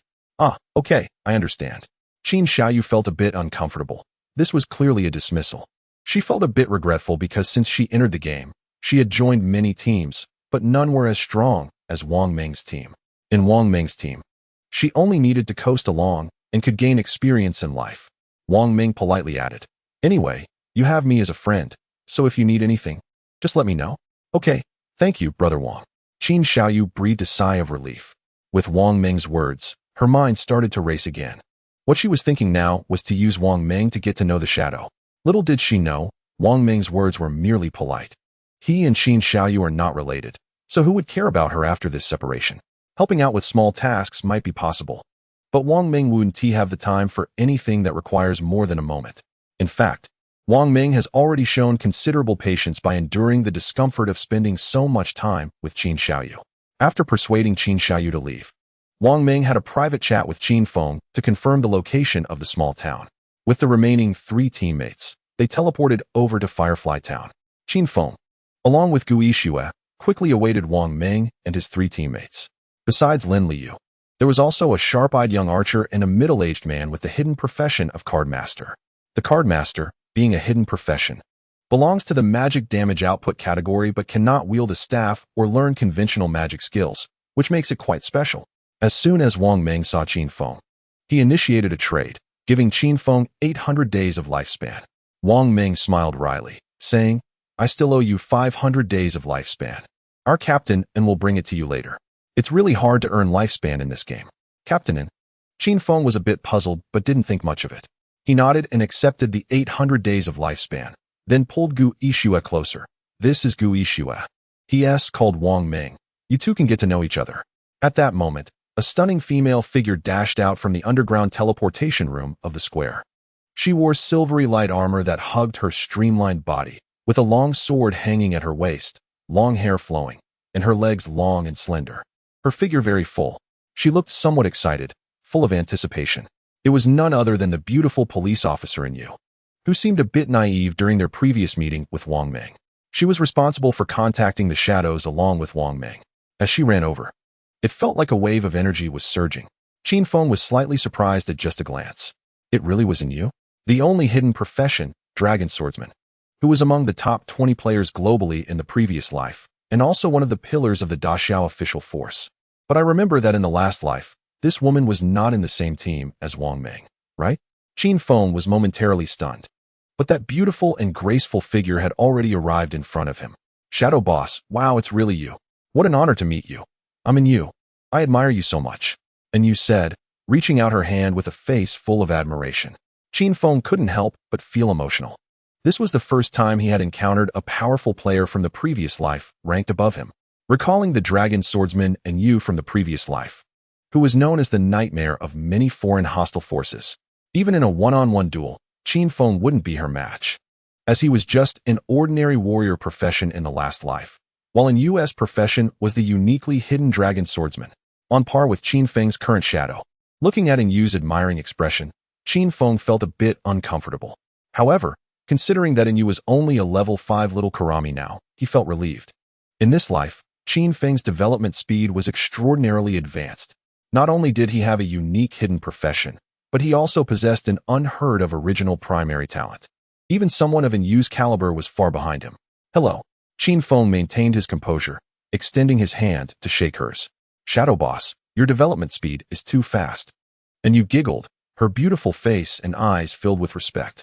"I was just saying, could you be a traveler or a reborn person or something?" Hee. Qin Feng's face, obscured by the black veil, revealed a half-smile. Traveler? Reborn? And Yu's imagination was quite rich. However, this beauty definitely had no idea that Qin Feng encompassed both. At that moment, Yu extended her hand toward Qin Feng again. "Let us trade, boss. Wang Meng still owes you 500 days of lifespan. I have it here." Qin Feng nodded. It was clear that Yu was already representing the official Jiang Haishi and had acquired a substantial amount of tradable lifespan. Her hidden profession, Dragon Swordsman, had a strong survival ability. Placing lifespan in her hands was certainly something the officials would trust. All right, Qin Feng agreed. Soon, he received 500 days of lifespan from Yu. Yu looked at Qin Feng and blinked. "Boss, if you have any equipment, feel free to sell it to us. We want everything. Moreover, all the lifespan of Jiang Haishi's officials is with me, so you wouldn't kill me, right?" This girl seemed naive, but she was actually quite clever. This was clearly a test of Qin Feng. If Qin Feng really couldn't hold back and harmed her, it would naturally affect the official's attitude towards him later. Chapter 43. The first level 10 player in the world. Assassination plan activated. Although Qin Feng in this life didn't have to fear the officials, he had no reason to become enemies either. After all, the equipment and skill books he obtained from grinding monsters still needed to be sold quickly in cooperation with the officials. Establishing a long-term partnership was much more profitable than pulling a heist for lifespan. Furthermore, who knows how much lifespan this woman has? If he struck and only obtained a few days of lifespan, wouldn't that be a huge loss? Thus, Qin Feng nodded and said nothing.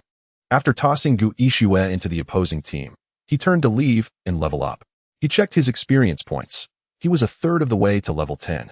If all went well, he would reach level 10 in less than half an hour and return to the real world to extract his abilities. On the other side, after Qin Xiaoyu left Wang Meng's team, she logged off once. thanks to Wang Ming. She had nearly 200 days of tradable lifespan and planned to sell it for cash first. After all, the current ratio was 150,000 cash for 1 day of lifespan. She was naturally tempted. However, when she returned to reality and habitually opened her phone's chat group, she was met with shocking and hard-to-accept news. Heaven! Shadow killed Brother Song Fei and killed him 3 times. Qin Xiaoyu was completely bewildered, having teamed up with Wang Ming and the others for a while. She knew that the lifespan in the godforsaken game was real. Once the lifespan reached 0, people would die. So when she learned that Song Fei had been killed 3 times, she felt a heart-wrenching pain. Even if she originally had 100 years of non-tradable lifespan, after dying 3 times, only a little over 12 years remained. But why did the Shadow want to kill Brother Song Fei? Qin Xiaoyu couldn't understand it all. Originally, she would have stood firmly on Song Fei's side. But now, her heart was in turmoil. After all, she felt she had a chance to befriend the Shadow. The Shadow boss had just achieved the world's first kill of a golden level. Moreover, from the group chat, he had killed Song Fei 3 times while being besieged by dozens of people. His strength was terrifying. Furthermore, how could Song Fei, who had just entered the game, be mixing with so many girls? Qin Xiaoyu felt a sense of exclusion. This made her feel a bit resentful towards Song Fei. But no matter how she thought about it, she had been a fan of Song Fei for so long, and her mindset was still somewhat wavering. Song Fei or Shadow? Which one should she choose? After being persuaded by Wang Ming to leave, and then hearing the news of Song Fei being killed 3 times, Qin Xiaoyu's mood turned quite sour. Forget it, I'll sell the lifespan first. Initially, Qin Xiaoyu wanted to contact her classmate Zhang Wei, as Zhang Wei had previously dealt with the Qian group and had sold tradable lifespan face-to-face at a ratio of 150,000. But when she saw an administrator in Song Fei's fan group calling for help, she couldn't resist. Brother Song Fei needs help now. Sisters in Jianghaishi can go find him and sell him tradable lifespan. The ratio is 110,000. Ladies, here is an opportunity to make money while helping brother. Seeing this message, Qin Xiaoyu couldn't hold back. Brother Song Fei is at Dajiang Square? No, I can't just watch my brother Song Fei's lifespan disappear. Qin Xiaoyu gritted her teeth and decided that even if it meant a loss, she would sell some of her lifespan to Song Fei. At this moment, Qin Feng was already close to his assassination plan. He was in the high-level monster area of Firefly Town, tirelessly grinding monsters to level up. Just a bit of experience away from reaching level 10. Each starting town is an island surrounded by the sea. The town is located at the center of the island, and the closer you get to the coast, the higher the level of the monsters. With Qin Feng's speed and damage, he made his way directly to the coastline, killing the level 10 monsters along the way. There were wave makers that cast water element spells, diggers that could burrow underground and appear unpredictably, and red armored creatures resembling lobsters. These small monsters couldn't withstand a single skill from Qin Feng, all turning into experience points under his control, contributing evolution points and lifespan. Although he didn't encounter any challenges along the way, half an hour later, with the help of the epic level Greedy Hand, Qin Feng had already harvested quite a few evolution points. Looking at the 13 evolution points on his attribute panel, Qin Feng opened the skill panel. He evolved his backstab enhancement skill. You have consumed 13 evolution points, remaining 0 points. Initial skill, backstab enhancement, platinum emerald. Passive effect, damage increased by 40-50 when attacking from behind the target. From an initial 10 damage increase for backstabbing to a now 50 increase. The effect of this skill was becoming increasingly significant. Immediately after, with a shadow slash, Qin Feng killed 2 red armored creatures and finally reached level 10. Congratulations. You have reached level 10. Your 4-dimensional attributes have increased by 2. You have gained 5 free attribute points. You have unlocked job promotion. You are the first player to reach level 10 within Jianghai City. You gained 7 reputation points.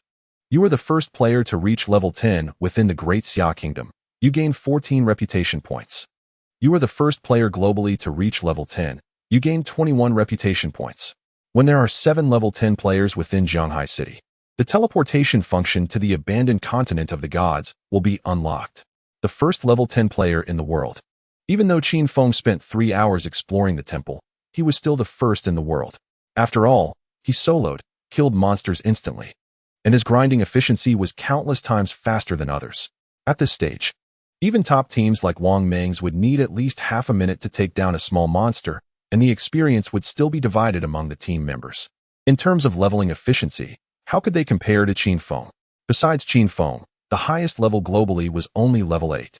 It was indeed similar to the last life. In the last life, the first level 10 player didn't appear until nighttime, and he was from North America. A smile crept across Qin Feng's lips. Many players were currently in dire straits.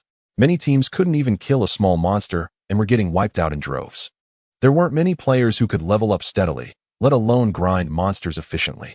And when Qin Feng reached level 10, it triggered a server-wide announcement, once again sparking a wave of discussion globally. Chapter 44, Skill Extraction. Lifespan is not enough. Sure enough, it was Shadow. The first kill of a golden level monster was him.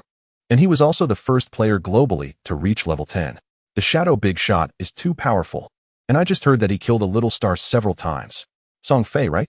I saw he posted on Weibo, saying he wants to buy Lifespan. Hilarious.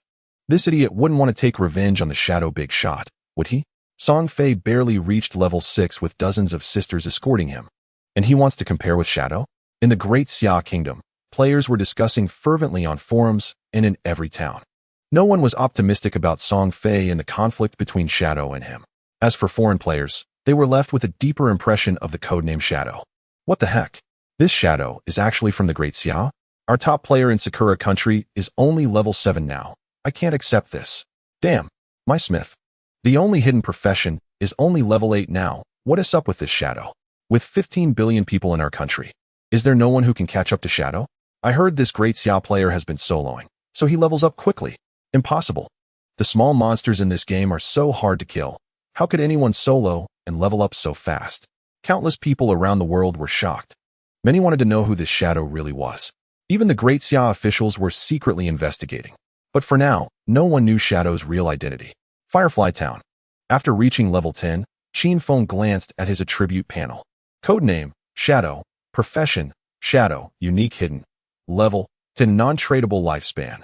1,219 years and 128 days. Tradable lifespan, 7,455 days. Strength, 39. Constitution, 39. Agility, 111. Spirit, 41. Reputation, 47. The tradable lifespan was only over 7,000 days, which was completely insufficient. Qin Feng sighed and then logged out of the game. After reaching level 10, the experience needed for leveling up was over 10 times that of before, and grinding small monsters for experience was painfully slow. Moreover, after reaching level 10, he also needed to consume experience points for job promotion. After the job promotion, not only would his 4-dimensional attributes increase, but he would also unlock more profession-specific skills, which was especially important for hidden professions. Next, he either needed to find kills or wait for 6 more people to reach level 10 before leaving the starting town. Before that, he could return to reality to resolve one matter. Qin Feng closed his eyes. His blurry figure in the coastal area of Firefly Town slowly dissipated. In the Great Xia, Jianghai City, in an ordinary residential complex, Shanshui Impression Building 11, 11th floor. In a simple and refreshing bedroom, Qin Feng, who was originally semi-transparent, floating on the bed, gradually began to solidify into a physical form. Just as Qin Feng chose to log off, he received a system prompt since he had reached level 10. Do you want to consume tradable lifespan to extract abilities into reality? Yes, no. Qin Feng chose yes. A list of extractable abilities appeared before his eyes. 1. Extract profession and level. 2. Extract equipment. 3. Extract skills. 4. Extract bloodline. Temporarily unavailable. 5. Extract divinity. Temporarily unavailable. First was the extraction of the profession. In this aspect, the game treats all professions equally, whether they are ordinary or hidden. Extracting profession abilities into reality requires consuming 1,000 days of lifespan.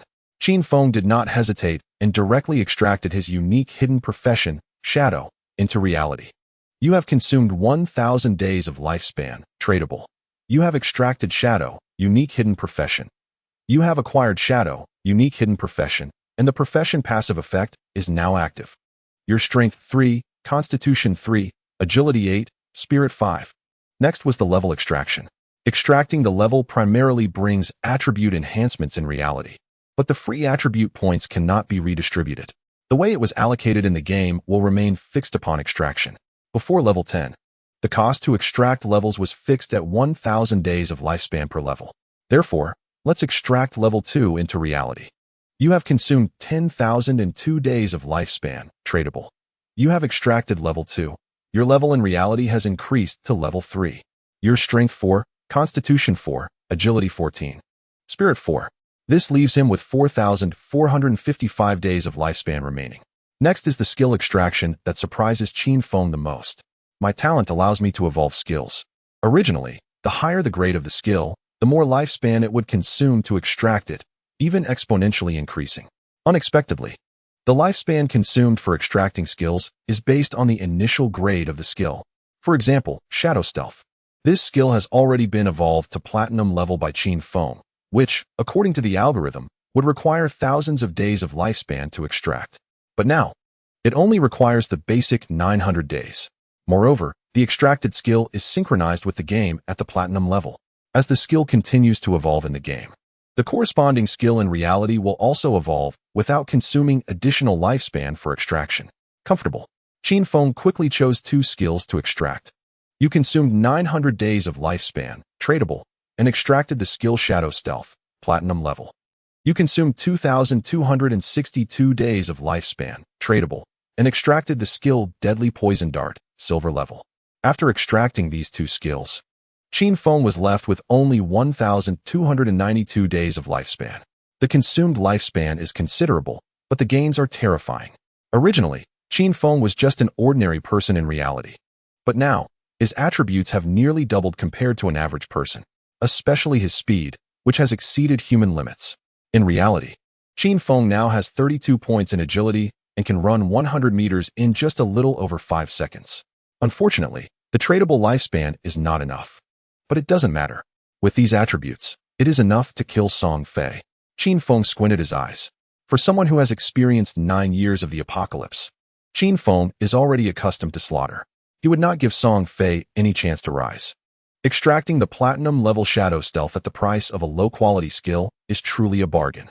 Coupled with the class passive, the invisibility duration is doubled, making it possible for him to become infinitely invisible. Along with the Deadly Poison Dart that can be released up to 14 meters away, he can completely find an opportunity to take down Song Fei. The current problem is to find out where Song Fei is located. If it were based on the trajectory of the previous life, it wouldn't be so easy for Qin Feng to find him. But now, Song Fei is blatantly buying lifespan. To trade lifespan, it must be done face-to-face. In other words, Song Fei's location in reality is practically exposed to the public. Qin Feng already has a plan. Jianghai City, afternoon. Qin Feng gradually opened his eyes in his bedroom. After completing the extraction, his body solidified completely. He clenched his fist, moved a bit to get used to his attributes, and a smile appeared on his face. Time to go. Just as he was about to act, suddenly his phone rang beside him. Chapter 45, Assassination in Broad Daylight. Qin Feng frowned. He casually picked up the phone and glanced at it, finding that it was his former boss from the company, calling him. Hu Qibin, he remembered in his previous life. Qin Feng was late for work today and was scolded by this fat guy. Now Qin Feng naturally couldn't be bothered to respond. He hung up the phone and tossed it onto the bed. Just as he was about to leave, it rang again. Still from his boss Hu Qibin. Qin Feng quickly hung up, blocked the number, and did it all in one go. But shortly after, Hu Qibin sent him a message. Qin Feng, are you looking for death? The young lady is looking for you, saying this is your last chance. If you don't listen, think about the consequences yourself. Qin Feng didn't even finish reading the message and directly deleted the contact and blocked him. The whole world became quiet. Time to go. Target, Song Fei. Location, Dajiang Square. Qin Feng checked through Weibo and found that Song Fei was personally present at Dajiang Square in Jianghai City, buying lifespan. Dajiang Square is only about 7 or 8 kilometers from the community where Qin Feng lives. With Qin Feng's current speed, he could invisibly jog there in about 10 minutes. Qin Feng left his phone in the room. Then he put on a gray mask, changed into a black jacket, and his figure instantly became illusory, transparent, until he completely vanished. If anyone in reality had seen this scene, they would have been shocked on the spot, because this is a power from the God Abandoned game, appearing in reality for the first time. Right now, other players still have no idea that the abilities from the God Abandoned game can be extracted into reality. This means that Song Fei is completely unprepared for Qin Feng's assassination. Jianghai City, Dajiang Square. 4 p.m. Song Fei's female fans in Jianghai City learned about the news through Weibo and rushed to Dajiang Square. Among them, many female fans had also gained lifespan from the God Abandoned game. They excitedly gathered to sell it to Song Fei, hoping for a chance to get close to him. In the crowd, surrounded by more than 20 security guards and temporary barriers, Song Fei, dressed in a white vest and sunglasses, was lounging with his legs crossed in the middle of the indoor area. Next to him sat a girl with a single ponytail.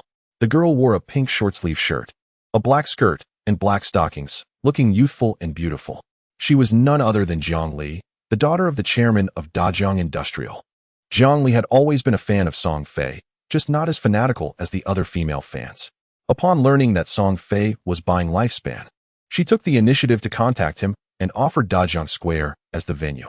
On one hand, she could get close to Song Fei and help him collect lifespan. On the other hand, when Song Fei runs out of money, she could also collect some lifespan. Leveraging Song Fei's fame would attract more people to sell their lifespan. At that moment, Jiang Li was leaning against Song Fei, chatting and laughing. The young lady asked with a smile, "Brother Song Fei, how much lifespan have you collected?" Song Fei checked his attributes. Miss Jiang already received more than 2,000 days of lifespan, spending 2 million. Jiang Li pouted and said, "There are still many fans willing to give you lifespan for free. I'm so envious." Song Fei waved his hand and smiled. "It's nothing compared to your Dajiang Industrial. A big family. I'm just doing small business here." Jiang Li humbly waved her hand. "Not at all, by the way. I heard you were killed by the Shadow 3 times in the God Abandoned game. Don't worry, I'm sending someone to investigate the true identity of that Shadow." Song Fei frowned. "That's a bit difficult. Currently, we only know he's male and located in Jianghai City. Beyond that, we have no clue." Jiang Li smiled. "Everyone has weaknesses. Money? Beauty? I've already sent someone to Yinghua Town to contact him, offering a figure. I'm not afraid he won't agree. As long as he agrees. He has to come to collect the money, right? When he comes to collect the money, he won't be able to escape." Song Fei laughed. "That's indeed a method. I've heard that your Dajiang Industrial has controlled several players in this way, making them work for you for free." Jiang Li covered her mouth and chuckled. "They're all fools. Too weak. They can't even harvest much lifespan. If we could capture that Shadow, the efficiency would definitely increase." Song Fei nodded. "Be sure to inform me when it happens." Jiang Li giggled. "Don't worry. When we catch him, I'll definitely call Brother Song Fei to come and give him a good beating." Suddenly, Jiang Li's smile froze, because she saw a blood hole suddenly appear on Song Fei's forehead. A dark green, strange dart shot in from who knows where, silently penetrating Song Fei's forehead. Bang! Song Fei fell to the ground, blood gushing from his forehead, and his body began to condense a grayish-white lifespan light ball, just like in the God Abandoned game. "Ah!" Jiang Li screamed in shock, scrambling backward. Everyone around fell silent for a moment, then erupted into a wave of screams, chaos engulfing the scene. "Protect the young lady." The security guards from Dajiang Industrial reacted immediately and rushed towards Jiang Li. The security captain glanced at Song Fei. He suddenly fell to the ground. His sunglasses had fallen off, his eyes wide open in disbelief, and blood was gushing from the hole in his forehead. Suddenly, the lifespan light ball on his corpse disappeared. It was clearly absorbed by someone, but there was not a single shadow next to the body. The security personnel gasped. Could this be invisibility? "Get moving. Protect the young lady and retreat." Did anyone see any suspicious characters? No. Hurry up and check the surveillance. The scene was in chaos.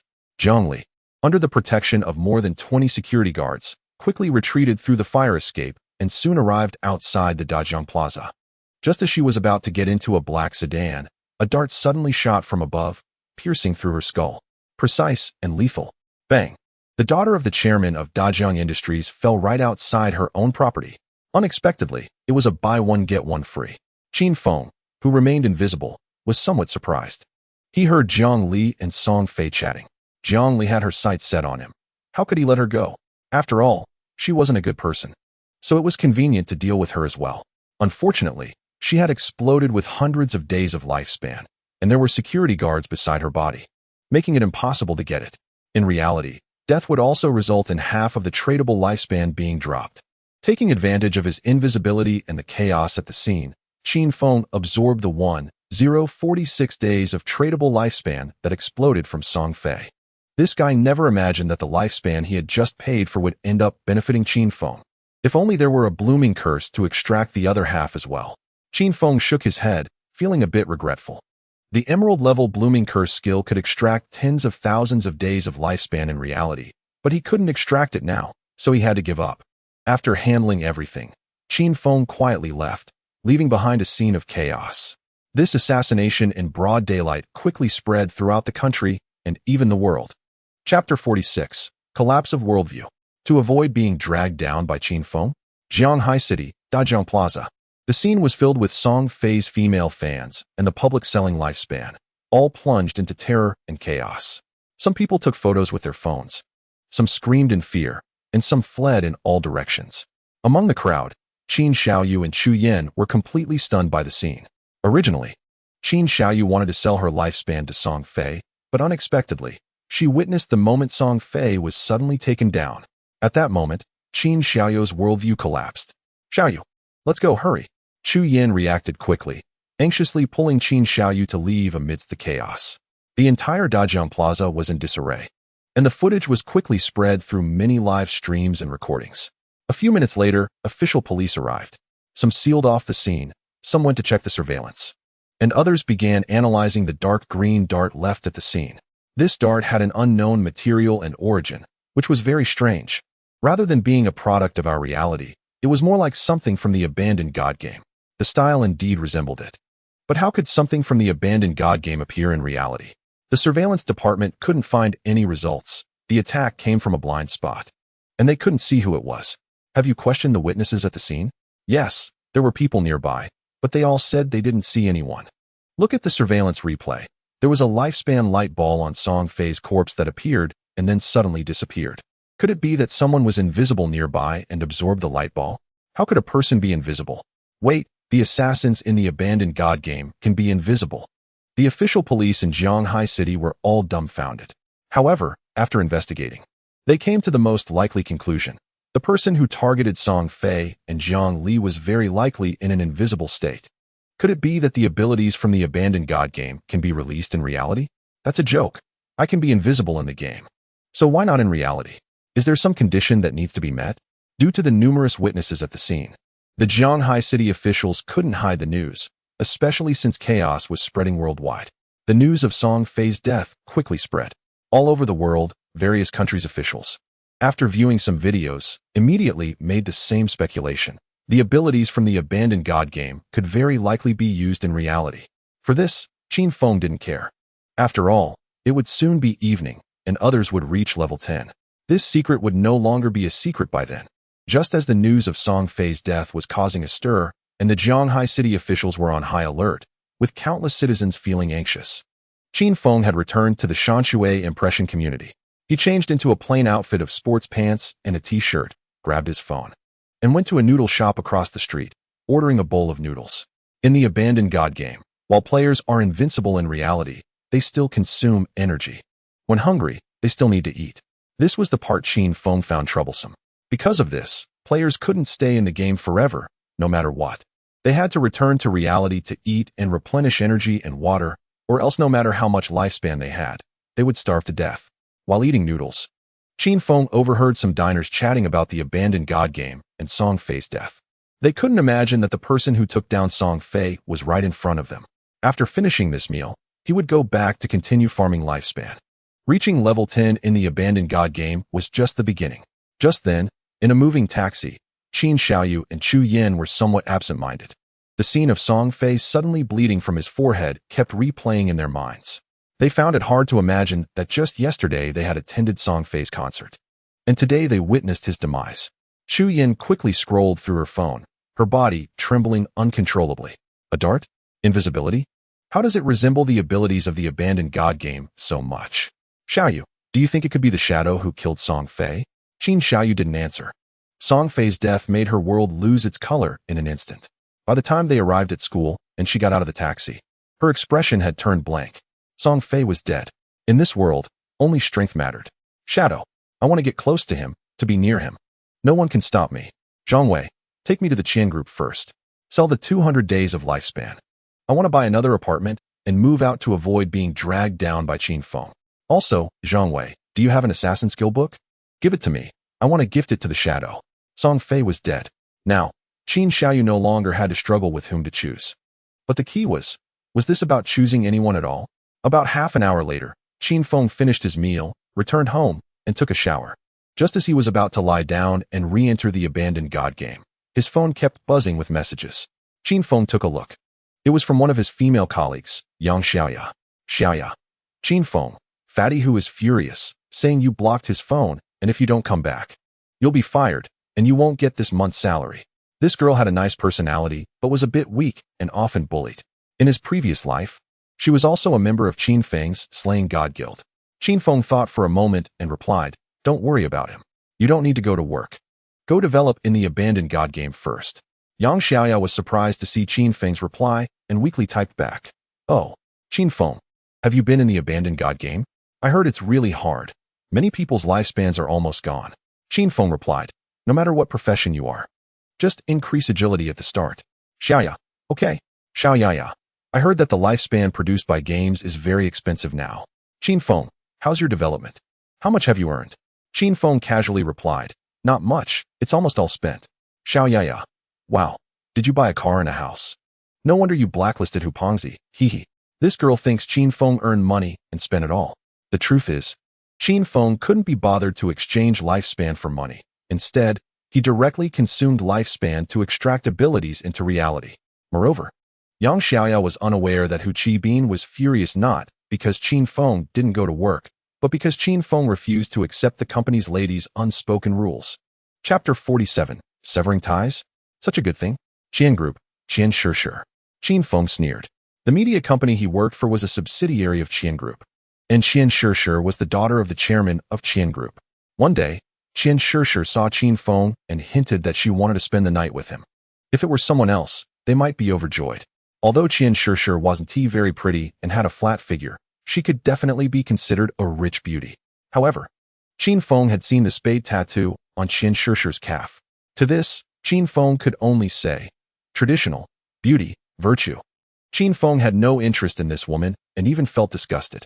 In fact, there had been some gossip about Qian Shishir in the company, such as going into a hotel with 6 foreign middle-aged men and driving a sports car with 3 African men. Later, upon seeing Qin Feng, she thought he was handsome and wanted to play with him. If it weren't for the godforsaken game's arrival, the consequences of Qin Feng offending Qian Shishir would indeed be unpredictable. But in the previous life, the arrival of the godforsaken game forced Qian Shishir to give up on her thoughts of unspoken rules with Qin Feng. This woman ignored Qin Feng and left Daxia to head to North America, where she took the lead in forming one of the top 3 guilds, Alice Wonderland. The Alice Guild was a major enemy of Daxia. The Qian Group, where Qian Shishir worked, was one of the shareholders of the Alice Guild. Later, Qin Feng learned that Qian Shishir had always been a sycophant of foreign culture, believing that foreign men were real men, while looking down on Daxia men, even treating Qin Feng with a playful attitude. At this point, Qian Shishir should be stuck at the airport in Modu. Qin Feng recalled that the arrival of the godforsaken game caused global transportation to come to a temporary halt. Flights were canceled at the airport.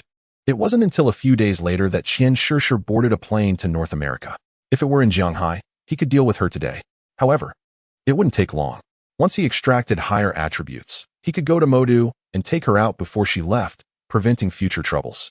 Otherwise, it wouldn't be so easy to deal with her after she got to North America. Qin Feng listed Qian Shishir as his next target. If Qian Shishir died, the Alice Wonderland Guild, which caused significant trouble for both the Slaying God Guild and all of Daxia in the previous life, might not even be established. After all, Qin Feng had heard rumors in his previous life that many founders of the Alice Guild had connections with Qian Shishir. Once this woman died, those founders would naturally lose their ties. Just as he was pondering, suddenly, Qin Feng's phone rang. Upon checking, it was actually Qin Xiaoyu. She actually took the initiative to call me? Qin Feng was taken aback. After all, in his impression, Qin Xiaoyu would never contact him first. In his previous life, he continuously apologized and sought forgiveness, even personally visiting Qin Xiaoyu's school to bring her into the godforsaken game. And now, Qin Xiaoyu had actually taken the unprecedented step of calling him. Qin Feng thought for a moment and decided to answer. However, his voice was a bit cold. "Hello?" Qin Xiaoyu's voice came coldly from the other end. "Qin Feng? You can still answer the phone? I thought you died in the godforsaken game. Since you're here, I'll let you know that I bought an apartment with my own money. so don't bother about me in the future." Upon hearing her tone, Qin Feng knew she was in a bad mood. Was it because Wang Ming fired her? Or was it because Song Fei died? No matter what, it didn't matter. Qin Feng couldn't care less. "Whatever you do is none of my business." "Qin Xiaoyu, didn't you always think I restricted your freedom? Don't worry. I won't bother with you anymore. Do as you like." Qin Xiaoyu was clearly stunned upon hearing this. She didn't expect that her brother, who had always treated her well, would speak to her in such a cold tone. However, she had now made up her mind to sever ties with Qin Feng. Eager to befriend Shadow, she didn't care about much anymore. So she coldly said, "You know you make me feel repressed? You said it yourself. From now on, there's no relationship between us. Don't bother about me, and I won't look for you. We're severing ties. Don't come asking where I live." Hearing Qin Xiaoyu's words, Qin Feng laughed. "Severing ties? Such a good thing? Fine." Qin Feng replied with one word and directly hung up the phone. Then, he turned off his phone and laid back on the sofa. As his form gradually became semi-transparent, he once again entered the godforsaken game. Upon hearing the sound of the phone hanging up, Qin Xiaoyu felt a complex mix of emotions. First was a sense of relief.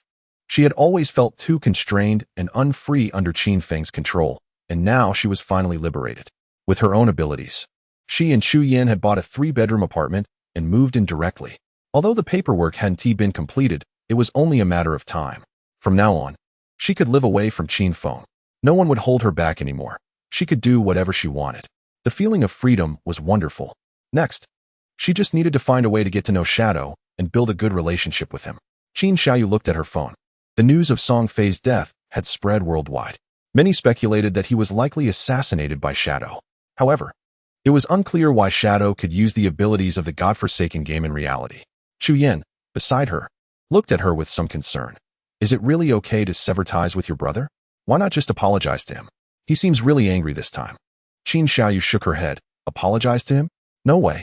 Let us go. Once I get to know Shadow, what does it have to do with him?" Soon, Qin Xiaoyu and Chu Yin entered the godforsaken game together. They met up in Shell Town. Qin Xiaoyu obtained a bronze-level assassin skill book, Stun, from Zhang Wei. Then, with anticipation, she opened a private chat window with Wang Ming. "Brother Wang, I have an assassin skill book here. Could you ask Shadow if he needs it? If he wants it, I can give it to him." Qin Xiaoyu felt both nervous and proud. Nervous because this was her first attempt to communicate with Shadow. Proud because there were very few people who had the opportunity to befriend Shadow at this stage, and she was one of them.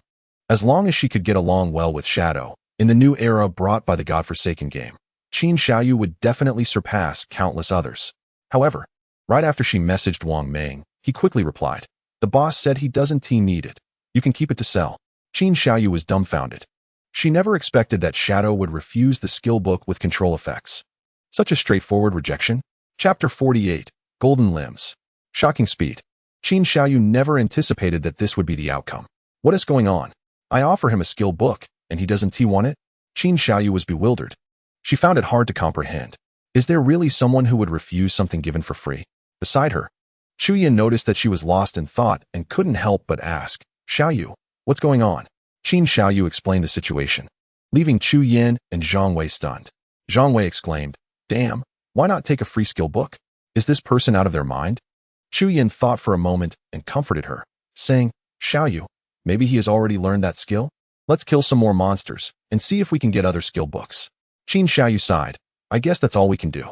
A few minutes earlier, Qin Feng returned to the game ahead of the others. Before he could clearly see his surroundings, he was already hearing a series of piercing screams nearby. "I logged off by the seaside. The monsters shouldn't respawn this quickly, right?" Qin Feng was a bit surprised. As the darkness around him faded, he suddenly discovered several players on the coastline fleeing in all directions. Behind these players was a bizarre monster about 3 meters tall, chasing them down. Golden Arthropod, 8. Grade, Gold. The creature was entirely a light golden color, with its lower body resembling a horse with 8 legs. But its upper body was like that of a centipede, with dozens of arms, each holding a rusty iron knife or sword. Its head resembled a spider's, with hundreds of compound eyes fixated on the fleeing players, creating an incredibly eerie sight. The golden arthropod moved incredibly fast, almost instantly catching up to a warrior player. With its iron knives and swords crossing down, in less than a second, it chopped the warrior player into dozens of pieces. "Shadow? One of the fleeing players exclaimed in surprise as he saw a figure appear before him. Qin Feng turned to look and saw a mature beauty in a fiery red robe, her figure extremely alluring. She had long black wavy hair, and her beautiful eyes were filled with surprise as she looked at Qin Feng. It was the stunning woman, Grey Rose, who had previously bought the Ice Spike spell from him. When Grey Rose saw Qin Feng, she was initially delighted, but then appeared a bit nervous. Shadow. This can see through invisibility. Our team's assassin was taken out by it.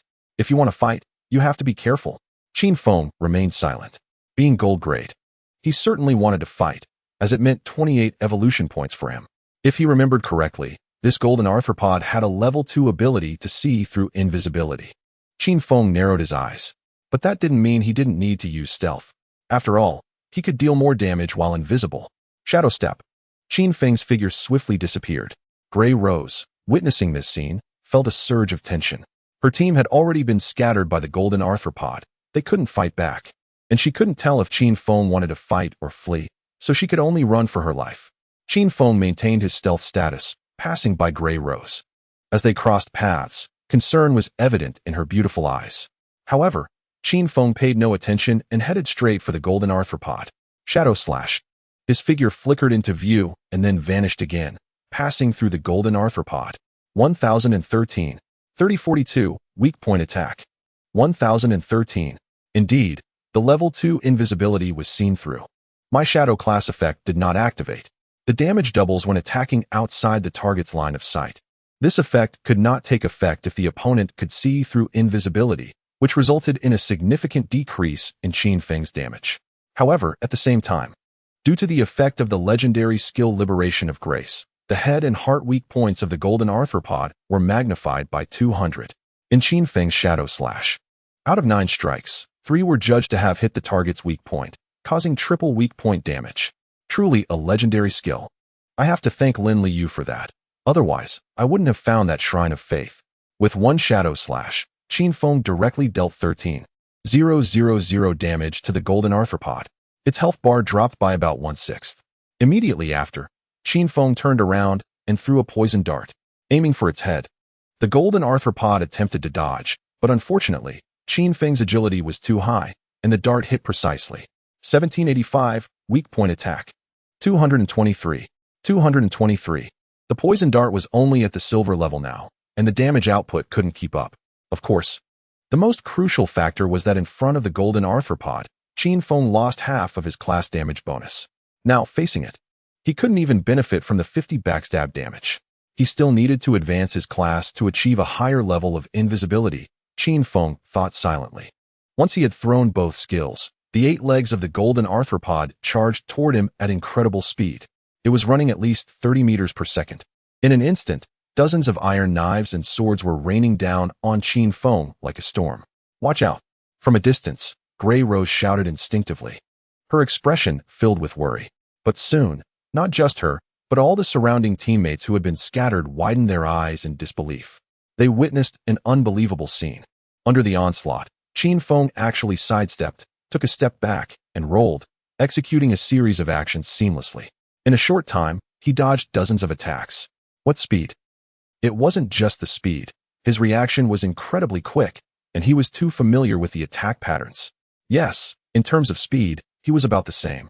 But he managed to dodge each attack perfectly. It was as if he had practiced this countless times. They didn't know that this was the fundamental skill Qin Feng had developed over 9 years in his previous life. In his last life, his class was a warrior. And a warrior is not just about taking hits. A truly top-tier warrior must dodge critical skills. Many times, they can't take a single hit, or it would put the entire team in danger, especially when the healer in the team was Qin Xiaoyu. Dealing with epic-level, large-scale skills was tough. Qin Xiaoyu struggled just to avoid those skills, let alone have time to heal Qin Feng. It was practically impossible. So in his last life, Qin Feng often had to bear it all on his own. If anyone thought Qin Feng was merely relying on stealth to massacre, they were very mistaken. With sufficient agility, even if his invisibility failed, with Qin Feng's agility, he could easily toy with most opponents. Chapter 49. Can this double standard be any more obvious? Flash. Charge. Stomp. The golden arthropod, with its hundreds of compound eyes, could see through all targets with invisibility below level 2. Even Qin Feng couldn't escape its detection. However, no matter what kind of attack the golden arthropod launched, it couldn't hit Qin Feng. Compared to the special golden ghost ship, dealing with this golden arthropod was clearly much easier. He could easily dodge those attacks, even with a sense of ease. Once his skills cooled down, he would throw them back, each time taking away 1/6 of its health. After just over a minute, under the astonished and incredulous gazes of Gray, Rose, and the others, the golden arthropod actually turned to flee, but Qin Feng was too fast. The golden arthropod had only run about 200 meters into the woods when Qin Feng caught up and completely annihilated it. You have killed the golden arthropod, 8 gold grade. You have gained 6,400 experience points. You have gained 7 evolution points. You have gained 497 days of lifespan, tradable. Taking advantage of the fact that Gray, Rose, and others hadn't caught up, Qin Feng directly used Greedy Hands. You have gained 7 evolution points. You have gained 7 evolution points. You have gained 7 evolution points. You have gained 497 days of lifespan, tradable. A series of system prompts came in, giving Qin Feng a refreshing feeling. A golden item provided 28 evolution points and nearly 2,000 days of tradable lifespan.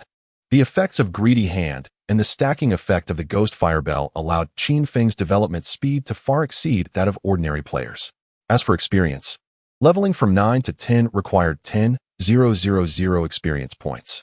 However, leveling from 10 to 11 required 100,000 experience points. The 6,400 experience points were plenty, but still not enough for Qin Feng to level up. When Qin Feng checked his loot, his eyes lit up. Black Light Shield, Platinum Assassin Skill. After active use, it converts all of your evasion rate into damage-reducing shields for 8 seconds. Cooldown, 60 seconds. Required level, 8. Conversion rate. Every 20 evasion converts into 1 layer of damage-reducing shield. After the shield is broken or the duration ends, the evasion rate returns to normal. This skill book actually dropped? Learning this skill would allow for many no-damage strategies, especially in the abandoned goddess continent. Qin Feng was quite surprised. He learned it directly, just considering that he had already learned Shadow Blur and evolved it to an epic level. He had a passive 75 evasion probability. After using Black Light Shield, he would gain 3 layers of damage-reducing shields. This means that no matter how high the opponent's damage is, Qin Feng can be immune to the first 3 attacks, not only for fighting, but also for exploring ruins and maps. With this skill, I could even explore many high-level areas in advance. Qin Feng did not hesitate at all. He directly consumed 123 evolution points, a total of 6 points, to evolve this skill to the epic level. Black Light Shield, Platinum Epic Assassin Skill. Damage-reducing shield lasts for 8, 10, 12, 14 seconds.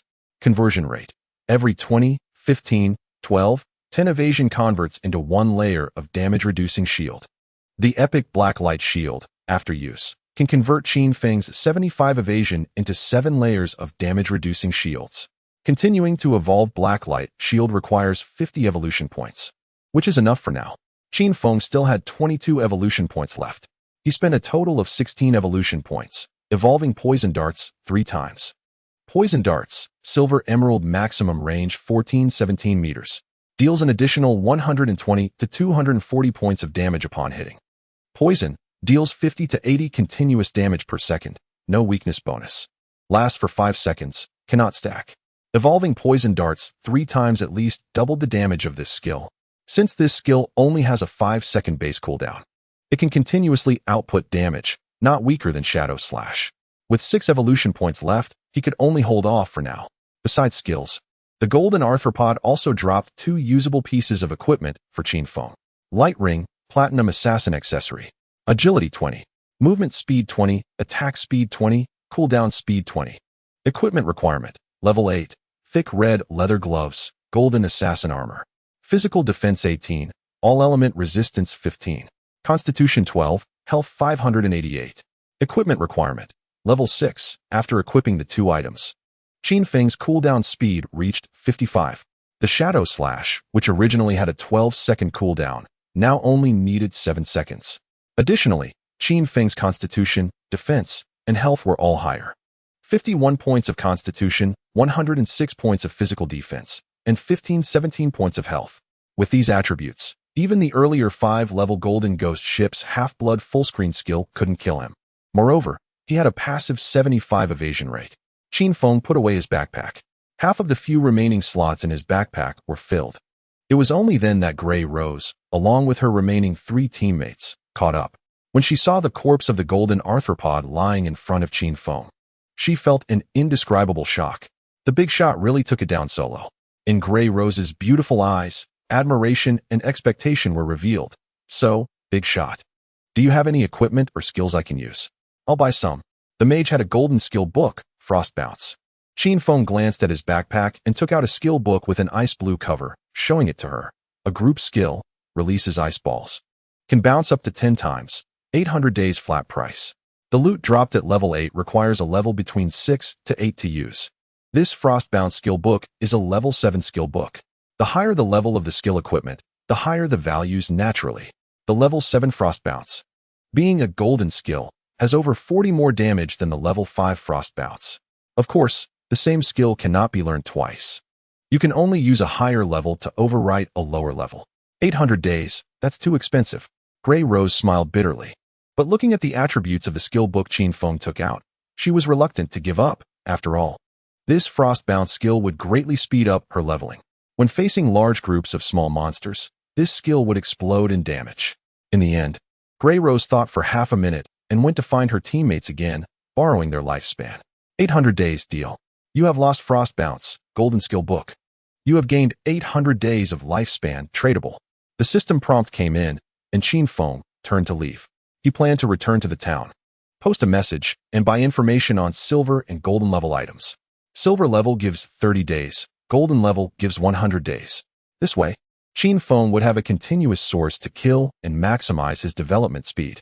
It was only after Qin Feng took down the golden arthropod and sold the Frost Bounce that he received a private message from Wang Meng. What the hell? Qin Xiaoyu wants to give me a bronze skill book? Qin Feng was speechless and directly refused. Right now, most people outside were speculating that it was Shadow who killed Song Fei. According to Qin Xiaoyu's character, if Qin Feng had killed Song Fei, she would definitely come after him. But if it was Shadow who killed Song Fei, Qin Xiaoyu not only wouldn't he be angry, but would also send a skill book? Can this double standard be any more obvious? Chapter 50. What? Do you want to arrest me? Qin Xiaoyu has always been this way. No matter how good Qin Feng was to her, she considered it a given. In the previous life, whenever there was a slight inconvenience, Qin Xiaoyu would get angry and have a big fight with Qin Feng. Qin Feng took care of her for 9 years. Equipment, skills, lifespan, food, shelter, all arranged perfectly for her, and she thought all of it was what she deserved. In the end, for Song Fei, she personally dug out Qin Feng's eyes. The most ridiculous thing was that she had a blissful look on her face when she did it.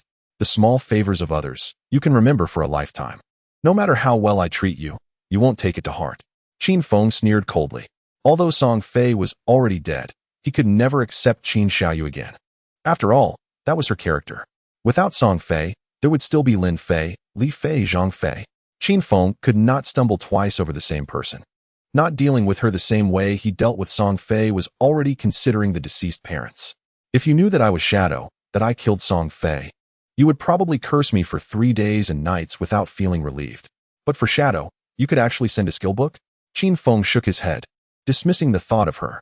He now had quite a few items in his backpack, ready to return to town to sell them, and also post a bounty for coordinates. So he opened Wang Meng's private chat. He typed a sentence and sent it. Wang Meng, return to the town, sell your items, and prepare your lifespan. Wang Meng immediately replied, okay. This guy was outside Firefly Town with his team, hunting monsters for leveling. After seeing Qin Feng's private message, he immediately led his team back. On the way, Wang Meng suddenly asked, by the way, it was you who killed Song Fei, right? This sudden question might make others think carefully about how to respond. But Qin Feng didn't hesitate at all and directly admitted, yes. Wang Meng has his friends, and he has been online all along. So he must know that during the time when Song Fei was killed, Shadow was offline. The motive and timing for the crime are both quite sufficient. Now, since Wang Meng asked this way, it shows that he has already guessed most of it. Qin Feng could choose not to admit it. After all, the other party has no evidence. However, it is unnecessary. It's just right to see how the Great Xia authorities react to this matter, a kind of test. Hearing Qin Feng's decisive admission, Wang Meng was a bit surprised. After a long pause, he replied, okay, we're a bit far from the town. It will take about 10 minutes to get back. so please wait a moment. Qin Feng smiled and said, no problem, I'm further away. To level up quickly, he had run all the way to the coastline, which was more than 20 kilometers from the town. At his speed, running back would take about 15 minutes. Along the way, Qin Feng encountered monsters and casually killed them. He gained over 2,000 experience points, 5 evolution points, and several pieces of subpar and normal equipment, along with skill books. Just as he returned to the town, his backpack was completely full.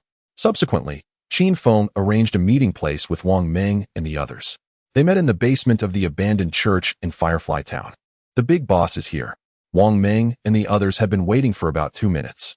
When they saw Qin Feng appear wearing a veil and shining faintly golden equipment, everyone suddenly became a bit tense. The dragon swordsman and Yu, dressed in silver light armor, had a slender waist with a silver long sword hanging from it, and her long legs looked both elongated and elastic under the cover of the metallic light armor. This beautiful female officer showcased her perfectly curvy figure even more after putting on this set of swordsman armor. She gracefully rushed to Qin Feng's front, her eyes wide as she looked him up and down. Big boss, do you admit that you killed Song Fei? Qin Feng, smelling the fragrance from the girl in front of him, smiled faintly. What? Do you want to arrest me? And you pointed to the code above her head. Look at my code. Her code in the godforsaken game is Justice Executioner. Qin Feng glanced at her code, then looked at her delicate figure, playfully asking, so who do you think is just, me or Song Fei? Originally, and Yu was a bit serious. But upon hearing Qin Feng's question, the beautiful female officer suddenly smiled. Don't worry. We checked the surveillance recordings and know that Song Fei and Jiang Li had ulterior motives against you. And Jiang Industrial has also captured quite a few players to work for them, which is illegal detention. Hearing this, Qin Feng understood the current attitude of the authorities. It was clear that under the circumstances where they couldn't investigate his true identity, even if the authorities wanted to catch him, they couldn't. They could only maintain cooperation with him for the time being. As for what would happen next, Qin Feng couldn't be sure. After all, in his previous life, when he cooperated with the authorities, he had no black spots. But in this life, he directly killed Song Fei and Jiang Li, which would bring some variables.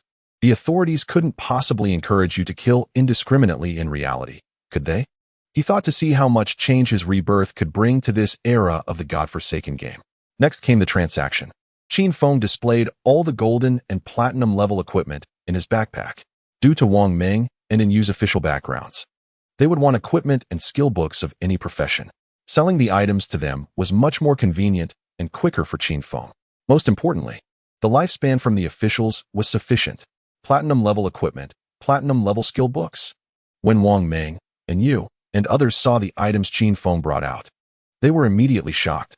They knew Qin Feng was powerful, having achieved the first kill of a golden level. However, there hadn't even been a first kill at the platinum level yet. How could there be several pieces of platinum level items? Platinum level equipment skills? Let me see if I can use any. The beautiful priest Gu Ishua also leaned over, looking astonished. She wore a pure white priest robe that shimmered with a faint silver glow, her curvy figure giving a sense of purity and flawlessness, completely different from Yu's style.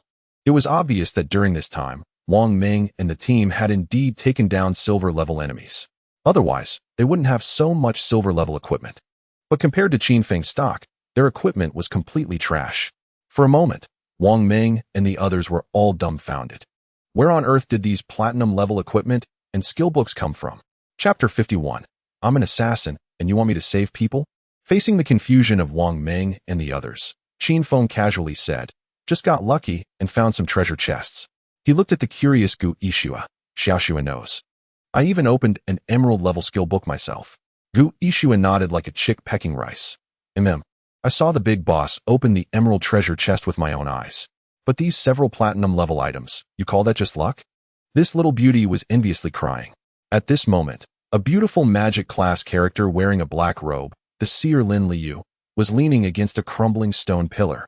Her long and beautiful legs crossed, her figure perfectly alluring. She chuckled. You call her Xiaoxua, but you call me Little Black. Qin Feng glanced at her. Who told you to be Black Plum de Li Zi? If not Little Black, then how about Little Black Zi? Lin Liu. Wang Meng's team had 3 beautiful girls, all of whom seemed to have a good relationship with Qin Feng. Among them, Gu Ishua even joined this team because of Qin Feng. Besides Wang Meng and the 3 girls, there was also a sharp-eyed young archer and a middle-aged card master. Both of them looked at the golden and platinum level resources Qin Feng brought out with deep feelings. People really can't be compared. Indeed, we worked hard to take down a silver, while the big boss casually opened platinum and emerald level treasure chests. Next came the price discussion. Wang Ming was just a police officer, while Yu was the team leader. In terms of rank, Yu was indeed the captain of this small team. However, this female officer had a bit of a natural airhead personality and only knew how to rush into battle. So in the godforsaken game, Wang Ming was the core combat figure. Other aspects were all handled by Yu. This platinum level archer skill book was priced at 2,500 lifespan. This platinum level berserker weapon was priced at 1,500 lifespan. Qin Feng had been through ups and downs for 9 years and knew the prices very well. He quoted prices for each item. Among them, the prices for platinum level items made Wang Ming and the others gasp. According to the current prices, 1 to 2,000 lifespan was equivalent to 20 to 30 million cash. Shadow really dared to quote a price. However, it should be noted that platinum level items were unique globally. Even if someone could encounter the ancient god's blessing in the wild and was lucky enough to combine a platinum or emerald level treasure chest, the quantity would still be extremely rare. 20 to 30 million cash could buy a platinum level skill book or a platinum level piece of equipment. At this stage, many consortiums and even the authorities would be scrambling for it. In this era where the godforsaken game has descended and the world's rules are about to change, every country and power wants to seize more combat power for themselves as soon as possible. In his previous life, why did cash collapse? It was because the officials of various currency-issuing countries came in and bought up lifespans on a large scale. When cash collapsed, lifespan became the new global hard currency, and countries around the world gained a foundation for establishing themselves in the new era due to the large-scale acquisition of lifespans. Qin Feng didn't know how much lifespan Yu had right now, but to buy his platinum and golden level items, it was definitely enough. Qin Feng finished marking the prices and calculated a total of 25 items, total price 16,500 days. I'll give you a discount. Let's make it 16,000. All right. And Yu nodded in agreement. This left Wang Ming beside them looking gloomy. No, Captain, aren't you supposed to negotiate? Why are you just accepting whatever he says? And Yu's beautiful eyes showed surprise. Huh? Can we negotiate? I think the price is quite fair. After saying that, she happily initiated the transaction with Qin Feng. By the way, she also paid off the debts that Wang Ming and Gu Yixue owed, showing remarkable generosity. Wang Ming and the others watched and twitched their lips. Qin Feng didn't expect this girl to be so straightforward. In fact, he had left some room for negotiation, but she accepted directly, of course at their price. Buying these items would definitely not be a loss. After all, the equipment could be sold again later. And how much could the skill books speed up leveling after learning? Now that the godforsaken game has descended, levels and strength are everything. Moments later, the transaction was completed. Gu Yixue received 2 pieces of golden level priest equipment, and couldn't stop smiling. This girl originally planned to solo, and wasn't very keen on teaming up. But now, it's truly delightful. The equipment she needed was bought for her directly by the officials. Of course, she only had the right to use these 2 golden pieces.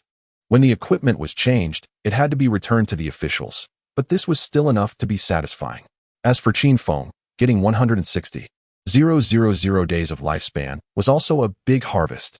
When the tradable lifespan on him exceeded 10,000 days, the default display unit for lifespan changed to years. If he wanted to check the specific number of days, he could view the details. He had 60 years of tradable lifespan. Converted into days, that is 220,000 days. It could be said this was a huge sum of money. If sold for cash now, it would be equivalent to 300 to 400 million. Even for the Jianghai city officials, this was a significant expenditure. However, the hidden benefits this transaction brought to the officials far exceeded 300 million. With this batch of equipment and skill books, how many teams could Jianghai city's officials develop ahead of others? Time to go. Qin Feng planned to leave. And Yu reached out her small hand and tugged at his sleeve. Hey, wait a minute. Dajiang Industry has imprisoned several players, and we're planning to rescue them. Do you want to join the rescue? Qin Feng was a bit surprised to hear this. Was the official trying to pull him in? Planning to wash his hands of the matter regarding Song Fei? However, Qin Feng didn't have the time to save anyone. Besides, he couldn't expose his real identity at this stage. I'm an assassin, and you want me to rescue someone? Qin Feng shook his head, but I do have a piece of advice. If you're going to act, You should do it quickly. Once the godforsaken game reaches level 10, they will be able to extract game abilities into reality. You should understand what this means. Upon hearing Qin Feng's words, and Yu's pretty face changed slightly. She nervously nodded, understood. Dajiang Industry is also buying Lifespan now. Once their people reach level 10 and extract game abilities, our actions will encounter even greater resistance. As long as you understand. I'm leaving. After Qin Feng finished speaking, he turned and left. After all, in 2 hours, the whole world would know about this. Telling the officials this news in advance was just saving face, with no harm done. As he left, and Yu looked at his disappearing figure. Her beautiful face showing seriousness. Wang Meng, from now on, we need to split up to level up. Right now, our team is at a high level. And when we gather, we just one-shot small monsters, overflowing with damage. But if we split up, each person leading a team, we can significantly improve our overall leveling efficiency. If we encounter anything, we can contact each other to tackle it together. In short, everyone should reach level 10 first. Don't be fooled by Yu's somewhat naive demeanor.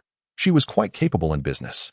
Under her arrangement, the player strength of Jianghai City officials would increase at a faster pace, allowing them to better control the situation. Qin Feng left the abandoned church basement. He arrived at the square of Firefly Town, set up a stall, with the stall name. 30 days to collect silver coordinates, 100 days to collect gold coordinates. He had just sat down when a somewhat familiar player approached him. Chapter 52. Mo Du Qian Shi. Hiring Shadow to kill Qin Feng. The visitor was an archer player. Qin Feng had seen him once before in Shell Town. He was the young archer who came with Jiang Li, codename Lao Mao. Initially, Jiang Li offered 10 million for Qin Feng to help level up, but Qin Feng refused. As a result, Lao Mao ran over to contact Jiang Li and helped her level up. He thought he could get 5 million in return. But when he went to collect the money, he was captured by Dajiang Industries thugs and taken back to a villa's basement. Thus, Mao Lijun was coerced into giving Lifespan to Dajiang Industry. If he didn't hand over enough Lifespan, he wouldn't be given food or water. Mao Lijun was practically in tears. It was then he realized why the Shadow didn't want even 10 million. He was too foresight. This was a matter of life and death. After being kidnapped by Dajiang Industry, Mao Lijun compromised. He even willingly became a lackey for Jiang Li, bringing 2 more people over for her. At this moment, he was waiting for the Shadow in Firefly Town, having accepted Jiang Li's task. The Shadow, Lao Mao, dressed in green leather armor, approached Qin Feng's stall, glanced at him, and smiled. Our young lady said that as long as you are willing to help her level up, she can offer you 300 million, plus shares in Dajiang Industry. How many times in life do you get such an opportunity? I advise you to cherish it. Hearing Mao Lijun's words, Qin Feng looked at him as if he were an idiot. This guy probably didn't even know that Jiang Li was dead. He only said one word, get lost. Mao Lijun froze in place. He didn't expect that 300 million, plus shares in Dajiang Industry, wouldn't move the Shadow? Though very unwilling. He still left in a dejected manner. He had just heard that the Shadow had quietly killed Song Fei, and it was done without a sound. How could he dare to stay and talk? However, he only knew that Song Fei was dead, but didn't know Jiang Li was dead? After all, he was imprisoned in reality and had no access to outside information. In the godforsaken game, the only gossip he heard was about Song Fei's death. As for Jiang Li, who was she? After Mao Lijun left, he didn't completely give up hope. He still wanted to find an opportunity to invite the Shadow over. Otherwise, he wouldn't complete the task and would be whipped. Just then, he overheard a few people discussing quietly nearby. Damn, the Shadow actually appeared. Didn't he just kill Song Fei? Not just Song Fei. It said there was a beautiful girl who was directly killed by him. Huh. That's such a waste. Waste my ass. It said that the girl was the young lady of Dajiang Industry, named Jiang Li. She originally planned to capture the Shadow in reality to give him Lifespan, but ended up getting killed on the spot. Hiss, how did the Shadow do it? God knows. It must be a problem with the godforsaken game. This world is about to change. We need to level up quickly. What? Jiang Li is dead. Hearing these discussions, Mao Lijun felt as if he had been struck by lightning. He stood there in disbelief. He didn't feel much about Song Fei's death, as he had no connection to him. But Jiang Li. She was a woman that terrified Mao Lijun. In a short time, the Shadow killed Song Fei and also Jiang Li. Was it an assassination? Mao Lijun felt a chill run down his spine. The Shadow. He had originally mocked the Shadow for being foolish, not taking the free 10 million, but it turned out the fool was him. Thankfully, he hadn't provoked the shadow. Mao Lijun felt a wave of fear. Death was once very far away from him, but he never expected that Jiang Li, who was high and mighty in front of him, would be taken down directly. He took one last glance at Qin Feng's figure, trembling slightly, and hurriedly left. Qin Feng didn't care about Mao Lijun's appearance. To him, it was just a minor episode. When he set up his stall, he noticed that the players in Firefly Town looked somewhat scared and tense when they saw him. Some girls even dared not pass by him, fearing to be noticed by him. It seemed that many people already knew that Song Fei was killed by him. However, Qin Feng didn't mind. At this point, some older players had already entered the game, but they were all assigned to the smaller towns behind, so he definitely wouldn't see them. In another 2 hours, other players would reach level 10, and at that time, they could prepare to head to the mainland. Qin Feng was not in a hurry. Before going to the abandoned continent, he could first gather a full set of gold and platinum equipment in the starting town. After all, once he passed, there would be too many things Qin Feng could do. Before long, 2 players in black robes approached Qin Feng's stall. "I have the silver coordinates," one of them said just as Qin Feng prepared to farm a bit more. Next door to Jianghai, in the Demon City.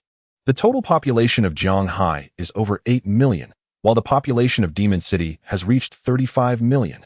So far, there are over 700 initial towns in the Jianghai area, with a total of over 700,000 players entering the God Abandoned game. This number will surge sharply in the evening, quickly surpassing 5 million, until all adults enter the game. In contrast, the population of Demon City is even larger. The initial towns in the Demon City area have already exceeded 4,000 and are increasing at a rapid pace. In one of the towns in the Demon City area, there was a team that attracted a lot of attention. It was a woman dressed in flame-scorched leather armor, accompanied by 5 foreign men, 3 of whom were white-skinned and 2 black-skinned. The woman seemed very close to the 5, chatting and laughing. She was Qian Shishir, the daughter of the Qian Group's chairman. Originally, Qian Shishir planned to fly to North America, but the arrival of the God Abandoned game caused her flight to be cancelled. So she contacted 5 foreign men in the Demon City area and entered the game together. Soon, she used the group's money to buy a lot of lifespans and exchanged them for equipment and skill books, enhancing the strength of herself and the 5 foreign men. At this moment, Qian Shishir walked through the town with the 5 men, looking at the other players who avoided her and sneering. "Look at these Daxiao men. They're as weak as cockroaches. Tony, you North Americans are still more charming." A white man with a pompadour hairstyle named Tony laughed and said, "Miss Qian, you have a good eye.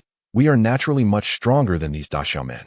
We're also quite strong on another front. When we return to reality, you can have a good experience." Qian Shishir giggled. "I'm looking forward to it." At this moment, she thought of someone. "Right." Qian Shishir suddenly said lightly, "I just heard that that useless Song Fei was killed. I played with him once, and he was gone in a minute. What a waste. The shadow of Jianghai can kill Song Fei, so killing an ordinary person should be even easier, right? Everyone, I'll log off first to make a call, and have someone contact the shadow to help me kill someone in Jianghai." The person she wanted to kill was, of course, Qin Feng. After all, Qin Feng had repeatedly rejected her invitations to play, completely disregarding her, which made her very unhappy. In her view, for a Daxiao man to catch her, I was an honor for him. Just a mere employee from a subordinate company. How dare he refuse her? Since he doesn't give me face, then he should die. Of course, spending a large sum to kill him is too wasteful. The key is to use this to befriend the shadow. Although he is a Daxiao man, he is still the best in the world, so I can reluctantly get to know him. Qian Shishir smiled smugly, thinking she was strategizing. However, she did not know that the Qin Feng she wanted to kill was actually the shadow. Hiring the shadow to assassinate Qin Feng is essentially killing herself. Of course, Qin Feng was unaware of this. Just as he was preparing to hunt everywhere, on the other side, Qin Xiaoyu, who had been rejected when offering gifts, had already fallen into a state of despair. She initially wanted to sever ties with Qin Feng and then rely on the shadow. However, the situation was completely different from what she had imagined. At this moment, Qin Xiaoyu was feeling very bad. Ironically, when she severed ties with Qin Feng, she did not feel as distressed as she did now. Finally, the God Abandoned game reminded her that her physical hunger level had reached 90 and she should eat. Only then did she realize and called Chu Yin to log off together. She initially wanted to order takeout. However, the arrival of the God Abandoned game had forced many shops to close, and there weren't even any delivery drivers available. It was only at this moment that Qin Xiaoyu thought of Qin Feng. In the past, Qin Feng would always prepare delicious food for her at home. And it was all her favorites, so she didn't have to lift a finger, not even think. She just had to eat. But now, she had severed ties. For a moment, Qin Xiaoyu felt a bit unaccustomed. However, she quickly gritted her teeth. It's just a meal.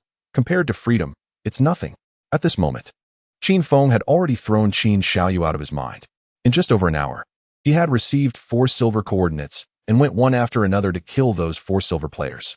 Each kill brought him 16 evolution points. Adding the loot from his greedy hand, if he sold everything to the official, the average earnings for each silver level would reach 3,000 to 4,000 days of tradable lifespan.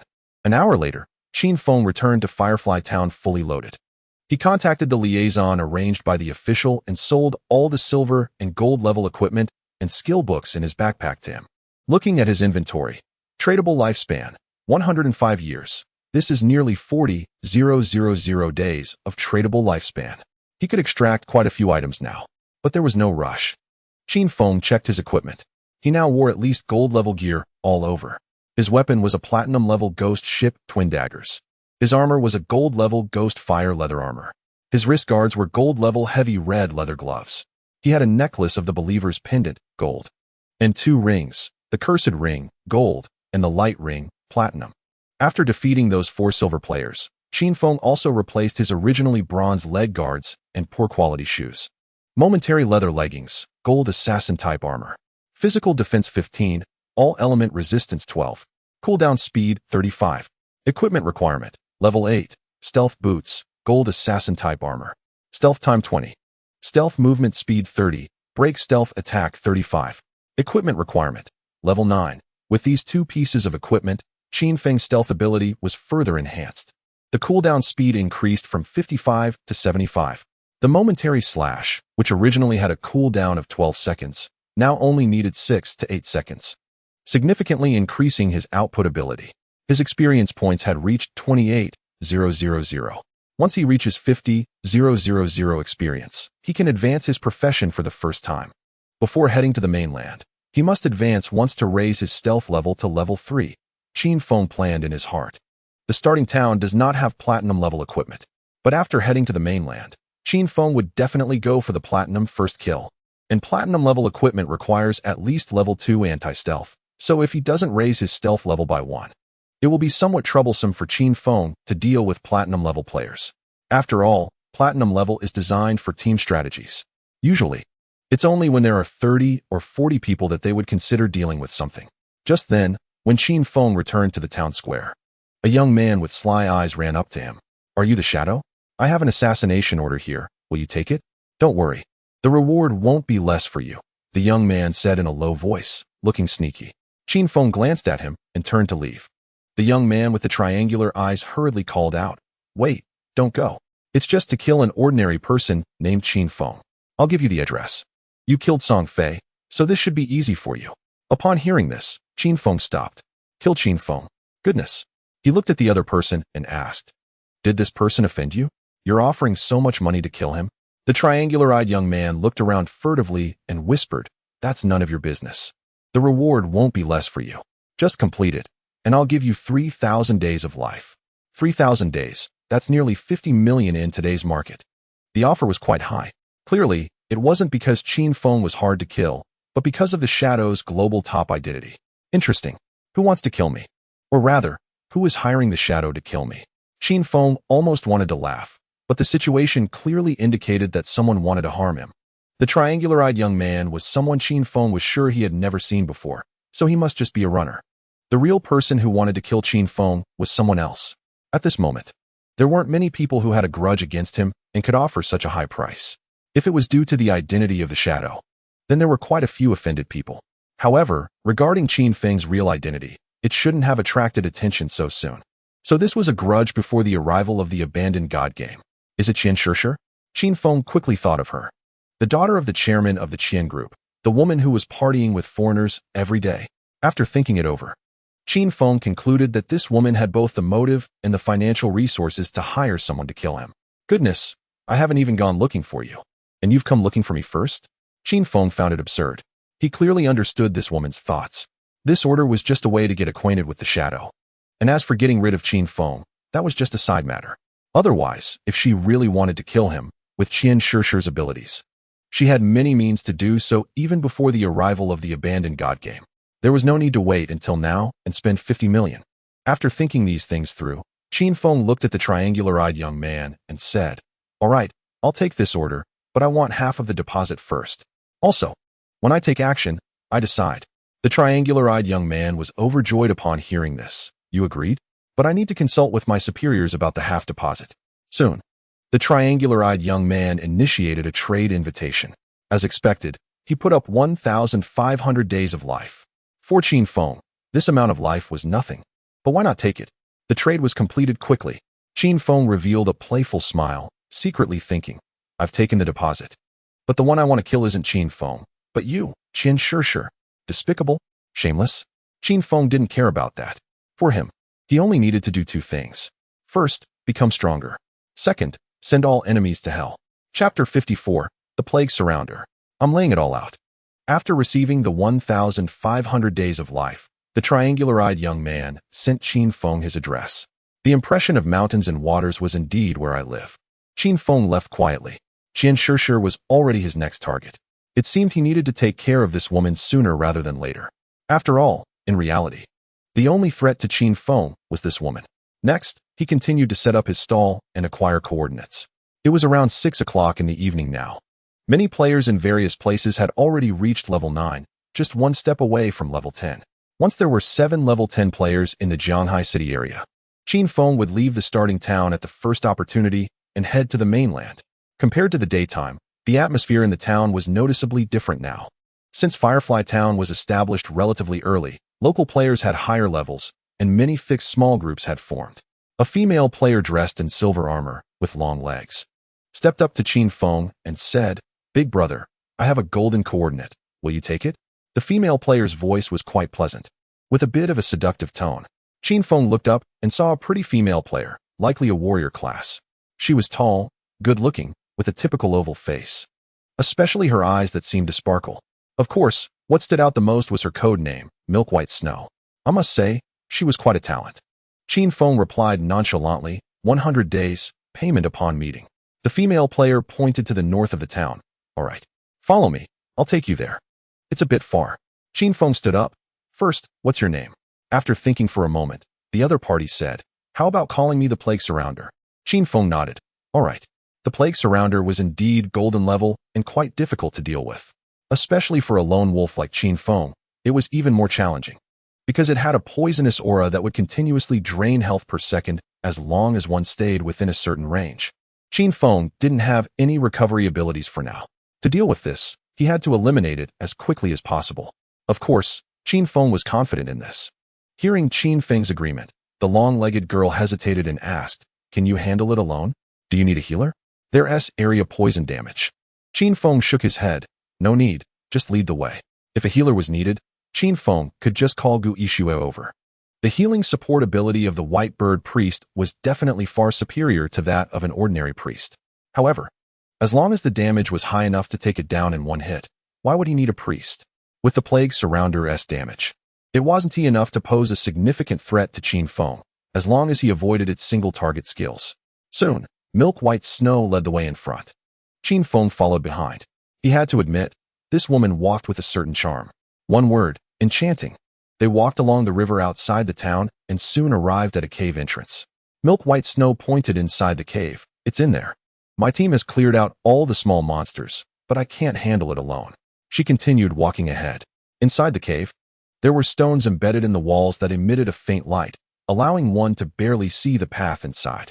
Soon, they reached a spacious cave the size of a football field. Qin Feng saw a section of a gray-brown dry tree trunk appearing in the middle of the cave. The dry tree trunk emitted gray-brown gas within a 50-meter radius, and anyone who got too close would suffer 1 health point of poison damage per second. If he remembered correctly, this poison damage could be dodged. Then the 75 evasion from Ghost Shadow would be very useful. Qin Feng recalled the skills in this area. He traded with Milk White Snow, giving her 100 days of life, and then planned to take action. However, at that moment, Milk White Snow hesitated and called out to him. "Hey, big brother. One thing, just to remind you, this is actually a trap. As soon as you start fighting, Someone will quickly come to kill you. I remember they have level 2 anti-invisibility items. Qin Feng had already concealed his figure. Hearing this, his voice came from deep within the cave. It doesn't matter. Milk White Snow said helplessly, that's not the point. The key is in the plan. I will block those people, and then take the opportunity to get to know you, big brother. Finally, I'll find a chance to investigate your real information. Qin Feng was a bit speechless. What kind of ridiculous plan is this? Milk White Snow said, big brother, I'm laying it all out. Don't hold a grudge against me. Just go find the person behind me. It seemed that Qin Feng's elimination of Song Fei had some deterrent effect. At least this woman didn't dare to provoke Qin Feng, but instead honestly explained the situation to him. Qin Feng returned and appeared beside her, asking her, who is behind you? The female warrior held a long knife. Looking somewhat conflicted, but ultimately made up her mind. It's Dongfang Xian. Xianyan from the game abandoned by the gods said, you killed him once, big brother. If you can kill Song Fei, you can definitely kill him too, right? I'm being straightforward with you. You can't sell me out. It's best to take care of Dongfang Xian, or else I'm doomed. Dongfang Xian? Xianyan? Qin Feng recalled, having a vague impression. Wasn't this the leader of that group of players who wanted to steal his Golden Ghost ship? They even sent him a skill book for a skill called Chisel Strike, pretending to seek forgiveness, only to pull such tricks behind his back. In his previous life, it seemed he hadn't heard of this guy. Either he hadn't developed or was taken down early. It made sense, considering that in the early stages of the game, everyone was competing for monsters, and it was surprising not to be killed by others. Another name was added to Qin Feng's death list. He said to Naibai Shuezi, then you should lead them here. Qin Feng hadn't killed anyone in the game for quite a while. He hadn't even used Flower Curse. It would be best if more people came so he could gain more life. Understood, big brother. Naibai Shuezi quickly nodded in agreement. Soon after, Qin Feng charged towards the level 10 Golden Tier Plague Bringer. Since he needed to finish the fight quickly, Qin Feng directly activated the active effect of Graceful Liberation, Shadow Slash. Countless blades of light erupted from that dry tree trunk in an instant, blooming. 2118. 2118. 6345, Weak Point Attack. At the center of the Plague Bringer's trunk, there was a strange smiling face, and the two eye marks on the face were both weak points. Thanks to the weak point amplification effect of Graceful Liberation, 1/3 of the strikes from Shadow Slash hit the weak points. Additionally, the legendary Graceful Liberation active effect was a throat-cutting attack, causing an additional 150 damage per second for 3 seconds. That amounted to a total of 450 additional damage. After one Shadow Slash from Graceful Liberation, the Plague Bringer's health bar was reduced to 1/3, dealing over 80,000 total damage with one skill. The female warrior Naibai Shuezi, witnessing this scene, instantly had her pupils constrict. What the heck? One skill took away 2/3 of a Golden Tier's health? Is this even human? Chapter 55. This man is terrifying. Seeing this explosive scene, the girl could hardly believe her eyes. A Golden Tier. It was said that when they found it, Dongfang Xian's side had gathered 3 teams, 18 people. Yet, after just half a minute of fighting, they were wiped out. The tank couldn't hold up, and the healer couldn't keep up with the healing. The continuous poison damage was too high. Most importantly, even with 3 squads of 18 people attacking together, they barely took down less than 5 of its health before being completely wiped out. And now, as soon as the Shadow made a move, the health dropped by 2/3? Are we even playing the same game? Naibai Shuezi couldn't help but curse, staring at the health bar with wide eyes. But what she didn't know was that after using one skill, Qin Feng had already retreated from her side, moving 50 meters away in just 3 seconds. The active effect of Graceful Liberation now had a cooldown of 25 seconds. With a cooldown speed increase of 75, the final cooldown was 143 seconds. This meant that after waiting 143 seconds, Qin Feng would be able to take it down. However, Qin Feng was not in a hurry. He hid nearby, waiting for Dongfang Xian's people to come and deliver themselves to death. As for the Plague Bringer, it was just a section of a tree trunk. In Qin Feng's invisible state, unable to find a target, it continued spewing poison in place. Various green and gray poisonous mists emerged from the trunk, spreading towards the surroundings. There were also some bursts of venom splattering around. This damage would either kill or severely injure even Qin Feng at this point, let alone other players. If one truly wanted to strong-arm the Plague Bringer, at least a full squad with silver gear and a lot of healing skills would be necessary. Otherwise, it would be impossible to face it head-on. And right now, Those players, let alone silver gear, had barely seen a few pieces of bronze gear. Most players didn't even have a complete set of ordinary gear. With that, they still wanted to take on a golden tier? Soon, a series of chaotic footsteps echoed from outside the cave passage. It seemed that the opposing team was ready. Get ready.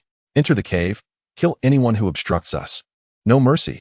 The voice of the leader sounded somewhat familiar. Qin Feng, hidden nearby, glanced in the dim light of the cave and smiled. It was actually Iron Man. This guy was still mixed up with Dongfang Xian.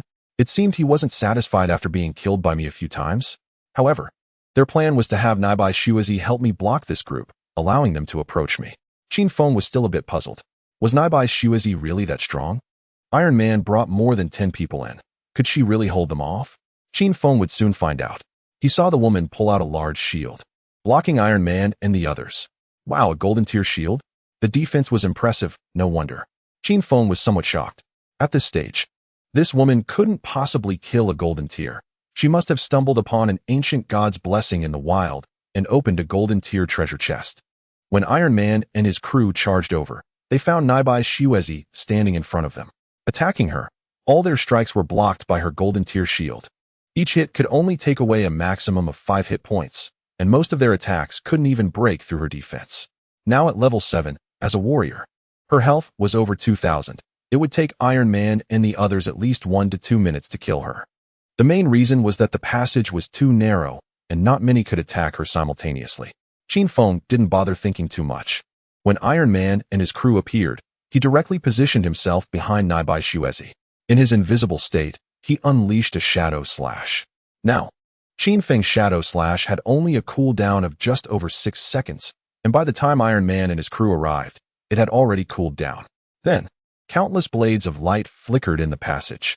The more than 10 opponents were just squeezed into this narrow passage, and they were all caught by a single skill from Qin Feng. 2,412, 6597, weak point attack. 1978. Qin Feng turned back to look, only seeing a screen full of damage numbers. But most of the opponents jumped once for damage and died. Only Iron Man, with relatively high health and defense, took a hit from the Shadow Slash and surprisingly didn't die, but Qin Feng's skill had a total of 9 strikes. In an instant, Iron Man and more than 10 others were wiped out. Flower Curse. At this stage, Qin Feng was completely invincible in the game. After dealing with them, he raised his hand and released Flower Curse on Iron Man and his crew. Crimson flowers bloomed from the corpses on the ground, starting to absorb their tradable life. Big brother, add me as a friend, and I'll explain to Dongfang Xian later. Naibai Xuezi put away her shield, panting as she requested. Looking at the ground covered in crimson flowers, she felt a chill run down her spine. The man before her, invisible, was terrifying. At this moment, she was somewhat relieved. If she had truly listened to Dongfang Xian and tried to approach the shadow to investigate his real-life information, the outcome could have been quite tragic. In fact, she was almost ready to follow Dongfang Xian's orders. But after seeing how Song Fei was killed, she instantly became timid. In the game abandoned by the gods, if it only granted people life, she wouldn't be too worried. But now there were rumors that the game's abilities could potentially be used in reality, facing a global #1 assassin who could appear and disappear without a trace. Who wouldn't be afraid? All right, Qin Feng accepted the friend request. I'll ask you later about Dongfang Xian's real-life location. Just tell me in private. The milk-white Yuki breathed a sigh of relief. Okay, I'll be waiting. If you need any services, feel free to find me. It's free. Upon hearing this, Qin Feng almost lost his composure. So this woman is a Koan? No wonder she is so fiery. However, to be fair, for some otaku, such a woman is indeed more lethal, critical, and deadly. Bestowal of liberation. Shadow Slash. Qin Feng returned to the room, dodging the several puddles of green venom spewed by the plague surrounder, and launched a combo. It only had 1/3 of its health left. Qin Feng remained in stealth mode, and it kept spewing poison in place, filling a 50-meter radius with toxic mist and liquid. Fortunately, Qin Feng's output was explosive, with 2 consecutive Shadow Slashes. He directly killed it. You have killed the plague surrounder, gold tier. You have gained 10,000 experience points. You have gained 7 evolution points. You have gained 555 days of lifespan, tradable. That gray-brown tree root fell to the ground, dropping a pile of loot. What a miser. Qin Feng couldn't help but complain. Of course, he wasn't talking about this, but rather about the more than 10 people of Iron Man. This gold tier had not even used Greedy Hand, yet it gave away 555 days of tradable lifespan. As for the people of Iron Man, Qin Feng had drained their lifespans using Blooming Curse, adding up to only a little over 300 days. As for non-tradable lifespan, those guys should be running out soon, right? Even in this state, they still dared to come out and cause trouble. Qin Feng naturally felt no pity for them. After sending the milk-white Yuki away, he returned to the corpse and unleashed Greedy Hand. Qin Feng was quite looking forward to the gold tier loot since it almost guaranteed platinum tier items. When a bunch of loot was revealed, Qin Feng's eyes lit up. It had been a while since he saw an assassin skill book. Finally, another one dropped. Chapter 56, Shadow Profession Advancement. The Continental Passage opens. Qin Feng checked the skill book in his hand. Darkest Hour, Platinum Tier Assassin Skill. Unleashes a dark light from your blade, blinding all enemies within range. Cooldown, 343 seconds. Required level, 10. Range, 20 meters. Base duration, 10 seconds. The higher the target's mental attribute, the shorter the duration. In simple terms, this is a blinding skill. Doesn't this perfectly match my profession's characteristics? As long as I blind the enemy, even if I'm not in stealth mode, I can still trigger double damage. Of course, this blindness can be dispelled.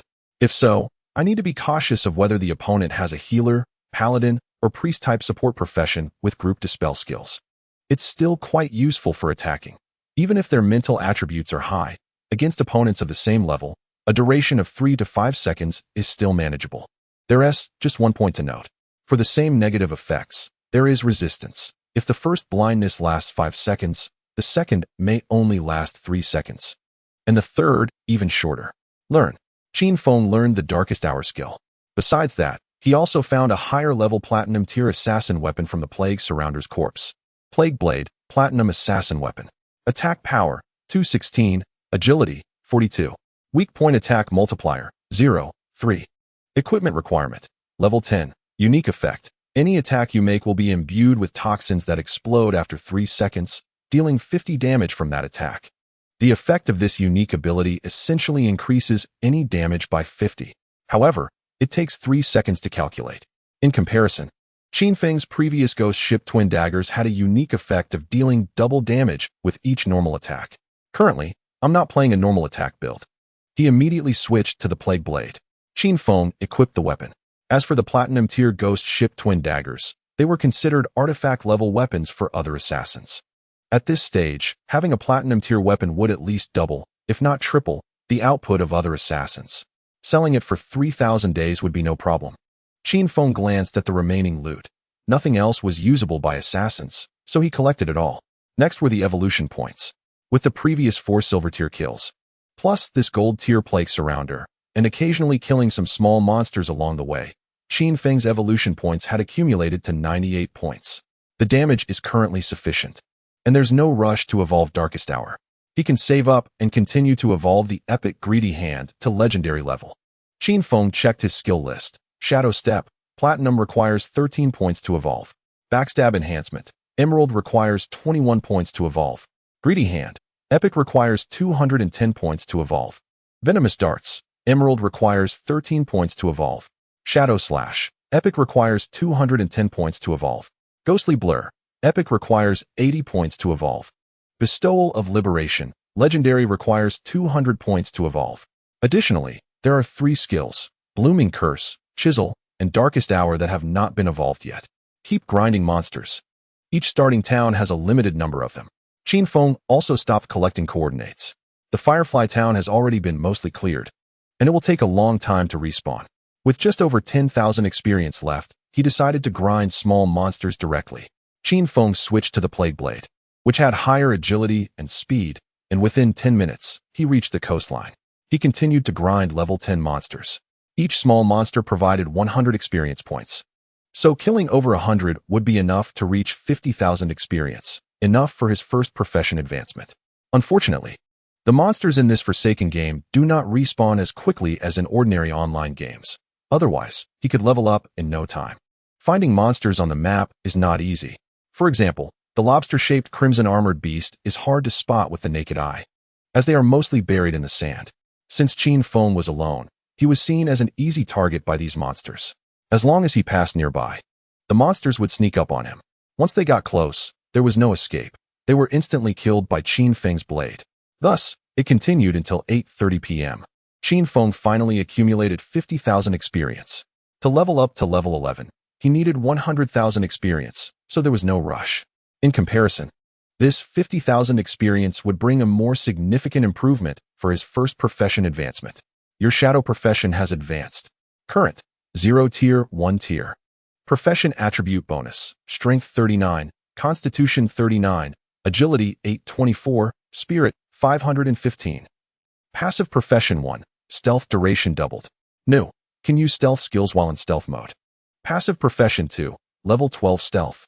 Passive Profession 3, if you attack while not in the enemy's line of sight, the damage of that attack is doubled, 2x damage, 3x damage. Simply leveling up, enhancing equipment, and skills won't get you far in this Forsaken game, because leveling up is difficult, and there are limits to equipment and skills. After reaching level 10, profession advancement is also a crucial step for increasing strength. Originally, Qin Feng's shadow profession attribute bonuses were Strength 3, Constitution 3, Agility 8, and Spirit 5. When he advanced to Tier 1, the attribute bonuses increased to 3 times the original. What is more critical are the enhancements to the 3 passive profession abilities. He can finally stealth seamlessly. Qin Feng was pleasantly surprised to see the newly added effect of the first passive profession. Originally, all stealth skills could not be used while in stealth. This means that even if the duration of stealth is longer than the cooldown time, one must wait for the stealth to end before continuing to use stealth skills.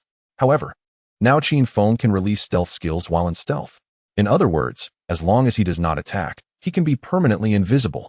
As the only hidden class, the early game of Shadow may seem average, but its late-game capabilities are definitely not weak. Qin Feng is quite optimistic about the prospects of this class.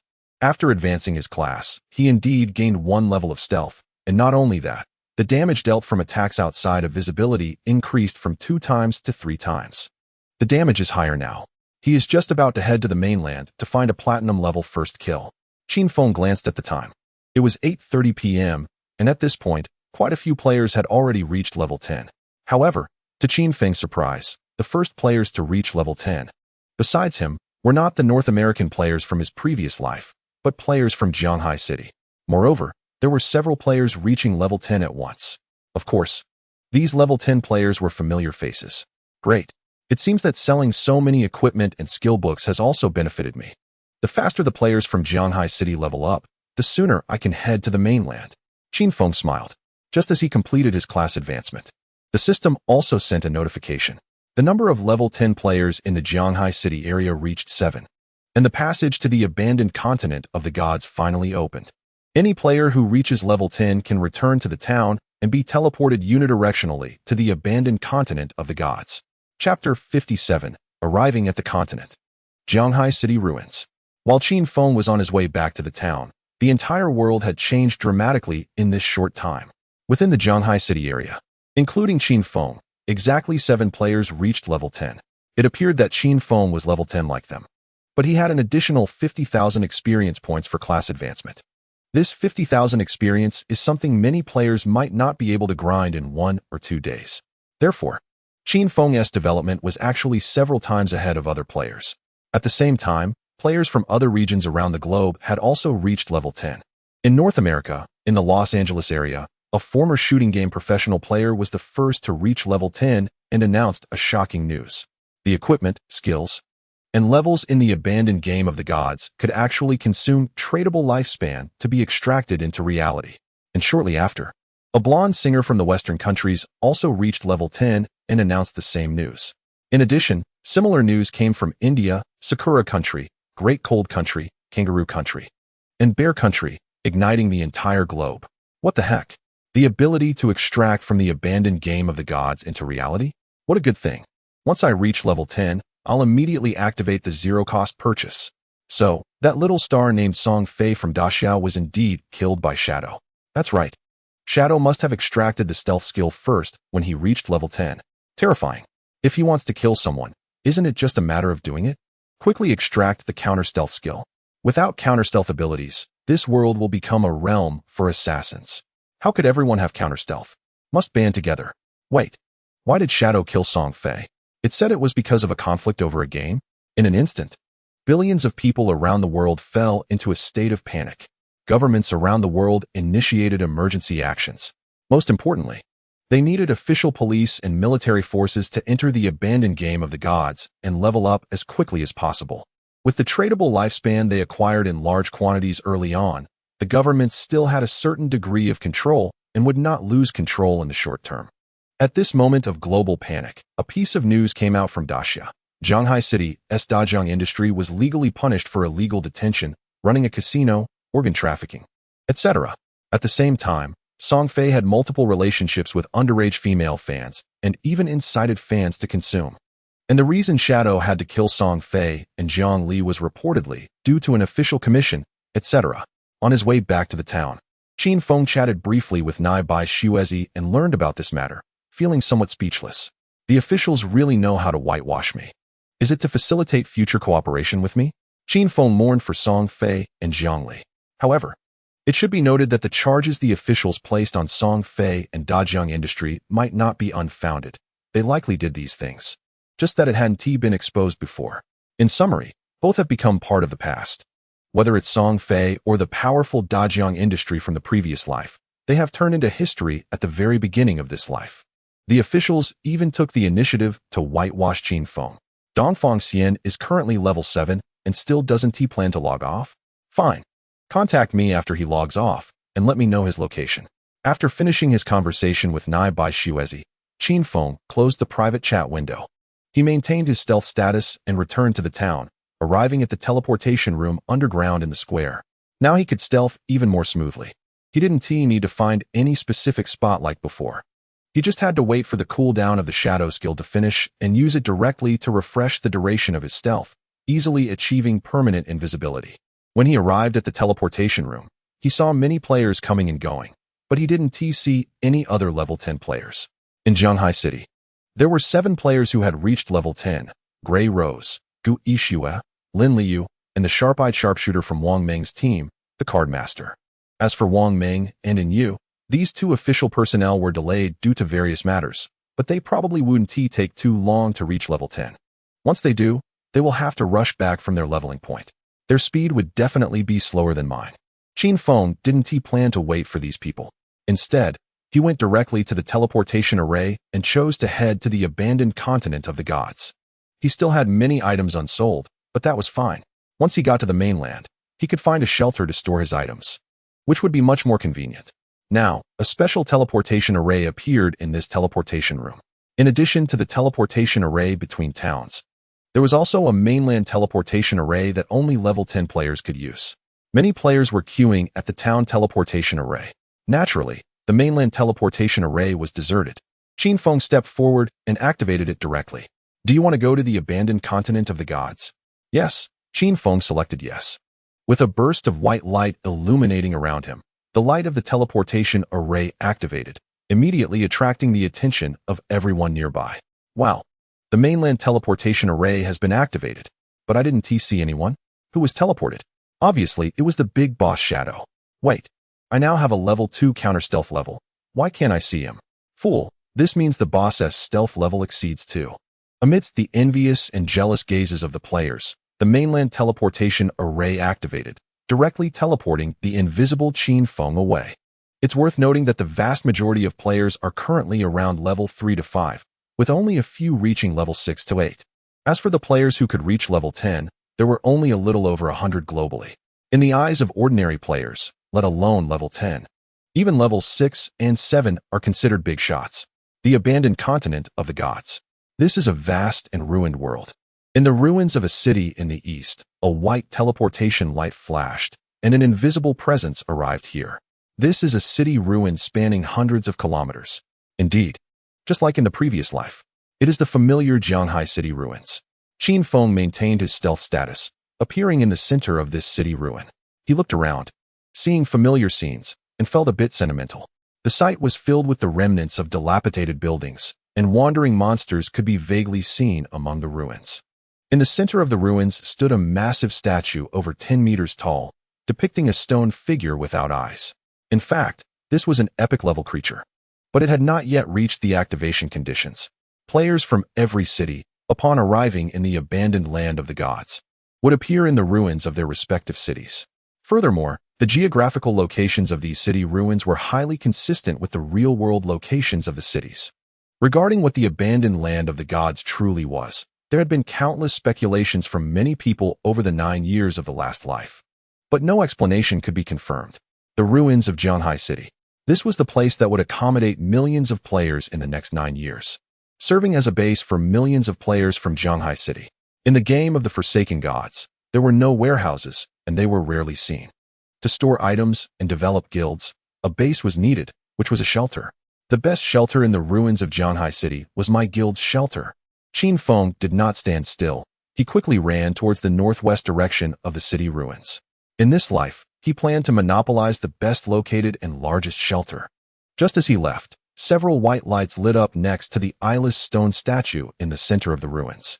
Gu Yixue, Lin Liu, and others had arrived together. Wow, this ruin is so vast. It was said that Brother Shadow had already teleported here a few minutes ago. I wonder where he went. Be careful, Xiaoxue. There's a monster next to you. Chapter 58.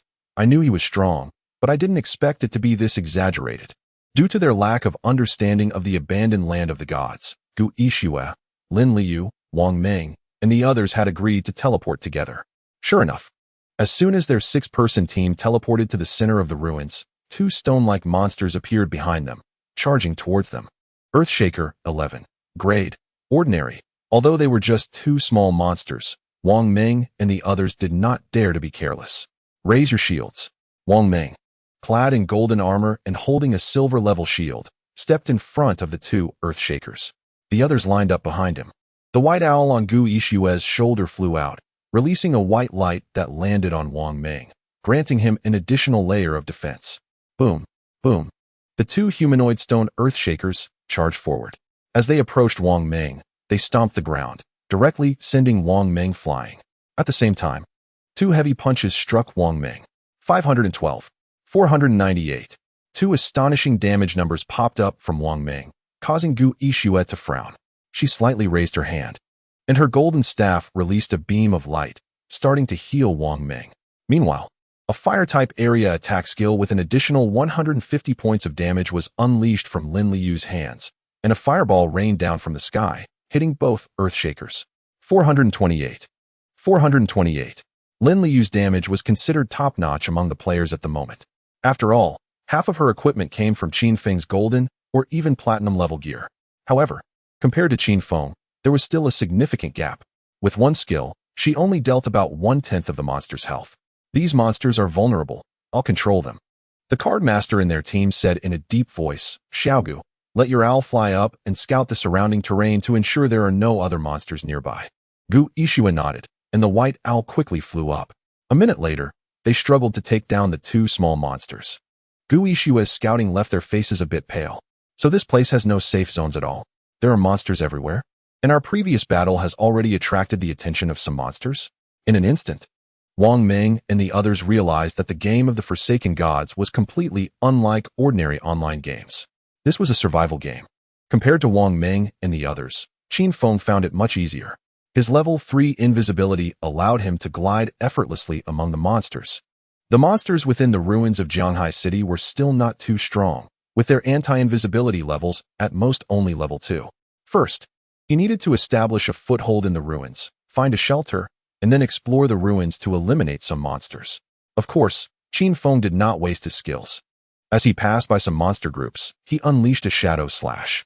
Even without the active effect of the Gift of Liberation, the total damage from the 9 attacks of Shadow Slash could reach 20 to 30,000. Dealing with these small monsters was completely a one-hit kill. At this moment, the entire ruins had no other players. The ground was filled with monsters. For Qin Feng, it was like paradise. He advanced towards his target location, continuously killing ordinary monsters, his greedy hand hardly stopping. By the time he arrived at his target location, over 20 kilometers away, his evolution points had increased from 98 to 115. Moreover, he also picked up a higher-level shadow skill. Skills with the same name have a fixed grade. For example, the shadow skill is of fixed inferior quality. However, the same skill also has different levels. The one Qin Feng just acquired was level 10 shadow. Learning this skill book would overwrite his original level 1 shadow. However, to level up his real-life Shadow to level 10, he would need to supplement more tradable lifespan. With a sense of experimentation, Qin Feng learned this skill book. You have learned Shadow, level 10.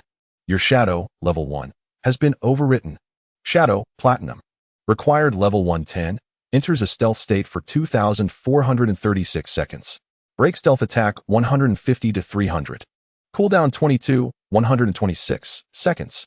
The cooldown did not decrease, but the duration of invisibility and break stealth attack had greatly improved.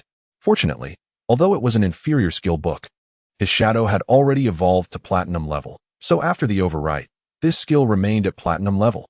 Qin Feng glanced at his attribute panel again.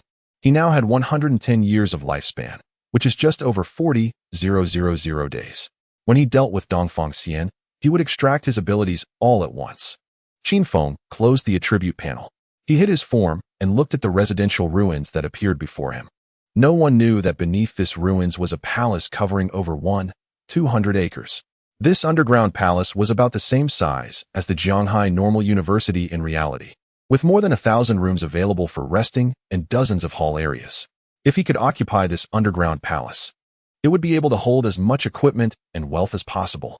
In the game of the Forsaken Gods, there are many ready-made shelters like this. The official name is called a hideout.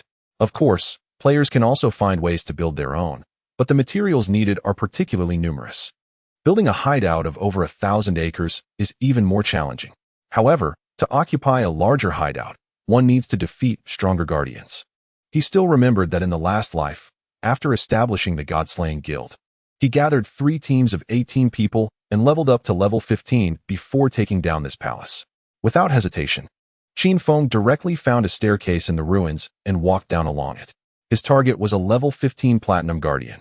Along the way, there were still plenty of small monsters ranging from levels 12 to 15, even smaller ones. Originally meant for a powerful team, Qin Feng planned to explore this underground palace alone. As Qin Feng walked down the staircase, turning for about 15 meters, the surroundings turned completely dark. Suddenly, a stone door opened ahead. When the hiding place is unoccupied, anyone who approaches will cause this stone door to open. However, once a player occupies it, others can only forcefully break it to open. Summon Devout Believer. At the stone door, Qin Feng used a golden level believer pendant to summon a silver level believer. It stood guard at the entrance. This silver level Devout Believer, as a summoned entity, has an unlimited duration. As long as it is not killed, it will continue to exist. It couldn't be better for guarding the door. Then, Qin Feng stealthily entered the stone door and heard a system prompt. You have arrived at the Soul Cleansing Land, hiding place. Defeat the area guardian, and you will occupy this area.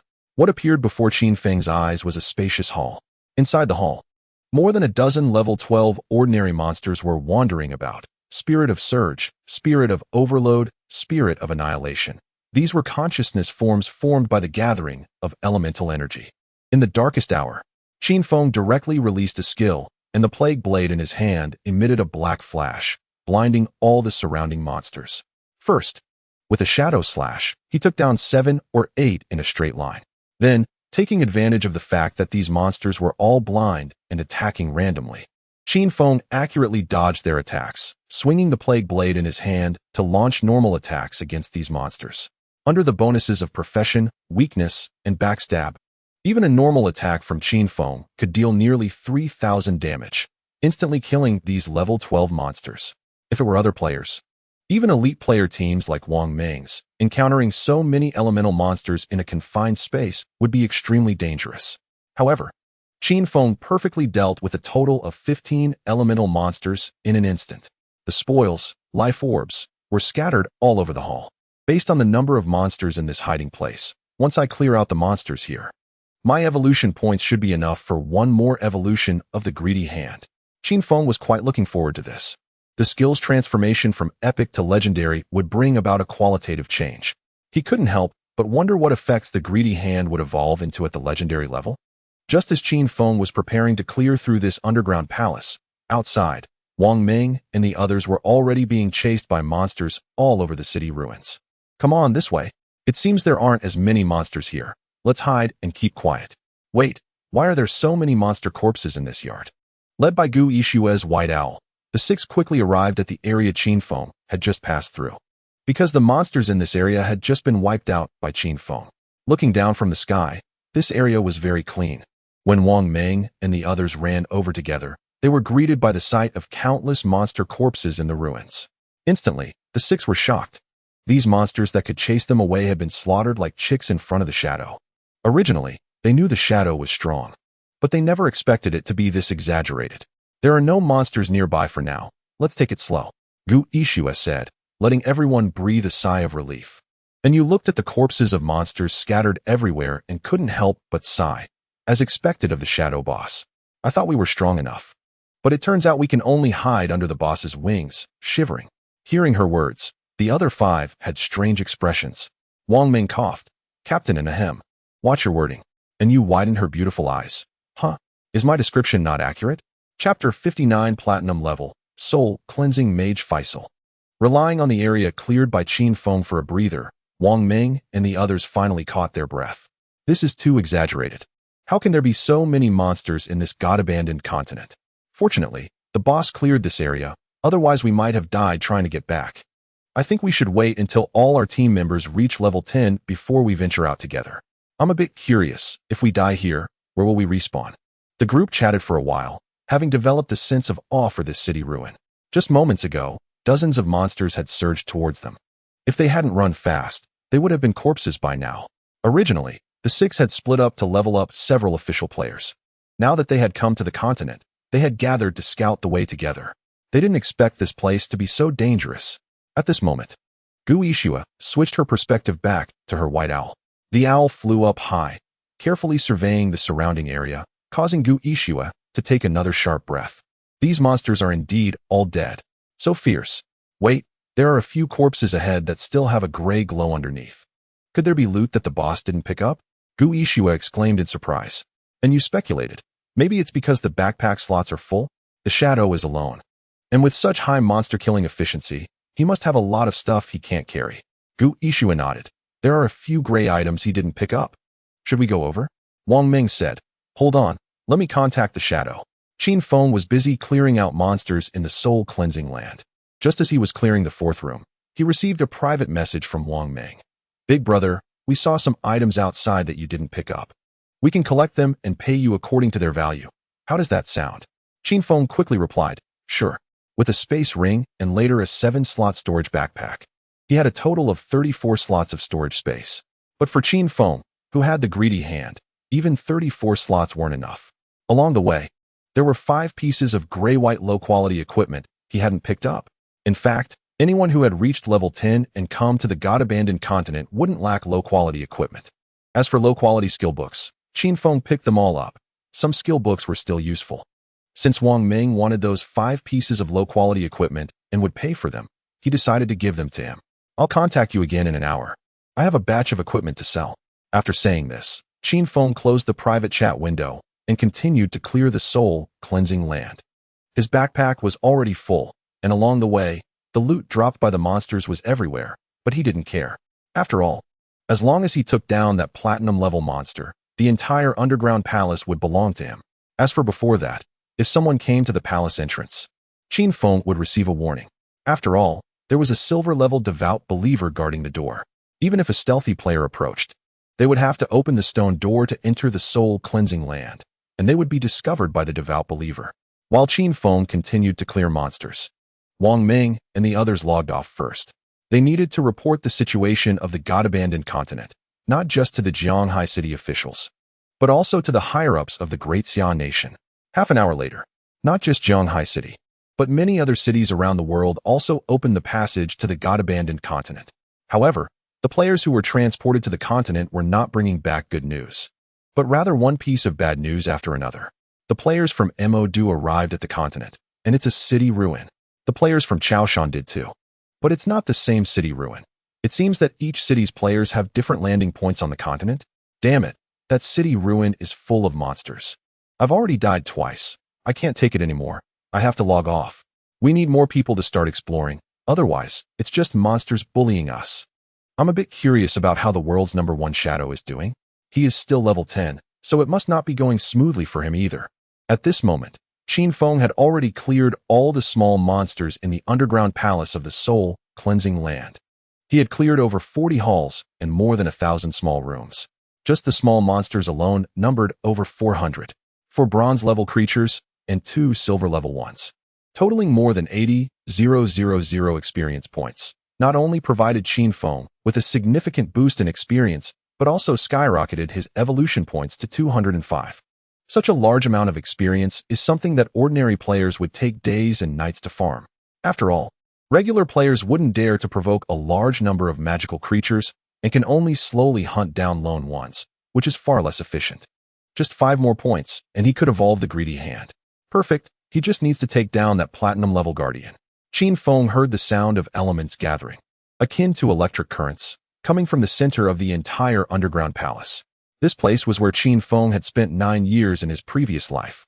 He was extremely familiar with it. He swiftly turned through several intersections and moved toward the center. Soon, he arrived at an originally sealed large room. This room was about 30 meters long and wide, with an altar in the center. On the altar stood an elemental creature surrounded by lightning, taking on a human form, all composed of purple lightning. Nether Soul Guardian Faceowl, 15. Grade, Platinum. Description: the Guardian of the Nether Soul Land. Defeating it will make you the master of the Nether Soul Land. The highest level of magical creatures in the city ruins is level 15. This Nether Soul Guardian Faceowl is already the highest level creature in the city ruins and also the highest grade. I am currently level 10, so there will be some damage attenuation, but it won't matter much.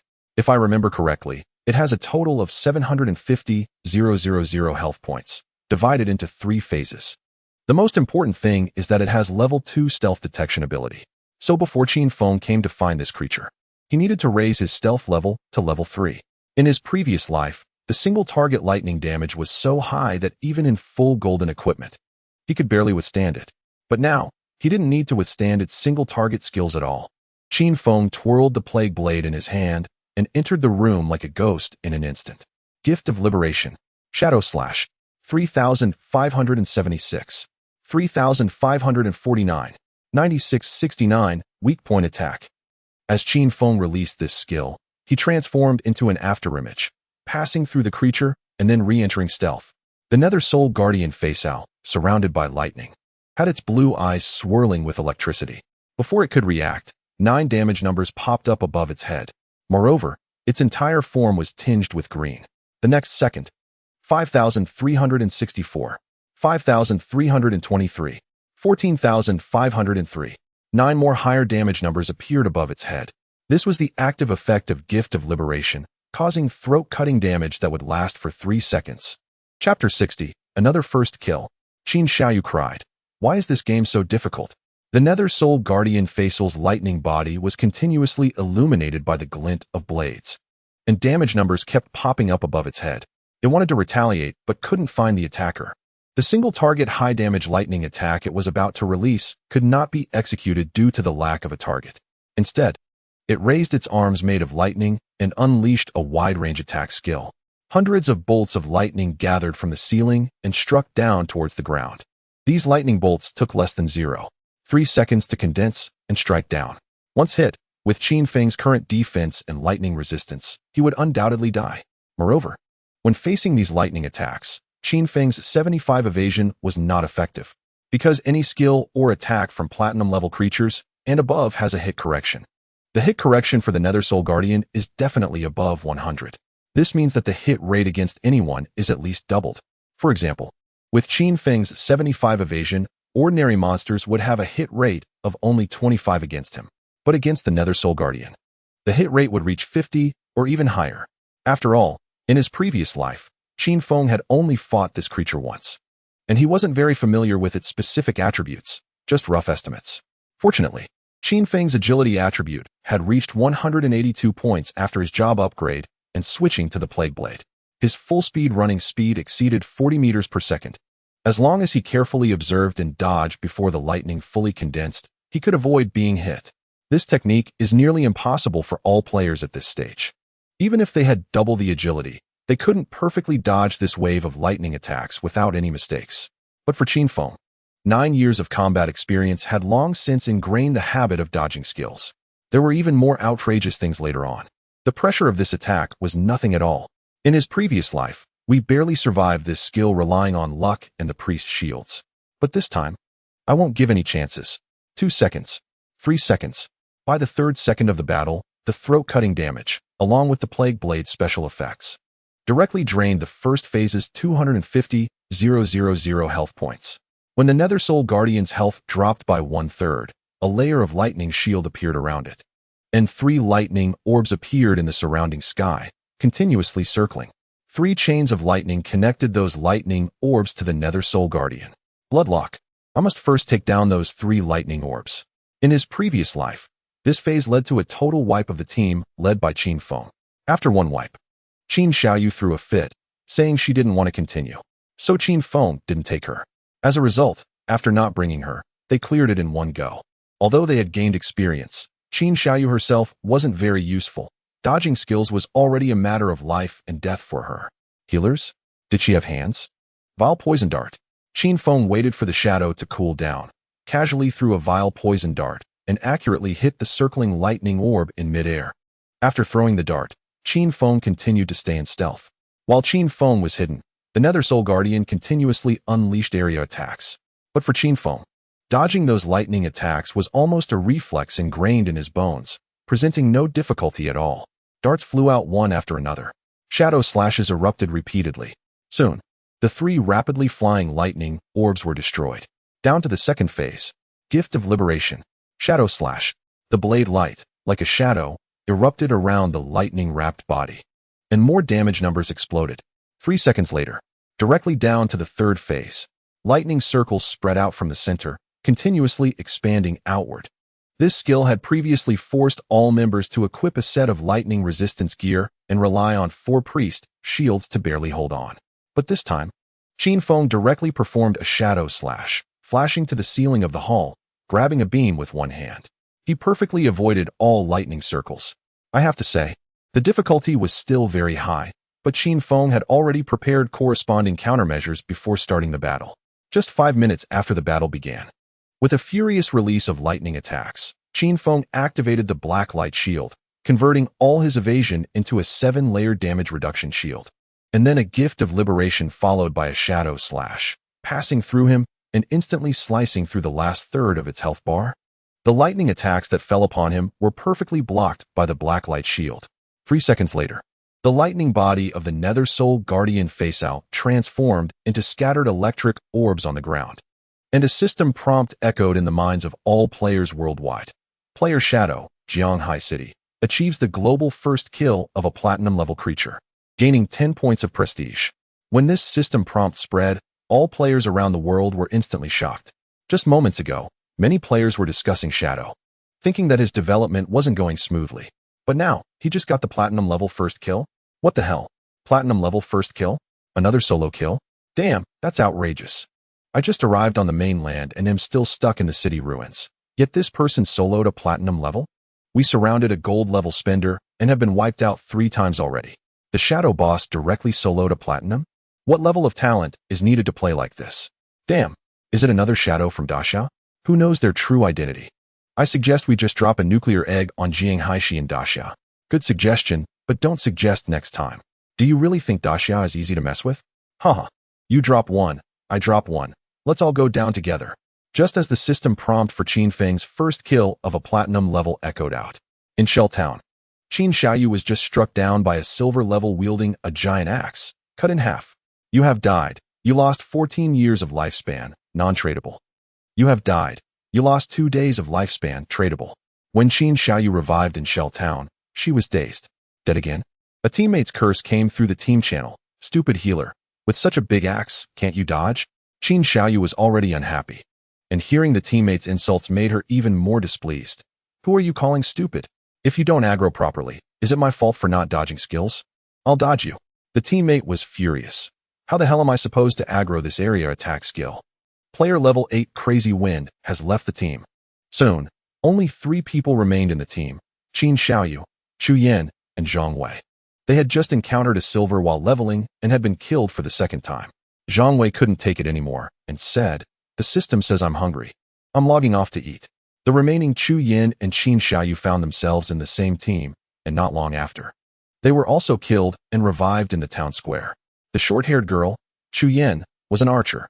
She walked through the crowd and came to Qin Xiaoyu's side, saying helplessly, "Xiaoyu, should we level up first? Otherwise, we'll die before our lifespan runs out." Qin Xiaoyu was almost crying. Why is this game so hard? Then, seeing the shadow kill a platinum level, Qin Xiaoyu felt even more unbalanced. Why were all the teammates she encountered so useless? Chapter 61, Legendary Greedy Hand. Devourer Bloodline. The Land of Pure Souls. Other players only heard one first kill announcement, but from Qin Feng's side, a series of system prompts came through. You killed the Purifier Faceowl, platinum level. You gained 48,000 experience points. Congratulations, you have leveled up to level 11. Your 4-dimensional attributes increased by 4. You gained 10 free attribute points. Congratulations, you gained 20 evolution points. You gained 1,520 days of lifespan, tradable. You achieved the world's first kill of a platinum level. You gained 10 reputation points.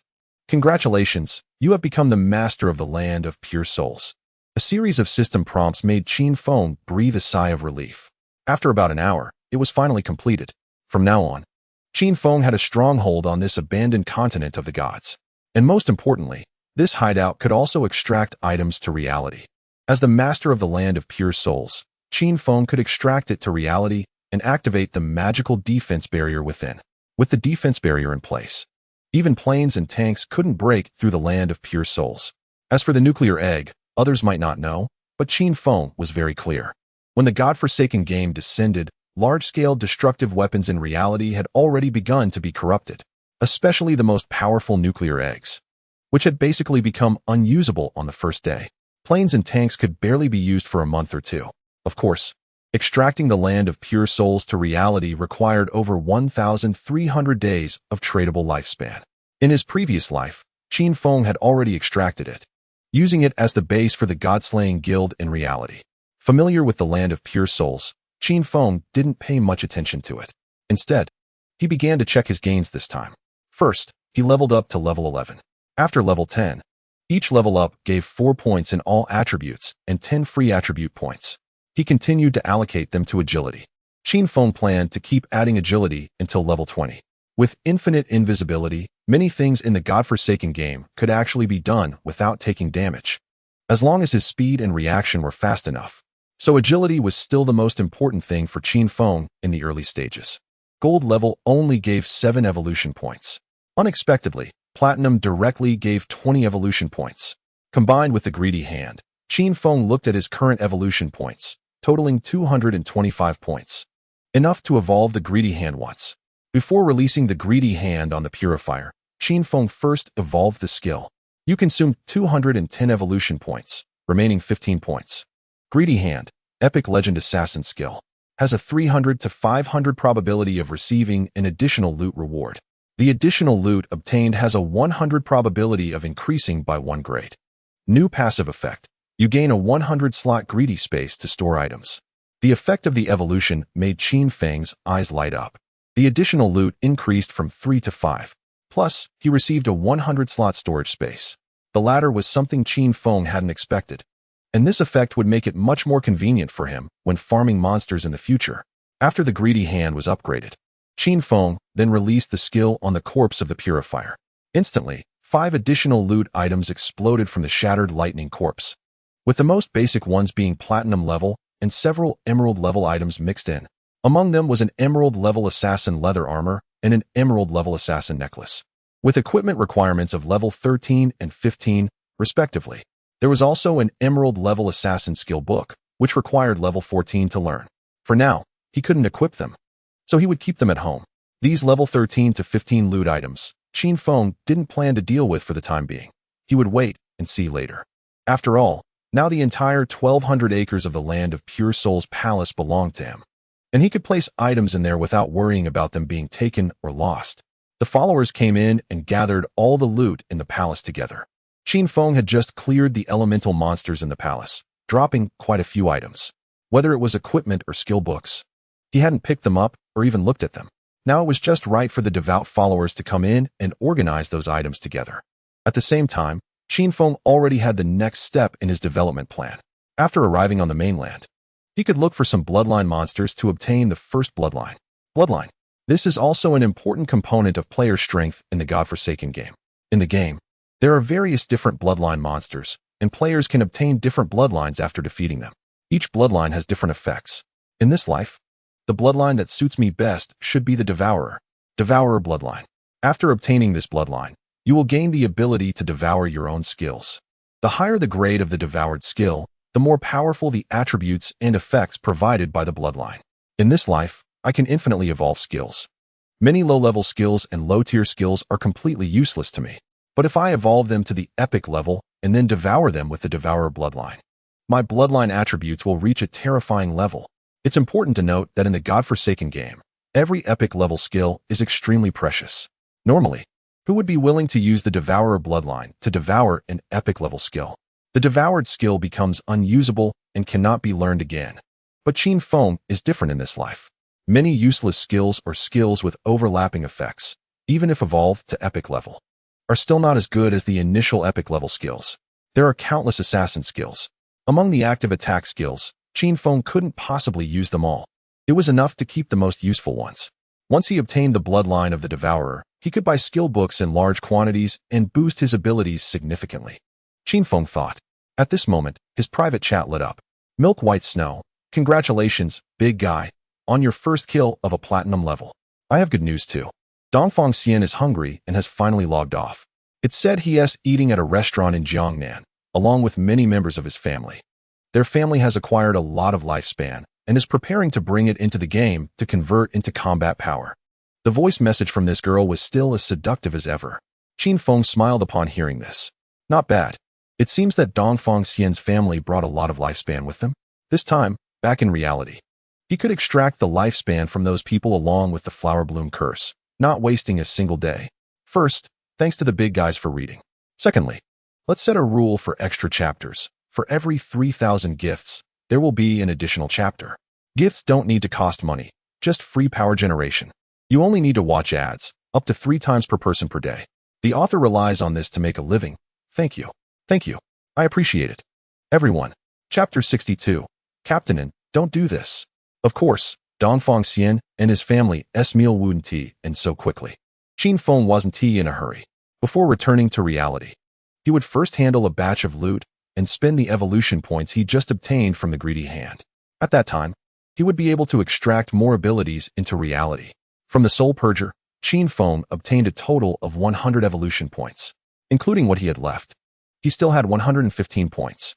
Most of the skills that hadn't reached epic level could be evolved to epic. Qin Feng glanced at the skill list.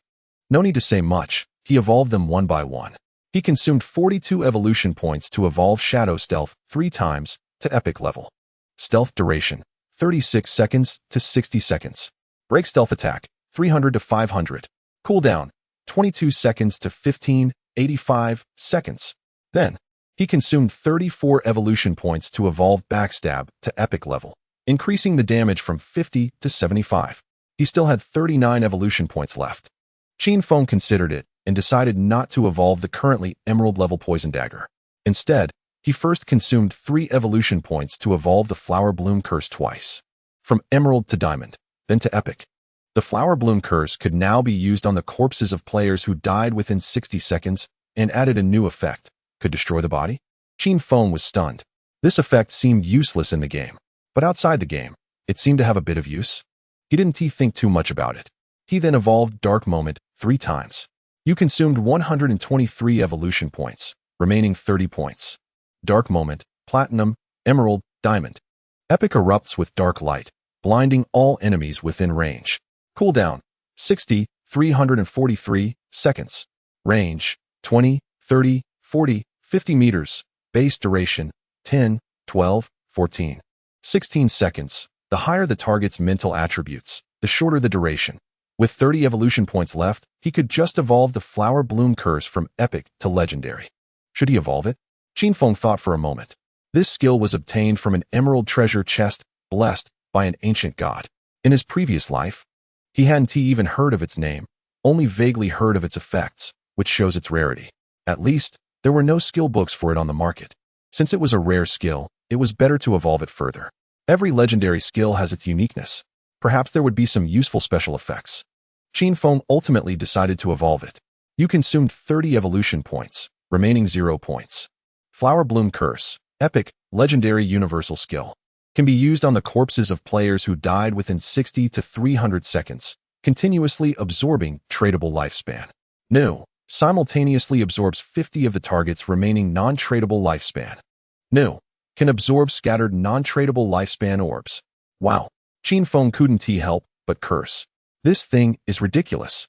While absorbing all of the target's tradable lifespan, it can also absorb 50 of their non-tradable lifespan.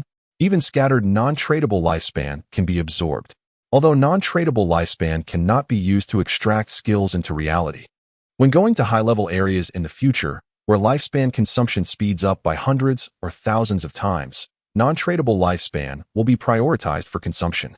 With the skill, non-tradable lifespan 1 TB in short supply, the evolution points were all used up. Qin Feng then notified Wang Ming, giving him a nearby coordinate. Of course, it wasn't near the entrance of the Soul Purger territory, but rather 500 meters away from it. There were temporarily no monsters in that area. The items for sale included loot dropped by the Plague Wielder and small drops from within the Soul Purger territory. The 100-slot backpack that came with the Greedy Hand was really useful. He could fit all these items on him, and still had half the space left. Qin Feng nodded in satisfaction. He set off alone to the coordinate point.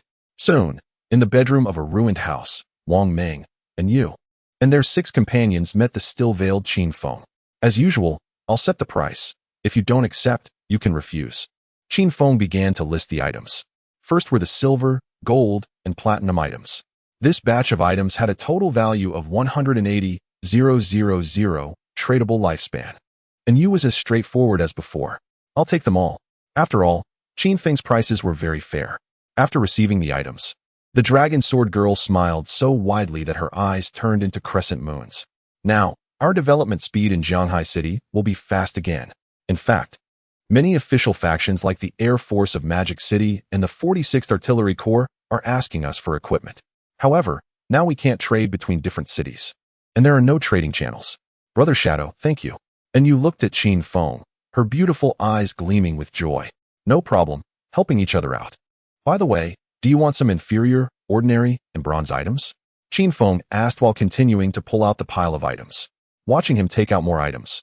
And you and the 6 were all stunned. How does your backpack have so many slots? The silver, gold, and platinum materials Qin Feng just took out couldn't even fit in an US bag, and she had to let Wang Ming help to put them down. As a result, Qin Feng unexpectedly pulled out a pile of over 30 ordinary and bronze items. Big guy, are you Doraemon? Gu Yixue looked curious and even approached to touch Qin Feng's belly. Qin Feng had a face full of question marks. In the end, not only in Yu and Wang Ming, but even Gu Yixue, Lin Liu, Rian Sharpshooter, and Uncle Cardmaster had their bags filled with items. Fortunately, in this godforsaken game, death doesn't cause you to drop items in your backpack. A friendly reminder, beneath the statue in the middle of the city ruins, there is a staircase that leads down to a teleportation array back to the initial town. However, to return, you need to consume 500 days of lifespan for the first time, but returning afterward has no cost. You can decide for yourself. Seeing that they didn't dare to hunt monsters in this place, Qin Feng reminded them. After saying that, he turned and left. With the items dealt with, it was time to return to reality. As he left, and you looked at his vanishing figure, her beautiful eyes sparkling with excitement as she whispered in the team channel. You see, I said the big guy might be a reborn person, right? Otherwise, how would he know such hidden information? Wang Ming slapped his forehead. Captainin, don't do this. I'm a bit scared. Uncle Cardmaster smiled and said, That's right, don't be too sensitive. We were just driven away by the monsters at that time. Otherwise, we could have found it nearby too. The shadow can only become invisible, so it is more familiar with the terrain than us, which is normal. And you fell into deep thought upon hearing this. Suddenly, he asked, What do you think? If I go to lure the shadow, what are the chances of success? A group of people was stunned. Chapter 63, The Spirited Dongfang Xian. A reliable woman? Just as in you and the others were trying to find a way back to the starting town, Qin Feng had already returned to the Pure Soul Land. He tightly closed the stone door at the entrance. If other players came, this stone door would look just like a wall, making it almost impossible to discover that this place was an underground palace entrance. Even if a genius were to attack the stone door, its durability was 1 million, making it impossible to break through in a short time. He could find some material scrolls later to reinforce the stone door. Qin Feng entered the Pure Soul Land, looking at the familiar palace scene without much emotional reaction. Instead, he went offline. Do you want to consume transferable lifespan to extract abilities into reality? Yes. Qin Feng had a total of 203 years of transferable lifespan, which could give him a significant boost in reality. Converted into days, that was a total of 304 days. First, he extracted level and profession advancement abilities. This time, Qin Feng didn't find it troublesome. Due to having a substantial amount of transferable lifespan, he directly chose to synchronize in bulk. Level synchronization, profession advancement synchronization. A total of 27,000 days of lifespan was consumed, and Qin Feng's real-life level and profession advancement were directly synchronized with his in-game status. Next were the skills. He had previously extracted Shadow Stealth, but it was only level 1. To upgrade it to level 10, it required a little over 946 days. Qin Feng began checking skills from the list for extraction. He consumed 946 days to upgrade Shadow Stealth to level 10. He consumed 900 days to extract Backstab Enhancement. He consumed 1000 days to extract Greedy Hand. He consumed 200 days to extract Instant Shadow Slash. He consumed 366 days to extract Phantom Shadow Blur. He consumed 16099 days to extract Blooming Curse. He consumed 313 days to extract Blacklight Shield. Note, the extraction costs are based on skill levels and initial ranks, calculated by a formula, not arbitrary. After extracting these skills, Qin Feng was left with only 480 days of transferable lifespan. He still needed more transferable lifespan. Otherwise, he could have synchronized everything directly. Qin Feng shook his head. The only skills he had left to extract were Darkest Moment, extraction requirement, 649 days, Graceful Release, extraction requirement, 032 days, and a useless skill called Chisel Strike. The reason Graceful Release required so many days was that it was an initial epic level skill. Looking at the remaining lifespan, Qin Feng chose to extract 2 pieces of equipment. One was a golden level hidden boots that increased invisibility duration and movement speed while hidden, which required 600 days to extract. The other was a golden level believer pendant that increased cooldown speed and could summon a silver level believer, which might come in handy. Extracting it consumed 394 days. The extraction of equipment consumed half the lifespan compared to skills of the same level and rank. After all, equipment is consumable, while skills exist permanently. So it's normal for the lifespan consumption to be double. In the end, he was left with 486 days of transferable lifespan. However, at this moment, his combat power in reality was already not much different from in the game. He still needed to earn more lifespan to strive for a complete synchronization next time he logged off. Once Qin Feng finished the extraction, his figure appeared in his small bedroom at home. To be precise, this house, with its scenic impression, still belonged to Qin Xiaoyu. It seemed a bit far to gather 300 years of lifespan to extract the Pure Soul Land. Qin Shusher knew this place, so for safety's sake, it was best to leave first. Qin Feng looked at the familiar bedroom without any nostalgia. He raised his hand and directly used Greedy Hand. Don't get me wrong, there were no corpses in this room. Qin Feng just opened the 100-slot storage space that came with Greedy Hand. Currently, there were no magical creatures in reality, so Greedy Hand wasn't very useful, but the 100-slot storage space was still quite nice. The 100 slots in the game translated to 100 cubic meters in reality, and they were calculated separately from the game space. Qin Feng directly tossed all his belongings in the room into it, even including the bed, and left. Qin Feng entered an invisible state. He still hadn't taken his phone. He directly went to the window and jumped down from the 11th floor. In the night, no one knew that an invisible figure was soaring in the darkness. As he approached the ground, Qin Feng used Instant Shadow Slash to fly out towards the flower bed by the roadside without attracting anyone's attention. Although he hadn't extracted all his equipment, Qin Feng's running speed in reality had reached over 30 meters per second at its fastest. The Jiangnan Hotel was 15 kilometers away from this neighborhood, and he could reach it in under 10 minutes. Of course, Qin Feng wouldn't take a taxi. In fact, his current speed was much faster than taking a taxi. At this moment, the Jiangnan Hotel had been fully booked by the Dongfang family. The Dongfang family was one of the local families in Zhanghai City. having risen for decades and passed down through 3 generations. Now, Dongfang Xian was the most favored among the younger generation of the family. In the largest private room of the Jiangnan Hotel, Dongfang Xian, along with some elder members of the Dongfang family and uncles, gathered together. They were discussing matters related to the abandoned god game while having a meal. Originally, in the Dongfang family, Dongfang Xian didn't have much say. After all, he was a younger generation. But now that the abandoned god game had arrived, Dongfang Xian's level, equipment, and combat power in the game were the highest among the core members of the family. Many elders had also entered the abandoned god game, but they didn't understand the game at all, let alone combat. Several of them were directly killed by magical creatures twice, almost causing heart attacks. In the end, they spent a lot of money to find someone to help them reach level 3 so they could log off and leave the game. It's easy to imagine that many elderly players, once they fell asleep and entered the abandoned god game, would never have a chance to live again. Even if they didn't go out, if they got trapped in the small town after 2 or 3 days, their real bodies would also be unable to withstand it and would starve or die of thirst. This is the true cruelty of the abandoned god game. It was still the first day, and many people hadn't felt it yet. But in fact, even young people and middle-aged people had already fallen into despair.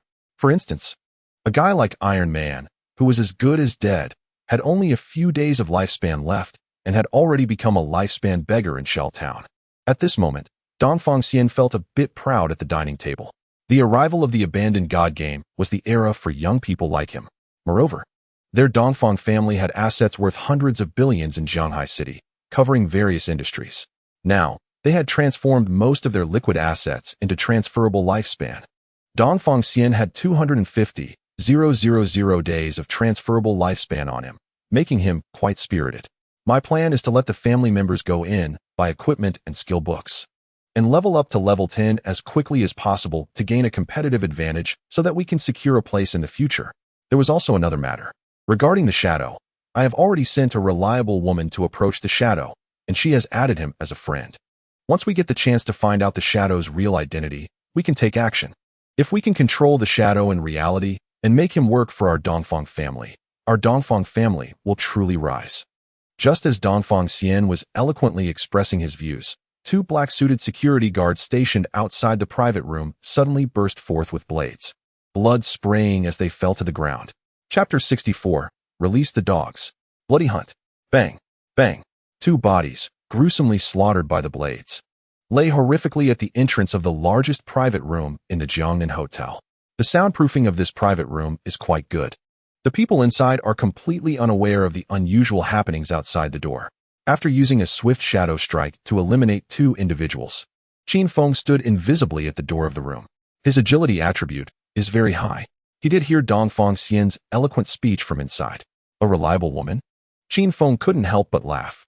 Little did Dongfang Xian know that the so-called reliable woman he mentioned had already switched sides. However, they surprisingly had guns on them. Qin Feng checked the 2 corpses and decided not to act rashly for the moment. Although he had the ghostly blur and the black light shield, it wasn't 100 evasion. He also hadn't extracted any armor into reality. If he got hit in the heart or head by a firearm, he would undoubtedly die. What was the situation inside the private room? Even with invisibility, he might still run into a blind cat that would get him killed by stray bullets. It was better to be cautious. This time, when Qin Feng returned to reality, he had many more means at his disposal. He raised his hand and directly used the equipment effect to summon a devout follower. A dry, elongated gray figure crawled into view at the entrance of this Jiangnan restaurant. Silver level, devout follower. It had sharp claws for melee and green flames for ranged attacks. Moreover, as a silver-level devout follower, its damage resistance was quite strong. Even if attacked by firearms, it could withstand for a long time. Go in, Qin Feng commanded. He himself retreated invisibly to a corner, where a camera had already been destroyed by him. Bang! The core members of the Dongfang family, from the older generation to the middle-aged and then to the younger generation. A total of over 40 people, mostly gathered here. Their levels ranged from level 3 to level 8. Not a single one had reached level 10. Capable of extracting abilities into reality. The dry, elongated devout follower charged straight through the main entrance, smashing the expensive wooden door, instantly triggering a series of screams. Among the screams, there were men and women, old and young, all startled. How dare you? Who the hell is that? What is this thing? Don't come over. This can't be a monster from the Forsaken game, right? Oh my god, help, help. Bang, bang, bang, bang. A series of gunshots rang out from the large private room. But unfortunately, all that was heard were human screams. In reality, even though these people had guns, their defensive abilities were extremely poor, incredibly weak. For the silver-level devout follower, a single claw could take one out. A breath of green flame could incinerate a whole area. Since Qin Feng had made a move, he had no intention of leaving any survivors. When the gunfire from the private room rang out, the bodyguards of the Dongfang family stationed outside the Jiangnan restaurant were finally alerted. However, it was evident that there weren't many of them. Normally, for a gathering of this scale by the Dongfang family, at least 30 to 50 people would be needed for protection. But now, there were only a little over 10, all of whom were loyal to the Dongfang family. As for the other bodyguards, with the Forsaken game having arrived, who would still work as your bodyguard? The remaining 10 or so were relatively experienced, and the Dongfang family had promised to pay them with tradable lifespan, which is why they were willing to stay. Moreover, they all had poor in-game professional talents. Those with high professions and talents had long since entered the game to farm monsters themselves. They didn't need these family consortium's handouts at all. When those 10 or so bodyguards rushed up, they were armed with machetes, iron rods, and other weapons. But they were not as advanced as guns. However, when they reached the door of the private room and looked inside, they were instantly dumbfounded. Some even vomited on the spot. What is that monster? They're all dead, all dead. Wait, there's lifespan in there, a huge amount of lifespan. At least tens of thousands. Let's go? There is that monster inside, and you're still thinking about lifespan? Do you want to die? A group of them had just rushed upstairs, taking a glance at the situation inside the private room, and immediately turned around, wanting to escape in a panic. However, swift shadow strike. Qin Feng, hidden in the corner, immediately struck. A figure dashed through, and the blade flashed. Even the shattered camera lens was splattered with crimson blood. In just 2 minutes, this elegant Jiangnan restaurant had turned into a hellish place. However, soon after, as the devout follower returned to Qin Feng's side, he raised his hand and directly dismissed it. The dry, frail gray figure slowly dissipated until it vanished. Following that, crimson flowers began to bloom in the area. Qin Feng, walking invisibly through the sea of corpses and blood, moved leisurely. Wherever he went, the flowers of death bloomed. These death flowers not only absorbed all the tradable lifespans of everyone present, but also had the effect of erasing all traces of the bodies. All the blood and corpses splattered around the area transformed into wisps of ghostly white smoke during the absorption process. What a great harvest. Qin Feng smiled slightly. Dongfang Xian had 250,000 days of tradable lifespan. Initially, only half was extracted. However, when the crimson flowers bloomed on his corpse, all of his remaining tradable lifespan was absorbed by Qin Feng. Qin Feng slowly walked into the private room. He saw that Dongfang Xian was already decapitated, his head directly removed by the devout follower and tossed beside a plate of Australian lobster, side by side with the head of an Australian lobster. His eyes were wide open, unable to close even in death. This guy died without ever realizing what went wrong. He was completely unaware that he had been killed by shadows. Very few people had seen devout followers. Perhaps only Grey Rose and her teammates could remember it being related to Qin Feng. As for the others, who knew what this thing was? Dongfang Xian's last thought before dying was, how did the monster from the Forsaken game invade reality? Just 2 minutes later, the flowers of death dissipated from the Jiangnan restaurant. The restaurant staff, who had been in the kitchen, vaguely heard noises outside but didn't come out. After all, it was a gathering of the Dongfang family, and they, as outsiders, dared not run around. However, after a while, they felt something was off. When they came out, they were all bewildered.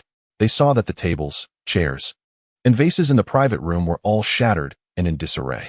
Meanwhile, a ghostly white mist slowly swirled and dissipated in the corridor inside and outside the private room. Where is everyone? Where is the Dongfang family with so many people? The corpse-erasing curse from the flowers left no trace of bodies at the scene. As for the instigator, Qin Feng, he had already left the Jiangnan restaurant. This time, it was a great harvest. All the tradable lifespans of those people were absorbed by me. Additionally, there were their 50 non-tradable lifespans. Qin Feng found that spending 30 evolution points to evolve the flower opening curse to legendary level was truly a wise decision. Chapter 65, Truly a Talent. No wonder he's a koi. After leaving the Jiangnan restaurant, Qin Feng first found a corner, while invisible, to check his gains from this trip. He obtained a total of 74 years of tradable lifespan, which is equivalent to 270,000 days. He also absorbed over 480 years of non-tradable lifespan through the flower opening curse. Qin Feng felt that the non-tradable lifespans of these people were quite meager. After all, he had taken out nearly 50 people this time. However, considering that some of them were elderly, along with the fact that they had all entered the Forsaken game and leveled up to level 3, they had already died many times during the leveling process, losing most of their non-tradable lifespans. Even so, the harvest from this trip was still enormous. Just now, when he traded with Yu, selling so much equipment didn't even amount to 20,000 days. This trip casually yielded 270,000 days. The cost-effectiveness exceeded expectations completely. As for the non-tradable lifespan he possessed, it had accumulated to 327 years. Truly a fortune-bringer. Qin Feng smiled. He took one last look at the Jiangnan Hotel, faintly hearing police sirens in the distance, and quietly left. This time, the effect of the flower curse was significant. Not only did he reap extremely rich rewards, but he also used the crimson flower to completely eliminate all the bodies and bloodstains in the area, evaporating them into a ghostly white mist. All the core members of the Dongfang family, along with more than a dozen bodyguards, seemed to have evaporated from the mortal world. Even when the police arrived, they couldn't find any traces. As for the consequences of the Dongfang family's disappearance, Qin Feng didn't care at all. Such things would become increasingly common in the future. For the police in Daxia, it would likely be classified as a missing persons case and they wouldn't investigate further, even if they suspected it was related to the shadows. There was no evidence. Qin Feng remembered that the initial chaos lasted for several days. Many people didn't dare to leave the game, and in the game, they didn't dare to go out to kill monsters, only daring to stay in the safe zone, occasionally logging off to eat, drink, and relieve themselves, hurrying back. It wasn't until the hidden occupational investigators cultivated or recruited by the Daxiao officials extracted their professional abilities into reality that they could barely capture criminals, stabilizing the situation a bit. Of course, faced with Qin Feng's thorough methods of destroying corpses, even the investigators' professional abilities couldn't yield any clues. Unless, in the later stages, they could obtain skills with retrospective abilities to see what had happened at that time. But such skills involving time and space were almost impossible to appear in previous years.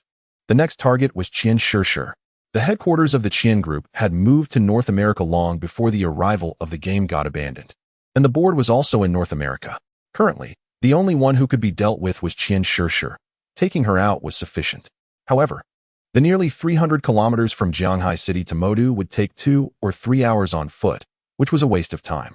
I need to find a way to get a mount, Qin Feng thought. He moved stealthily through the streets of Jianghai City, where the night wind blew, and he hardly saw anyone. Many restaurants had closed their doors.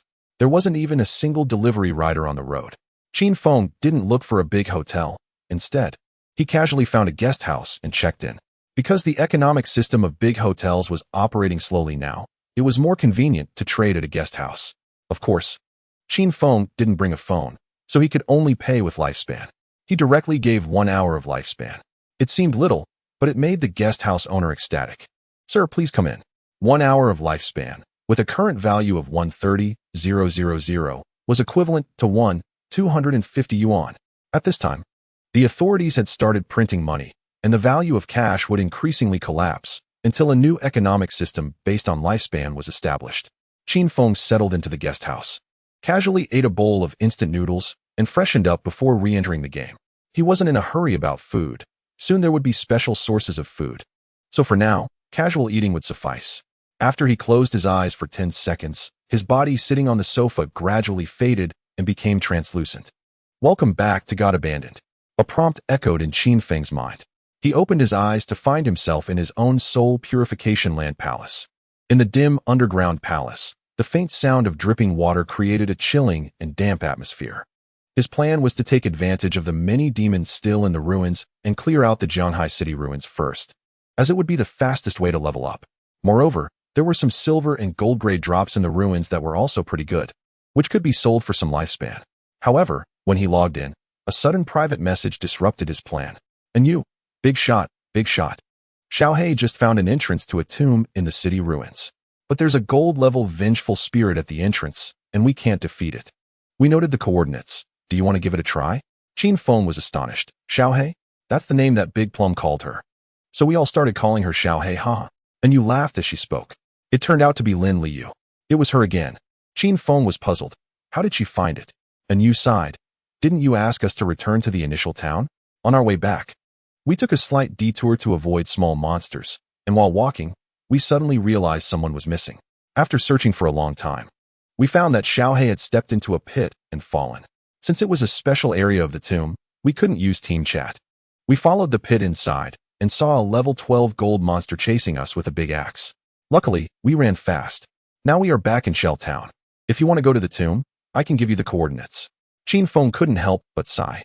A lucky fish is indeed a lucky fish. Walking in the city ruins, just stepping into a hole could lead to discovering a tomb? To know that tombs, like faith temples and cursed ruins, are randomly appearing outdoor opportunities. If one could clear it, defeating the boss would yield substantial rewards. There might even be some special rewards, including the mount that Qin Feng desired now. So Qin Feng replied, okay, give me the coordinates. And you excitedly responded, hom. If anything comes out that the big shot can't use, remember to sell it to us, okay? That was her real goal. Right now, she had plenty of tradable lifespan. The more equipment and skill books Qin Feng got, the faster their improvement would be. So, she directly gave Qin Feng the tomb coordinates for free, not thinking about exchanging anything for it. Qin Feng was a bit surprised by unused generosity. He liked making friends with such people. So, Qin Feng left the soul purification land. He stealthily rushed towards the coordinates given by her, located 14 kilometers away in the city ruins. Along the way, he cleared several waves of demons and collected the spoils. Soon, he arrived at the coordinates you provided and saw a well in the yard of the ruins. The entrance is a well. Can one just fall into it while walking? Qin Feng was shocked. He couldn't help but marvel at Lin Liu's talent. Chapter 66. Instant Kill, Vengeful Spirit. Platinum Skill, Dark Night Blade. Qin Feng leaped into the well. He observed that the well was not deep, and there were protruding bricks at the edge, making it possible to climb up. But once inside the well, he entered the tomb's range. You have arrived at the Tomb of Resentment. Your remote communication will be blocked. Qin Feng didn't mind. When he reached the bottom of the well, a 3-meter-wide passage appeared before him, illuminated by faint nightlight stones on both sides. Qin Feng maintained his stealth state and advanced silently. After advancing 100 meters, he saw a decaying, fat demon wielding a large machete, guarding a dilapidated door. Vengeful Spirit, 12, grade, gold, standing over 2 meters tall and extremely burly. The 2 large machetes in its hands looked rusty, and it was surrounded by a putrid aura, resembling a massive chunk of flesh. It was this gatekeeper that made you and the others flee in panic. Qin Feng believed that, given their personalities, they must have tried to confront it. After all, they also had gold-grade equipment and skills, so it was unlikely they would run at first sight. But clearly, they had failed in their attempt. He had never encountered a vengeful spirit before. However, judging by its form, it should be a type of physical attacker with particularly high attack power and range. Wang Ming couldn't he withstand it? Qin Feng speculated a bit. The equipment and skill books he had sold didn't he really include much that increased defense. If Wang Ming's defense is insufficient, he will lose health too quickly when attacked, and no matter how strong the healer is, they won't be able to save him. Of course, being one-shot is not a concern. After all, Wang Ming's Holy Shield Warrior now has at least 4,000 to 5,000 health. If he gets hit once, he might lose more than half his health and feel like he can't withstand it, prompting him to flee. However, for Qin Feng, he doesn't even need to consider whether he can withstand the attack. Because of the grace of liberation and shadow slash, Qin Feng activates the active effect of Grace of Liberation, wielding the Plague Blade, and suddenly strikes. The golden-level Vengeful Spirit, holding 2 large cleavers, erupts with a series of blade lights from its rotting body. 3,987. 13555, weak point attack. 3,987. A total of 9 blade lights, accompanied by 9 damage numbers, burst forth above the head of the rotting giant. Qin Feng took a glance and was a bit surprised. This defense is quite high. Now my shadow skill has reached the epic level, and the damage from the stealth attack has reached 535 points, significantly higher than before. Even when attacking a platinum level pure soul, the damage from a single shadow slash can approach 5,000 points. Yet hitting this fat guy only dealt less than 4,000? Fortunately, it doesn't matter much. Now Qin Feng has almost all epic-level skills stacked together, and the effect has exploded. Epic-level skills against golden-level enemies are like chopping vegetables. With a single shadow slash, Qin Feng maintained his stealth state and retreated to a distance. This health pool is around 120,000. The rupture damage from Grace of Liberation triggered only twice before it killed the vengeful spirit, which was rampaging and swinging its weapons. A large pile of rotting flesh exploded in the field, scattering all over the ground. Qin Feng remained invisible, keeping a distance of over 30 meters from the corpse. It wasn't until more than 10 seconds later that he slowly approached. There's no choice. He had suffered too much in his previous life and is very cautious in everything he does. Some corpses even explode after death, and many people have fallen victim to this. Even some teams, after finally taking down an enemy, found that the corpse exploded, leading to a total party wipe. The hard-earned loot was picked up by passing players. Greedy Hand. Qin Feng activated Greedy Hand on the vengeful spirit's corpse. A golden giant hand seemed to stretch out from the void and grasped at the scattered flesh of the vengeful spirit. Instantly, 5 additional loot items exploded out. There were a full 7 beams of platinum light. Among them, there was even a skill book and a piece of equipment that Qin Feng could use. Night Ring Blade, Platinum level assassin class skill. Infuses dark power into the blade, dealing dark elemental damage to all enemies within a 5-meter radius. Adding 500 points of dark elemental attack. Cooldown 57 seconds. Required level 11. This is an elemental output skill for the assassin class. My shadow class has a base 4-dimensional attribute bonus of 3, 8, and 5 points. The mental attribute bonus is even higher than strength. Therefore, my current base spell attack is higher than my base physical attack. However, the Plague Blade is an ordinary physical weapon that adds physical attack power. If I use the Plague Blade to cast magic skills, the damage will be considerably lower. However, this is an 11-level skill with initial platinum level, and the added attack is quite high. Let's evolve it to the epic level. Qin Feng gave the command. You have consumed 123 evolution points, remaining 36 points. Night Ring Blade, Platinum Emerald Diamond Epic deals dark elemental damage to all enemies within a radius of 57,912 meters, adding 5007501001300 points of dark elemental attack. Cooldown 57 seconds. Required level 11. After evolving the skill, the range expanded from 5 meters to 12 meters, which is a definite transformation. The added attack increased from 500 points to 1,300 points. After all, it is an area attack, not a single target attack, so this added attack isn't too strong. The total damage from a single release still doesn't match that of Shadow Slash. However, it is a godly skill for clearing small monsters. Although Shadow Slash has a 5-meter striking range, it is ultimately a linear skill. Often, it cannot clear all the small monsters in an area. But the Night Ring Blade is different. The dark elemental damage within a 12-meter radius around oneself is equivalent to a circular area with a diameter of 24 meters. If Qin Feng had learned this skill earlier, the speed of clearing the Pure Soul Land would have doubled.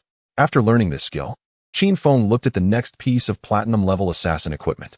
Vengeance Leather Armor, Platinum Physical Defense 55, All Element Resistance 45, Damage Block 42, Health 777. Equipment Requirement, Level 12, Vengeance. After being attacked, gain 30 points of base attack power. Once he reaches level 12, Qin Feng can replace the 5-level golden Ghost Fire leather armor he is currently wearing. Although the Vengeance effect isn't very useful, it's better than nothing. And the base defense, resistance, and block of this leather armor are quite high. As for the other dropped loot, there are about 20 items in total. Selling them all could yield over 10,000 days of lifespan. It's worth noting that the lifespan gained from killing this golden-level vengeful spirit is just over 1,000 days. Even after using Greedy Hand 5 times for extra rewards, that totals only 6,300 days. He can now enter the tomb. Hopefully, some good items will drop. An amount would be the best. Qin Feng stood before the dilapidated stone door and pushed it open. At that moment, in Shell Town, Qin Xiaoyu had already fallen into confusion and despair. Chapter 67. Did a crawler eat your brain? As game time passed, many initial town players faced increasingly difficult situations. Even in Shell Town, where thousands of players had gathered, many players had reached the point of questioning life. Qin Xiaoyu was one of them. She resurrected dazedly in the town center, listening to the noisy discussions of the surrounding players. Damn it, I died again. Where did so many monsters come from in this starting town? Some say the wild monsters absorb our lifespan to evolve. They must have evolved from small monsters, right? Our team was about to kill a silver-level monster, but it turned around and ran. Not only that, it brought 2 more silver monsters and wiped us out. Wah, is there a big shot out there? I only have 1 day of lifespan left. If I die again, I'll really be dead. And I'm only 20 experience points away from leveling up. Boss Wong, I'm Iron Man. Don't you remember me? I helped you with a task. I have no lifespan left now. I know you bought a lot of lifespan. Can you lend me a few days? Recruiting an elite team. After 12 o'clock. We'll teleport for free to the new town to kill small monsters. In the town, players came and went. Almost everyone was dejected, their faces clouded with despair. Shell Town had many players, and countless small monsters had been killed, but for some reason, many silver and even gold-level monsters had appeared. These were not something ordinary players could handle. Killing a normal crawler grants 3 days of lifespan. It sounds like the game is giving players lifespan. In reality, players died repeatedly, and the previously non-tradable lifespan of several decades was reduced by more than half. Qin Xiaoyu was the same. She had died again. Her tradable lifespan was 0, and her non-tradable lifespan was down to just 2.5 years. If she died a few more times, she would be very close to death. In desperation, she had just logged off once and found many of her old admirers. What? You didn't agree when I pursued you before, and now you want me to help you level up? Help you level up? Not impossible. But you have to sleep with me for 1 night, and then I'll take you for an hour. Come find me now, the address is. Laughing to death, I'm a platinum level talent. I've already taken off. What woman do I not want in the future? Get lost. Those admirers either rejected her or even scolded her. Either don't reply, it seems everyone is still in the game. This has made Qin Xiaoyu question her life. In fact, she is a hidden profession and possesses a golden level talent, so theoretically, surviving shouldn't be a problem. However, her skills are just too lacking. Aside from Qin Feng from her previous life who would help her, who else would be willing to team up with her? In a typical online game, there would definitely be many players eager to help her. But in this godforsaken game, where one's lifespan is at stake and abilities can even be extracted to reality, who would take on a burden? Thus, Qin Xiaoyu realized that when it came to this life and death moment, she seemed to have no one to rely on. Zhang Wei, who had previously teamed up with her, had already formed another party. Even her best friend Chu Yin didn't want to die anymore and chose to log off, waiting to be teleported to her parents' town after midnight, looking for some low-level monsters to kill safely. The wilderness outside Beak Town was no place for ordinary people. What about Qin Feng? At this moment, Qin Xiaoyu finally remembered her brother. No matter what, he definitely wouldn't abandon her. She decided to go back and find him. She was truly out of options, staring at the remaining 2.5 years of non-tradable lifespan. She resolved to return home to Shanghai Impression to find Qin Feng. While most players were suffering, Qin Feng was advancing rapidly. Inside the Tomb of Resentment, he fought his way deep into the crypt. There were many low-level monsters in the tomb, skeletal warriors with only bones left, half-bodied crawlers, and stitched-together monstrosities. Their levels ranged between 10 to 12. Qin Feng continued fighting, quickly gaining experience. Originally, leveling from 11 to 12 required more experience, but as long as there were enough low-level monsters, his leveling speed wouldn't slow down. Moreover, he had learned the area attack skill, Dark Night Blade. The speed of clearing monsters was even faster. Every time he entered a new room in the tomb, he would go into stealth mode, wielding the Plague Blade, and slash around him. The dark blade light spread from his body, instantly enveloping a 12-meter radius. Those level 10 to 12 monsters were easily taken out in one hit. At this point, he was already halfway through. He summoned a devout disciple to explore another path. There were many forks in the tomb, most of which were dead ends. Whenever he encountered such a situation, Qin Feng would send the devout disciple down another path, letting it kill any monsters it encountered. Although the disciple was just an 8-level monster, it was still a silver-level summon. It could handle some low-level monsters with ease. At the current speed, in another 10 minutes, he would be able to clear the tomb. Hopefully, there would be a platinum monster at the end. That way, the treasure chest would yield platinum-level rewards. Qin Feng continued forward with anticipation.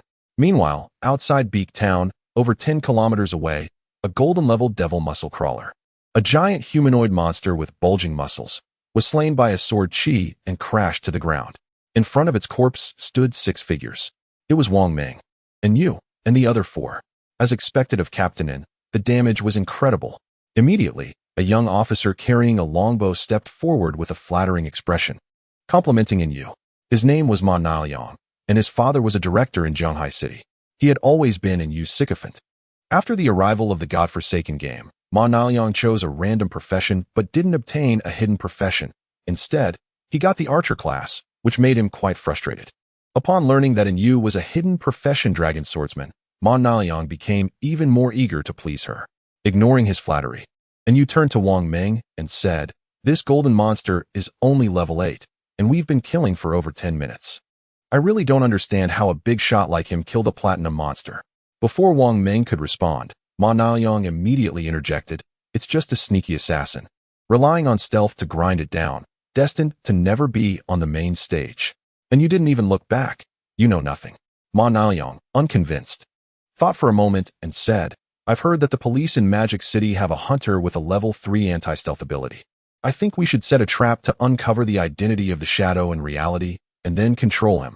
Such a person can only be used by us officially to ensure safety. Otherwise, incidents like Song Fei and Jiang Li will happen again. Are we supposed to clean up after him every time?" Hearing this, and you frowned and glanced at him. "Are you mistaken? Right now, it's not him begging us for cleanup. It's us who must clean up after him to ensure our position aligns with his for cooperation.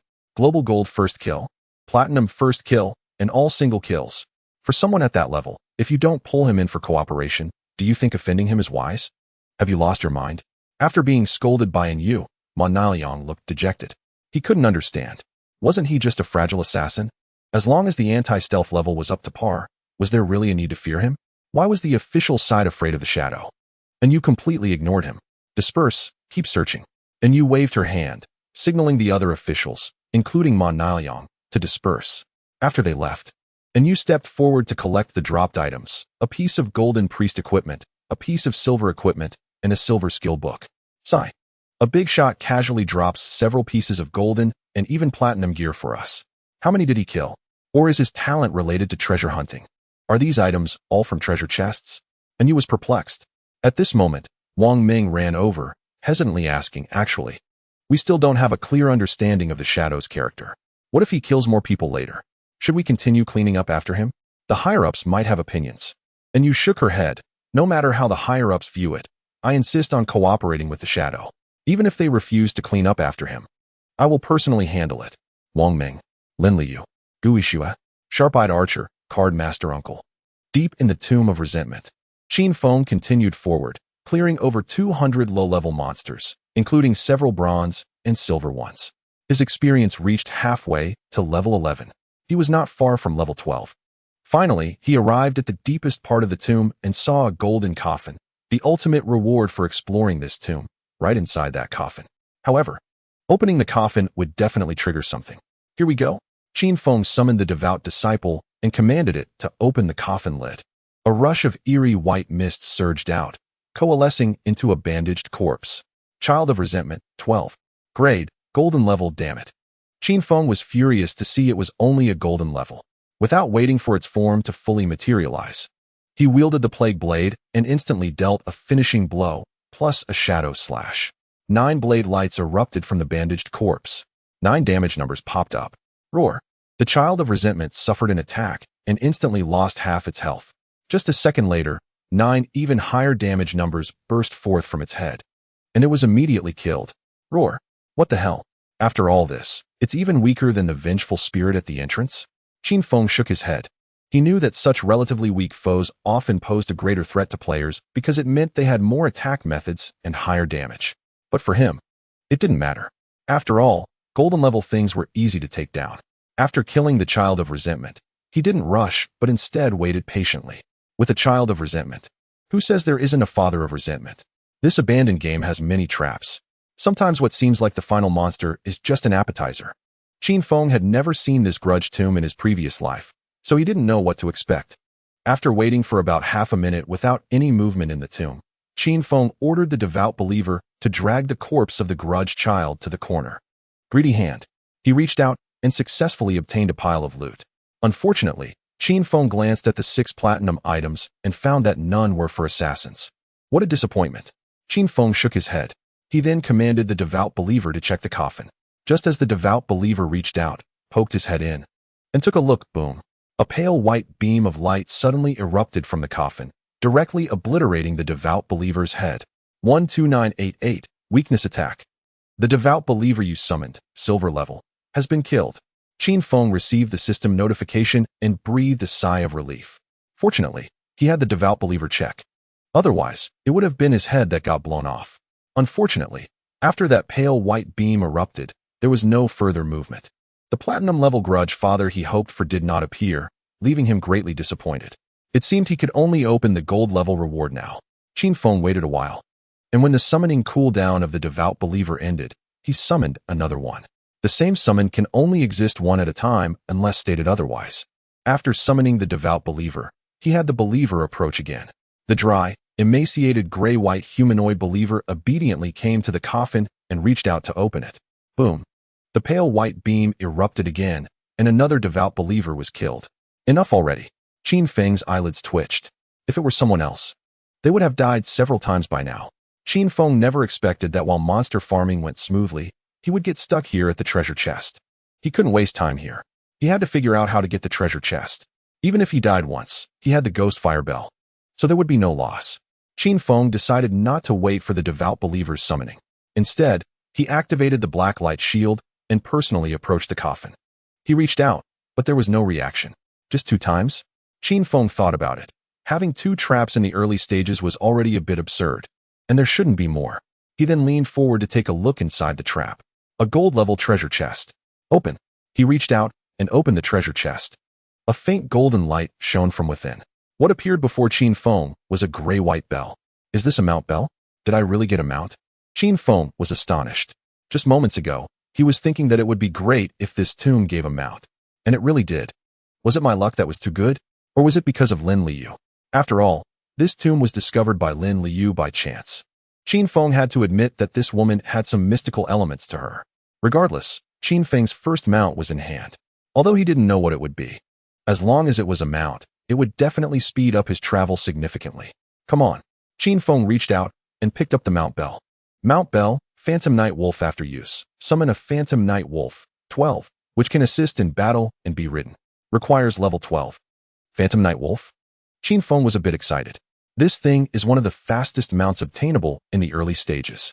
Not bad. He hit the jackpot. Unfortunately, it requires level 12 to use, so he needed to farm some monsters to level up first. Qin Feng retraced his steps. Meanwhile, at the Shanshui Impression Community, Building 11, 11th floor, Qin Xiaoyu hurried back home overnight, hoping to find Qin Feng to save her, but when she entered the door and looked around, she was dumbfounded. Qin Feng was gone. Not only was Qin Feng missing, but even his bed, desk, clothes, etc. were all gone. Chapter 69. Emptying the Colosseum Ruins. Nightwolf. Where is he? Qin Xiaoyu was stunned. Looking at the empty room of Qin Feng, she found it hard to believe. She froze for a few seconds and quickly took out her phone to call, but the system prompted that it was turned off. After searching for a long time, she found Qin Feng's phone in the trash can, only to discover it was in a smashed state and completely unusable. She realized that she had to accept a fact. She had completely lost contact with Qin Feng. Qin Feng left the grudge tomb. With a quick shadow slash, he shot out of the well and back to the surface. He glanced at his experience bar. He was still a little short of level 12. He needed to farm levels. Next, he had to find the Devourer bloodline monster. But this thing, as far as Qin Feng remembered, did not spawn around the Jianghai City ruins. He decided to level up to 15 first, then activate inter-city teleportation to search for it in the Demon City ruins. Since he was a warrior in his previous life, Qin Feng hadn't looked into the details of the Devourer. He only remembered some news that Devourers had appeared around the Demon City ruins, specifically located at the Terrifying Sea ship outside the ruins. If he couldn't find it at the Terrifying Sea ship, he would have to let the officials help him gather information. Of course, at this stage, other players couldn't even survive in the city ruins, let alone leave them. Qin Feng made his way towards the largest monster gathering place in the Jianghai City ruins based on his memory.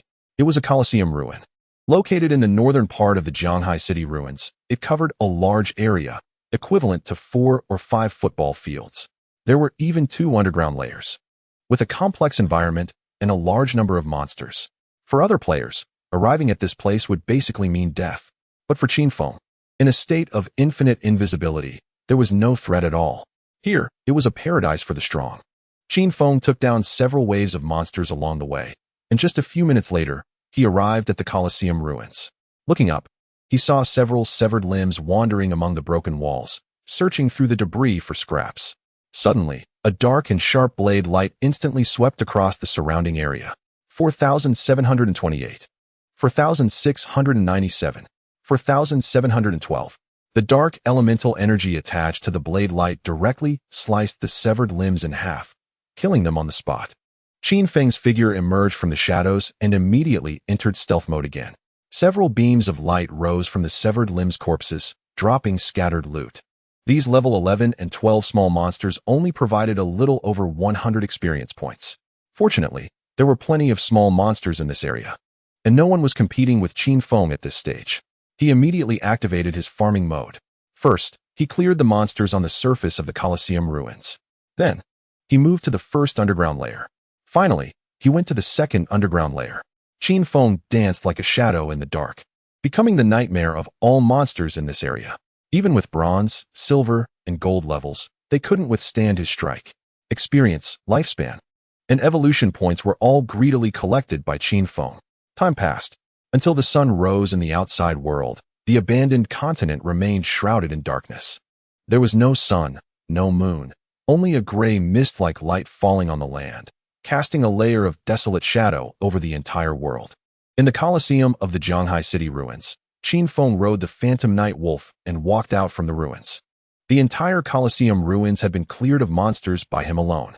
The subsequent monster respawn would take a long time. Just then, a player team arrived in the area. 6 players, both male and female, were vigilantly observing their surroundings. Suddenly, the scene before them shocked them. Hiss, why are there so many small monster corpses here? A team got here first. Damn, this is too intense. At a glance, there must be hundreds of small monster corpses, right? The 6 people widened their eyes, their breathing becoming rapid. They ran past Qin Feng one after another, completely unaware of his presence.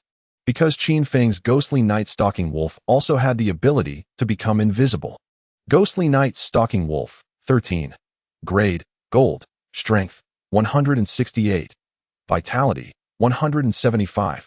Agility, 211. Mentality, 155. The mount will gain the same experience as its owner, thus leveling up. If the mount bell is traded, the mount's level will revert to its original state. Dash, activated when mounted, increases movement speed by 245. Night Stalking, permanently invisible at level 1 during nighttime. Attacking will break the invisibility state, adding 120 points of penetration damage. After becoming visible, it must wait 60 seconds to become invisible again. Continuous Pounce, pounces on a single target 3 times in succession.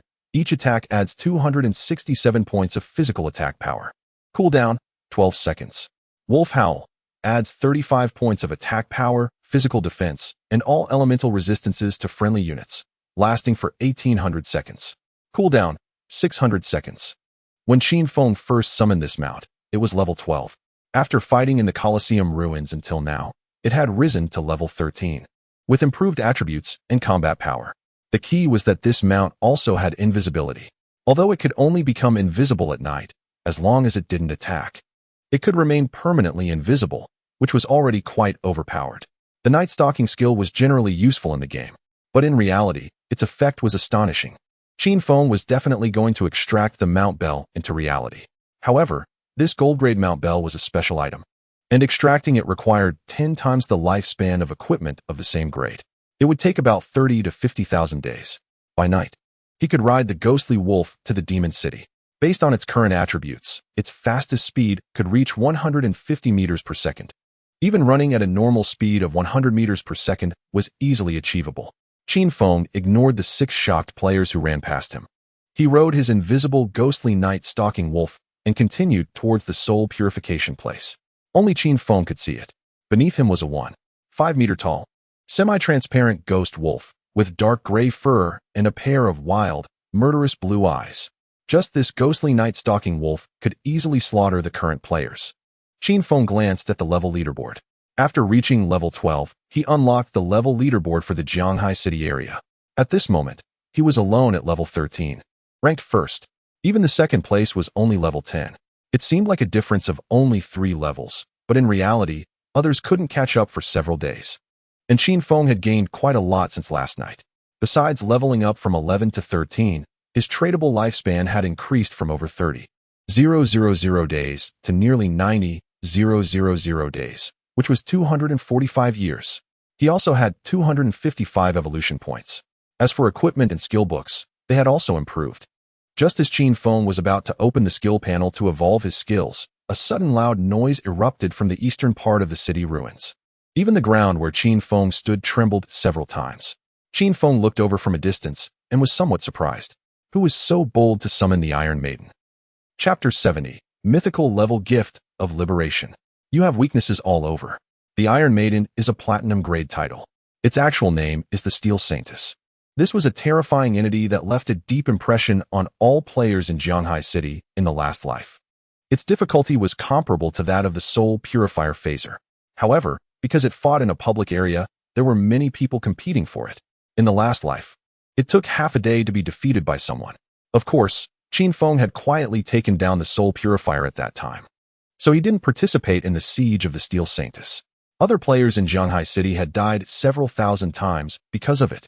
A few were killed, but most were eliminated by each other, because defeating the Steel Saintess would yield a location called the Sanctuary of the Cathedral.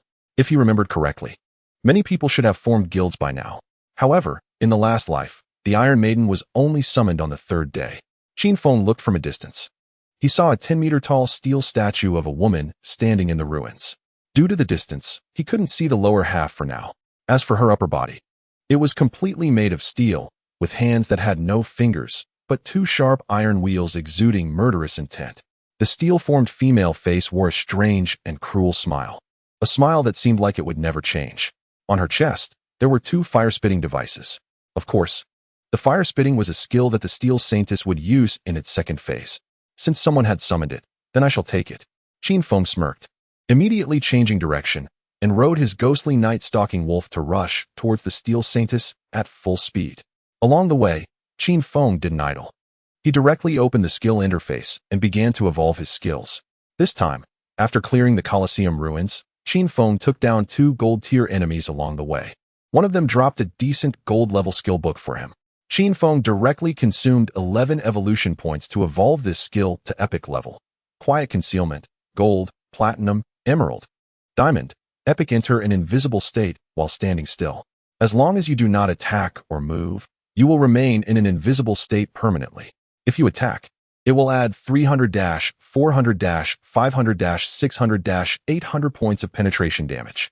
Cooldown, 120-, 110-, 100-, 80-, 60, 387 seconds. Required level, 13. This was another invisibility skill. The difference was that this invisibility skill required the user to remain still. As long as he didn't move, he would be permanently invisible. With the skill, it meant that Qin Feng had one more way to burst out. While fighting, he could first attack in invisibility, then release Quiet Concealment, followed by the next attack to deal that 800 points of penetration damage. It's important to note that after various enhancements, this 800 points of penetration damage would result in a final damage of 2,000 to 3,000. The only flaw was that the cooldown time for this skill was a bit long. However, this skill was simply invincible in reality. When entering the game, if he activated it, as long as he didn't exit the game, he would be in an invisible state forever. Coupled with the fact that his physical body in reality would be in an unselectable state, this meant that with this skill, whenever Qin Feng entered the game, he would be as if he had disappeared, completely non-existent in this world. In addition to Quiet Concealment, Qin Feng also obtained several low-grade assassin skill books. However, only one of them, a kick, which could interrupt the target's spellcasting, was somewhat useful. The other skills were basically useless. Of course, Qin Feng learned them all, as these types of skills could be evolved to epic level after he obtained the Devourer bloodline, providing stronger bloodline attributes. After evolving Quiet Concealment, Qin Feng evolved 2 more skills: Venomous Dart, Emerald, Diamond, Epic: maximum shooting range 17-18-20 meters. Upon hitting, adds 240-300-400 points of attack damage and applies the Venom state. Venom causes 80-90-100 damage per second, with no weaknesses for 5 seconds, cannot be stacked. The Poison Dart has evolved to the epic level, consuming 34 evolution points. Finally, it consumed 200 evolution points to evolve the already legendary Gift of Liberation to the mythical level. Gift of Liberation, Legendary Mythic Weak Point Attack Correction 200300. Weak Point Attack Multiplier doubled. Level 5. Active use. Causes the next attack to inflict a throat-cutting effect, dealing 150,200 damage per second for 3 seconds. Cooldown 25, 222, seconds 15, 97 seconds. Although this skill seems to have minimal changes upon reaching mythical level, Qin Feng knows that this skill has finally undergone a transformation. With the 300 weak point attack correction for Qin Feng, except for certain special monsters, anyone he looks at will have weak points all over their body. For players, weak points are the heart and head. Once expanded by 300, it directly covers their entire body. Qin Feng's Shadow Slash skill does not rely on weak points. However, because the weak points have been enlarged to 4 times their original size, anywhere he hits will be a weak point. Under the legendary Gift of Liberation, Qin Feng's Shadow Slash had an average 1/3 chance of hitting the target's weak point. The position of the slash is uncontrollable, so it is calculated by the system based on random probability. But now, with the mythical Gift of Liberation, his Shadow Slash will deal weak point damage at least 8 times out of 9 strikes. This is a qualitative change. After evolving the Gift of Liberation, Qin Feng had 10 evolution points left, which he decided to hold on to for now. Next, he checked his equipment. First, there was a white bone necklace he wore around his neck. Trickster Pendant, Platinum Assassin type accessory. Physical attack power 45, strength 20, constitution 20.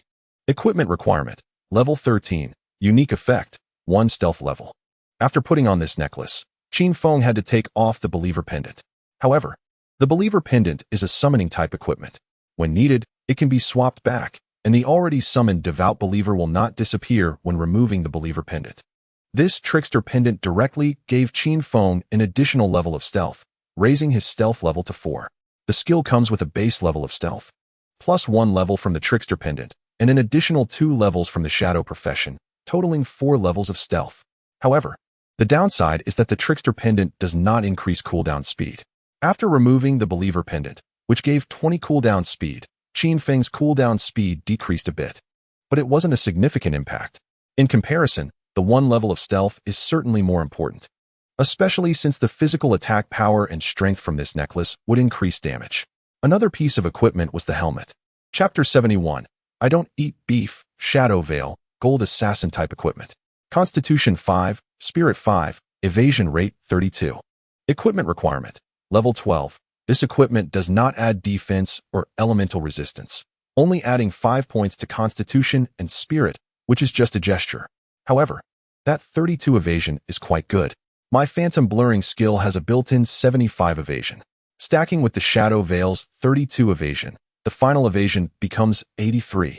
In the Godforsaken game, evasion probabilities from different sources do not simply add up. Instead, they are multiplied together. Final evasion rate 1, 1 evasion, 1 evasion, 1 evasion. The evasion rate from a single source will not exceed 100, so no matter how much evasion is stacked, the evasion probability can never reach 100, except for certain special skill effects. Additionally, the Blacklight Shield skill can convert evasion rates into damage-absorbing layers. Qin Feng tested it, and found that the damage-absorbing shield layers are actually calculated separately for each skill. This surprised Qin Feng. If calculated based on final evasion, then with 83 evasion, it could be converted into 8 layers of damage-absorbing shield. But if calculated separately for each skill, then it would be 7 layers plus 3 layers, totaling 10 layers of damage-absorbing shield. This also means that the Blacklight Shield skill has a very high upper limit. Of course, no matter how high the limit of this damage-absorbing skill is, there are still countermeasures. Many archers, mages, swordsmen, and warriors have high-frequency attack methods. In the later stages, a single skill can clear dozens of layers of damage-absorbing shields. However, at this stage, Qin Feng is mainly using this Blacklight Shield for strategy. In the later stage, it will be used for one-on-one situations during special times. In one against many situations, the effect of the damage-absorbing shield is not as good as evasion. After Qin Feng finished evolving his skills and checking his equipment, he rode his stealthy Phantom Nightwolf and approached within hundreds of meters of the Steel Virgin. The Steel Virgin, towering over 10 meters high, looked incredibly powerful, constantly swinging a massive iron wheel, cutting through surrounding players. A series of curses, noise, and commands came from the front. The Phantom Nightwolf carried Qin Feng and leaped onto the roof of a nearby ruined house. Seeing a group of 30 to 40 players in the ruined square ahead, surrounding the Steel Virgin, Qin Feng thought, wanting to take on the Iron Maiden now? Too ambitious. Qin Feng did not directly intervene, but planned to observe first. The Steel Virgin is a level 15 platinum level. In terms of difficulty, for a team, it is slightly inferior to the Soul Purger Faisal. However, at this stage, apart from Qin Feng, other players' hardware is absolutely unqualified to take on the platinum level. The only team that might meet the conditions to challenge platinum is Wang Meng's team, which has benefited from the equipment Qin Feng sold, so their hardware is barely qualified. But for ordinary players, a 6-person team would be completely out of the question to challenge platinum. Above platinum, all are challenges for player teams. Therefore, at least 6 or 7 elite teams like Wang Meng's would be needed to have any chance of challenging platinum. At this stage, globally, there aren't enough elites to form that many teams. Is that him? Just then, Qin Feng spotted a knight player wielding a spear, riding a beast resembling a leopard, directly under the Steel Virgin, taking the attacks head-on with a shield. Because the distance was too far, Qin Feng couldn't see the player's name above their head or their appearance clearly. However, Qin Feng immediately recognized that person's identity. Chen Wuming, codename Radiant Martial Virtue, leader of the Knights Sanctuary Guild. The reason he was so familiar was that in Qin Feng's previous life, he had fought this person for 9 years without a clear victor. Both guilds had competed in the wild, robbing and killing each other countless times. Chen Wuming's profession is the hidden class of Sanctuary Knight. Therefore, after reaching level 10 and consuming 1,000 days of tradable lifespan, he created the guild named Knights Sanctuary. In the previous life, the Iron Virgin was captured by the Sanctuary Knight Guild. Thus, the Sanctuary Knight Guild acquired the second largest hideout in the ruins of Jianghai City, the Church Sanctuary.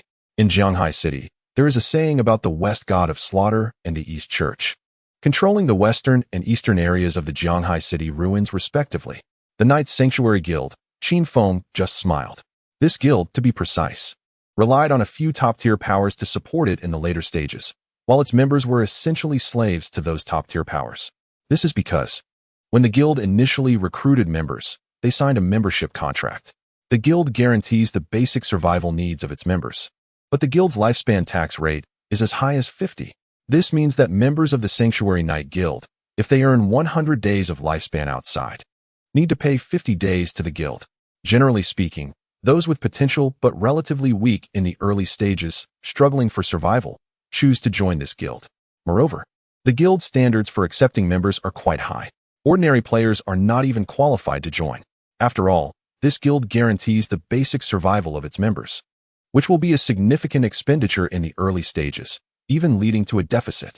If it weren't for this, such a high tax rate would not attract any members. Once you join, you must sign an agreement that prohibits leaving the guild for at least 3 years. It can be said that they have exploited the black slaves to the fullest.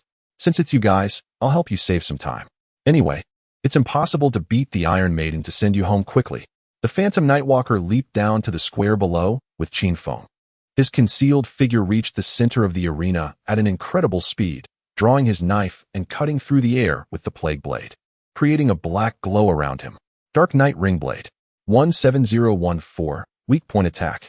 15788, weak point attack. The mythic level gift of liberation allowed the Dark Knight Ringblade to also hit weak points. With one skill, a burst of white light instantly erupted around. Warriors, mages, and priests fell in droves. You have killed player's self-destructing device. You have killed player Su Jiujio. You have killed player Little Yu. You have killed player No Cheese. You have killed player Tulip, where his sister's towel sent. This sudden change startled the tank, Chen Wuming. Everything was going well, the attacks were being tanked, and then, after a ring of blade light, half of his team turned into shadows. Who is it? The shadow? We have no grievances with you. Why kill our people? Chen Wuming, riding a leopard beast, looked around in shock but saw no suspicious figures. and a chill ran down his spine. Since this person was below him, at a distance, he wasn't hit by Qin Feng's attack and thus didn't die. After he shouted, a faint voice suddenly reached his ears. I don't eat beef. Before he finished speaking, Chen Wuming, together with the leopard, was engulfed in blade light, blood splattering everywhere, and was instantly cut into 8 pieces. Chapter 72. Let go of the need to help others. Respect other people's fate along with Chen Wuming. Other members of the Knights Temple Guild were also slain. However, their positions during the siege were relatively scattered. Qin Feng did not eliminate everyone. 3 or 4 players saw the situation and immediately scattered to flee. Qin Feng did not pursue them. There was no need. His main target was the platinum-level Steel Maiden, which stood at least 3 stories tall. This was a massive entity made entirely of forged steel. Its lower body had no legs, but a lump of iron base, floating in midair, supported by magical energy. That eerie and cruel smile was enough to make children cry. Blooming Curse. Qin Feng raised his hand and unleashed the Blooming Curse on all the corpses around him, including Chen Wuming.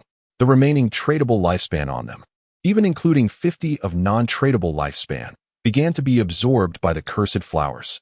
Because in the godforsaken game, players' consciousness entered, meaning their bodies in the game were shaped by the system.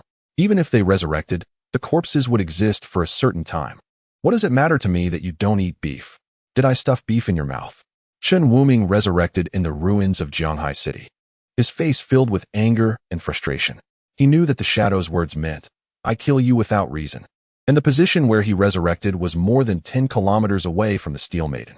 At their speed, it was almost impossible to rush over quickly. Moreover, even if they did make it, what would happen? That one skill had taken out so many of them, and the damage was over 10,000. Each of them was killed instantly, and they even owed the Shadow several lives. Initially, Chen Wuming and his group thought they had hit rock bottom, but unexpectedly, worse misfortune awaited them. With the release of Qin Feng's Blooming Curse, the system prompt about reduced lifespan reached Chen Wuming and his guild members' minds. This made their faces turn pale. This time, they not only lost half their lifespan upon death, but were also continuously drained by some terrifying skill. Even their non-tradable lifespan was being siphoned off. After a moment, the absorption stopped, and they realized that they had lost all their tradable lifespan and even 75 of their non-tradable lifespan. Based on the reports from the guild members who had not been killed, Chen Wuming learned that strange crimson flowers had sprouted on their corpses. This led to a series of cries and curses in the Knights Temple Guild channel. However, facing the Shadow, none of them had any way to retaliate. So many of them had been taken down, and they hadn't even seen the shadow of the Shadow, let alone seek revenge. If they truly wanted revenge, the result would only be being killed again, over and over.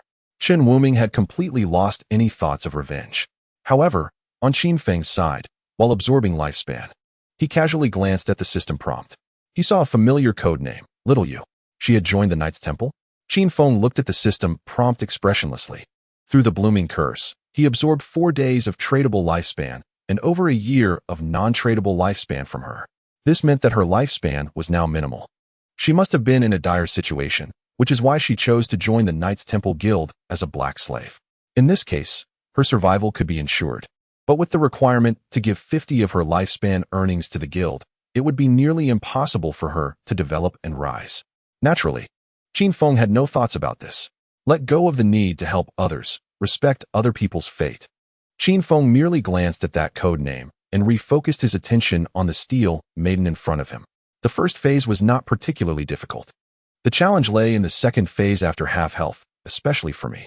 After eliminating Chen Wuming and the others, Qin Feng became invisible and maintained a distance of 10 meters. The Steel Maiden, after the large number of player deaths around her, did not exit combat status but began to unleash area attacks after losing her main target. Her arms, shaped like iron wheels, began to rotate with her head and upper body, and she started to draw circles. The dual-arm iron wheels cut the surrounding area into a circular ring, spinning 3 times in a row. This skill, even if Chen Wuming and his knights were still around, they would not have been able to withstand it. However, Qin Feng had retreated early.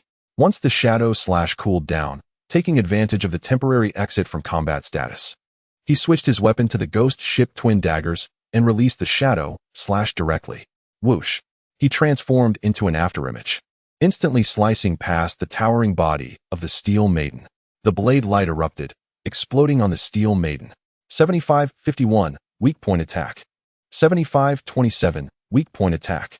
75-36, weak point attack. As expected of the Iron Maiden, her defense far exceeded that of other players of the same level. Qin Feng calmly observed the health bar. With 1 Shadow Slash and 9 strikes, all hitting weak points, he dealt over 60,000 damage. For him, that was around 15 of health. It was evident that the Steel Maiden had a total health of about 400,000. This health was considerably lower than that of the Soul Purger, Fei Cao, but due to her higher defense, her toughness was not any lower than that of the Soul Purger. The key point was that when the Steel Maiden's health dropped below half, she would almost entirely possess counter-damage abilities, with a 100 counter-damage. This was the Steel Maiden's biggest challenge. Because of this, Qin Feng had no intention of using the active effect of the Gift of Liberation. The throat-cutting skill's damage over time currently allows Qin Feng's damage to increase 6-fold, but if his damage is too high, it will directly lead to the second phase, triggering a counter-damage effect that could kill Qin Feng himself. Shadow Slash has 9 strikes. Each time Shadow Slash triggers a throat cut, I will receive 9 instances of counter damage. The Blacklight Shield can barely hold up, but the cooldown can't keep up. That's why Qin Feng needs to switch from the Plague Blade to the Ghost Ship Twin Daggers before the fight starts. If he uses the Plague Blade, any attack will cause an additional toxin explosion after 3 seconds, and this damage will fully rebound onto Qin Feng. But with the Ghost Ship Twin Daggers, this concern is eliminated. Including the throat-cutting damage from the bestowed liberation, Qin Feng can only abandon it during this fight. However, in the second phase, every time the Iron Maiden casts a skill, the counter-damage effect will briefly become ineffective. As long as he takes advantage of its attack intervals to strike, he can avoid the counter-damage. Qin Feng has a detailed plan in mind and is not in a hurry. After a Shadow Slash, he stealthily retreats to a distance, quietly watching the various area skills being released in place, waiting for the next opportunity to attack. At this moment, more players were attracted by the commotion caused by the Steel Maiden. Chapter 73, Steel Maiden. Soul players. While Qin Feng was clearing and leveling up in the ruins of the arena, more and more players in Zhanghai City had reached level 10 and arrived at the city ruins of the abandoned continent. As their numbers increased, they gradually cleared out many monsters in the city ruins. Now, the commotion caused by the Iron Maiden attracted dozens of nearby players. They did not dare to approach for the time being, all scattered in the ruins over 100 meters away, watching the actions without daring to show themselves. Once they reveal themselves, they will become targets for the Steel Maiden. Wow, who is fighting? I can't see a single shadow. I heard it's the shadow. It came from the Knight's Temple, and suddenly the shadow wiped them all out. Is it the shadow fighting now? Hiss, did that one skill take out so many HP? It must be around 15, right? So 6 or 7 skills could take down this platinum level. It must be an incredible talent. If I had that kind of talent, I could take off too. While people were chatting, Qin Feng occasionally appeared to hit the Steel Maiden. After just over 10 seconds, 2 consecutive Shadow Slashes brought her health down to 51. If the next attack is another Shadow Slash, I will take counter damage. But I can use the Blacklight Shield to block it once. Qin Feng remained calm. As soon as Shadow Slash cooled down, he activated the Blacklight Shield.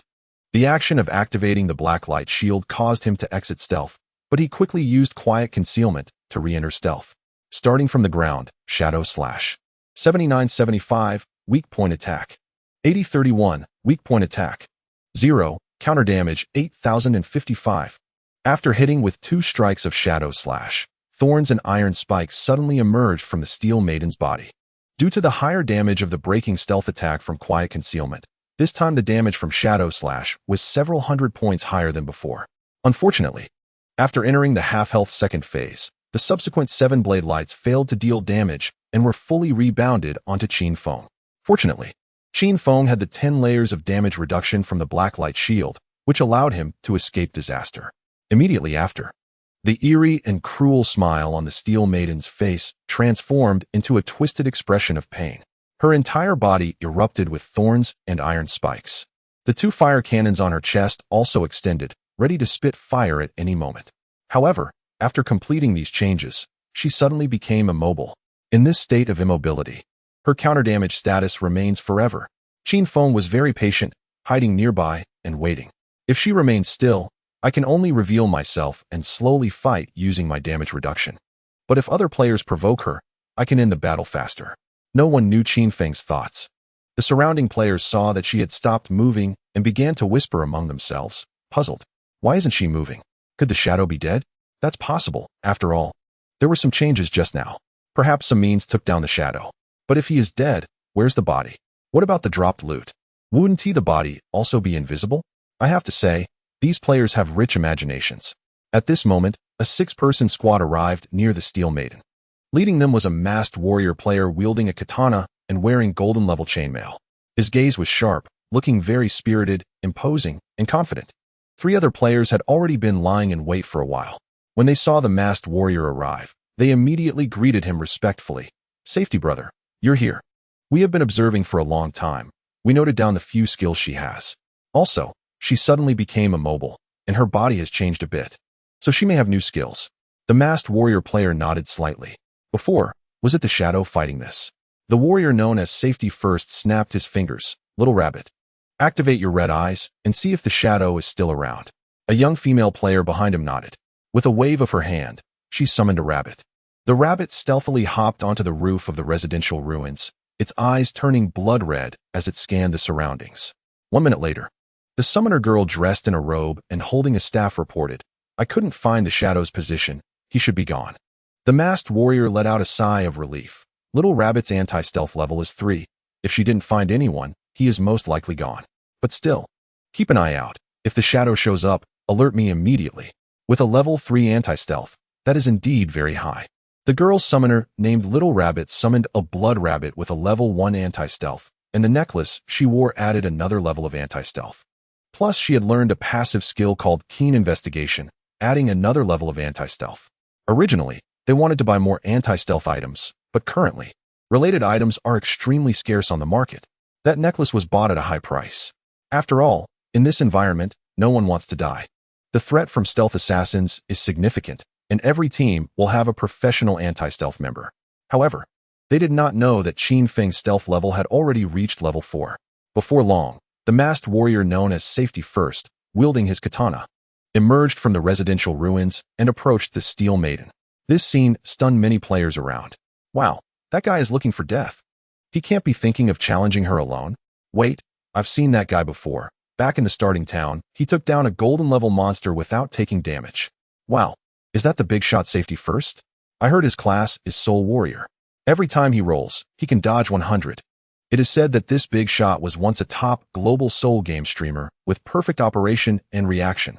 Under the shocked and expectant gazes of the crowd, the Soul Warrior Safety First, wielding his katana, had already arrived in front of the Steel Maiden, facing this towering platinum-level threat. Before the Soul Warrior could get close, the Steel Maiden had already swung her iron wheels with both hands, heavily chopping down towards the Soul Warrior. Meanwhile, in the residential ruins, the girl summoner Little Rabbit and her teammates looked on with anticipation at the masked Soul Warrior. The platinum-level monster, Safety Brother would surely be able to handle it. That's right, her movements are slow. With Big Brother's strength, he can easily react to it, as long as he can dodge by rolling. The boss's next attack can ignore 50 defense and take him down quickly. Ahead, the Soul Warrior faced the Iron Maiden's attack and rolled. Roll, dodge, roll, dodge. After evading 2 of the Iron Maiden's iron wheel slashes, the Soul Warrior's eyes were calm as he gripped a silver-level katana and launched a fierce counterattack. Eat my moon shadow. He swung the katana 3 times in quick succession, under various buffs, towards the Iron Maiden. 3 strikes of ghostly blue blade light landed instantly on the Iron Maiden's iron base. 0. Counter damage 988. 0. Counter damage 976. 0. Counter damage 1002. Before the Soul Warrior could react, his health bar hit 0, and he collapsed on the spot. This scene left the surrounding players in shock.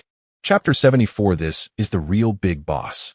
In the hidden place of the church sanctuary, just as the Soul Warrior prioritized safety and was killed by the Iron Maiden's counter damage, Qin Feng had already taken advantage of the situation to strike. However, the surrounding players could only see a shadow passing through the arena, followed by a series of blade strikes hitting the core area of his chest, causing his health bar to drop by about 15 instantly. When the Soul Warrior collapsed, the Steel Holy Maiden returned to a calm state, ceasing her attacks. Not only that, but she also began to slowly move towards the church sanctuary behind her. Clearly, When faced with an enemy, she couldn't see through stealth. She did not unleash her area skills in a frenzy. As long as she did not attack, the Steel Holy Maiden was in a 100 counter damage invincible state. Qin Feng remained in stealth, closely following behind. This soul warrior could kill himself with a single combo, and his damage was quite high. After all, the soul warrior's class passive allowed him to ignore 50 defense of his target after dodging, which was significantly effective against the Iron Maiden. But his class characteristics simply couldn't deal with the Iron Maiden. Qin Feng shook his head inwardly. He knew that the soul warrior had a class ability that granted 100 dodge for 0.3 seconds after each roll, and after a successful dodge, the next attack could ignore 50 defense of the target. But clearly, this person was hard countered by the Iron Maiden. When the Iron Maiden attacked, this person could only roll and dodge, with no chance to strike back. When the Iron Maiden stopped attacking, his own counterattack would be fully reflected. It was extremely frustrating. What? The boss is dead? Damn, it seems to be counter damage. Something's off, the shadow is still there. And it just took a huge chunk of health. In the team chat, the soul warrior prioritized safety immediately exclaimed in shock. Impossible. Why did I deal no damage at all, and all my damage was reflected? That shadow can take a whole bar of health in one go. The girl summoner, Little Rabbit, was also shocked. My tracking blood rabbit didn't even see anyone. His stealth level must be at least level 4. Just then, Qin Feng's skill cooldown finished. He no longer waited for other players to act since it seemed no one else dared to intervene. He could only reveal himself and lure the Iron Maiden into attacking. Dark Light Shield. Qin Feng activated the Dark Light Shield, and his ghostly figure clad in vengeful leather armor finally appeared before all the surrounding players. At the same time, it also caught the attention of the Steel Holy Maiden. Crack, crack. The Steel Holy Maiden instantly turned around, her arms swinging the iron wheel towards Qin Feng. Just as she launched her attack, Qin Feng, wielding dual ghost ship blades, unleashed a Night Ring blade. The dark blade swept around him, hitting the Steel Holy Maiden's weak point core. 9,000, weak point attack. Immediately after, he followed up with a Shadow Slash, perfectly dodging her strike while launching his offensive. The Steel Holy Maiden's health bar dropped again. However, at the same time, the fire cannon on her chest activated and spewed out 2 streams of black flames towards where Qin Feng had disappeared. Qin Feng, even in stealth, was hit. Fortunately, he had the 10-layer damage reduction shield from the Dark Light Shield. After consuming 7 layers of the damage reduction shield, Qin Feng quickly retreated out of the range of her attacks. The frequency of that fire damage was too high. Even if I was delayed by half a second, my damage reduction layers wouldn't be enough. Thankfully, my speed is fast enough. Qin Feng patiently awaited the cooldown of the Dark Light Shield. This skill has a cooldown of over 30 seconds, meaning it would be over 30 seconds before Qin Feng could launch another attack. Just then, Qin Feng suddenly noticed someone sneaking towards the spot where the Soul Warrior had died. Clearly, they wanted to pick up the life orb dropped by the Soul Warrior. Just as that person was about to approach the orb, a venomous throwing dart suddenly flew in from the side and pierced through their head.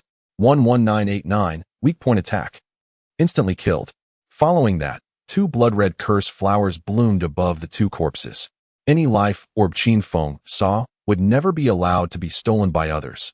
He turned around to handle that person and went back into stealth. The next moment, Qin Feng's figure appeared again before the Steel Holy Maiden, employing the same tactic. When she initiated her fire attack, Qin Feng's Shadow Slash hit her fully. All the surrounding players were stunned by the scene. They could only see the Shadow's figure appearing all over the arena, flickering and moving at high speed. Whenever it appeared, it was either a dead player or someone whose health bar had been drastically reduced. Wow, this Shadow is too fierce. What kind of method is this? I didn't know how the Shadow got the first kill, but now I'm convinced. I thought our boss, the Soul Warrior, could solo a gold level in half an hour and was already strong, but it turns out there's someone even fiercer. Not just fiercer, this is beyond fierce. This is the real big boss, whether it was players under the Soul Warrior or other onlookers. Including those few hidden members of the Night's Sanctuary who hadn't been taken out, they were all left dumbfounded. Initially, people only knew that the Shadow was powerful. But how powerful? No one knew. Very few players had witnessed Qin Feng's kills firsthand. Grey Rose counted as one, but that was back in the novice town. Snowy White had also seen it, but that plague bearer was just a gold. As for others, even Wang Meng and his group hadn't seen Qin Feng in action much. So, seeing Qin Feng single-handedly challenge the Steel Holy Maiden, Surrounding players looked on as if they were witnessing a deity, their eyes wide with shock. Not to mention the Steel Holy Maiden. Even a silver or gold could cause ordinary players to be wiped out continuously. Even the Soul Warrior prioritized safety, capable of soloing a gold level without taking damage, was instantly killed by the Steel Holy Maiden. This terrifying platinum creature had no ability to fight back in front of the shadow. Surrounding players were in awe. And naturally, no one dared to disturb Qin Feng.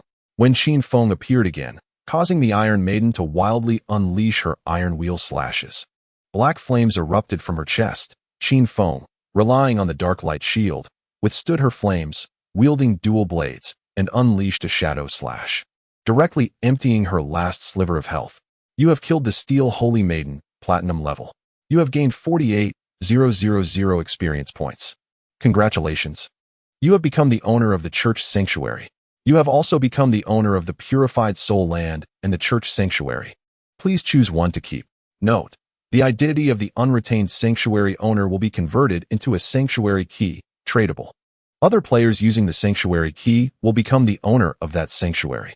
As the Iron Maiden crashed to the ground, destroying several surrounding houses, system notifications continuously rang in Qin Feng's mind. The same player cannot own two sanctuaries at the same time. So Qin Feng had to choose a hideout to retain his identity as the master. The other hideout would become a tradable hideout key. At this stage, only the official could afford this key, trading it for a lifespan of 2,000 years, which seems reasonable, right?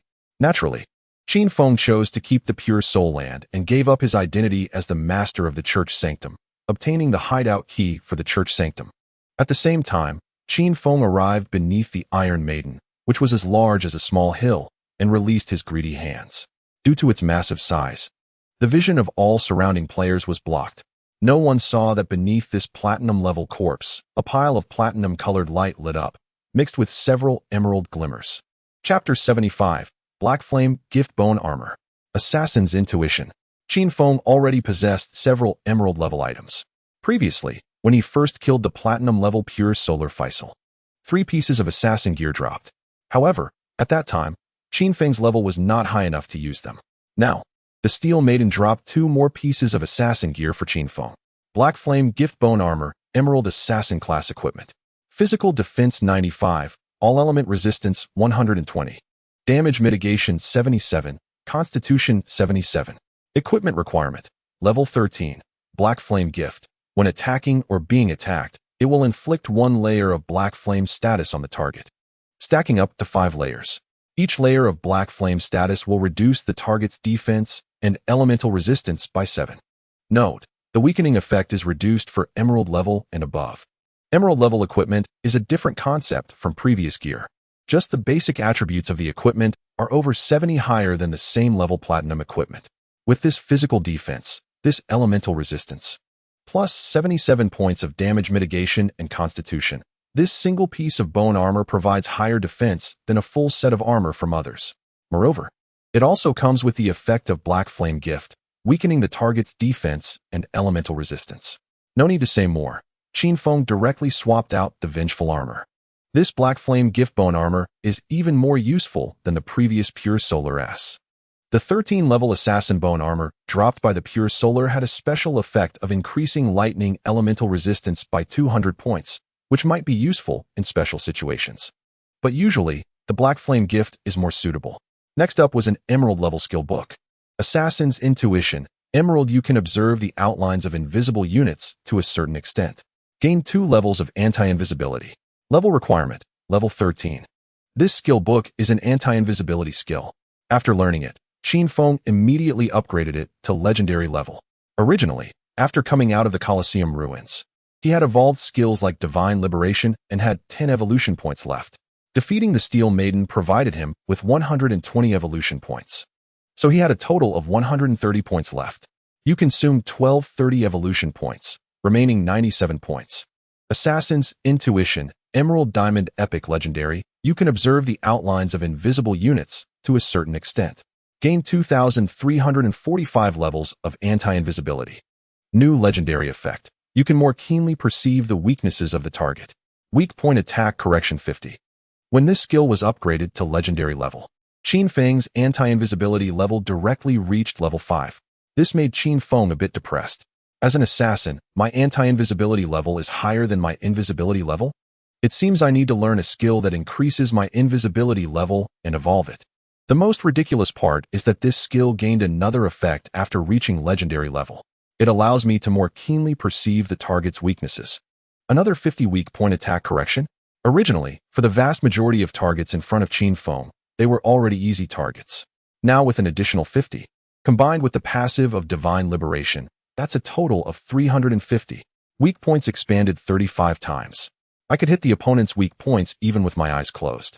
Qin Feng couldn't help but wonder if there are many skills that increase weak point attack corrections. If I learn them all, could I expand the opponent's weak points tenfold or even 100-fold? At that point, if I threw a dart into the sky, would it automatically track the opponent's weak point? This is practically locking on. Without the talent of infinite evolution, Qin Feng couldn't imagine that the attribute of weak point attack correction could stack so high. The final effect, just thinking about it, is outrageous. There are still 97 evolution points left. Let's evolve the Ghost Shadow Blur to legendary level first. Qin Feng chose to evolve the already epic level Ghost Shadow Blur. You consumed 80 evolution points, remaining 17 points. Ghost Shadow Blur, epic legendary passive gain of 7,585 evasion rate. Triggering evasion can immunize all damage. Level 5, it seems to have only increased the evasion rate by 10. In reality, this effect lowers the opponent's base hit rate from 25 to 15. When dealing with low-tier monsters and ordinary players, such a high evasion rate is already enough to keep Qin Feng undefeated. Coupled with the high defense from the Emerald level Black Flame Gift Bone Armor, players and Platinum level or lower monsters pose no threat to him at all. Besides these, the Steel Maiden also dropped some equipment for other classes, both Emerald and Platinum levels. However, no one could wear them at the moment since they were all for levels 13 to 15, and waiting for others to reach this level would take a while. Qin Feng was not in a hurry to deal with these items. He first collected all the loot and, with the Church Sanctum hideout key, concealed his figure and left the scene. He contacted Wang Ming. I have a batch of equipment and skill books to sell to you, plus a good item. When do you have time? Wang Ming quickly replied. If you have something, we're free anytime, haha. Just wait, give us a coordinate, and we'll be there right away. Qin Feng sent Wang Ming a coordinate, mounted his Phantom Nightwolf, and became invisible with his mount, heading to the destination. It was a concealed spot outside the Church Sanctum hideout. When Qin Feng arrived, he saw 7 or 8 plumpers huddled together in the alley. Plumpers are level 12 small monsters, each one a super fat creature. When piled together, they look like a mountain of flesh. Moreover, they have a stacking defense effect, making each plumper 2 or 3 times tougher than ordinary monsters of the same level. If an average player team encountered them, it would definitely be a bloody battle. But for Qin Feng, a shadow strike easily took them all out. After defeating this pile of monsters, Qin Feng didn't wait around, but cleared out other small monsters in the area. It wasn't until over 10 minutes later that Wang Ming and Yu arrived together. Although it was just a transaction, they were aware of Qin Feng's ample inventory space from past experiences, so they all came together to avoid running out of space after buying items. Upon seeing each other again, Qin Feng noticed that Wang Ming and the others had significantly improved their equipment and strength. Leading the group, Wang Ming, besides the 2 pieces of platinum-level equipment he bought from Qin Feng, had basically equipped himself with all golden-level gear now. Of course, Qin Feng knew that their golden equipment was obtained from the novice town and had relatively low levels. Compared to Qin Feng's gear, the difference was still quite large. When all their equipment was combined, the gap was even greater. God, you leveled up to 13 in just one night. That's too impressive. And Yu exclaimed as she ran over to Qin Feng, her beautiful eyes filled with admiration. Chapter 76, 800 Acres of Hideout. Ancient God Tablet. Qin Feng glanced at the seemingly innocent-looking female police officer and smiled. It's evident that this girl is increasingly in awe of him. This unique hidden class, Dragon Swordsman, has a passive effect that gives a certain probability of triggering Dragon Flame with each normal attack. After further class advancement, it can also trigger effects like Dragon Roar, Dragon Armor, and Dragon's Reverse Scale through normal attacks. Ultimately, it can even summon various Dragon Phantoms through normal attacks. She wears a piece of golden great armor, making her look even more heroic and extraordinary, exuding the aura of a female general on the battlefield. However, the silver-grade longsword hanging from her slender waist seems somewhat out of place. Everything else is golden, but the weapon is still silver, indicating that this girl has had a bit of bad luck. Wang Ming sighed, expressing his sentiments. We've been grinding all night and are still halfway to level 11. Your speed is just too fast. Before he could finish, and you immediately interrupted, don't say that. How can you say a man is fast? Everyone was taken aback. And you smiled at Qin Feng. Master, you agree, right? Qin Feng was defeated by this woman. He didn't waste words and directly laid out the equipment and skill books he wanted to sell. The prices are marked. If you want something, just take it. Also, I have a good item for sale. You know about hiding places, right? Hiding places? And you nodded immediately. We've heard about it. There are no safe zones in the ruins of Zhanghai City, but player groups can capture hiding places as bases. We can store equipment and supplies in hiding places. And they can also activate magical defense barriers at critical moments to fend off external invasions. Her beautiful eyes suddenly lit up. Master, you're not saying you have a hiding place for sale, are you? Qin Feng nodded. My hiding place is quite large. I just acquired it after defeating a platinum-level opponent. You must have heard about the hiding place news. It should be a small one obtained by others after defeating a gold level. And you nodded repeatedly. Yes. However, our Zhanghai City officials haven't found any hiding places yet. It's the Magic City side that has already captured a medium-sized hiding place, so we know about this. Qin Feng said, since that's the case, you should understand the value of a hiding place. This is the key to the church sanctuary hiding place. After using it, you can become the owner of the church sanctuary hiding place. This hiding place covers an area of 800 acres. You can go back and discuss what price you can offer, and I will consider whether to sell it to you. As soon as he said this, Wang Ming, and you, and others all widened their eyes. 800 acres. They were dumbfounded.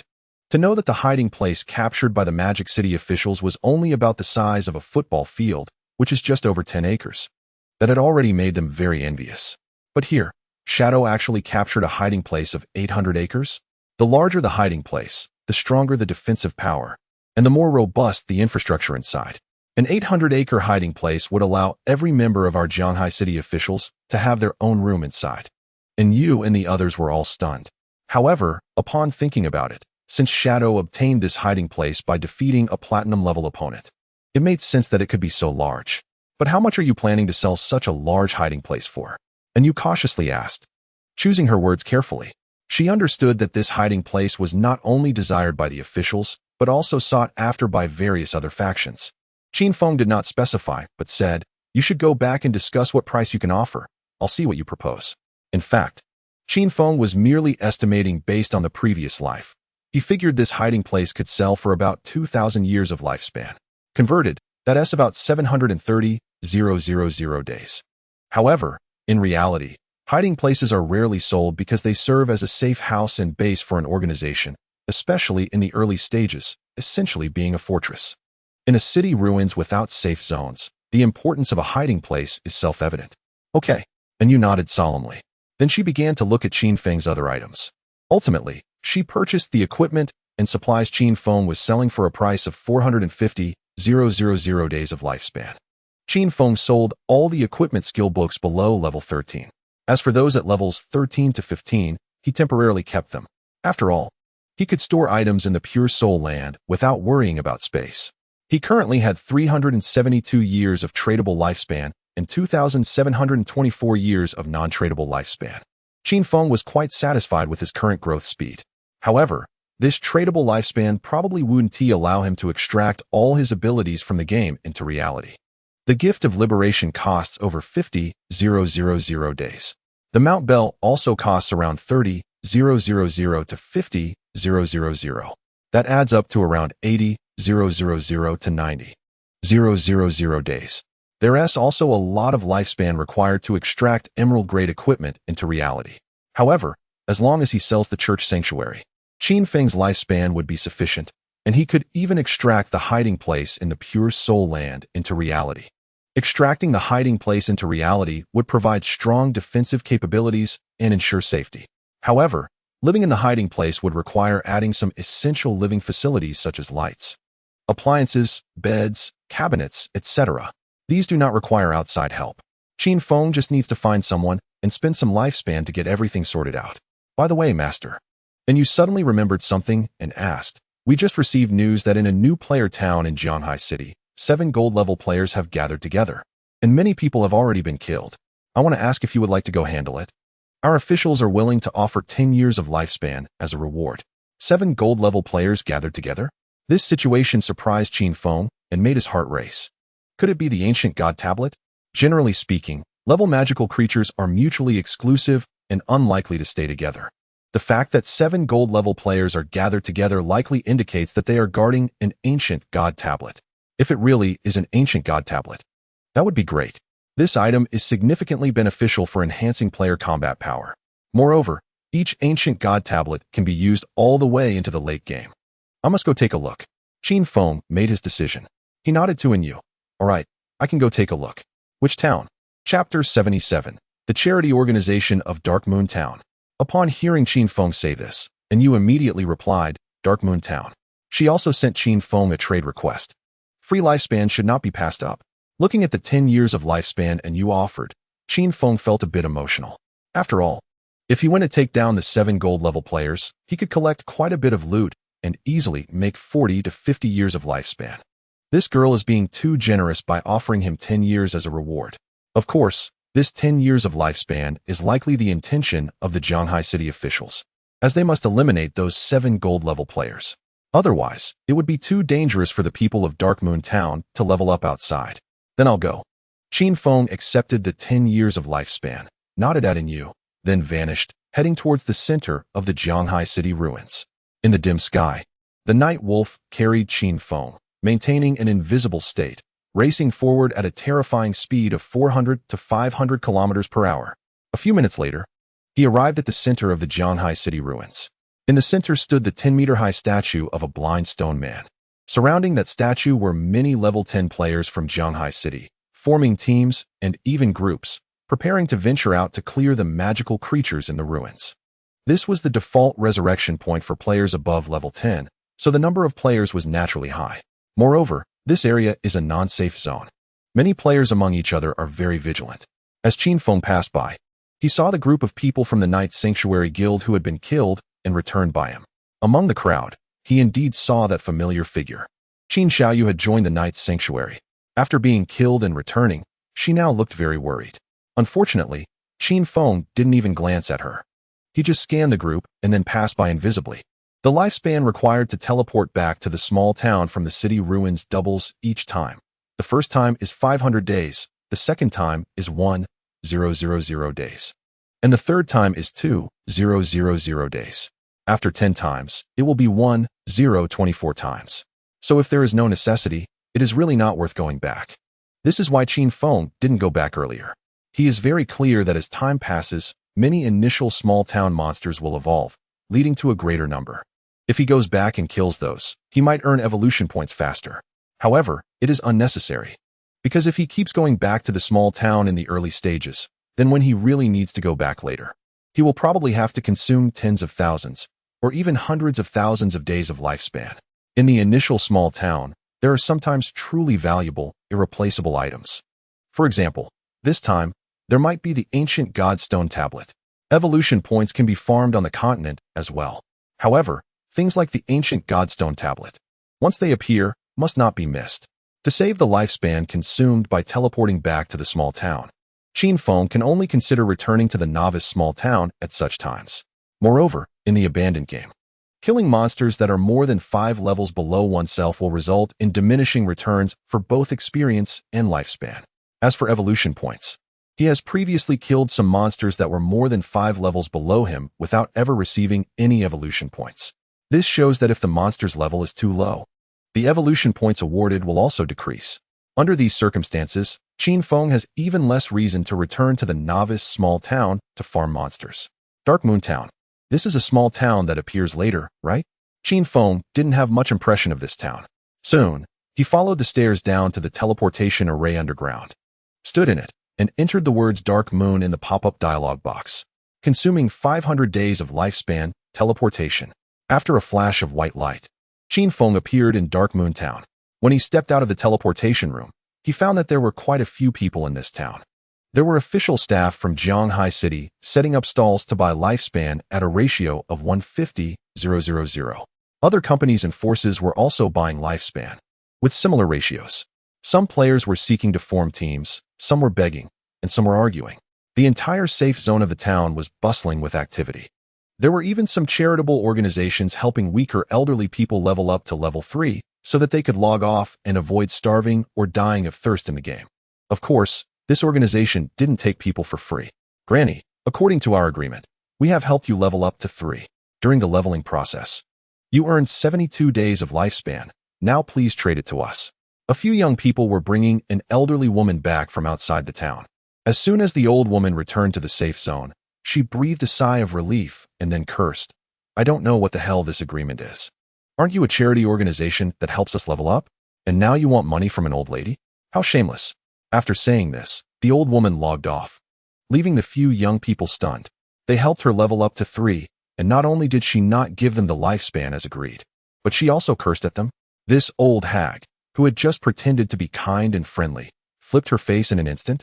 From now on, they should ask clearly about their real addresses. If they don't pay, they can just go to the real world and explode coins. 72 days of lifespan. At the current ratio, that is 3.6 million in cash. It is normal for someone to default. But now the purchasing power of cash is nothing like it used to be.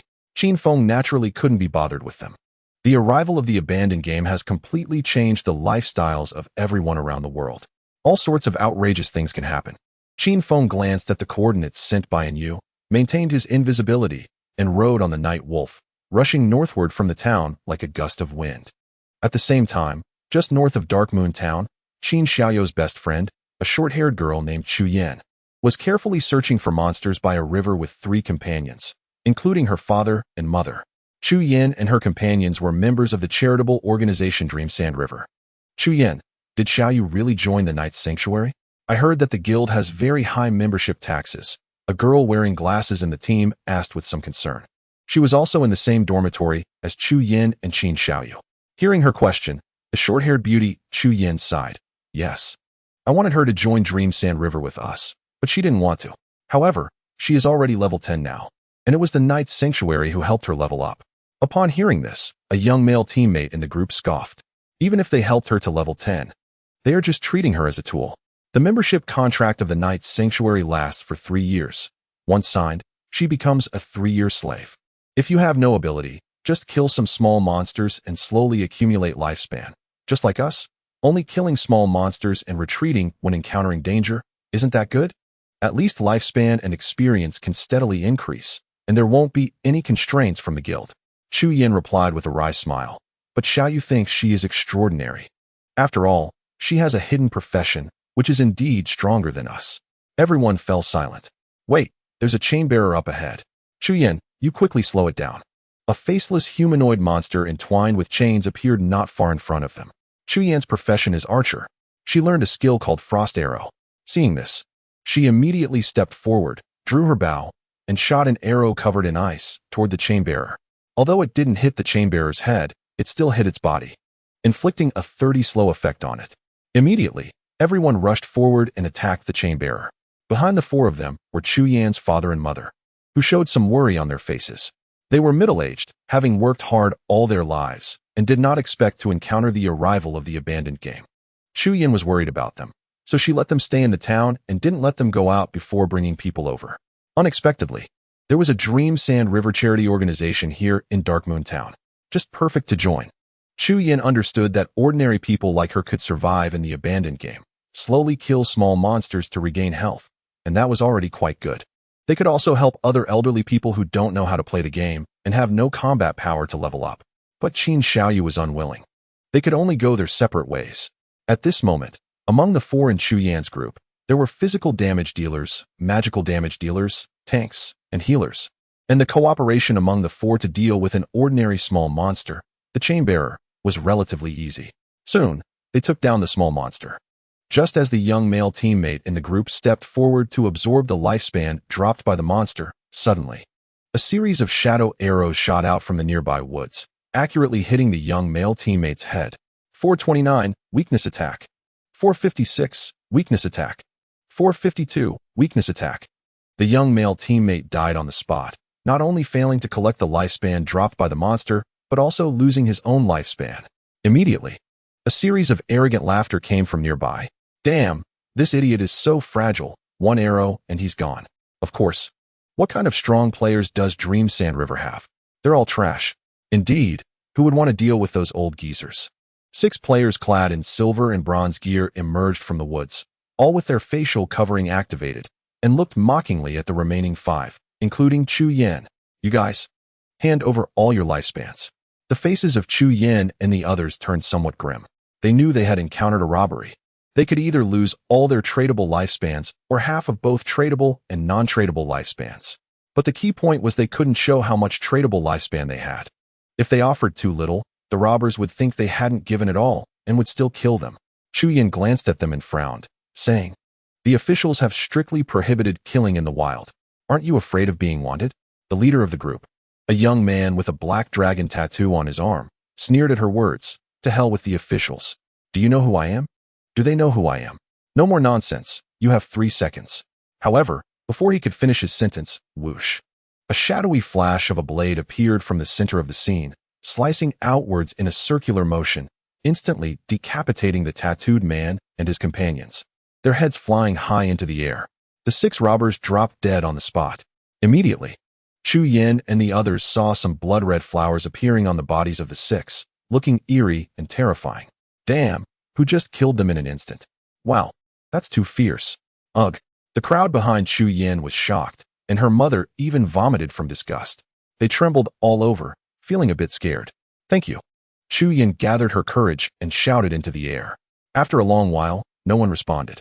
Only the blood-red flowers slowly dissipated after draining the life force from the 6 bodies. It seems like it was a shadow. In the team channel, Chu Yen couldn't help but speculate.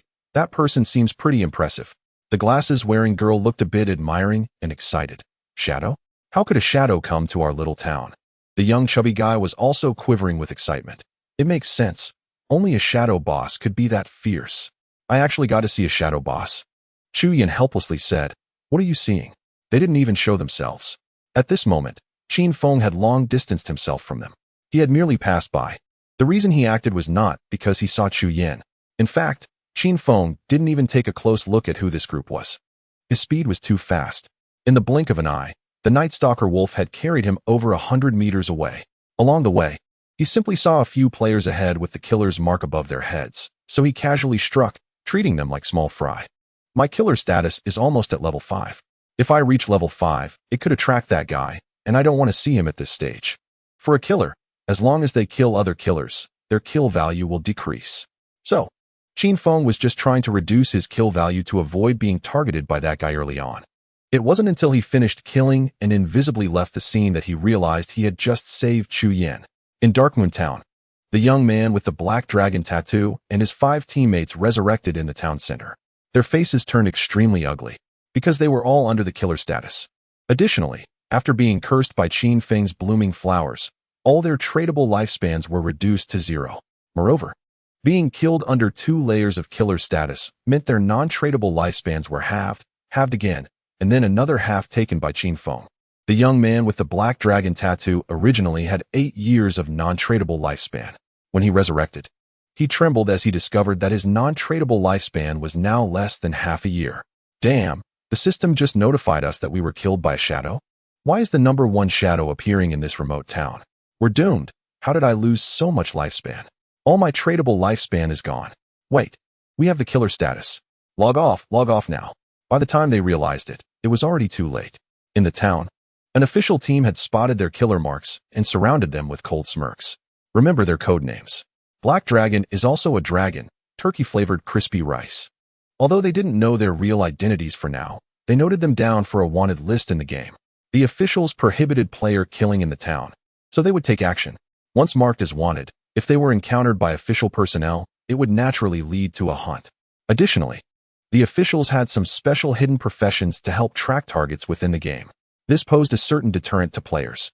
However, currently, there were too many players and too few officials, which led to many offenders still being arrogant outside. Of course, this was completely irrelevant to Qin Feng. With his strength, he could never be constrained by the officials. Just 2 minutes later, Qin Feng arrived beside a stagnant lake surrounded by mountains, where the 7 golden-level beings were located. As soon as he entered the valley, he heard distant and mysterious whispers. These whispers were truly ancient godstone tablets. But it seemed like, were they cursed stone tablets? Chapter 79, Kill? Isn't that just a skill? At the entrance of the valley, 6 official players were lying in wait. They were originally here to warn other players, preventing them from accidentally entering the valley and being killed by the 7 gathered golden level beings, which would cause losses. When Qin Feng rode past on his Phantom Night Stalker, they didn't notice him at all. How unlucky are we to be assigned to this godforsaken place, wasting our good leveling time, sigh. Do you think the shadow can take them down? I doubt it. Didn't Director Dai just try it? They barely took down one, and it revived immediately. No matter. I gave the shadow 10 years of lifespan. Let him handle it. If he can't, that's his problem. Unlimited revives, he really dares to take it on. Qin Feng naturally couldn't be bothered with these people. As he passed, he didn't even glance at them and walked straight into the valley. On the way, and you had already briefed him on the situation. An unnamed official named Director Dai liked to play games, and currently, besides Wang Meng's team, this Director Dai's team was the strongest in Jianghai City. Before asking Qin Feng for help, Director Dai had tried to take his team into the valley. They sent a fast night player on a mount to attract the attention of the other 6, and then spent almost half an hour focusing fire to take down a lone golden creature. They succeeded. However, that creature revived almost immediately, and after reviving, the 7's combat power surged in a short time, wiping out their team. And Yu's exact words were, to minimize losses, they don't plan to try again. So if you feel unsure, you can refuse. Qin Feng certainly wouldn't refuse. The ancient godstone tablets are not that easy to obtain. If it were just 7 golden level beings, with the current official strength, as long as they were willing to spend some time and accept losses, they could definitely find a way to take them down. But the key was that they barely took down one, and it revived. It seemed there was some hidden mechanism. As for what it specifically was, they could only see when they arrived. Qin Feng had a rough idea. Ancient godstone tablets were all made for group living. Sometimes those groups are all invisible, and their invisibility level is extremely high. Players passing by get taken down without even knowing what hit them. Sometimes what appears on the surface is just a distraction, and the real threat is a summoning wizard hidden somewhere. This situation can lead to players facing infinite respawns. Soon, Qin Feng entered the valley. He arrived beside the dead water lake surrounded by the valley and saw the 7 golden level creatures. Each golden level creature emitted black mist, like they were burning with black flames, surrounded by dark fog, giving off a terrifying aura. And all of these had the prefix Cursed. Cursed Head Swap, golden level. Cursed Flat Rat Man, golden level. Cursed Digger, golden level. They were grotesque, with 5 humanoid heads, while the other 2 were beast-like. Their bodies were dry and weak, their limbs twisted, and layers of wrinkles on their skin created a sense of both physiological and psychological discomfort. They were indeed a product of the ancient godstone tablets. Currently, Qin Feng couldn't see where the ancient godstone tablet was. Perhaps it was at the bottom of the lake. Regardless, he had to deal with these first. Qin Feng observed them briefly, but didn't find any useful clues, so he decided to try killing them all at once. The cursed golden level creatures were actually stronger than ordinary golden level ones. Of course, being cursed means that while they are enhanced in some aspects, they are also weakened in others. At present, Qin Feng didn't know what the situation was with these 7. However, his current combat power crushed this level of golden. Even if their health and defense were boosted, they couldn't be that strong. But he needed to be cautious about potential reflect damage or similar affixes. Qin Feng maintained his invisibility and didn't approach. Instead, he changed to the Disciple Pendant in a hidden corner and summoned a silver-level Devout Disciple. After summoning the Devout Disciple, Qin Feng switched back to the higher attribute Trickster Pendant. Go, Qin Feng commanded. The Devout Disciple rushed forward towards the 7. From a distance, it threw green flames at them. 229, 233, 267. A series of burning damage numbers popped up above their heads. This area damage from the Devout Disciple, though not high, tested that the 7 didn't have any reflect damage affixes. Boom, boom. When the Devout Disciple attacked, the 7 creatures retaliated. 2 of the cursed golden level creatures simply spat out 2 blobs of black goo from a distance, taking down the only silver level Devout Disciple on the spot. However, since there was no reflect damage, Qin Feng decided, then die. Qin Feng personally took action, moving forward while still invisible, turning into a shadow that swept past the 7, with blades of light blooming on their twisted, dry bodies. Shadow Slash. 14297, weak point attack. 14519, weak point attack. 13888, weak point attack. Under the effect of the mythical level Gift of Liberation, these creatures appeared as big targets in Qin Feng's eyes. No matter how he cast his skills, they were all weak point attacks. The super high damage from Shadow Slash directly emptied the health bars of the seven. However, Qin Feng didn't let his guard down. After all, and you mentioned that these seemed capable of respawning. At least one of them could. Sure enough, when Qin Feng retreated a short distance, he saw the seven disperse into a cloud of black mist after being taken down. Not only were there no corpses, but even the loot was missing. The most terrifying part was that the seven clouds of black mist quickly gathered together, reforming into seven golden-level creatures. If it were other players, like Director Dai, who saw this situation, their hearts would surely sink. After finally taking them down, not only did they drop nothing, but they also freaking respawned. Who could withstand this? But for Qin Feng, after careful observation, he found that the respawned seven had some differences from before. Each creature had a new symbol appearing in different positions on their bodies. A total of 7 symbols. They represented Sky, Disaster, Ancient, God, Wu, Tua Si. These symbols were actually ancient God language characters. Even Qin Feng didn't recognize them all. However, he had encountered the name Sky Disaster Ancient God Wu Tua Si many times in his previous life. It was a powerful ancient god in the history of the game. So he immediately recognized what the 7 symbols meant. It indicated that these 7 needed to be killed in order. Qin Feng wasn't very sure, though. After all, each ancient godstone tablet created different group mechanisms. Fortunately, for Qin Feng, the difficulty of killing them wasn't high, so he could try freely. For other players, wanting to obtain the ancient godstone tablet and explore the mechanism would be extremely painful, sometimes needing to kill the same creatures countless times. If their strength was slightly lower or luck wasn't on their side, they might spend 10 days or half a month without understanding it. But for Qin Feng, killing? Wasn't that just a matter of using a skill? Chapter 80. The Cursed Tablet of the Sky Disaster Ancient God. 1 minute later, Qin Feng killed 2 golden-level creatures continuously, following the character order of the Sky Disaster Ancient God Wu Tua Si. However, those 2 golden-level creatures still respawned right after. This puzzled Qin Feng. It seemed that it wasn't about the order. Since he could stay invisible, he decided to explore the surrounding map after the failed test. But after exploring around the Deadwater Lake, he didn't find anything suspicious. Soon, he remembered something he had overlooked. Wait, he hadn't explored the lake itself yet. Qin Feng arrived at the lake's edge. He found that the water surface was as smooth as a mirror, completely obscuring what was underneath. Qin Feng had no choice but to release the shield of black light. When he raised his hand, his entire body's evasion rate transformed into 10 layers of black barriers that surrounded him, protecting him. Then he jumped into the water. At the bottom center of the lake, he saw an ancient stone tablet locked in place. It was exactly the shape of an ancient godstone tablet. Surrounding that stone tablet were 7 other stone tablets, each bearing a symbol identical to the 7 on the creatures. To unlock the corresponding stone tablet, one needed to kill the golden creatures near the respective stone tablet. Qin Feng thought and acted. Soon, he lured the first golden-level creature into the lake. Beside its corresponding stone tablet, this was the cursed flat rat man, its dry, weak body continuously spewing black-green goo while launching remote attacks at Qin Feng. The others were temporarily led away by Qin Feng's ghost Nightwalker Wolf. Almost there. Kill.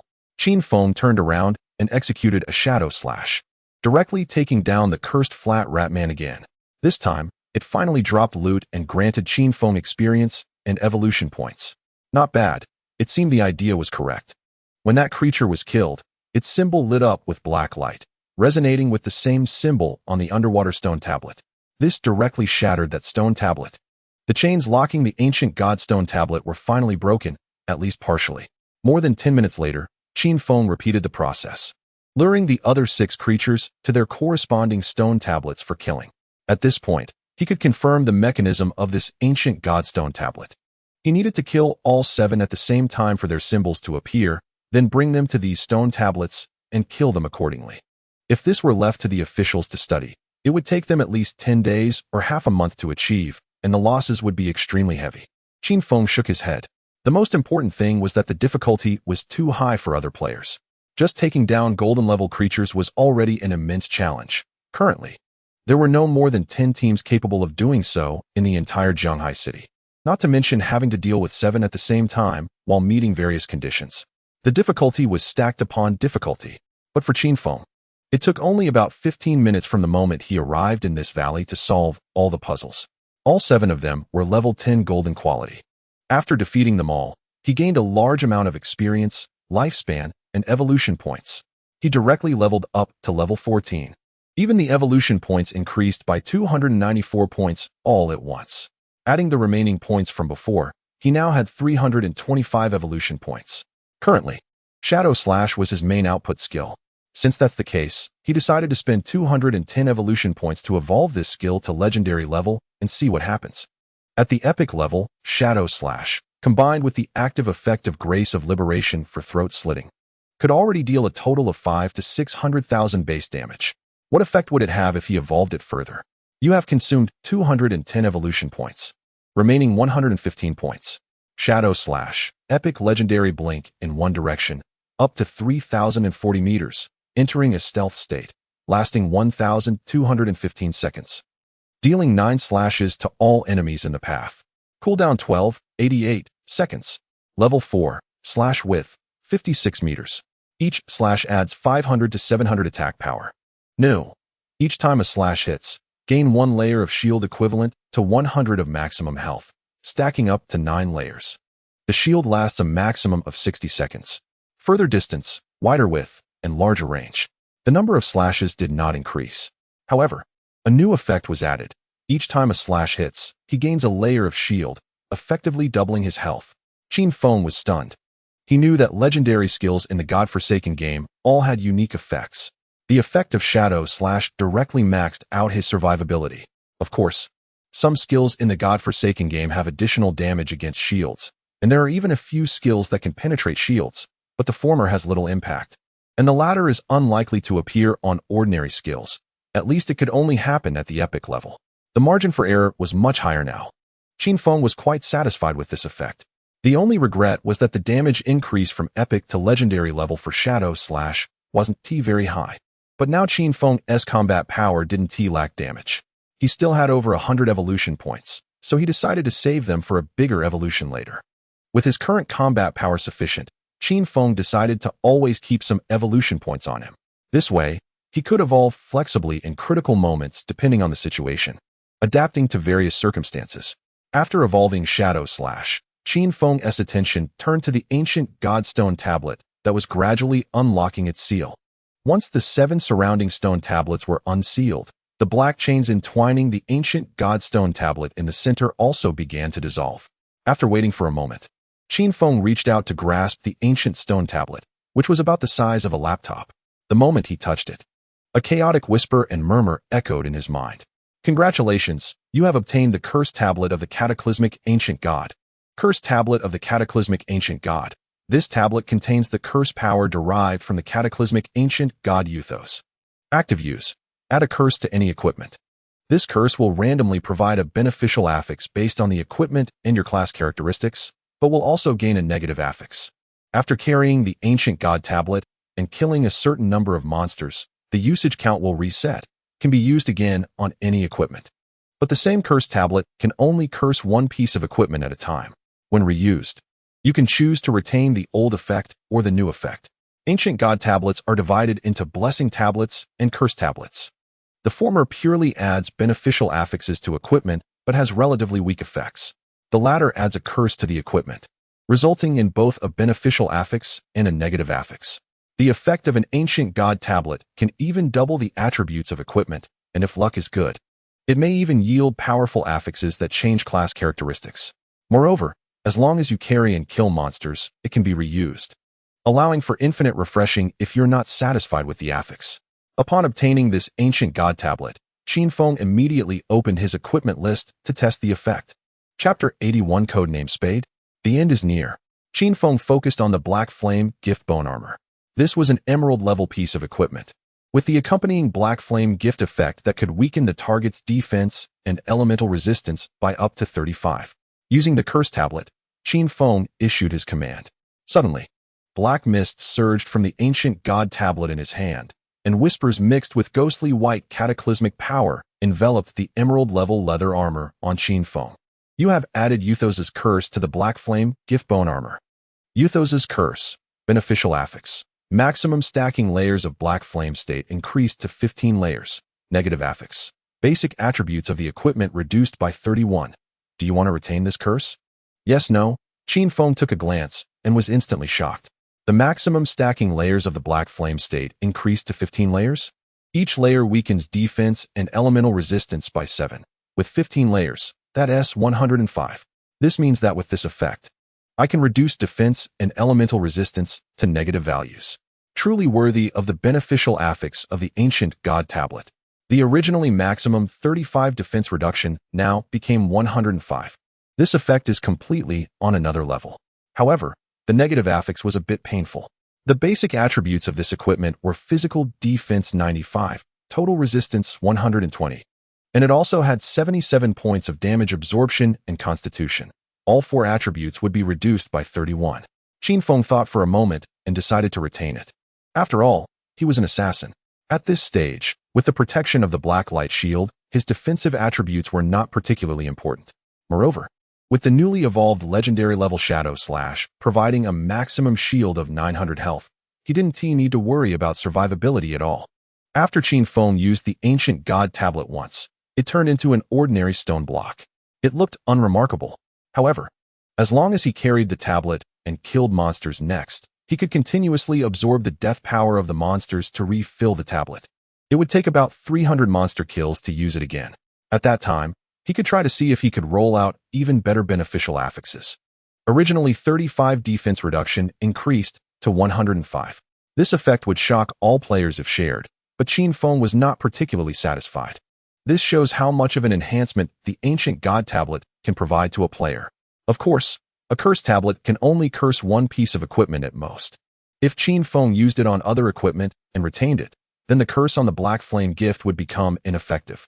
That said, there is no rule stating that a piece of equipment can only have one curse or blessing. In other words, for every additional ancient God tablet, a player gains an additional powerful affix from the ancient gods, with no upper limit. Because of this, the more ancient God tablets one has, the better. There is only one point to note. Some ancient gods do not have harmonious relations and may even conflict, which can lead to effects clashing between certain ancient God tablets. However, that is something to consider after obtaining more ancient God tablets. For now, the benefits brought to Qin Feng by the ancient God tablet were immeasurable. After sorting everything out, Qin Feng collected all the loot from the battlefield. Then he sent a message to Enyu. I've taken care of everything.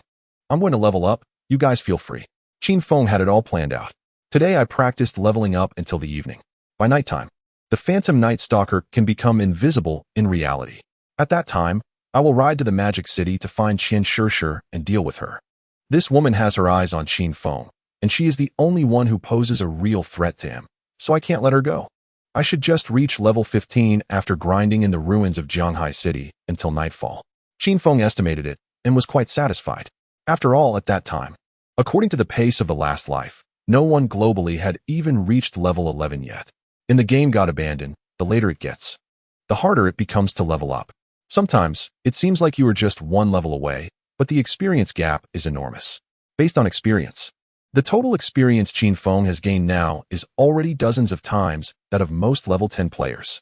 After receiving Qin Feng's message, and you notified the 6 official players stationed at the valley entrance.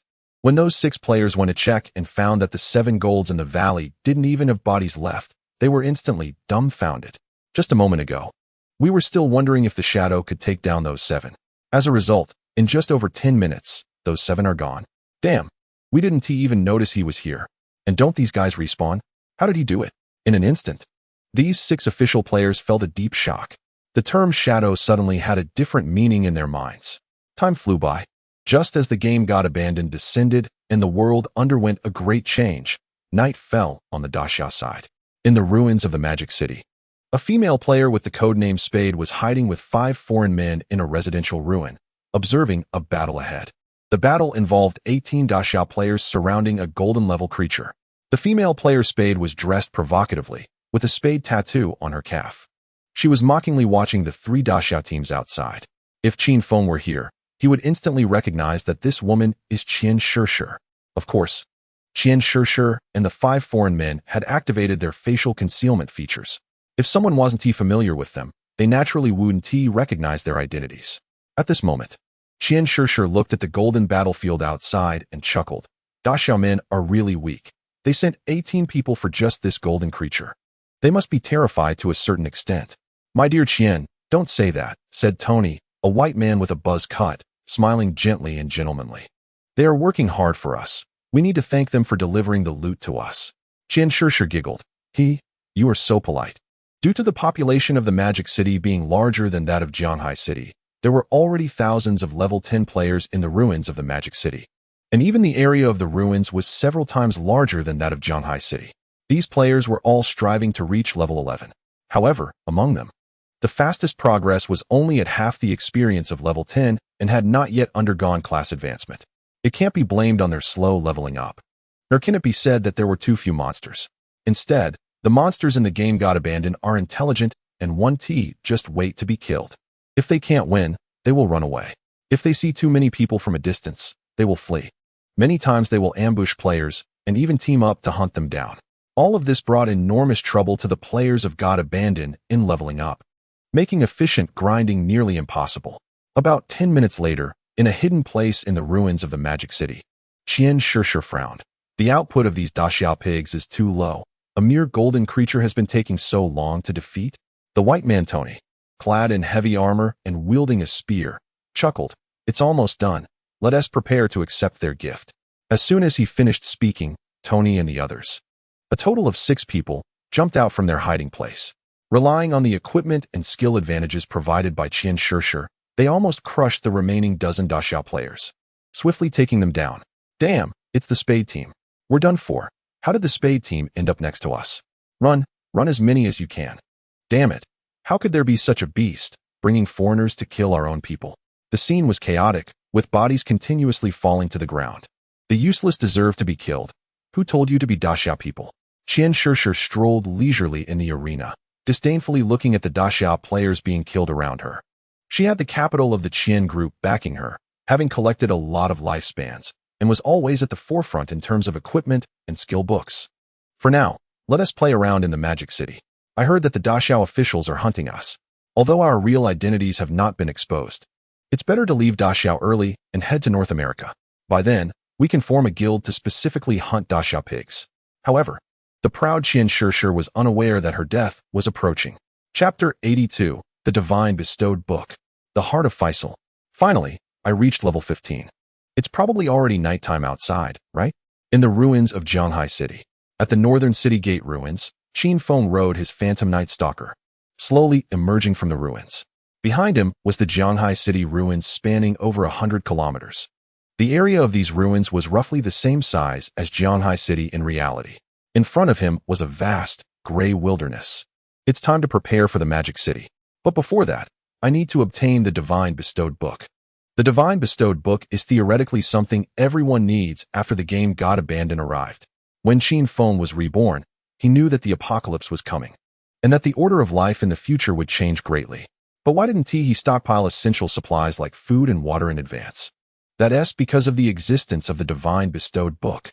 In the abandoned continent of the Divine Abandonment, there is a Divine Authority Tower outside every abandoned city, and there will always be a guardian inside.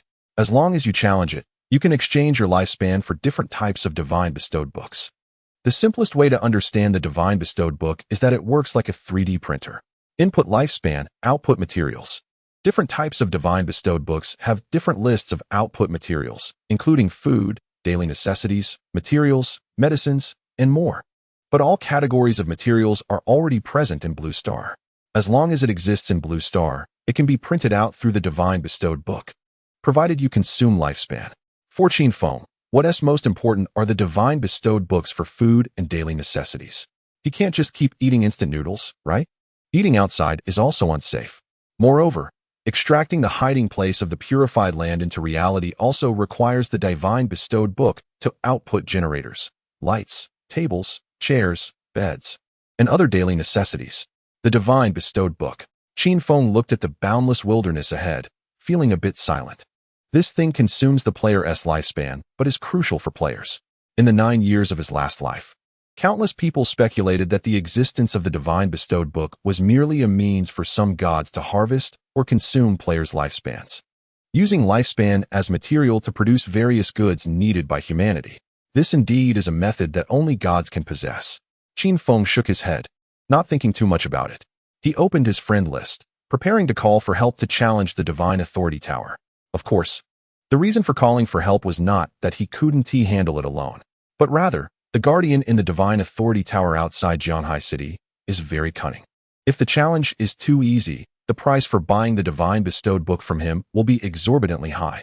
But if the challenge is too difficult, the categories of divine books that can be purchased from him will decrease. One must perform in a standard manner to buy the maximum number of divine books at the most suitable price. Qin Feng recalled that in his previous life, he went to challenge the Tower of Divine Authority without bringing Qin Xiaoyu, because that cunning and extremely perverse individual, as long as there were female players among the challengers, the difficulty of the challenge would skyrocket. The six-fingered warlock, Vikri. Based on some players' research in the previous life, Qin Feng also understood a bit about this guy's situation.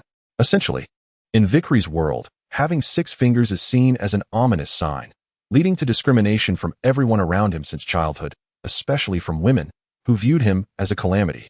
After being spat on by the woman he admired, this guy became psychologically twisted. What happened later is unknown. Now, this Vikri harbors a deep hatred towards women. As the guardian of the Tower of Divine Authority, Vikri's aversion to women makes him relish the sight of them being brutally killed. Thus, once a female participates in the challenge, the difficulty will more than double. Even if the challenge is passed, female players will need to pay a high price to purchase divine books from him. Therefore, in the previous life, the vast majority of female players from Jianghai City went to the ruins of the Tower of Divine Authority in other cities to challenge and obtain divine books. Thus, Qin Feng cannot challenge the Tower of Divine Authority alone.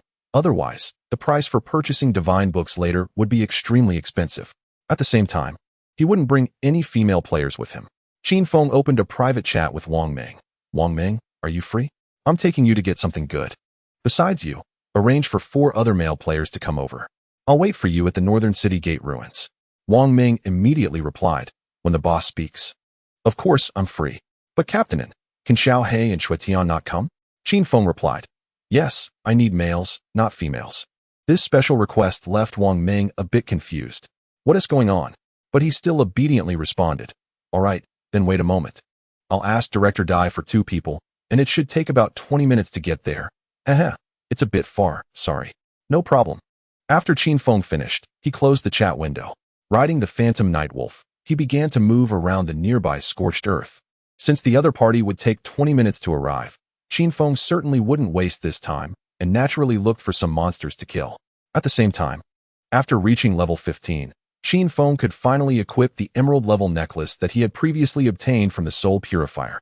Heart of Faisal, Emerald Assassin-type accessory. All attributes, 25. Lightning resistance, 180. Cooldown speed, 50.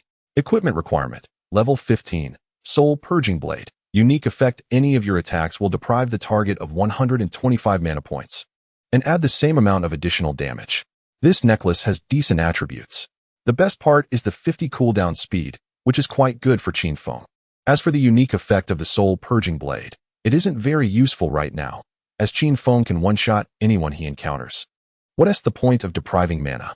Of course, for other players, adding an additional 125 points of damage with each attack would be a significant boost.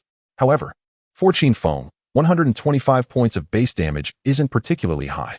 After all, his skill's additional damage is in the range of 700 to 800 points, or even over 1,000.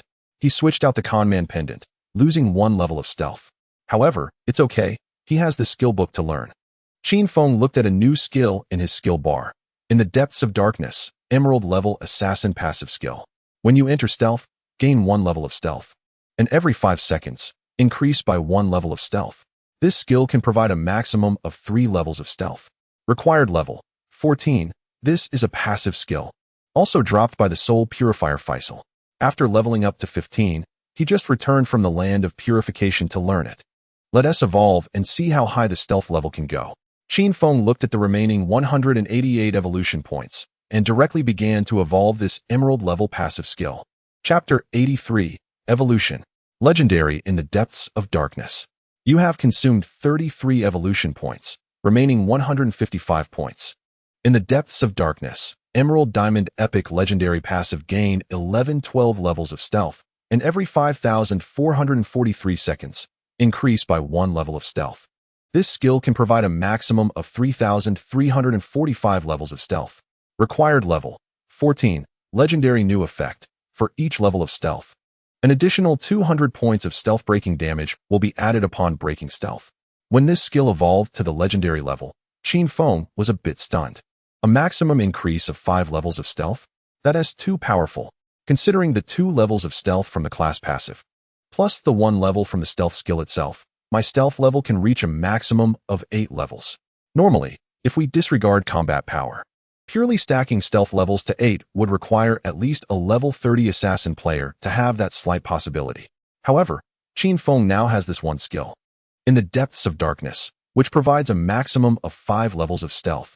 The passive adds 2 levels of stealth, and every 3 seconds increases by 1 level, reaching the maximum of 5 levels after 9 seconds.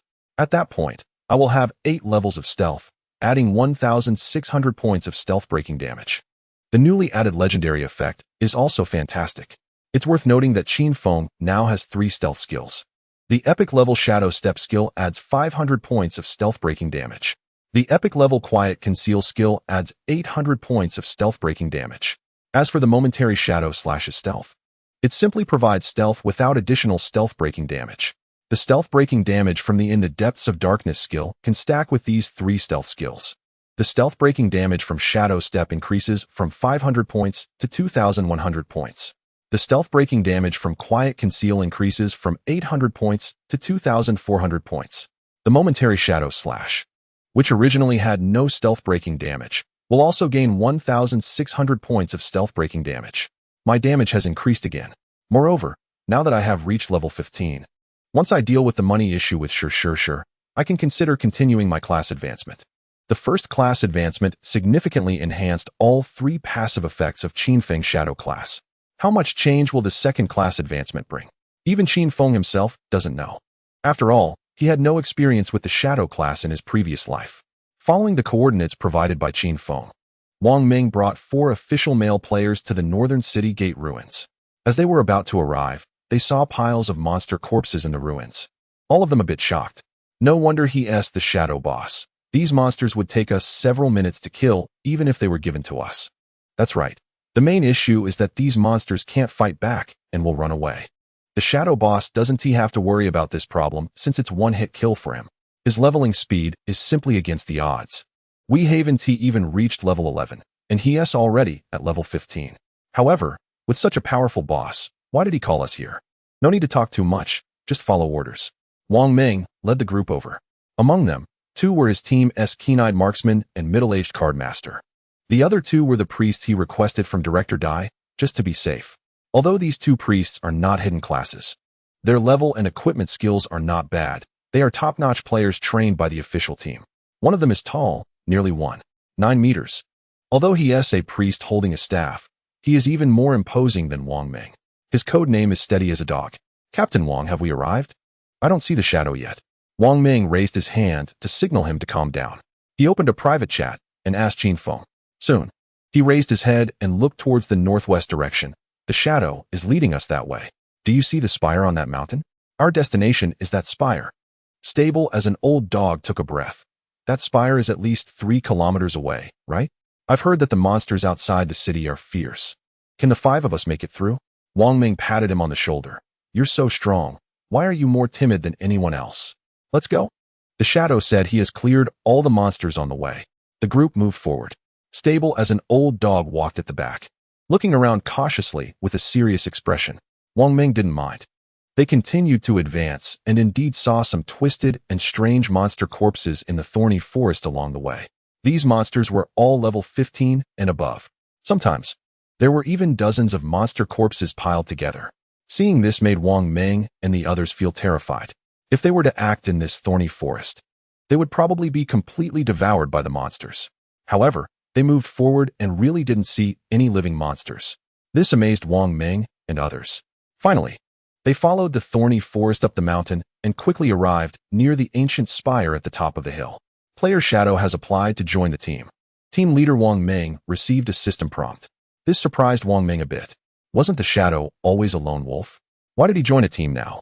When he clicked to agree, Qin Feng's avatar, which was obscured, appeared in their team member list. Qin Feng directly said in the team channel, "What we're about to face is a bit despicable. The stronger I appear, the more expensive the items he sells will be. In short, my combat power will be average later, so you all do your best to take down a gold-level monster. As long as we clear the challenge, we can buy good stuff from him. You won't be disappointed." Hearing this, Wang Ming and the others felt a bit nervous. No wonder the big guy joined the team. It turned out he wanted to disguise his strength. However, in this godforsaken game, they hadn't seen what it looked like until now. Why worry so much? Just listen to the big guy and take it down first. Wang Ming and the others were all eager to try. Only Stable as an old dog, being cautious, nervously asked, "Wait, what skills does the big guy have? Do I need to dodge his skills? What if he charges at me?" Shadow, he's a ranged magic type and 1T move. He has a fire-breathing skill. When he breathes fire, if you stay close and move in a clockwise direction, you 1T get hit. Also, avoid the black oil. The other skills will target the main tank, and I'll tell Wang Ming how to handle it. Stable as an old dog asked again, "By the way, how long will the battle take? I need to check if my mana is enough. And what if someone dies or something unexpected happens?" Shadow, Wang Ming felt a bit embarrassed and privately messaged Qin Feng, "Big guy, don't mind him. Don't be fooled by his size.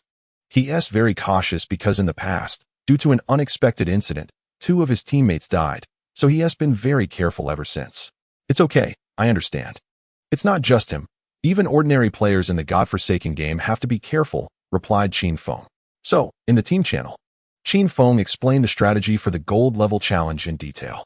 Once he finished explaining, Wang Ming and the others finally arrived at the entrance of the spire, the Tower of Divine Authority. Since Qin Feng joined the team, when Wang Ming and the others arrived, they saw Qin Feng, wearing emerald-level black flame leather armor, standing at the entrance of the spire, holding a platinum-level assassin's dagger, looking extremely cool. That figure made Stable as an old dog feel a chill down his spine. He had heard of the Shadow before, but this was the first time he saw what the Shadow looked like. Chapter 84. Qin Xiaoyu Gets Beaten. Obsidian Cracked Skull Puppet. After Qin Feng met up with Wang Ming and the 5 others, he first had the Phantom Nightwalker wolf go invisible beside them and released a wolf howl skill. This gave all 6 of them a boost of 35 points in attack and defense. Then, led by Wang Ming, the group of 6 entered the Tower of Divine Authority. When they arrived at a circular hall about 50 meters in diameter, a cold, eerie voice from an old man echoed from all directions. "Welcome, welcome, friends from Blue Star. I'm sure the arrival of the godforsaken game has made you anxious, right? Hehe. This is the Tower of Divine Authority. As long as you can pass the challenges set by me, you will gain the qualification to trade with me. Now enjoy." As soon as this eerie statement finished, a black humanoid puppet appeared in the center of the circular hall. Obsidian Cracked Skull Puppet, 20. Grade, Gold Dam, level 20. Stable as an old dog was startled when he saw the gold-level monster appear, nervously tightening his grip on his priest's staff. It was a black humanoid puppet statue. It looked human-shaped, but its skull was split in half, and its body was covered with a layer of black viscous liquid, looking terrifying. During the battle, that black liquid would splash around. When it used its skills, the black liquid would ignite. If someone got hit by the black liquid, they must dispel it in time. Otherwise, they could easily be burned to death, and the burning damage was something the priest at their current level couldn't heal. Fortunately, the priest class inherently had a dispel skill. To be safe, Wang Ming also called for 2 more priests, as long as they used their skills properly. Defeating this obsidian cracked skull puppet shouldn't be too difficult. They charged in. Wang Ming, with a large shield in one hand and a large axe in the other, jumped and slashed at the cracked face of the obsidian puppet. Just as Qin Feng was about to obtain the divine gift book in the ruins of Jianghai City. In a hidden alleyway, a slap came down, and Qin Xiaoyu was left dizzy. In front of her, 3 female players looked down on her disdainfully. "What identity do you have to get close to President Chen? If it weren't for President Chen taking you in and letting you join the guild, you'd be dead by now. Stay away from President Chen in the future, or every time we see you, we will beat you up." After the 3 women finished speaking, they turned away arrogantly, leaving Qin Xiaoyu alone in the alley, clenching her teeth, tears welling in her eyes. She had thought that joining the Knights Sanctuary Guild would ensure her survival and then allow her to strive for more life. However, the Knights Sanctuary Guild was filled with factions and small groups. President Chen Wuming only saw her as a tool, wanting to cultivate her to contribute more life to the guild. She had only exchanged a few words with Chen Wuming, and other female players couldn't stand it. They directly dragged her into this alley and slapped her twice as a warning. This made her think of a word: bullying. If it were before, Qin Xiaoyu knew that Qin Feng would definitely stand up for her. But now, she had severed ties with Qin Feng. Looking around, Qin Xiaoyu realized that there was really no one to help her. Previously, she could consult Chu Yin about issues, but now, Chu Yin stayed in the town and joined a public welfare guild, and it was impossible for her to help her confront the players of the war guild. She looked at the backs of the 3 female players leaving arrogantly and finally felt a bit regretful. The key was that she had signed a 3-year membership contract with the Knights Sanctuary Guild. The good news was that she could guarantee her survival for these 3 years. The bad news was that she had to survive in this environment for 3 years. In a somewhat desperate mood, Qin Xiaoyu opened her friends list and saw a name: Wang Meng. Remembering this kind-hearted uncle from the official side, Qin Xiaoyu sent several messages to him, treating him like a lifeline. She didn't know if it would be useful, but anyway, she decided to give it a try. Maybe Wang Meng would help her? However, she sent several messages in a row and waited for several minutes, but Wang Meng completely ignored her. This made her a bit frustrated. It's all Qin Feng's fault. I said to cut ties, but did you really cut ties? Don't you know that what girls say is often the opposite? Fortunately, I can live for the next 3 years, and there will still be someone to help me level up. Although I have to pay 50 years of life to the guild, I can still have some left, and I'll definitely level up faster than Chu Yin and the others. Once I level up, no one is allowed to get involved. Qin Feng, get as far away from me as possible.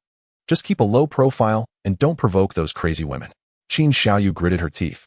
But she didn't realize that bullying is always about the weaker person being bullied more.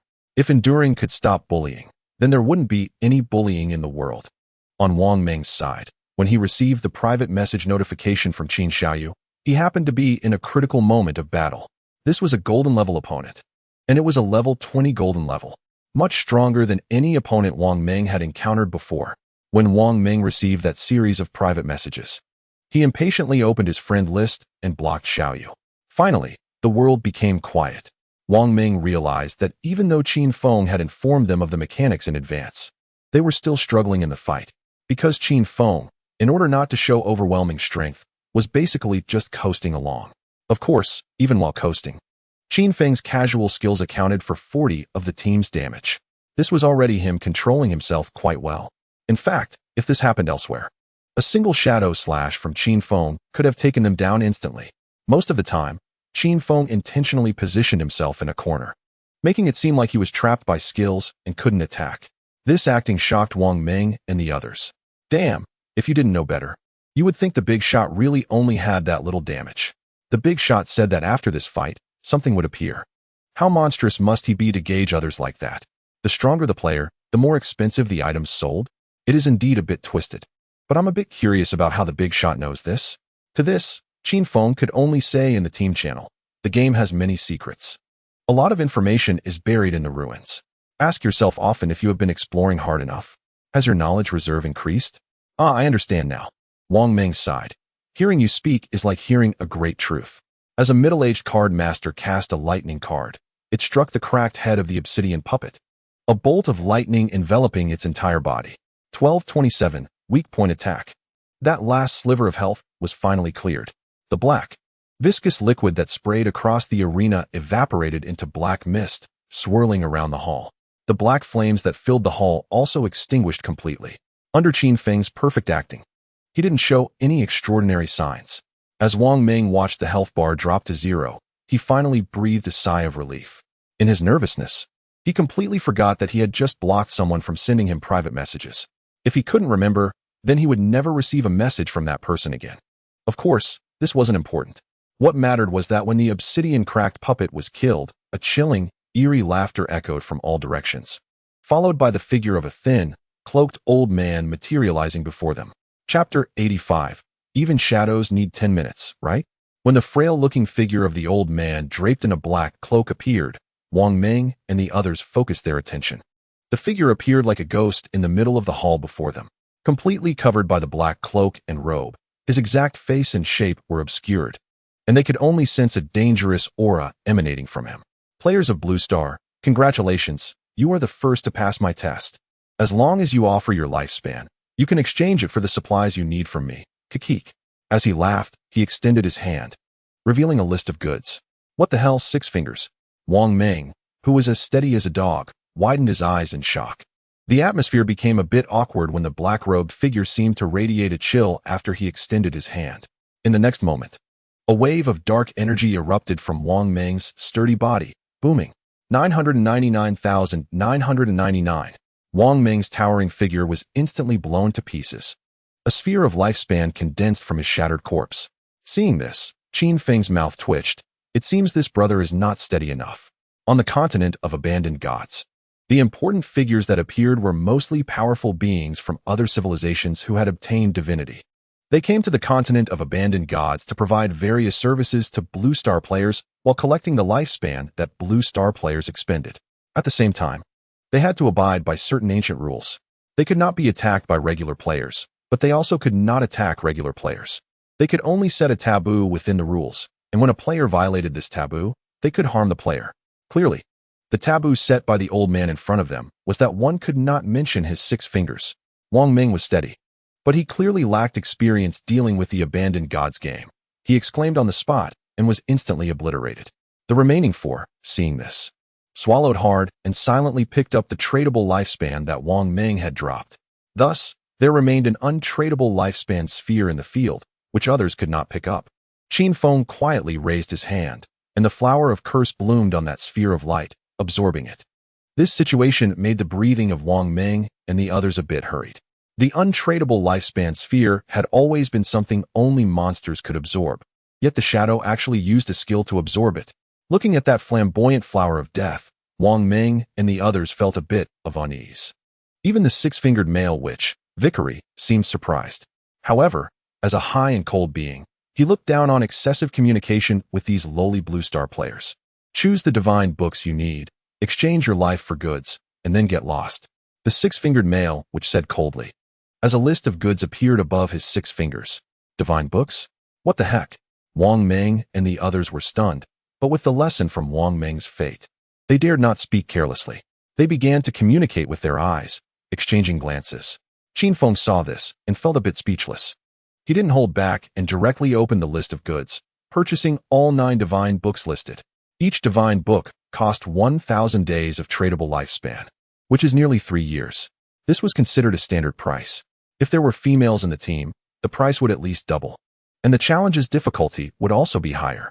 The 9 divine books only cost less than 25 years of lifespan, and Qin Feng currently had 466 years of tradable lifespan, so this expenditure was negligible. The 9 types of divine books could meet my daily needs.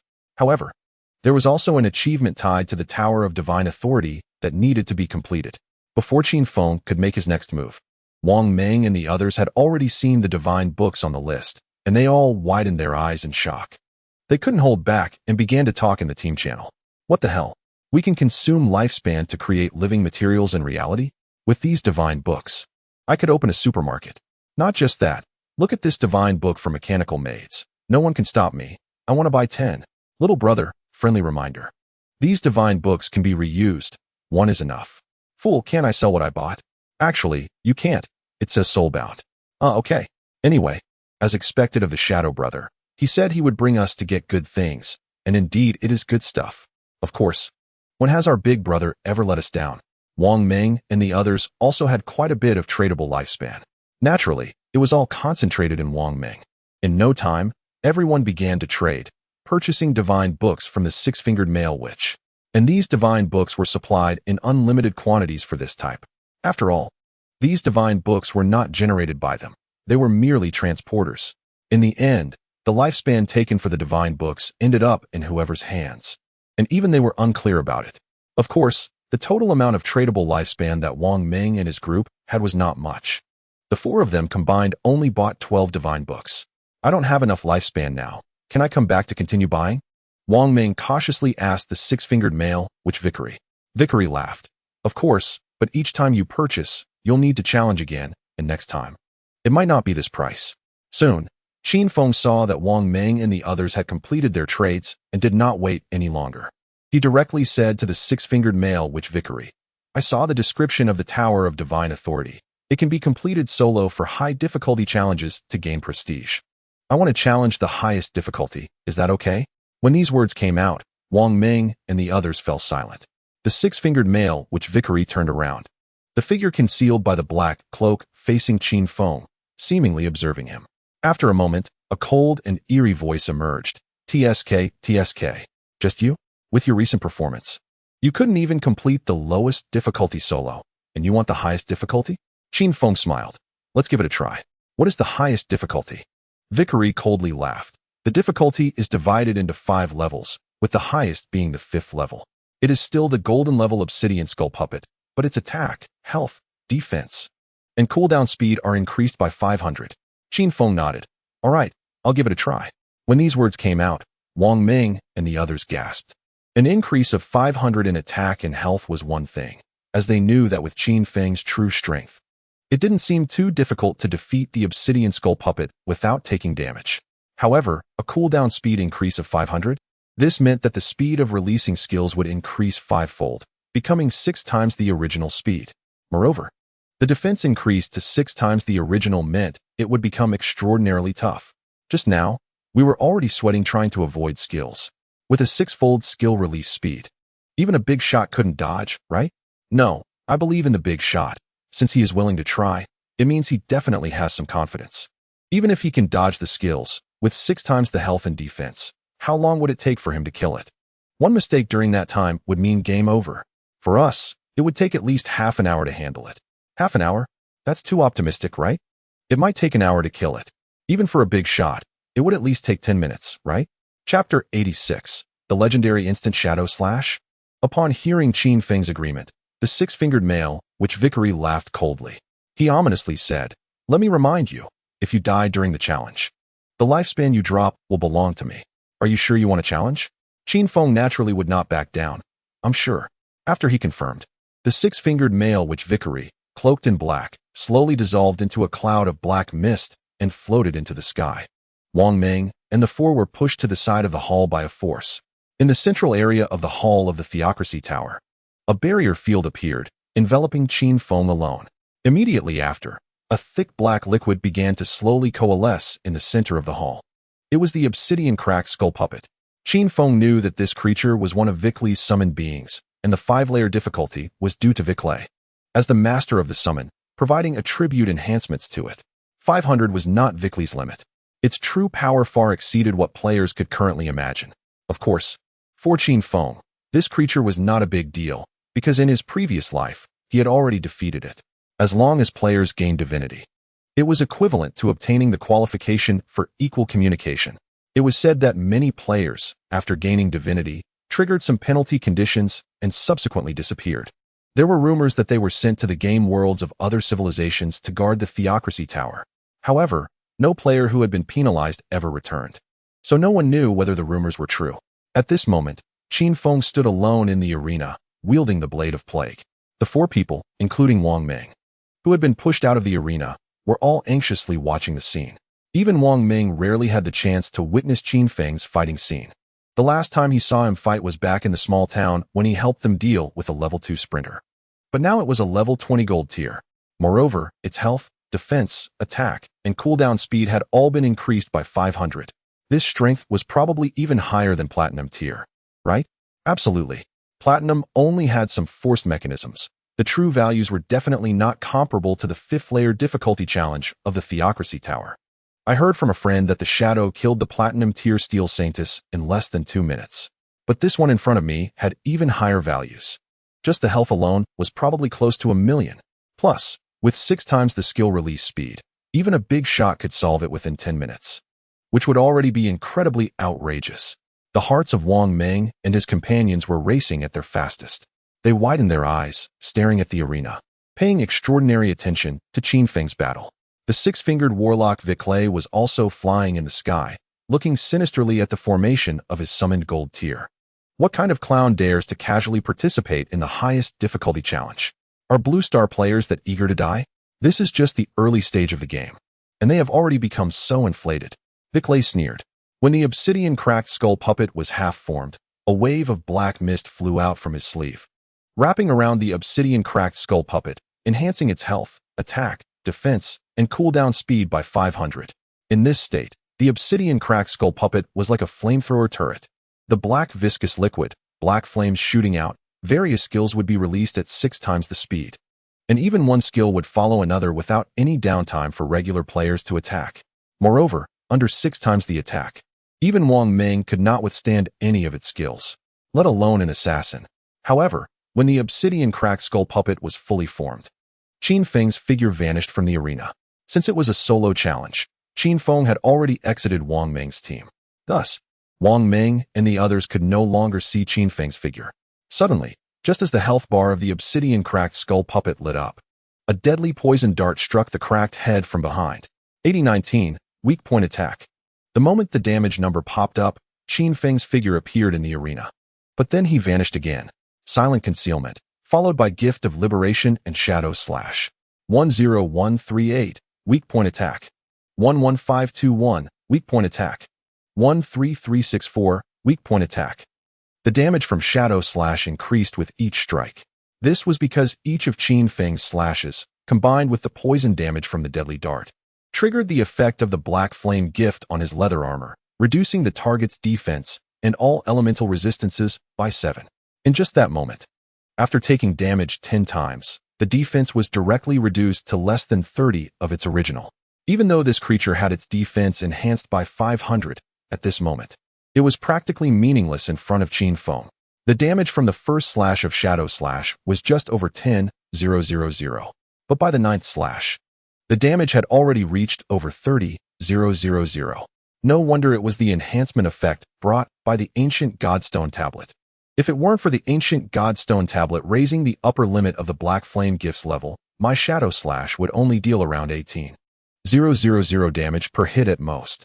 The 9 slashes combined dealt around 200,000 damage. This strike caused the health bar of the obsidian cracked skull puppet to drop suddenly by 1/5. It was evident that its total health was indeed around 1 million. After all, its base health was roughly calculated to be between 15 18 million when Wang Meng's team cleared it. Multiply that by 5, and it becomes around 1 million. Right? What the hell? 1/5 of its health gone in an instant? What skill is this big shot using? It looks like a silver tier Shadow Slash. But the Shadow Slash I've seen only had 3 strikes. I couldn't see how many strikes there were. It was too fast. But there were at least 7 or 8 strikes just now. Could this be the legendary Shadow Slash? This incredible scene left Viclay, the 6-fingered warlock flying in the sky, completely dumbfounded, because he had just observed Qin Feng's performance. This assassin looked particularly sneaky. He would never strike unless there was a chance to hit with a skill. Moreover, his positioning was particularly foolish, always being forced into a corner by skills. Unable to attack. Even when he did attack, it was just some weak skills, each dealing only 2,000 or 3,000 damage. But now, Qin Feng's skill, which resembled Shadow Slash, dealt as much as 200,000 damage. What is going on? Blue Star players should just be starting to develop. How could they have this kind of damage? What level of talent does this person have? Viclay stared intently at the arena. However, following that, an even more explosive scene unfolded before Viclay and Wang Meng. Just 1 second after Qin Feng made his move, the active throat-cutting effect of Gift of Liberation was triggered. 20276, weak point attack. 23042, weak point attack. 26728, weak point attack. The 9 bursts of damage from the throat-cutting effect. Each one was twice as high as the previous one. The highest burst of damage even reached over 60,000. In total, it amounted to nearly 400,000 damage. The health bar of the obsidian cracked skull puppet dropped directly to around 40. Only then did the obsidian cracked skull puppet react. After all, it was just a gold tier. Its mechanisms were really not strong. It began to spray black viscous liquid and black flames around the hall. However, Qin Feng activated the blacklight shield, which provided him with a damage-absorbing shield, and with his extremely high agility, he dodged around the arena at a speed of 30 to 40 meters per second, completely avoiding any damage. Just 2 seconds after he struck, The subsequent explosive throat-cutting damage from Gift of Liberation emptied the remaining health bar of the obsidian-cracked skull puppet. It had only managed to release 2 skills before being completely shattered into a pile of black rubble under the terrifying continuous damage of the throat-cutting effect. Congratulations. You have completed the achievement, Theocracy Tower 5th Layer Difficulty Challenge. You have gained 5 points of reputation. Completing this achievement counts as completing the previous 4-layer difficulty challenges. And you have gained 34 points of reputation. Congratulations. You have completed the solo challenge of the Theocracy Tower, achieving Global First Clear. You have gained 5101-5202 5 points of reputation. No matter which Divine Authority Tower challenge you undertake, achievements can only be completed once. However, achievements are divided into 5 tiers. From the first tier of difficulty to the 5th tier, the rewards increase accordingly. Qin Feng directly challenged the highest difficulty. He directly received all tier reputation rewards.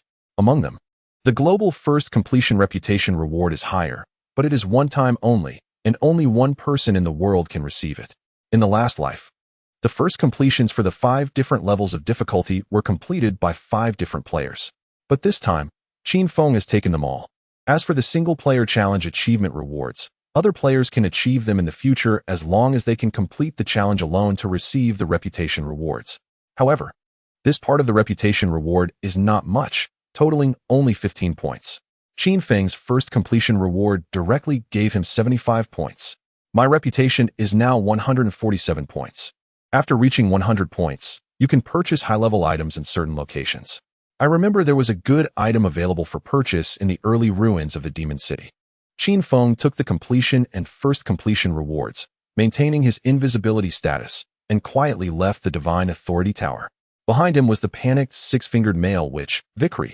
Just now, he thought this assassin was a clown, here to die and provide him with lifespan. Unexpectedly, this assassin's damage was so explosive. The clown turned out to be him. If he had known this, each Divine Grant book should have cost you 10,000, no, 100,000 years of lifespan.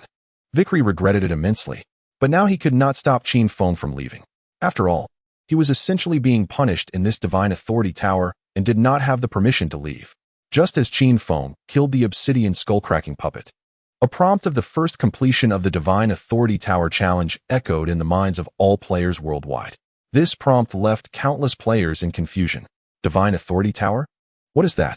Oh my god, Shadow is ahead of all of us again. We don't even know what the Divine Authority Tower is. And he has already completed the challenge first?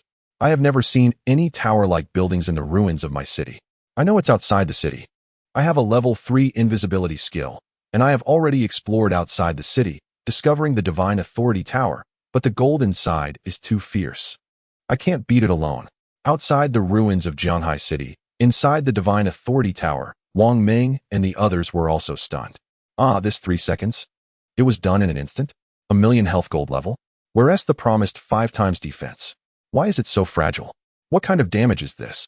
I was just worried if the big guy couldn't handle this, and it was settled in 3 seconds? In an instant, Wang Ming and the others were all dumbfounded. At this moment, Wang Ming's private chat window popped up. Justice Executioner. Wang Ming, what did you guys do? How did the big shot complete it again? What is this Divine Authority Tower? It was the female police officer in you. Since Qin Feng emphasized in advance, and you, Lin Liu, and Gu Yixue did not participate in this operation, but they were all very curious, especially now, hearing that Shadow completed the Divine Authority Tower challenge first. Their hearts were like ants crawling. Wang Ming opened the private chat, smiled bitterly, and recounted the situation to Yu. What? Divine Grant Book? You can consume lifespan to extract materials into reality? And the Divine Authority Tower challenge, single-player participation. And the highest difficulty Shadow killed a gold level with 6 times combat power in 3 seconds. Not to mention the official side of Jianhai City. Once again shocked by Qin Feng's actions. After Qin Feng left the Divine Authority Tower, he had already ridden the Phantom Night Stalker Wolf, returning to the Purified Soul Land at the fastest speed. During this time, he privately asked Yu about the price of the hidden location of the church sanctuary. Had the official side of Jianhai City discussed it? As a result, Yu replied while praising, it might take 1 or 2 hours. Alright, I'll go offline to eat something. Leave me a message when it's discussed. After Qin Feng replied to this message, he prepared to go offline. Now that he had bought 9 Divine Grant books, he still had 441 years of lifespan left, naturally wanting to extract more abilities and equipment into reality, especially the bell of the Phantom Night Stalker Wolf Mount. In fact, Qin Feng had only gone offline once during the monster farming today, also to eat a bowl of instant noodles. Now the system had reminded him several times that his hunger level in reality was too high. Just as he was about to extract his abilities and go offline, the system suddenly prompted, "Danger detected in your real environment. Please extract more abilities to cope with the danger." The following is a real-time image. Is there danger? Did the innkeeper want to rob him? When Qin Feng heard this prompt, his mood didn't fluctuate at all. He closed his eyes, and a real-time image of the inn room was transmitted into his mind through the system. He saw that in reality, he was sitting on the sofa of the inn, entering the game. His body was still in a semi-transparent, unselectable state, and around him, the sofa had been removed, replaced by a large iron cage that locked him inside. In the room, there were 2 middle-aged men with bare torsos and tattoos, each holding a machete, chatting while smoking. These 2 men were talking and laughing. Wow, this shadow. Again, the global first completion. How strong is this person? How much lifespan can he earn in this godforsaken game? A few thousand days. Making a few small goals should be no problem, right? I envy him. I wish I were Shadow. Stop envying. Let us look forward to this kid in front of us. Hopefully, he has a few hundred days of lifespan. That's tens of millions in cash, hee. What if he resists? Resist? I'll crack his head open. Unfortunately, these 2 men did not know that the young man they were trying to rob was actually the Shadow they envied. Chapter 88. 1/ Cut the building. Qin Feng saw the 2 middle-aged men outside waiting for him. After observing for a moment, he didn't pay them any mind. They were just 2 ordinary thugs from the era of the godforsaken game. Nothing special about them. At this stage, those who have the ability to reach level 10 and extract abilities simply wouldn't be waiting to rob someone. Randomly entering the game to kill a few monsters would yield far more profit than waiting for an unknown player. The only explanation is that these 2 guys found it difficult to kill monsters in the game. Currently, there are only about 100 players in Jianghai City who have reached level 10 and can extract abilities into reality. Many groups and officials have hoarded lifespan and cultivated some people in reality. However, the reality limit depends on the strength limit in the game. No matter how much tradable lifespan they have, it cannot push them beyond the limits of their game's strength. Therefore, as long as Qin Feng maintains an absolute advantage in the game, he will definitely be the strongest in reality as well. Regardless of how much lifespan others have to extract abilities, that ability ultimately depends on the strength in the game. Qin Feng shook his head and closed his eyes. He began to extract abilities. He first calculated. There was no need to reach level 15 yet. Let us extract to level 13 first. Extracting from reality level 11 to 13 consumed 137 years and 164 years respectively, totaling just over 30 years. Then came the skills. You have consumed 1,617 years of lifespan, tradable, to extract the skill Divine Gift Liberation, mythical level. You have consumed 7,112 years of lifespan, tradable, to extract the skill Assassin's Intuition, legendary level. You have consumed 3,635 years of lifespan, tradable, to extract the skill Nightblade Ring, epic level. You have consumed 2,371 years of lifespan, tradable, to extract the skill Tranquil Concealment, epic level. The extraction of these 4 skills consumed a total of 288 years of Qin Feng's tradable lifespan. According to the current lifespan to cash ratio, each year of lifespan can be sold for 20 million in cash, making these lifespans worth a total of 6 billion. After extracting these skills, he was left with only 2 skills that had not been extracted. One was the Dark Moment, which could blind surrounding enemies, and the other was Dark Depths, a passive skill that increased stealth levels. The extraction of the former required 465 years, while the latter required 381 years. Qin Feng did not act immediately because he needed to extract the golden level Mount Bell, which required 389 years of lifespan. Extract the Mount Bell. After consuming over 100 years of lifespan, he extracted the Mount Bell, leaving him with only 31 years of tradable lifespan. Lifespan was still not enough. This was precisely why Qin Feng chose to sell the hidden location of the church sanctuary. Otherwise, keeping it would increase its value. Selling a hidden location wouldn't have much of an impact since he could acquire more.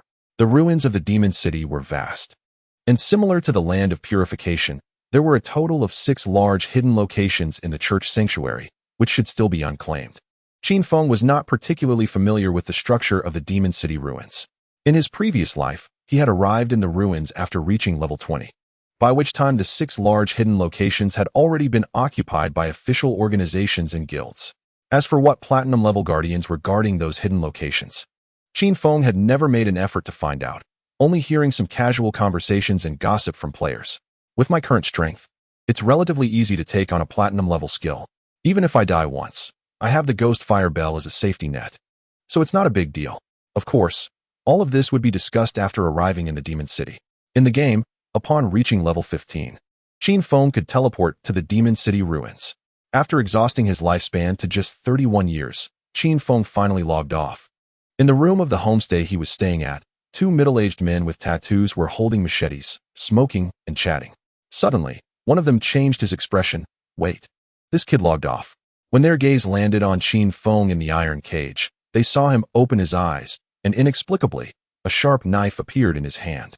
This knife had been with Qin Feng since he first returned to reality.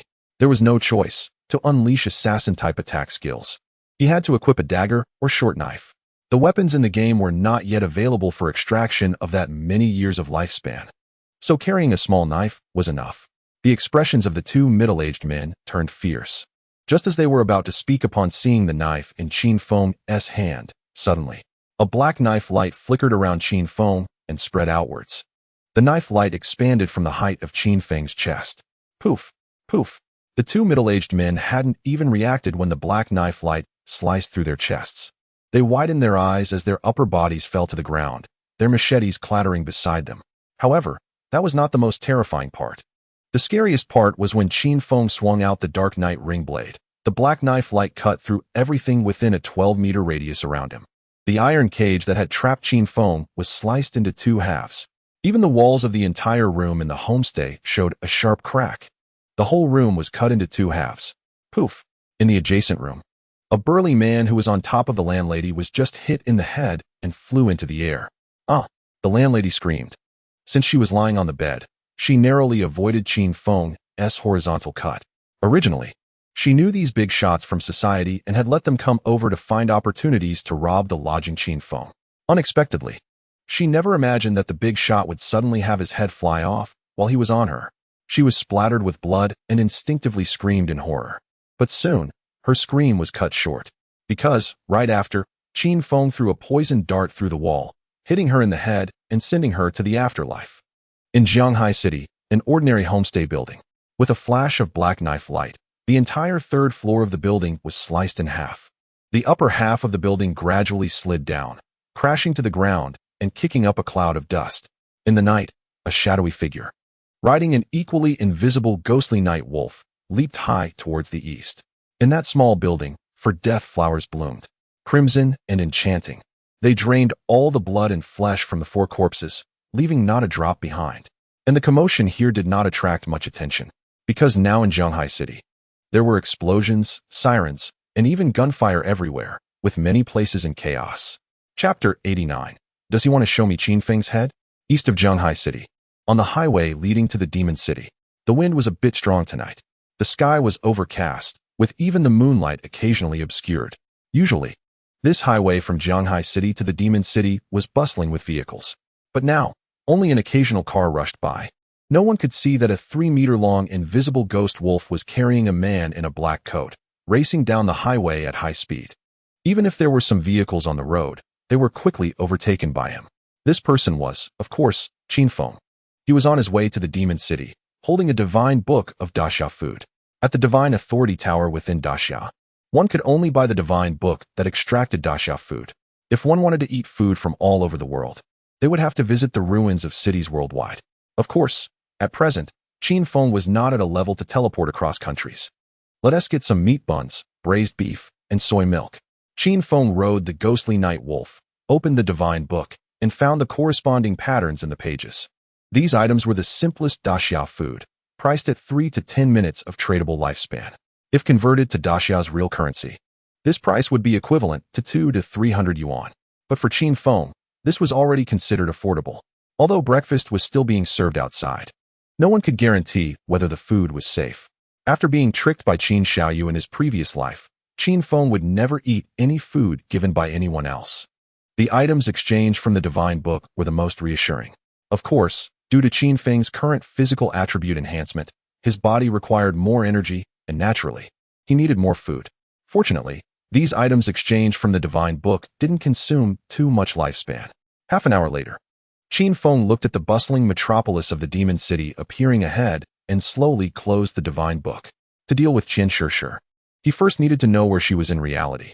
Finding this woman would be much more difficult than finding Song Fei. There was no informant like the Snow Woman nearby who could tell him her location. To search for Qian Shishir among tens of millions of people in the Demon City would undoubtedly be extremely challenging. Moreover, this woman was most likely hiding, concealed in a safe place. If Qin Feng searched aimlessly, he might not even be able to find her shadow before leaving the Demon City.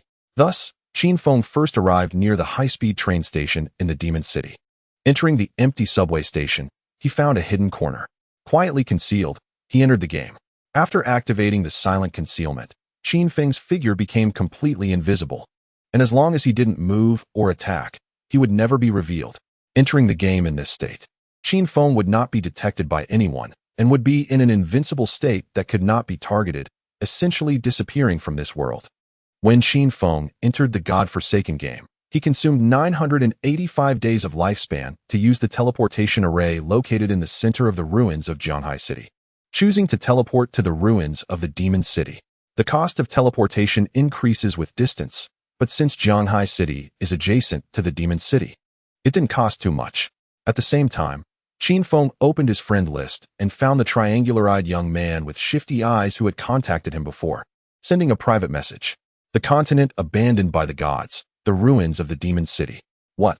The shadow contacted you? Qin Feng has already been taken care of? Qian Shishir was somewhat surprised as she listened to the incoming private message. At that moment, she was with 5 foreign men, grinding monsters at the Evil Spirit Academy in the ruins of the Demon City.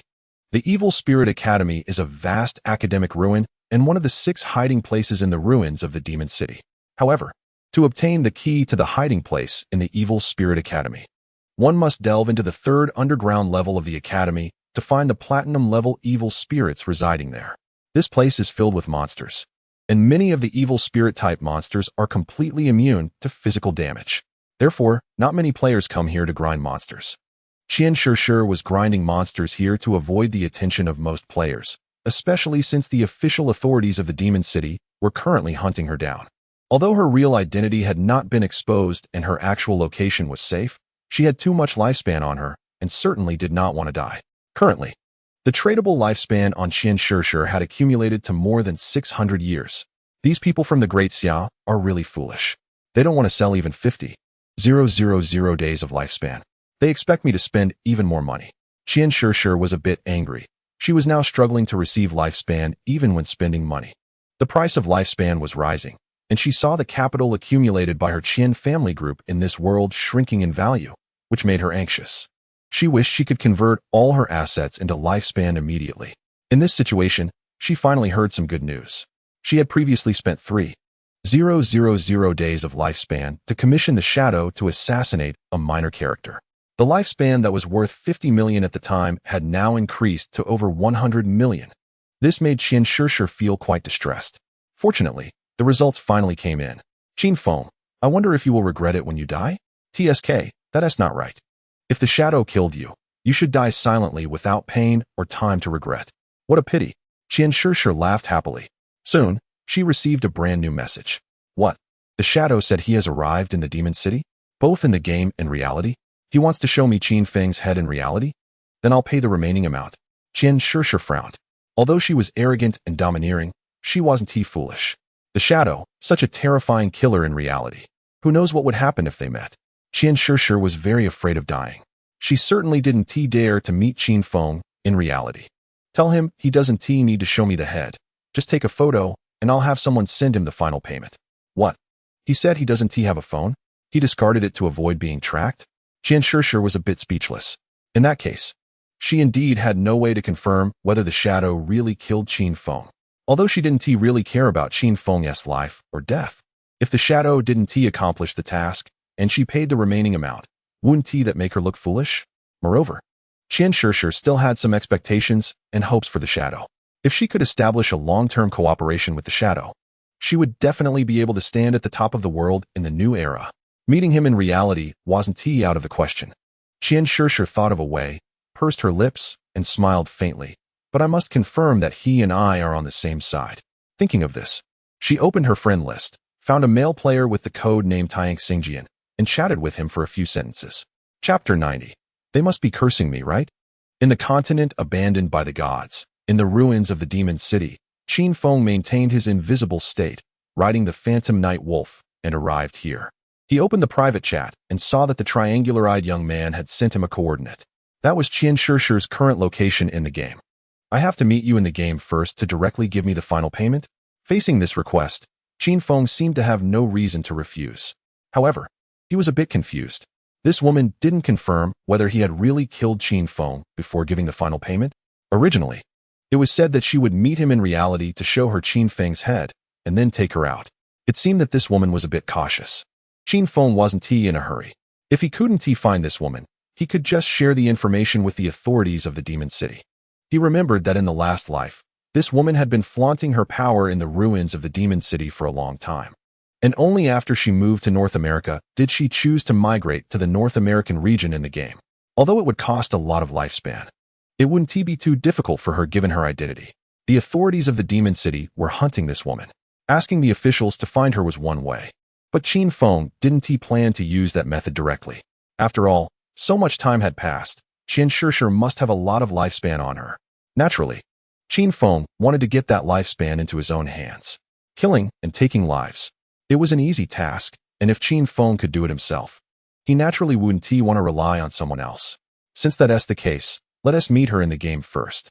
Qin Feng rode the Phantom Wolf, racing towards the coordinates of the Evil Spirit Academy he received in the private chat. After about 10 minutes, Qin Feng galloped dozens of kilometers across the vast ruins of the Demon City and finally arrived at the location of the Evil Spirit Academy. This place was filled with cold winds. Among the ruins of buildings, many white, dead trees stood tall, occasionally having black crows perched on top, observing this ruined area with their ash-gray eyes. As soon as Qin Feng arrived, he saw a group of players over 100 meters away at the ruins of a teaching building. He rode the Phantom Wolf over and arrived at the rooftop of a 3-story ruin. Looking down from above, he saw two factions confronting each other in the abandoned square outside the ruins of the teaching building.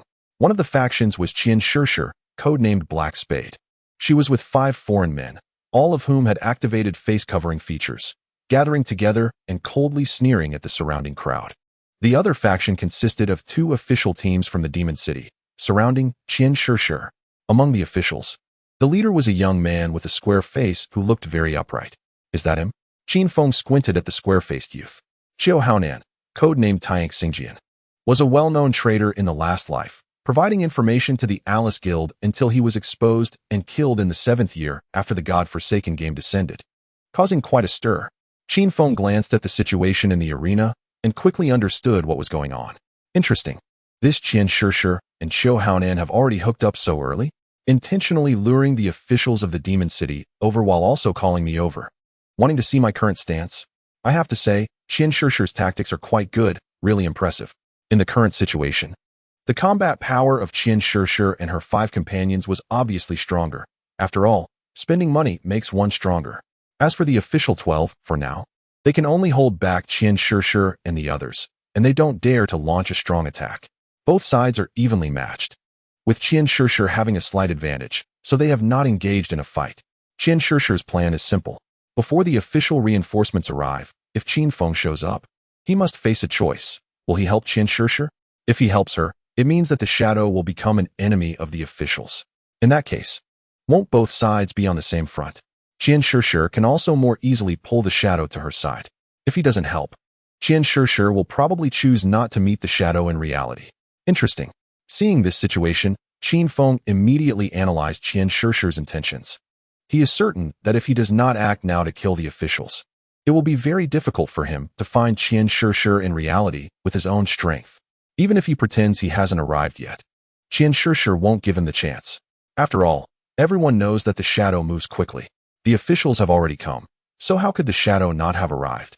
In that case, let me show you my sincerity. A smile crept onto Qin Feng's lips. Riding the phantom wolf, he jumped down from the third floor. In his invisible state, no one could detect his arrival. Holding the plague blade, he calculated the range and swung his hand to unleash a black blade of light. Night Circle Blade. 42288, critical hit. 42357, critical hit. Above the heads of the 11 official players, terrifying crimson damage numbers popped up, and they fell to the ground on the spot. There was one official player who was not in the range and had not reacted yet, but was pounced on and killed instantly by the phantom Night Stalker wolf that leaped out from the side. You have killed player Taiyang Xingjian. You have killed player Wanyue Weiyu. You have killed player. With a series of system prompts, all 12 official players present died. Immediately after, Qin Feng and the phantom wolf appeared before Qian Shishir and her 6 companions. This scene made Qian Shishir, who wore a black veil, brighten up. As for the 5 foreign men behind her, they all breathed a sigh of relief. But when they saw the shadow appear, their expressions turned tense and wary. Are the officials in Magic City all poor? Qin Feng walked over and muttered, not afraid of being recognized by Qian Shishir. Because he had obtained a voice changer from the Divine Book, which was cheap and easy to use. He approached the body of the young man with a square face, raised his leg, and kicked it. To his surprise, aside from this square-faced youth, the other 11 official members had lifespan orbs that were only as big as light bulbs. This meant that those 11 official members probably only had about 10 days of lifespan left. And that was the total of both tradable and non-tradable lifespans. Only under the body of the square-faced youth did a large orb of lifespan explode, which looked to have about 6 or 7 years. Hearing the shadow's hoarse sarcasm, Qian Shishir smiled and walked over, swaying her hips. It's normal for the officials to concentrate their lifespans on the captain. It's only him who exploded with lifespan. Shadow, welcome to Magic City. Qin Feng nodded lightly at her. Then he extended his hand and, right in front of her, absorbed the 6 or 7 year lifespan orb. This time, Qin Feng did not use the Blooming Curse skill to take away the other half of the tradable lifespan from this person, because that half of the lifespan was still useful. Moreover, Qian Shishir said that this person's lifespan exploded because the official team in Magic City liked to concentrate lifespans on one person. This was completely wrong. As for the specific reason, Qin Feng certainly did not want to waste time explaining it to Qian Shishir. Next, he needed to find a way to meet her in reality. Just then, the 5 foreign men following Qian Shishir, 3 of whom were white and 2 were black-skinned, led by a young man named Tony with a pompadour hairstyle, all approached. Seeing Qian Shishir chatting happily with the shadow, these 5 men also relaxed. Tony, the leader, smiled and reached out his hand to Qin Feng. Hi. The 5 foreign men all spoke up, wanting to engage with Qin Feng. After all, he was the world's #1 shadow, a terrifying existence that kills invisibly. However, Qin Feng glanced at these 5 guys and did not extend his hand. Just as the atmosphere became a bit stagnant, Qin Feng suddenly said, I can't understand what they are saying. They must be cursing me, right? Before Qian Shishir could explain, Qin Feng suddenly struck. Instant Shadow Slash. He executed a short-range Instant Shadow Slash, instantly covering the 5 foreign men within 3 meters. 39155, critical hit. 39126, critical hit. In an instant, the 5 foreign men fell dead to the ground. Just as Qian Shishir was about to explain that these were her friends, this scene left her dumbfounded. Chapter 91. The Young Lady's Invitation. Watching Tony and the other 5 teammates fall, Qian Shishir instantly felt a bit parched. She almost thought she was done for 2. But soon she realized that the shadow had not killed her. When the bodies of Tony's 5 men fell to the ground and released a small amount of lifespan, Qin Feng's invisible figure appeared in front of her once again. Qian Shishir was initially a bit nervous and even instinctively took 2 steps back. But soon, she revealed a smile again, looking at Qin Feng with a glint of appreciation and a strange smile in her eyes. So handsome. It's a pity he's just a bumpkin from Xia, who can't even understand English. Otherwise, he would be qualified to be my lifelong partner, she thought. However, she did not know that Qin Feng had dealt with many foreign players in his previous life over 9 years. Even if he didn't originally know, he would have learned in this environment. Moreover, players with high mental attributes in reality have better memory and thinking speed. And players who can develop later can easily learn a foreign language. So, Qin Feng did not understand English. He was just bluntly telling them, stay away. At this moment, Qian Shishir looked at the shadow reappearing before her, feeling a bit nervous and scared. But there was also a hint of excitement. This shadow is so strong. If she could control him, how high could she reach in this era? With that thought, Qian Shishir did not hesitate at all and directly sent a trade request to Qin Feng. Originally, the final payment for assassinating Qin Feng was 1,500 days of lifespan. But Qian Shishir directly offered 10 years, more than doubling it. This was a good completion of the final payment, with plenty of extra rewards. Although the shadow had taken out Tony and the 5 others, she had no intention of blaming him at all. With the shadow's strength, would she still demand an apology from him? That was simply unrealistic. So there was no need to dwell on this matter. Just pretend it never happened. After Qin Feng received the lifespan, he merely nodded lightly and turned to leave. He did not take the initiative to propose meeting Qian Shishir in reality. Otherwise, this woman would probably doubt this and that. He was waiting for her to take the initiative. Sure enough, seeing that the shadow seemed to be about to leave, Qian Shishir no longer had any doubts. She immediately spoke up. Big brother, wait. Initially, Qian Shishir was a bit cautious, worried that the shadow wanted to come over to kill her and seize her lifespan, so she did not intend to meet him in reality. But now, the shadow had come to see her, first taking out the 12 official players, and then taking the final payment and preparing to leave. It was obvious that the shadow did not take her seriously at all. He just regarded her as an employer. So, Qian Shishir felt relieved. She called out to Qin Feng. You have strength. I have money. Can we collaborate long-term? I have a new assassination target here, if you're interested. How about coming to the party I'm hosting tonight? What do you need, woman? Good wine. Just let me know, and I'll prepare it for you in advance. Qin Feng secretly sneered. This woman really couldn't contain herself. If he truly believed her words, thinking it would be all enjoyment from here on. He probably wouldn't even know how he died. If it weren't for her interest in Qin Feng, why would she need to meet him in reality? However, Qin Feng also had no intention of having any deep conversation with her. As long as they met, he could just eliminate her directly. So, Qin Feng pretended to think for a moment and asked, who is the target for assassination? What's the reward? Qian Shishir smiled and said, I can't show you the photo here. Let's discuss it in person. As for the reward, I can only tell you it will be several times more generous than this time. All right, Qin Feng said in a deep voice, time and place. I might not be available. Qian Shishir giggled. Big brother, let's add each other as friends first. Time and place can be whenever you're free. Your schedule is the priority. It was evident that Qian Shishir valued the shadow highly. Since that was the case, Qin Feng didn't bother saying much and straightforwardly said, then let's do it now. Once you're ready, tell me the location. Okay, I won't keep you waiting. Qian Shishir said before logging off. Qin Feng didn't idle. After Qian Shishir logged off, he started farming in the Evil Spirit Academy. The monsters in the Evil Spirit Academy were all ghost-type creatures immune to physical attacks. Wandering shadows, pale souls, apprentice souls. But for Qin Feng, these monsters could still be easily killed, because the Night Ring Blade dealt dark elemental damage. For these level 13-15 monsters, a casual hit could completely take them down. While Qin Feng was waiting, in a golden level hideout within the ruins of the Magic City, 12 official players with the codename Taiyang Xingjian were revived. After gaining access to the hideout and binding to it, the player's respawn point would shift to the hideout. These 12 official players, who had been taken down by the shadow, looked very grim after their revival. Being killed wasn't a big deal, after all. Death was quite common in this godforsaken game. But the key point was that they learned through the system notification that the player who had suddenly eliminated them was codenamed Shadow. Is the Shadow opposing us officials? Does he have a connection with that spade? This was the subconscious thought of these officials. Among the crowd, only the captain named Qiu Haonan, Taiyang Xingjian, not only wasn't shocked, but rather relieved. That's right. It seems that the shadow has teamed up with the young lady. In this case, I can also rise with the tide. He thought faintly, having lost over 7 years of lifespan this time, he could go back to reclaim it from the young lady. This middle-aged man with a righteous-looking face thought so, but on the surface, he appeared very shocked and serious. He looked around and said to everyone, I'll contact Jiang Haishi now and ask them to find out what's going on with the shadow. Qingyue, you take everyone to collect the lifespan first. There may be further actions later. Okay. A girl with the game codename Wanyuiyu, who had a ponytail, nodded as if nothing had happened, waved her hand, and led everyone away. This official team of 12 was divided into 2 groups. Among them, 6 were led by Taiyang Xingjian as the team leader, whose profession was a detective, able to investigate corpses and trace killers.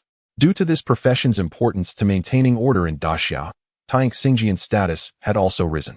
In the last couple of days, Taiyang Xingjian had basically been leveling up, and his actual combat power in the game wasn't very high, only slightly stronger than an ordinary hunter profession. As for the other 6, they were led by Wang Yuiyu, whose profession was a demon hunter. Chapter 92. Qian Shishir is shocked. The shadow is actually Qin Feng. The demon hunter is a relatively uncommon hidden profession. Its ability passively deals significantly high extra damage to monsters, and the weapon used is a crossbow. Wang Yuiyu is a powerful figure who has developed relatively quickly in the Magic City officials. Without her, they wouldn't have been able to take down this golden-level hideout. The Riverside Wreck. However, before the godforsaken game arrived, she was a rookie in the Magic City Maritime Police Bureau, having just graduated not long ago. So for now, she temporarily followed Taiyang Xingjian's orders. Just now, she had been leading the team patrolling and farming monsters near the Evil Spirit Academy when she heard Taiyang Xingjian's command to come over. And as a result, they were suddenly taken down by the shadow. This made Wang Yuiyu feel quite bad. Is the gap between me and the shadow really this big? I didn't even see his shadow before being killed. This girl had a strong personality, but dying at the hands of the shadow, she had no grievances. The gap was just too large. However, could it be that the shadow really colluded with Spade? Wang Yuiyu was a bit worried. If that were the case, it would mean that Daxiao officials would have an additional formidable enemy. Spade, that woman, led her team in the ruins of the Magic City, acting arrogantly, hunting players everywhere. And many official players had died at her hands, with quite a few being robbed. Daxiao officials could never compromise with her. If the shadow stood on her side, even if it meant death, we must find a way to eliminate him. Wang Yuiyu's expression turned cold. On Qin Feng's side, while farming monsters in the Evil Spirit Academy, he received a private message from Wang Ming. Boss, I heard you went to the Magic City ruins and took down some officials. What's going on? Is there some misunderstanding? Wang Ming didn't mean to blame him. He just wanted to know the situation. Qin Feng knew that after taking down that batch of official players, the Magic City would send someone from Jiang Haishi to inquire about the situation. But he couldn't be bothered to answer. He simply told Wang Ming, "Don't worry, you'll know soon." Don't worry? Wang Ming felt a bit helpless upon hearing this. How could he not be anxious? You are the shadow. If the shadow killed the officials from the Magic City, it would mean that the shadow was going to oppose the Magic City officials? What about the Jiang Haishi officials who had a good relationship with the shadow? Would they also have to oppose the Magic City officials? That was naturally impossible. So Wang Ming was very anxious.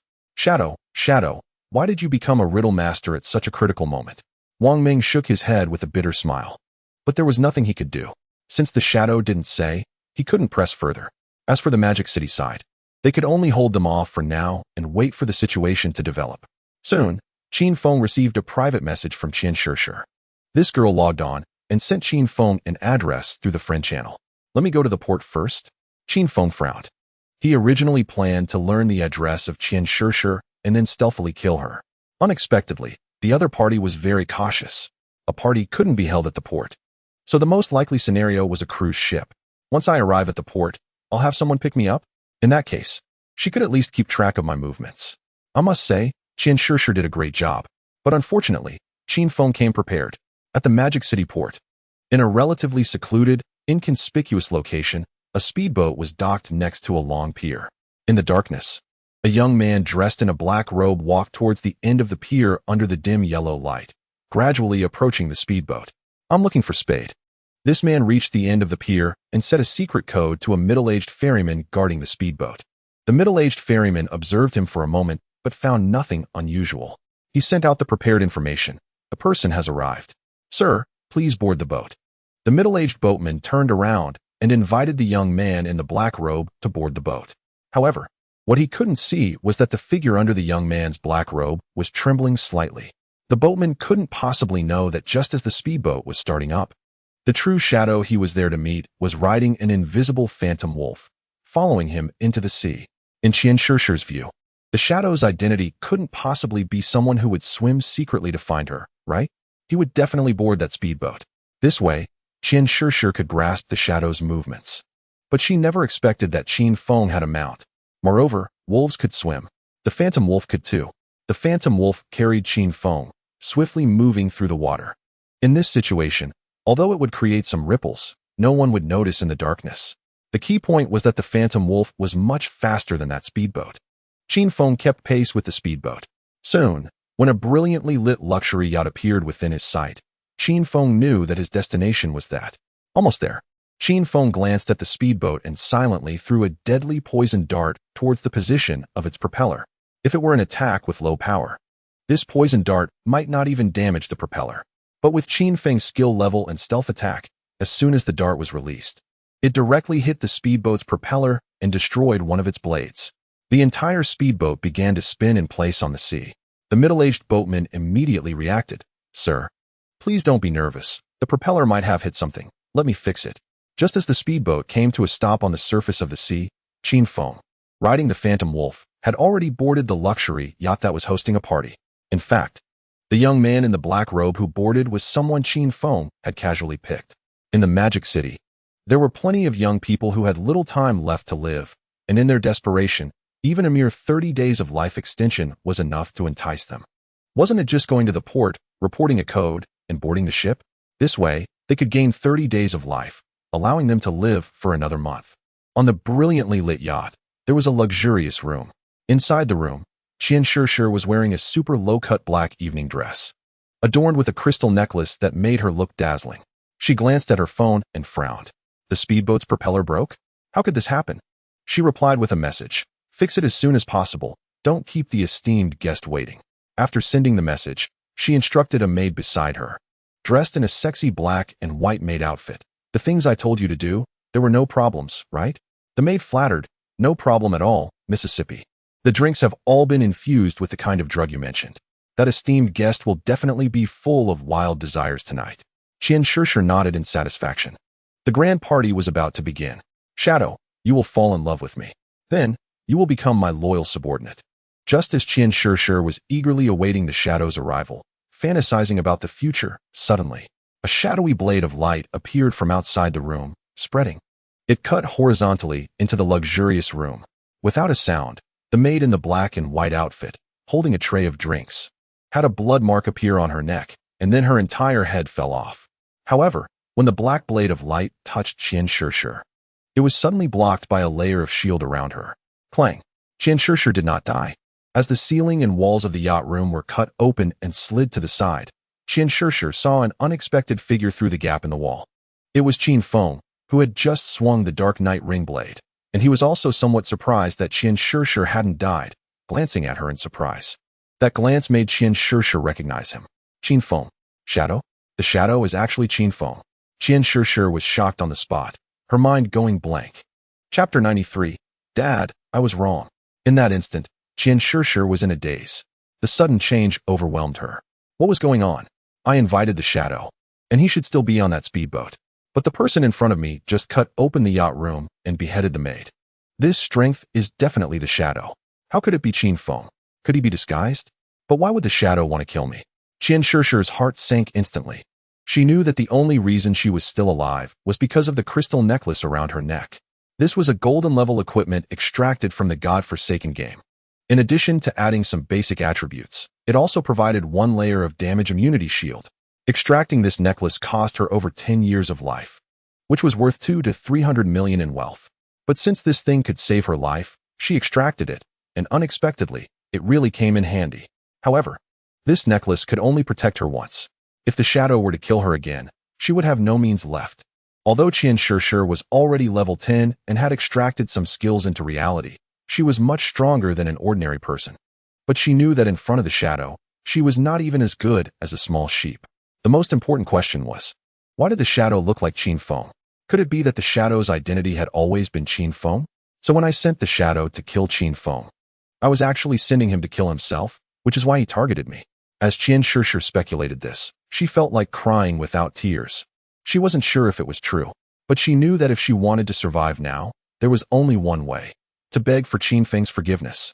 Originally, she was fantasizing about spending a night of passion with the global #1 super big shot, the Shadow, but unexpectedly, what awaited her was such a terrifying scene. "I'm sorry, big brother. No, master, I was wrong. Please spare me. I really made a mistake. I'll give you all my life. And I'll be your slave from now on. You can do whatever you want to me. You can abuse me however you like." Qian Shishir panicked completely. She immediately knelt down in the direction of Qin Feng. While kneeling, She also tried hard to push her chest, attempting to make her cleavage more pronounced in front of Qin Feng. Seeing her ridiculous actions, Qin Feng remained completely unmoved. Just thinking about how this woman was in bed with several pigs every day made it hard for anyone to feel interested. Ziz. It wasn't until this moment that part of the metal wall and ceiling that had been cut by Qin Feng's Dark Knight ring blade fell to the ground, while another part scraped several marks on the hull before falling into the sea, creating a large splash. The commotion here startled more than a dozen young models and peripheral girls on the yacht, all of whom, dressed in sexy swimsuits, ran out from the party hall to check. Several armed bodyguards on the ship also rushed up to the top of the yacht with their guns drawn. To Qin Feng's surprise, the white guy Tony, who had been having a great time with Qian Shishir in the game, was not on this ship. He still wanted to catch them all. It seemed that those 5 guys were just temporary companions that Qian Shishir had found and had not gained her trust. Qin Feng didn't pay much attention to it. In Qian Shishir's desperate gaze, Qin Feng's figure disappeared. In the next moment, she felt a chill around her neck, and her vision spun, her head rolled to the ground, and then she completely lost consciousness. If begging for mercy worked, no one in this world would have ever been killed. Begging for mercy in front of Qin Feng was even more of a fantasy. Qin Feng casually tore the crystal necklace from her neck. You have obtained the Protective Crystal Pendant, Golden Level. Protective Crystal Pendant, Golden Universal Accessory. Constitution 10, Health 300. Equipment Requirement, Level 7, Unique Effect, every 300 seconds. You can gain 1 layer of damage immunity shield, maximum 1 layer. This necklace is of no use to Qin Feng, but since it's free, he might as well take it. Immediately afterward, the bodyguards on the luxury yacht rushed over. Who? Damn, is that the young lady's head? Hiss, it's over. The young lady has been taken down. Be careful, the target is the shadow. Before this person could finish speaking, another Dark Knight ring blade instantly sliced through. On the luxurious yacht under the night sky, a black blade of light swung out in a ring, directly cutting the 7 or 8 bodyguards in half from the chest. Under the luxurious lights of the yacht, blood splattered like art. Not a single person was spared on the yacht. Even those young models were taken down by him, because some of them had seen his face. Finally, Qin Feng casually found a mobile phone, unlocked it with a corpse's finger, and dialed the emergency number. A series of sirens came from the port direction. Soon, several speedboats carrying a group of official personnel headed towards the luxury yacht. On the yacht, the stern-faced Qiu Haonan was gravely explaining the situation. A large-scale murder case had occurred on the yacht, and one of the victims was the daughter of the Qian Group's chairman. According to the caller, the skills used by the murderer closely matched those of the shadow in the game, basically confirming the identity of the opponent. This shadow first attacked our officials in Magic City in the game, and then so brazenly committed murder. This is a provocation against our laws. In a moment, I will release search skills based on the information from the corpses. I have already requested military reinforcements, and if necessary, we will launch a cover fire strike on the area where the murderer is located to ensure the target is eliminated. After he passionately finished speaking, he felt deeply shocked and regretful inside. He initially thought that the young lady had connected with the shadow, but unexpectedly, Qian Shishir, who had been cooperating with him for a long time, was actually killed by the shadow. Yes, behind him, several other official personnel on other speedboats responded with extreme tension. On one of the boats, a demon hunter codenamed Late Night Drizzle, a member of the Coast Guard named Lin Qingwei, followed with 5 team members. They were equipped with firearms and were all powerful players in the godforsaken game. Even so, they were all very nervous. Seeing this, Qiu Haonan felt the atmosphere was too serious, so he smiled and said, "But everyone, don't be too nervous. The shadow has likely left after committing the crime. It is impossible for him to stay here and wait to die. Even if he can become invisible, my search officer skill can still find his position and direction." Everyone breathed a little easier, but their tense emotions still made their hands tremble unconsciously. Finally, the speedboats arrived next to the yacht. Over 20 official personnel boarded the yacht. They each held handguns, vigilantly watching their surroundings, and when they saw the bodies cut in half on the deck, they felt a chill running down their spines. "I'll search. You all keep watch around." Qiu Haonan took a deep breath. Just as he was about to step forward to use the murderer's search skill on a corpse, suddenly, a deadly poison dart appeared from behind him, shooting towards the back of his head. "Watch out." At the critical moment, only Late Night Drizzle reacted. She instinctively raised her handgun and pulled the trigger in the direction the dart came from. Puff! Bang, bang, bang, bang, bang. Late-night drizzle completely missed the target. But the search officer Chiu Haonan had already sustained a bloody hole in his head and fell helplessly, even with two priests providing him with 2 layers of magical shields. It was useless. The opponent's damage was too high. One strike was enough to kill. Chapter 94 Shadow. I apologize to you. Extra update. Bang. Chiu Haonan's tall body and uniform fell heavily into the pool of blood. He died with his eyes wide open, unable to believe he died like this. Why? This shadow has killed so many people and still dared to stay here? As long as the military launched a cover fire strike here, he would die. How could he dare? Chiu Haonan couldn't understand at all and completely lost consciousness. With the search officer down, the remaining 11 official personnel led by late-night drizzle quickly sprang into action. They all wore serious expressions. 2 priests raised their hands to release group shield skills. A layer of pure white light enveloped the 11 of them, helping them resist some damage. Immediately afterward, 2 mages conjured fire and lightning elements in their hands, ready to unleash their skills at any moment. At this tense moment, suddenly, a series of bizarre scarlet flowers began to bloom from all the corpses on the yacht. One by one, the corpses and pools of blood began to evaporate into waves of ghostly white mist under the absorption of these strange flowers. As the scarlet flowers bloomed, the 11 present, including late-night drizzle, felt chills running down their spines. At this moment, they felt as if they had arrived at the banks of the river of forgetfulness, watching the ghostly flowers bloom, collecting the souls of the dead.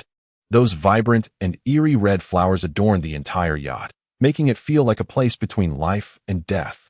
Wait, what happened to Chiu Haonan? Just then, late-night drizzle, dressed in a Coast Guard uniform, looked at Chiu Haonan's corpse and suddenly froze.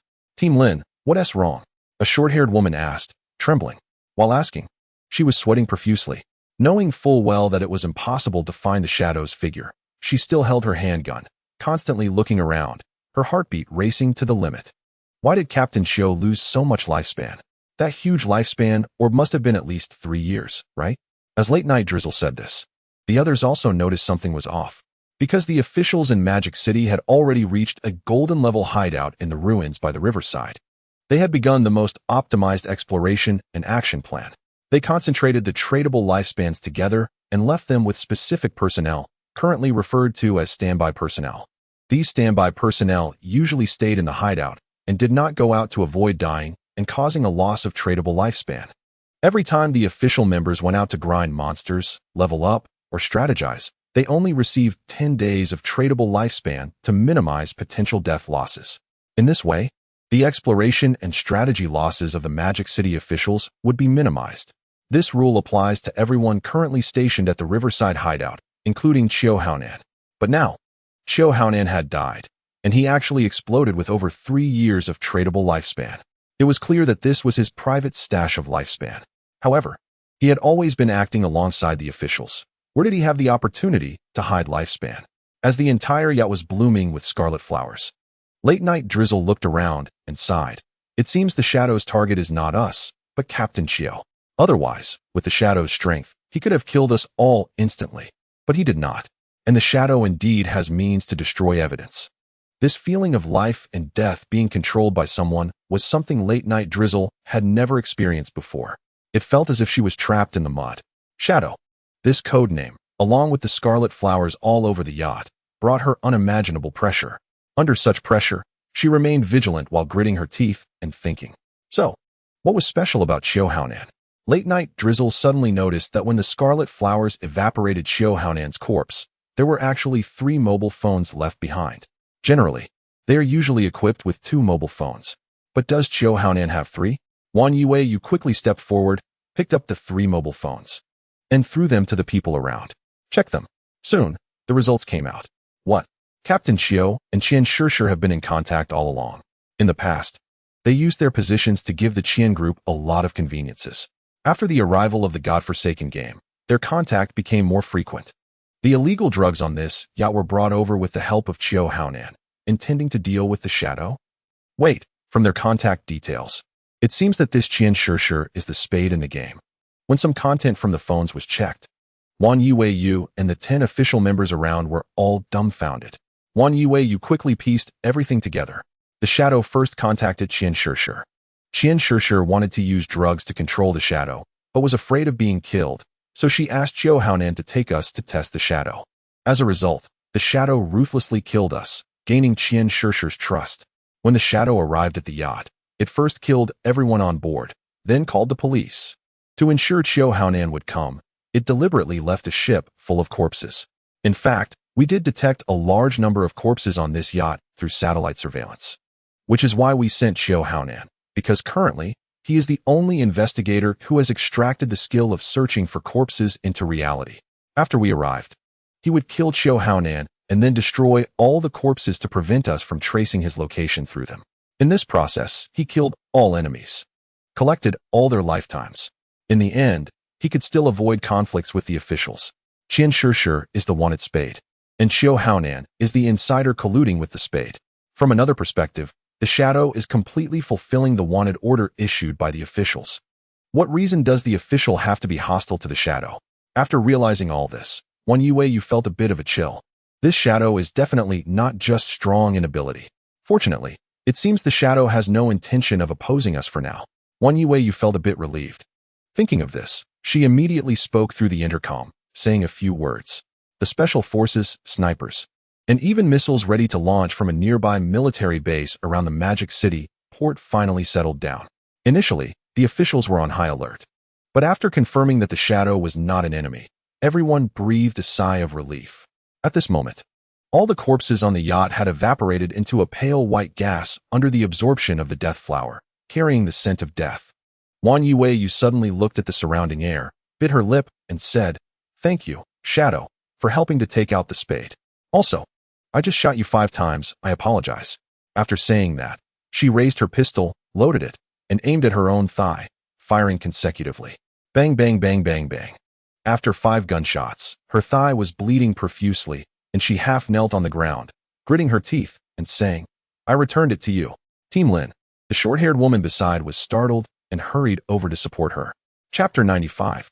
Is this how the word girl is used? For a moment, everyone surrounded her. 2 priests quickly released their skills, and a holy healing light shone on Wan Yuwei's leg. "Isn't this unnecessary, Team Lin?" the short-haired woman said in a low voice, somewhat heartbroken. Wan Yuwei shook her head. "We don't know what kind of personality that shadow has, anyway. Just to be safe." Upon hearing her say this, the people around suddenly realized and felt a bit suffocated. They are official personnel. Yet, they had to be so cautious towards a civilian expert? However, they had no choice. Everyone knows the shadow's strength. If the person has no malicious intent, no one wants to be hostile. In the darkness, Qin Feng dismantled all the corpses on the yacht before turning to leave. Suddenly, hearing continuous gunfire, he turned back to see Wan Yuwei shooting herself, which was somewhat unexpected. Although there were priests extracting healing spells into reality, reality is not like the game. A few healing spells won't fully heal you. With such serious leg injuries from being shot 5 times, it would at least take until dawn to heal. Although it is much stronger than previous medical methods, it would delay her monster farming and leveling time in the game, because being injured in reality would significantly decrease her character's attributes in the game. Wan Yuwei, whose real name is Lin Qingwei, was the leading figure of the official Magic City in her previous life. To avoid being hostile to me, she actually shot herself 5 times. Qin Feng smiled faintly. He remained silent, riding the Phantom Wolf, and quietly left this sea area. With this matter concluded, he gained a total of 659 years of transferable lifetime. The vast majority came from Qian Shishir. It's important to note that when Qin Feng last extracted his abilities, he had only consumed a little over 400 years of lifetime. This shows how powerful the capital force behind Qian Shishir is. Finally, he could completely synchronize his game abilities to reality. Additionally, the Zhanghai City officials should have already discussed the price for the hiding place. Qin Feng had already decided on the location of the hiding place for the Clean Soul Land, and was just waiting to trade with the Zhanghai City officials. At this moment, he left the Magic City port, found a random corner in the bustling city area, activated his silent concealment, and returned to the game. When he closed his eyes, he first arrived in a dark space. This space is located in the interlayer between reality and the game. Whether logging in or out, one must pass through this space. It is also in this space that one can consume lifetime to extract various abilities from the game into reality. Level synchronized. Skills synchronized. Qin Feng extracted his level and skills, making his current combat power in reality completely consistent with the game, aside from equipment. He synchronized his level from 13 to 15, consuming 411 years. Extracted the skill Dark Moment, blindness skill, consuming 3,465 years. Extracted Deep in Darkness, passively increases stealth level, consuming 7,381 years. A total of 1,496 years spent, remaining 509 years of transferable lifetime. As for equipment, let us extract a Featherlight Ring. The Featherlight Ring, a platinum-level assassin accessory, can enhance movement speed, which will also be useful in reality. It cost 155 years of lifetime. As for other equipment, there's no need to extract them for now because they won't be useful.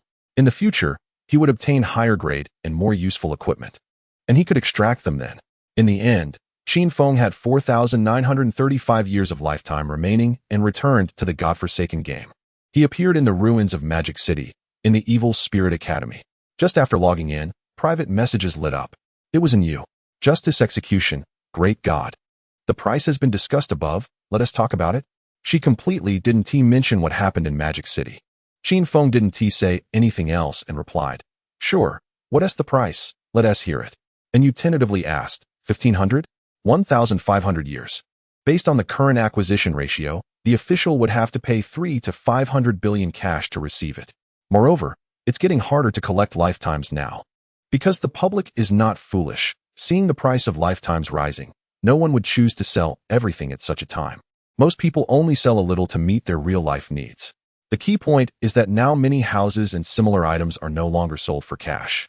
They directly require lifetime for transactions. When Qin Feng heard in U.S. quote, he directly replied, too low. Upon hearing Qin Feng's rejection, and you was not disappointed, but instead smiled. I knew it, this price must be too low. How about 2,000 years? The task given to me is to close the deal within 2,000. This is the highest price we can offer. Hearing this, Qin Feng rubbed his forehead. From 1,005 directly to 2,000? If the higher-ups knew how this girl negotiated with him, they would probably spit blood. Fine, but I need to go back from the ruins of the Magic City. And you have to reimburse the round-trip travel expenses, which adds up to 6 years.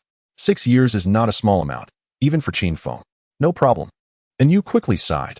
Unfortunately, I'm not at level 15 yet. Otherwise, I would definitely take the initiative to send the great god a long-distance gift.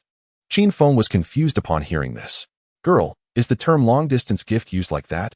Just as Qin Feng mounted the Phantom Wolf, preparing to rush back to the ruins of Jianghai City, in the real Blue Star, in a top villa area of the Magic City, in the basement. What? No fire? A middle-aged woman dressed in white mink, dignified and elegant, sat nobly on a rosewood chair, holding a curly-haired little teddy bear in her arms. Her posture was graceful and high, but as she listened to the report coming from her phone, her expression gradually darkened. Her name was Dongfang Yu, a member of the Dongfang family from Jianghai City. However, she married into the Magic City and had been living there. So, when the entire Dongfang family was uprooted by Qin Feng, this woman became the only fish that got away. Originally, Dongfang Yu thought that the Shadow Kill official colluded with Spade and was doomed. Unexpectedly, the Shadow actually killed Spade and found out about the internal traitor in the official. Calculating it, it actually helped the official a lot. This made Dongfang Yu want to spit blood. Absurd. That lowly person killed our entire Dongfang family. And it just ends like this? These lowly people, having gained some ability, think they can act recklessly. They should be suppressed early on. Although this noblewoman was angry, she maintained her noble and elegant demeanor, only tightening her grip on the rosewood chair's armrest more and more. At this moment, a boy holding a whip walked out from the shadows in front of her and returned to her side. The boy wore a white shirt, but the shirt and whip were both stained with blood. Mom, I have a plan to kill the Shadow. The boy's mouth curled up slightly, and deep in his eyes hid a perverted and evil smile. Chapter 96. I have a plan to kill the Shadow. Extracting the pure soul land. The boy's name was Chu Nantian. He was Dongfang Yu's son. As a member of the Chu family, Chu Nantian had everything he wanted since childhood. But his parents' demands on him were extremely strict and perverse. The Chu family was one of the top families in the Magic City. At this moment, the news about the Shadow came from Dongfang Yu's connections in the military. Personally, I suggest that for this Shadow, you should take it easy, madam. The military's mainstream opinion is to seek cooperation. If we truly become enemies, The consequences will be extremely serious, and no one can bear the responsibility. Listening to the serious voice coming from the phone, Dongfang Yu couldn't be bothered to listen and coldly hung up. Then she raised her head and looked at her son Chu Nantian, smiling lightly as she asked, "Kill the shadow? What plan do you have? You haven't reached the age yet. You can't even enter the God Abandoned game." Chu Nantian behaved relatively normally in front of his mother. He smiled and said, "Mom, although I can't enter the game yet, I can still think. Isn't the shadow fond of killing people? Let's send some people to offend him, and then arrange those who offend him to Dad's fireworks factory, preparing in advance. When the shadow goes to kill, we can blow up the entire fireworks factory. At that time, those thousands of fireworks will be the shadow's burial goods, letting the whole world witness his death. Even if it fails, the shadow won't be able to connect it back to us." Once this plan was proposed, Dongfang Yu nodded in satisfaction. She calmly and gracefully said, "It seems our education for you has been quite good, but for this matter, you shouldn't participate further." She glanced at the bloody whip in Chu Nanshan's hand and asked, "So, that lowly person still refuses to give up her lifespan?" Chu Nantian sneered. "She gave 100 days, but I suspect she still has more." Dongfang Yu smiled lightly. "Not bad. I kindly bought her lifespan. Not only did she refuse to sell, but she also defied me. Since that's the case, let her recognize her lowly identity. Go, Arthur, bite her to death. Remember, don't eat the meat. Eating the meat of a lowly person will cause you indigestion." This middle-aged noblewoman patted the curly-haired teddy bear in her arms, and the teddy bear, smelling the blood, ran into the shadows of the basement. Soon, the sound of a woman's piercing screams echoed out, but unfortunately, they were muffled by something in her mouth, so the volume wasn't very loud. "I'm leaving." Amidst the suppressed whimpers and screams, Dongfang Yu calmly stood up, her posture noble and elegant, saying to her son, "Later, give Arthur a bath." "Okay, Mom." Chu Nantian smiled. To him, this era was truly the best era. Killing a few people would hardly attract anyone's attention. His only regret was that he was only 17 and temporarily couldn't enter the God Abandoned game. In the God Abandoned land, Jianghai City ruins, Qin Feng rode the Phantom Wolf and quickly spent 985 days of lifespan to teleport back from the ruins of the Magic City. The lifespan consumed for teleportation between cities is fixed.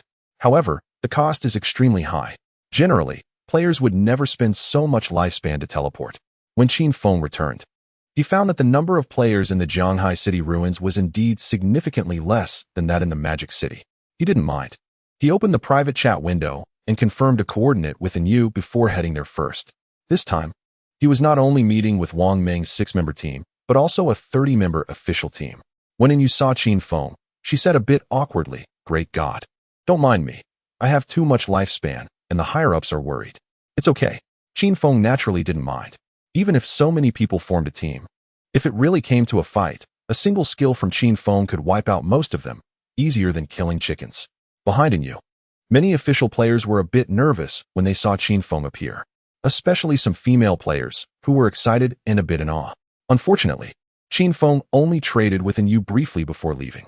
Having gained 2,000 years of lifespan, he planned to directly extract the pure soul land to reality. He found a place to log off, returning to the real Magic City. Night was getting deeper. In the darkness, he rode the Phantom Wolf and stealthily arrived at a beach in the eastern part of the Magic City. This place was one of the few areas in the world with the lowest pollution level after the spread of desolation. After the spread of desolation, the higher the pollution level in an area, the faster people's lifespans would drain, with some severely polluted areas even reaching thousands of times. It is easy to imagine that the lower the pollution level, the more suitable it is as a place for survival. Do you want to consume 152 years of lifespan to extract the pure soul land, hiding place, to reality? Note, this hiding place is an underground building. Please locate it on the map. The system prompt came, and a three-dimensional map appeared in front of Qin Feng, showing an area around him. He reached out his hand, and on his finger appeared the overall outline of the pure soul land, which covered an area of over 1,000 acres. He operated on the map and quickly confirmed the location. After extracting the hiding place, all materials originally overlapping with the hiding place will be obliterated. Do you confirm? Yes. Qin Feng did not hesitate and directly chose yes.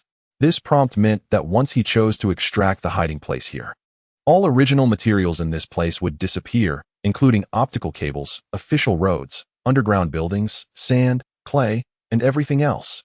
However, there weren't many modern facilities by the seaside. In the initial chaotic period, it wouldn't attract too much attention. As soon as Qin Feng issued the command, a slight tremor occurred in the surrounding beach area, and immediately, a stone slab appeared on the beach in front of him. Done. Qin Feng nodded in satisfaction. He stepped forward to move the stone slab, revealing a spiral stone staircase leading down. The entire sanctuary of the soul purification was covered with magical defensive barriers. Even if it were hit by missiles, there was no need to worry about destruction. Let's go? Qin Feng descended the stone staircase and covered the slab back up. While walking, he took out a book of divine gifts. Let's start with 2 mechanical maids. Qin Feng opened the book of divine gifts for mechanical maids. Some divine gift books can be used both in and out of the game, but some can only be used outside the game, like this mechanical maid. Do you want to consume 274 years of lifespan to create a mechanical maid, basic version? The basic version of the mechanical maid only has a cleaning function module. You can spend lifespan to unlock other functions of the mechanical maid. Chapter 97, Headless Assassin. Brother Shadow, save me. Happy New Year, everyone. So expensive. Qin Feng sighed. However, the existence of mechanical maids can take care of everything at home, especially in this sanctuary of the soul purification, which covers more than 1,200 acres. Even hiring a maid would not suffice for such a large area. Moreover, compared to hiring maids, mechanical maids are naturally more trustworthy, have more complete functions, and do not need to eat, just recharge. Let's create 5 mechanical maids first. Then purchase the kitchen module, appliance module, and furniture module. Once these modules are purchased, they automatically apply to all mechanical maids, and the prices are not low. Some even cost over a decade. Fortunately, Qin Feng not only synchronized his level and skills with the game, but also had an overflow of 1,200 years of lifespan. After spending a total of 57 years of lifespan, all of Qin Feng's mechanical maids became versatile maids capable of meeting all living needs. Of course, some special functions were not activated by Qin Feng. As long as he was willing to spend lifespan, these mechanical maids could become as warm as real people, providing a girlfriend-like experience, and could even change into skins like cat girls, fox spirits, witches, succubi, and other strange appearances. Naturally, the prices were high. Most skins cost 648 years. No exceptions. Even Qin Feng couldn't bear to spend that much right now. Additionally, if girls were interested, there were also mechanical male servants, along with skins like vampire counts and elf princes, cough cough. After sorting out the mechanical maids, Qin Feng used other divine gift books to consume another 40 to 50 years of lifespan to create many household appliances and furniture, piling them up in the hall of the Soul Purification Sanctuary. After getting all these appliances and furniture set up, Qin Feng issued commands to the mechanical maids and did not waste time. He then entered the game. Now at level 15, he was ready to head to the terrifying ghost ship outside the ruins of the Magic City to look for the level 20 bloodline monster, the Spirit Eater. However, several large hideouts in the ruins of the Magic City were still unclaimed, which felt a bit regrettable.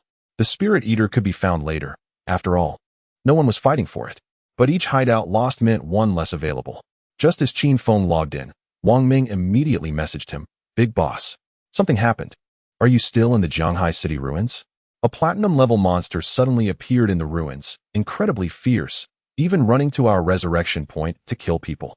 It has already taken down hundreds of players.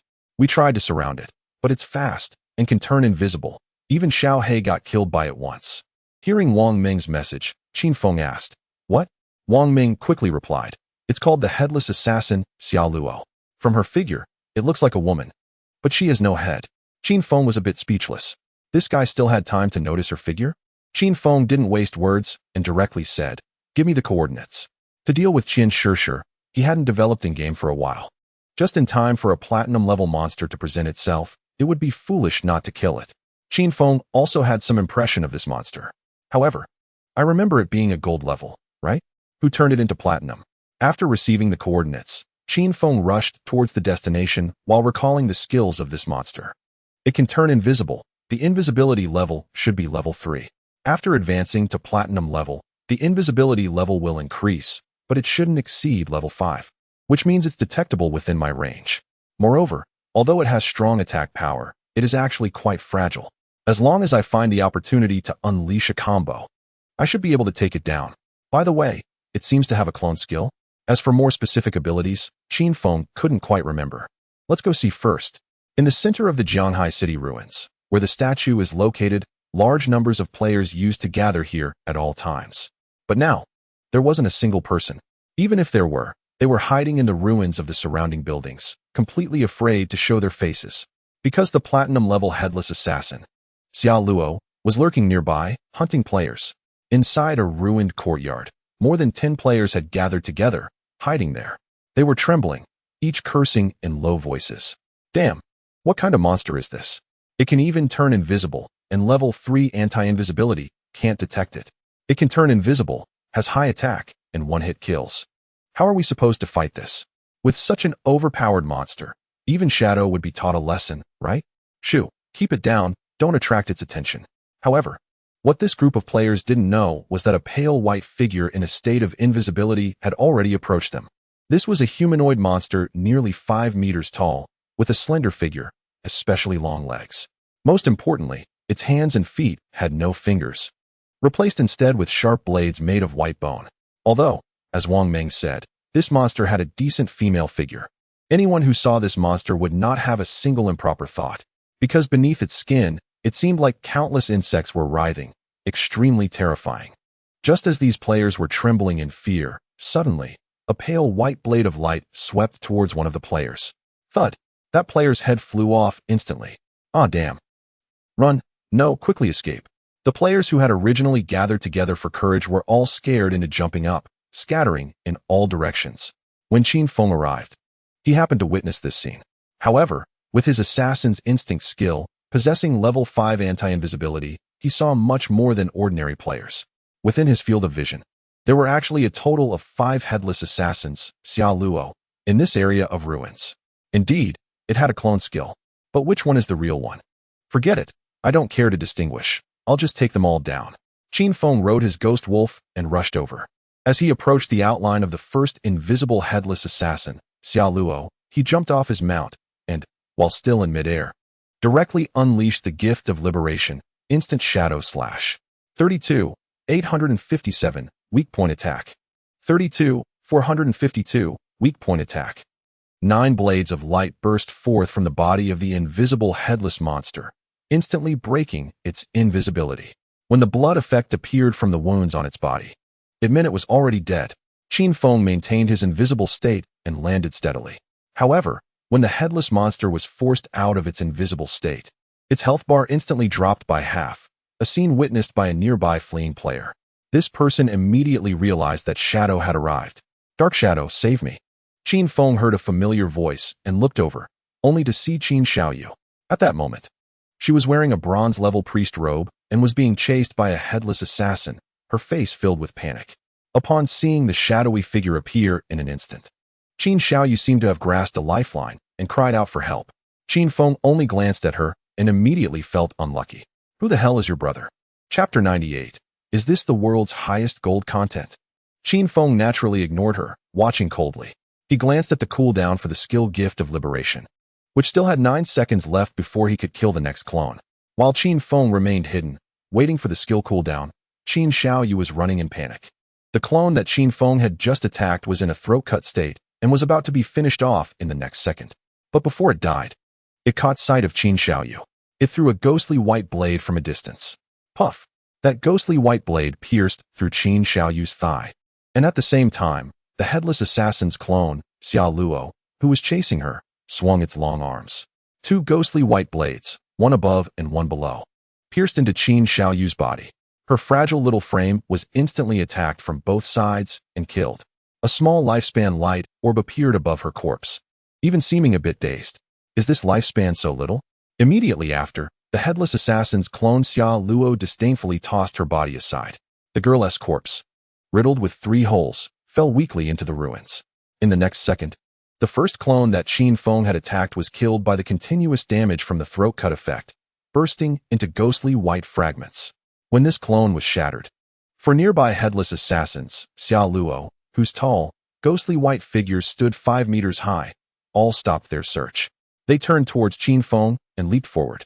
But unfortunately, even as platinum-level beings, they couldn't see through Qin Feng's invisibility. Swish, swish, swish, swish. A layer of purple-black shield appeared around the four figures, and they all revealed themselves. Carefully observing their surroundings, it was clear that they realized that the powerful opponent who had just killed one of their clones could easily see through their invisibility, so there was no need for them to remain hidden. As for the other players around, they were completely disregarded. When these four figures appeared, the players hiding in the surrounding ruins were all terrified. What the hell? There are actually four of these things. Not 4 or 5. One just got killed by the boss. These things can go invisible. Every time they found us, it was just one of the clones attacking. No wonder it feels like they are everywhere. Just as the surrounding players were shocked, Qin Feng struck again. Gift of Liberation. Shadow Slash. He turned into an afterimage, weaving through the battlefield. The deadly blade light blooming on the tall, slender bodies of two of them. These four clones were actually quite spread out, standing at the four corners of a square, each over 30 meters apart. Under normal circumstances, there would be no skills available to cover any two of them.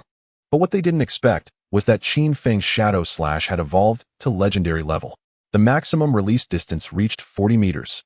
He directly covered two of the clones within its range, and blade light surged from within them. When Qin Feng made his move, all four clones simultaneously released area attack skills. Ghostly white blades sliced through the ruins, shattering stone pillars and high walls. Unfortunately, they couldn't capture Qin Feng's exact position. As Qin Feng saw them about to release their skills, after using Shadow Slash, he maintained his invisibility and executed a sliding strike. The blade light sliced horizontally at about 1 meter high, brushing perfectly past their faces and avoiding them. In fact, Qin Feng didn't know this skill beforehand. This kind of evasion technique relied entirely on his long-standing experience and intuition. 33157, weak point attack. 32555, weak point attack. A series of damage numbers appeared above the heads of two of them, visible only to Qin Feng. As for the others, they could only see their health bars drop by half. That layer of purple-black shield could withstand over 10,000 points of damage, which would be quite difficult for an average player. But in the face of Qin Feng's terrifying output, it couldn't even withstand a single strike and was instantly shattered. 1 second later, the two clones exploded and shattered. The last two clones that hadn't been attacked instantly turned around and fled in different directions, their ghostly white, slender legs moving rapidly. What the hell, they're running? Platinum level, running from a shadow boss? Is this what the world's highest gold content is? The players hiding around, who didn't dare to show their faces, all gasped in shock. Running? Qin Feng watched calmly. He scanned the surrounding ruins. All lifespan light orbs had been absorbed, but in the God Abandoned game, clones could not absorb lifespan light orbs. This meant that one of the remaining two clones must be the real body. If it weren't for the need to absorb lifespan, it wouldn't even need to show up personally. It could just let the four clones out to kill indiscriminately while being safe. But now, it never expected to encounter a terrifying assassin capable of infinite invisibility and explosive damage. Qin Feng shook the bell of his mount, summoning the Phantom Wolf, then mounted it and chased after one of the clones.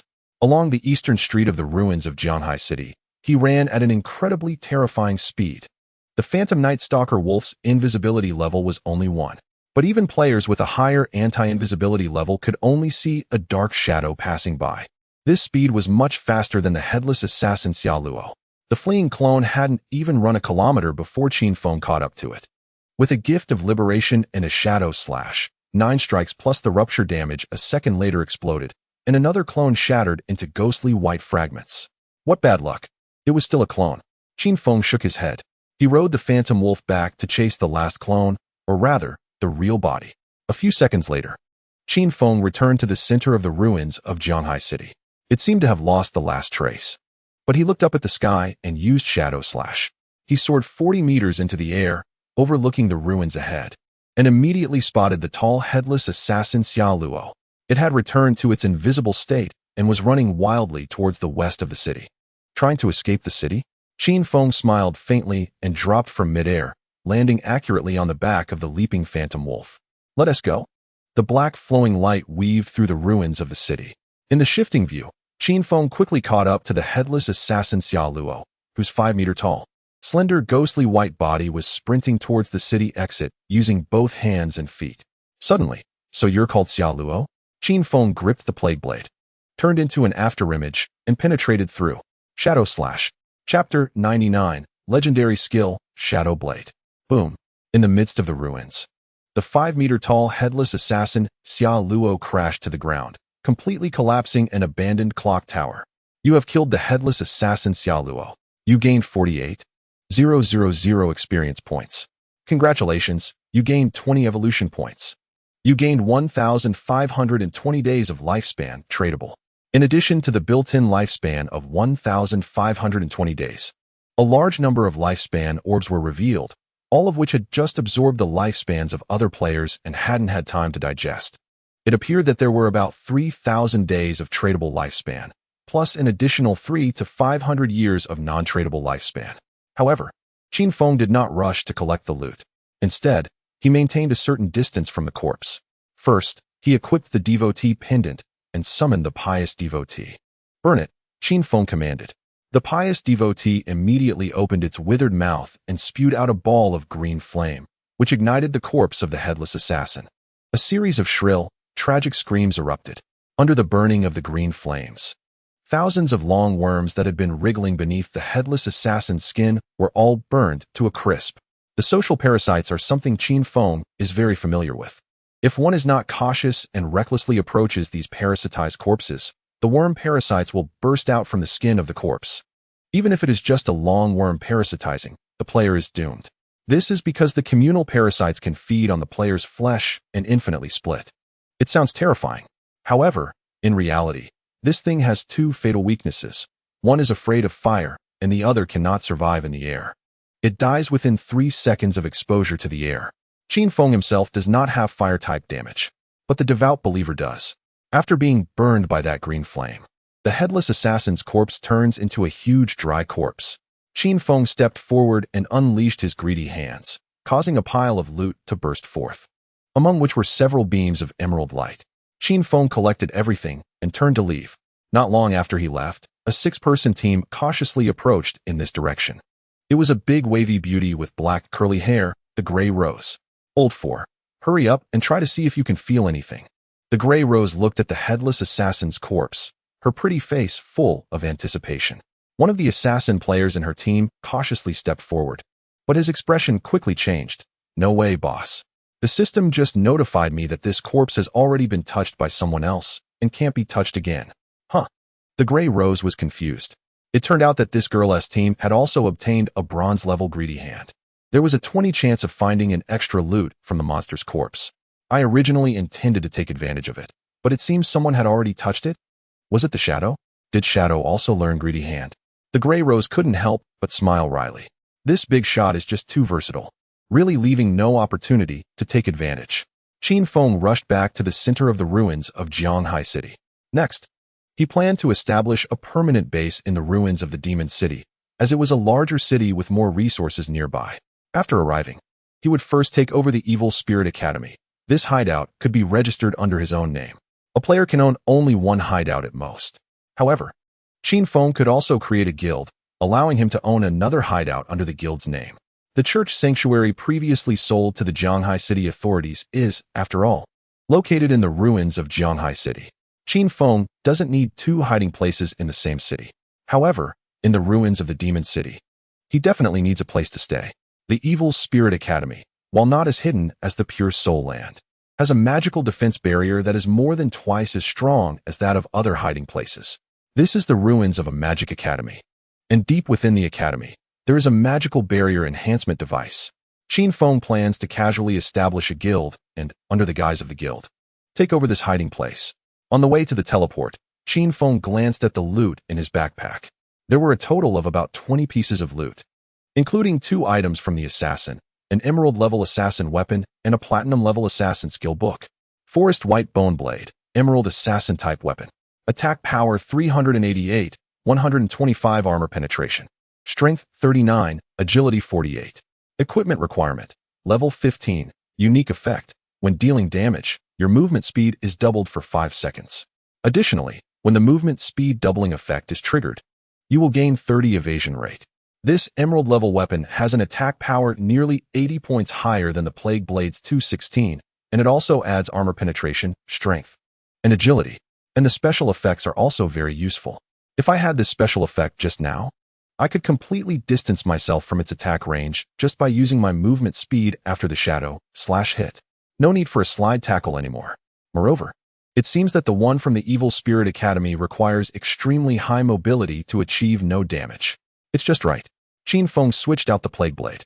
Although he lost the 0.3x weakness attack multiplier, with the higher attack power and the additional strength and armor penetration attributes, Qin Feng's final total damage wouldn't be lower than before. Even if it were lower, it would only be in the special effects. Besides, the 50 poison damage that explodes after 3 seconds from the Plague Blade hardly comes into play for Qin Feng. With the Gift of Liberation in effect, even Platinum-level enemies can't last 3 seconds. Next, there is a Platinum-level assassin skill book. Shadow Blade, Platinum level, throws a Shadow Blade condensed from Dark Elements, dealing single-target Dark Element damage to a target within 20 meters, with an additional 600 points of Dark Element attack. Upon hitting, it dispels a random buff effect, not exceeding Platinum level. Cooldown, 12,649 seconds. Required level, 14, single-target Dark Element damage, plus the ability to dispel buff effects. Qin Feng directly learned this skill book, and he did not classify it as a trash skill. This is because the dispel effect is very useful, especially the Platinum-level Shadow Blade, which can dispel buffs no higher than Platinum level. If I evolve to Epic level and Legendary level, wouldn't my dispel ability be incredible? Qin Feng checked the panel. He now has 275 evolution points. He directly evolved the Shadow Blade. You have consumed 350 evolution points, with 219 points remaining. Shadow Blade, Platinum Emerald Diamond Epic Legend Shadow Blade adds 6008-01-01-201500 Dark Element attack, and when hitting, dispels a random buff effect, not exceeding Legendary level. Cooldown, 121-11097, 378 seconds. Required level, 14, Legendary effect. When hitting a weak point, 3 seconds of cooldown time will be returned. Upon seeing the legendary effect of this skill, Qin Feng felt exhilarated. Hitting a weak point, isn't it just about having hands? As long as you hit the weak point, this skill will have a 3-second cooldown. So the final cooldown would only be 0.78 seconds, right? Considering the release action of the skill, the hand raise, and the follow-up animation, it's equivalent to saying that this skill has no cooldown at all in Qin Feng's hands. Almost no cooldown single target high damage plus dispel skills. This is not a skill that can be obtained in the early to mid-game at all. Chapter 100 Unexpected Harvest. Blade of the Underworld. Just as Qin Feng was inspecting the harvest in the ruins of Zhanghai City, the players in the ruins finally dared to show themselves after the news of the Headless Assassin's death was confirmed. Even elite players like Wang Ming were drenched in sweat. The players who had escaped disaster emerged from the ruins in small groups, each feeling a sense of survival after a catastrophe. Damn it, such an incredible platinum. And someone was actually able to solo kill it. Is this still human? The Shadow God is amazing. If it weren't for the Great Master, we don't know how many people would have died in Zhanghai City. Actually, this is just strong in stealth. If we could see through the invisibility, we would kill just the same. Laughing to death, you're the king of strong words, right? Why didn't I see you come out just now? Isn't it that I can't see through invisibility? Have you noticed that the Shadow Boss is almost completely invisible throughout? Being able to see through invisibility must be at least a level 4 counter-invisibility, right? How is that possible? You ask me? If I had known, would I still be chatting with you here? In this battle, there are too many witnesses. Originally, many people had no concept of the Shadow's strength. Even though Qin Feng publicly took down the Steel Sanctus, the impact was nothing compared to this time. Because this Headless Assassin has killed hundreds of players. No player could stop this Headless Assassin. In such horror, they could only flee in embarrassment and ultimately be ruthlessly eliminated. With this comparison, people truly understood the gap between them and the Shadow. Among the crowd, Wang Ming said bitterly in the team channel, I originally thought that as long as we develop vigorously, we would eventually catch up to the gods. But now, I have completely lost confidence. And you, wearing a set of golden armor and still carrying a silver long sword at her waist, smiled and said, No way, no way. Does someone really think they can catch up to the gods? Wang Ming covered his face. Can't people even dream? On the other side, after learning that the Headless Assassin had been taken down, Qin Xiaoyu hurriedly logged back in and sent a private message to the guild leader Chen Wuming. What? You died again? You need to receive 10 days of lifespan? Chen Wuming was on the verge of collapse. He originally recruited people to get black slaves. In fact, many guild members are now self-sufficient and generating income for the guild. But this Xiaoyu is simply outrageous. If it weren't for the contract signed upon joining, which also binds her to the guild, Chen Wuming would have kicked her out long ago. How could he have been so blind to recruit such a money-losing asset? Only a deity could carry someone so weak, right? Knowing she is weak, can't she just be a bit more humble? Forget it. I still need to set up a hideout for her to stay in and let her do some chores, making the most of her. Chen Wuming was on the verge of tears. If he had known that in the last life, Qin Feng brought Qin Xiaoyu into the global top 100, he would probably have knelt on the spot. More than 10 minutes later, in the ruins of Magic City, at the Evil Spirit Academy, Qin Feng rode the Phantom Wolf and returned here, this time heading towards the underground third level of the Evil Spirit Academy. Do you want to consume 274 years of lifespan, can be traded, to create the guild Shadow? Yes, Qin Feng chose yes. Creating a guild requires 1,000 days of lifespan, which is 274 years. Anyone can create one. The cost of founding a guild is significant. As long as the guild name is not taken, it's fine. With Qin Feng issuing the order, he became the leader of the Shadow Guild. After establishing the guild, he could access the guild management interface, set the guild tax rate, and open the guild chat channel. Of course, right now this guild only had Qin Feng as a member, and he had no plans to recruit anyone. It was just to occupy a hideout in the name of the guild. However, when Qin Feng entered the first underground level of the Evil Spirit Academy, he found that all the monsters on this path had been cleared away. They couldn't have even fought, right? Qin Feng glanced around. The Evil Spirit Academy area was still unclaimed land, and that platinum-level mutated witch was definitely still there. Speeding up, Qin Feng advanced quickly through the dimly lit basement of the academy. He had never been here in his last life. The Evil Spirit Academy in his previous life was the hideout of the Tianxiong Guild. Even if there were guests visiting, they could only stay in the academy hall and could not enter the core underground area. Could it be the Tianxiong Guild's team? Qin Feng followed the passage down to the second underground level, all the way to the deepest third underground level. Just as he descended to the third underground level, a wave of heat surged towards him. Qin Feng discovered that the third underground level of the Evil Spirit Academy was actually filled with rivers of lava. Ancient stone bridges spanned above the rivers of lava, leading step by step to the most core location of this area. Qin Feng stepped onto the stone bridge and found that it was protected by magical defensive barriers. Normal attacks could not damage these stone bridges. He walked along the stone bridge. In the distance, illuminated by the firelight of the lava, he saw many players engaged in fierce combat with a humanoid monster engulfed in flames. Qin Feng maintained his stealth and moved quietly. Soon, he reached the vicinity of that lava platform. This rock platform, located on the lava, was about the size of 2 basketball courts, and in the center, there was a silver-level fire corpse spewing flames around. Surrounding the fire corpse were 8 or 9 players, who were somewhat impatiently attacking it. Damn it! That little silver-level one has been at it for a while, and I don't know where that girl ran off to. She should be ahead. I can see her while she's invisible. She won't escape. This girl is really slippery, hiding everywhere. Heh, killing her won't be that easy. That woman from the Chu family wouldn't be so generous to give us 30 years of lifespan. Why call her a woman? Watch your words. She's the god of wealth. Exactly. Keep a little decency in your mouth. Don't offend her. I heard that woman's family in Zhanghai City, the Dongfang family, was all slaughtered by the Shadow. If we provoke her, we won't have good results. Stop chatting. Let's quickly take her down and continue chasing. Be careful. That girl's attacks have some soul damage attached. And the damage is high. Don't let her steal from you. Since these players were not in the same team, they were chatting openly. They had no idea that there was an invisible Qin Feng nearby, listening to all of this. Of course, if it were someone else, hearing this wouldn't matter much. But for Qin Feng, it revealed a lot of information. Chu family's woman. In Zhanghai City, the Dongfang family. Soul damage. In no time, Qin Feng connected many dots. Is it her? In the last life, the Blade of the Yellow Springs, which made countless people tremble in fear, was ranked among the top 10 in global strength and was referred to by many as the #1 assassin. It is said that this player appears to be a harmless lowly girl, but is actually ruthless and extremely vicious. Not long after the God Abandoned game descended, she single-handedly slaughtered and destroyed the entire Chu family in Magic City.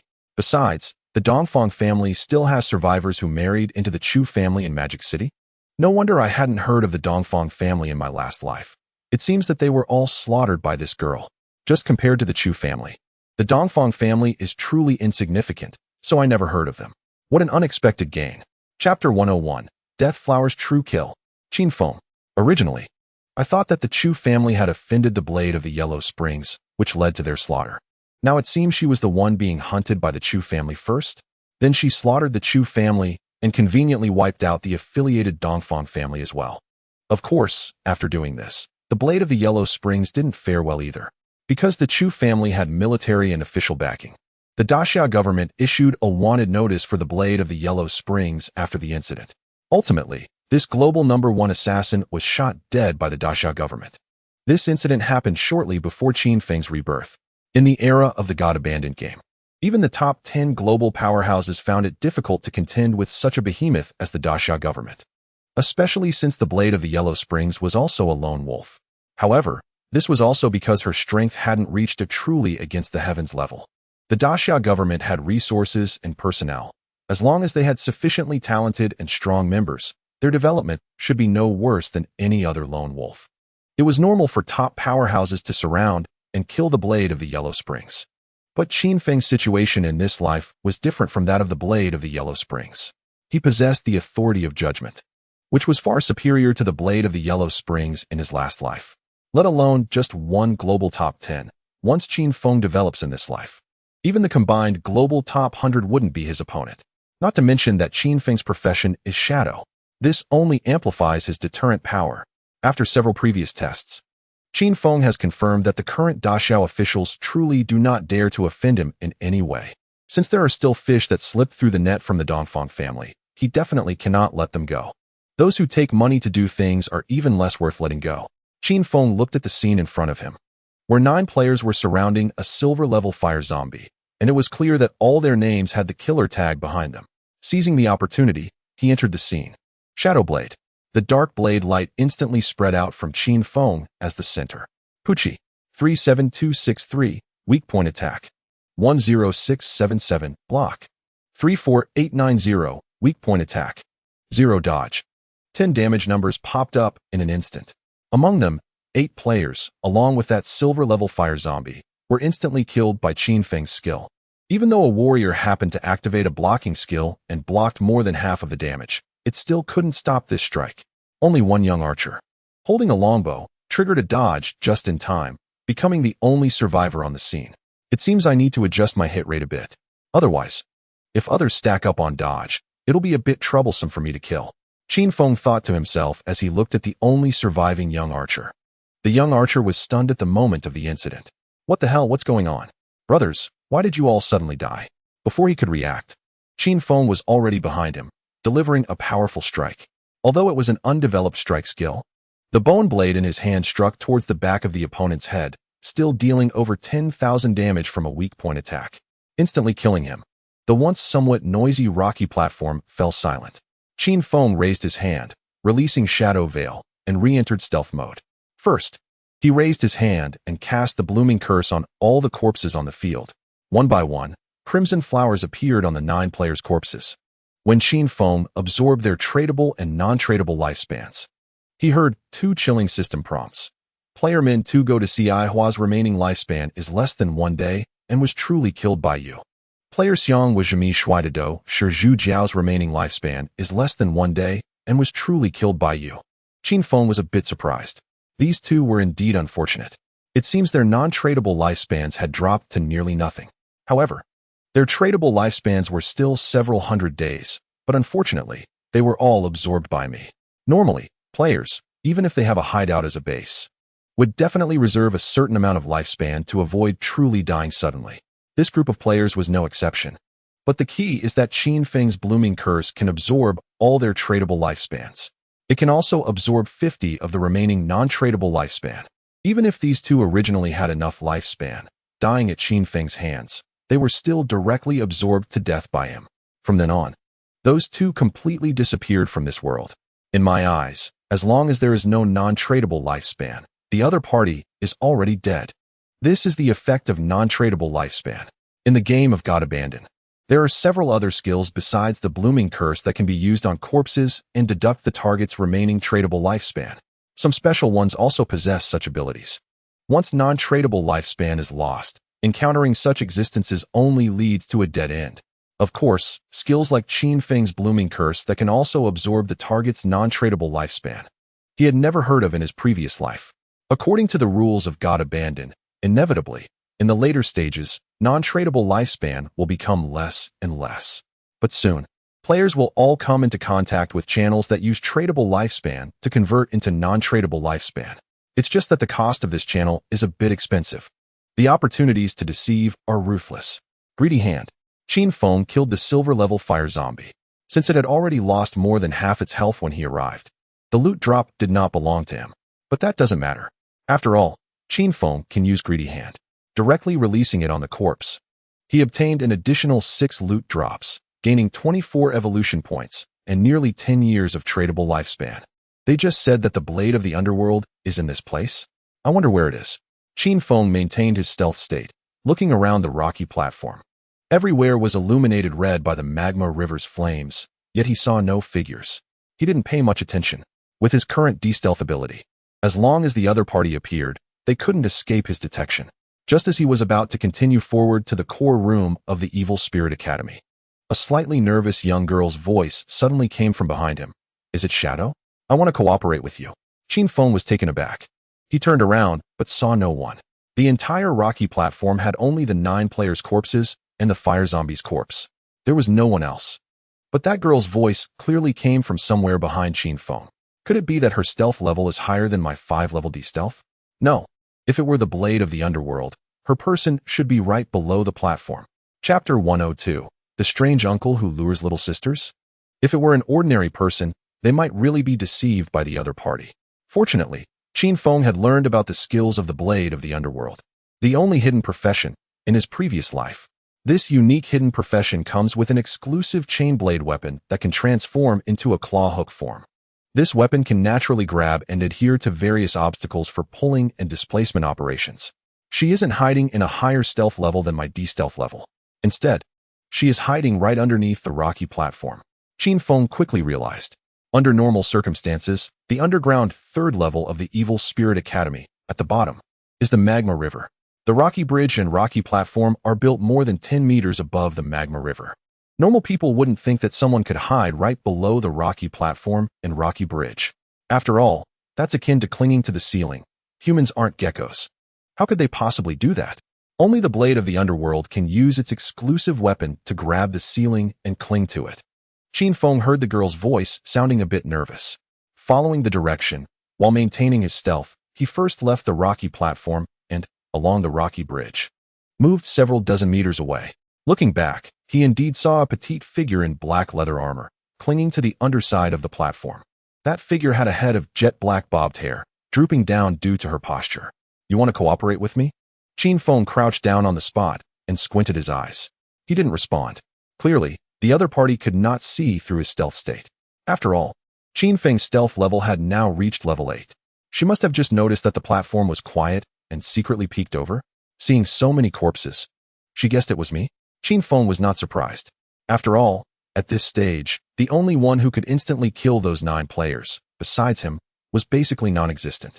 However, Qin Feng did not expect this girl to speak up and say she wanted to cooperate with him. The other party's voice sounded quite nervous. But Qin Feng didn't mind. After all, his identity is Shadow, and it's normal for the other party to be nervous. Is it because she knows I wiped out the Dongfang family and feels we have a common enemy, so she wants to cooperate with me? Qin Feng thought for a moment that chatting with this girl was acceptable. After all, he needed time to investigate the whereabouts of the remaining members of the Dongfang family before returning to take action. If I can use this girl to deal with the enemy, wouldn't that save me time? So he returned to the platform. Who are you? Qin Feng asked calmly. I. The other party hesitated for a moment and then said, I am someone who wants to kill Dongfang Yu. Now, Dongfang Yu has hired people to hunt me down and is also hiring people to hunt you down because you killed her entire maternal family. She probably thought Qin Feng couldn't see her, so her tone gradually became less tense. But she didn't know that Qin Feng had already figured out her position.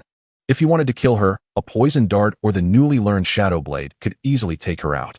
Qin Feng asked, how do you want to cooperate? The other party replied nervously, I don't mean anything else.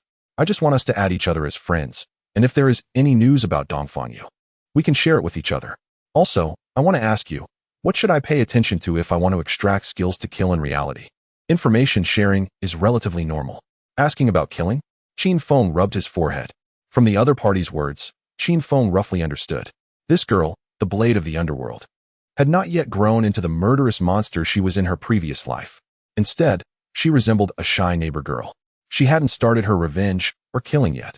The feud with Dongfang Yu put a lot of pressure on her. So when she encountered this powerful figure, she mustered the courage to propose cooperation due to their common enemy and asked some questions. First, tell me about your relationship with Dongfang Yu. Qin Feng did not answer her, but asked a question instead.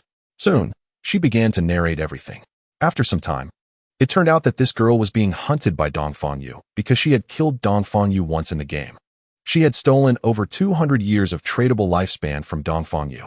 The reason she wanted to kill Dongfang Yu was not because she coveted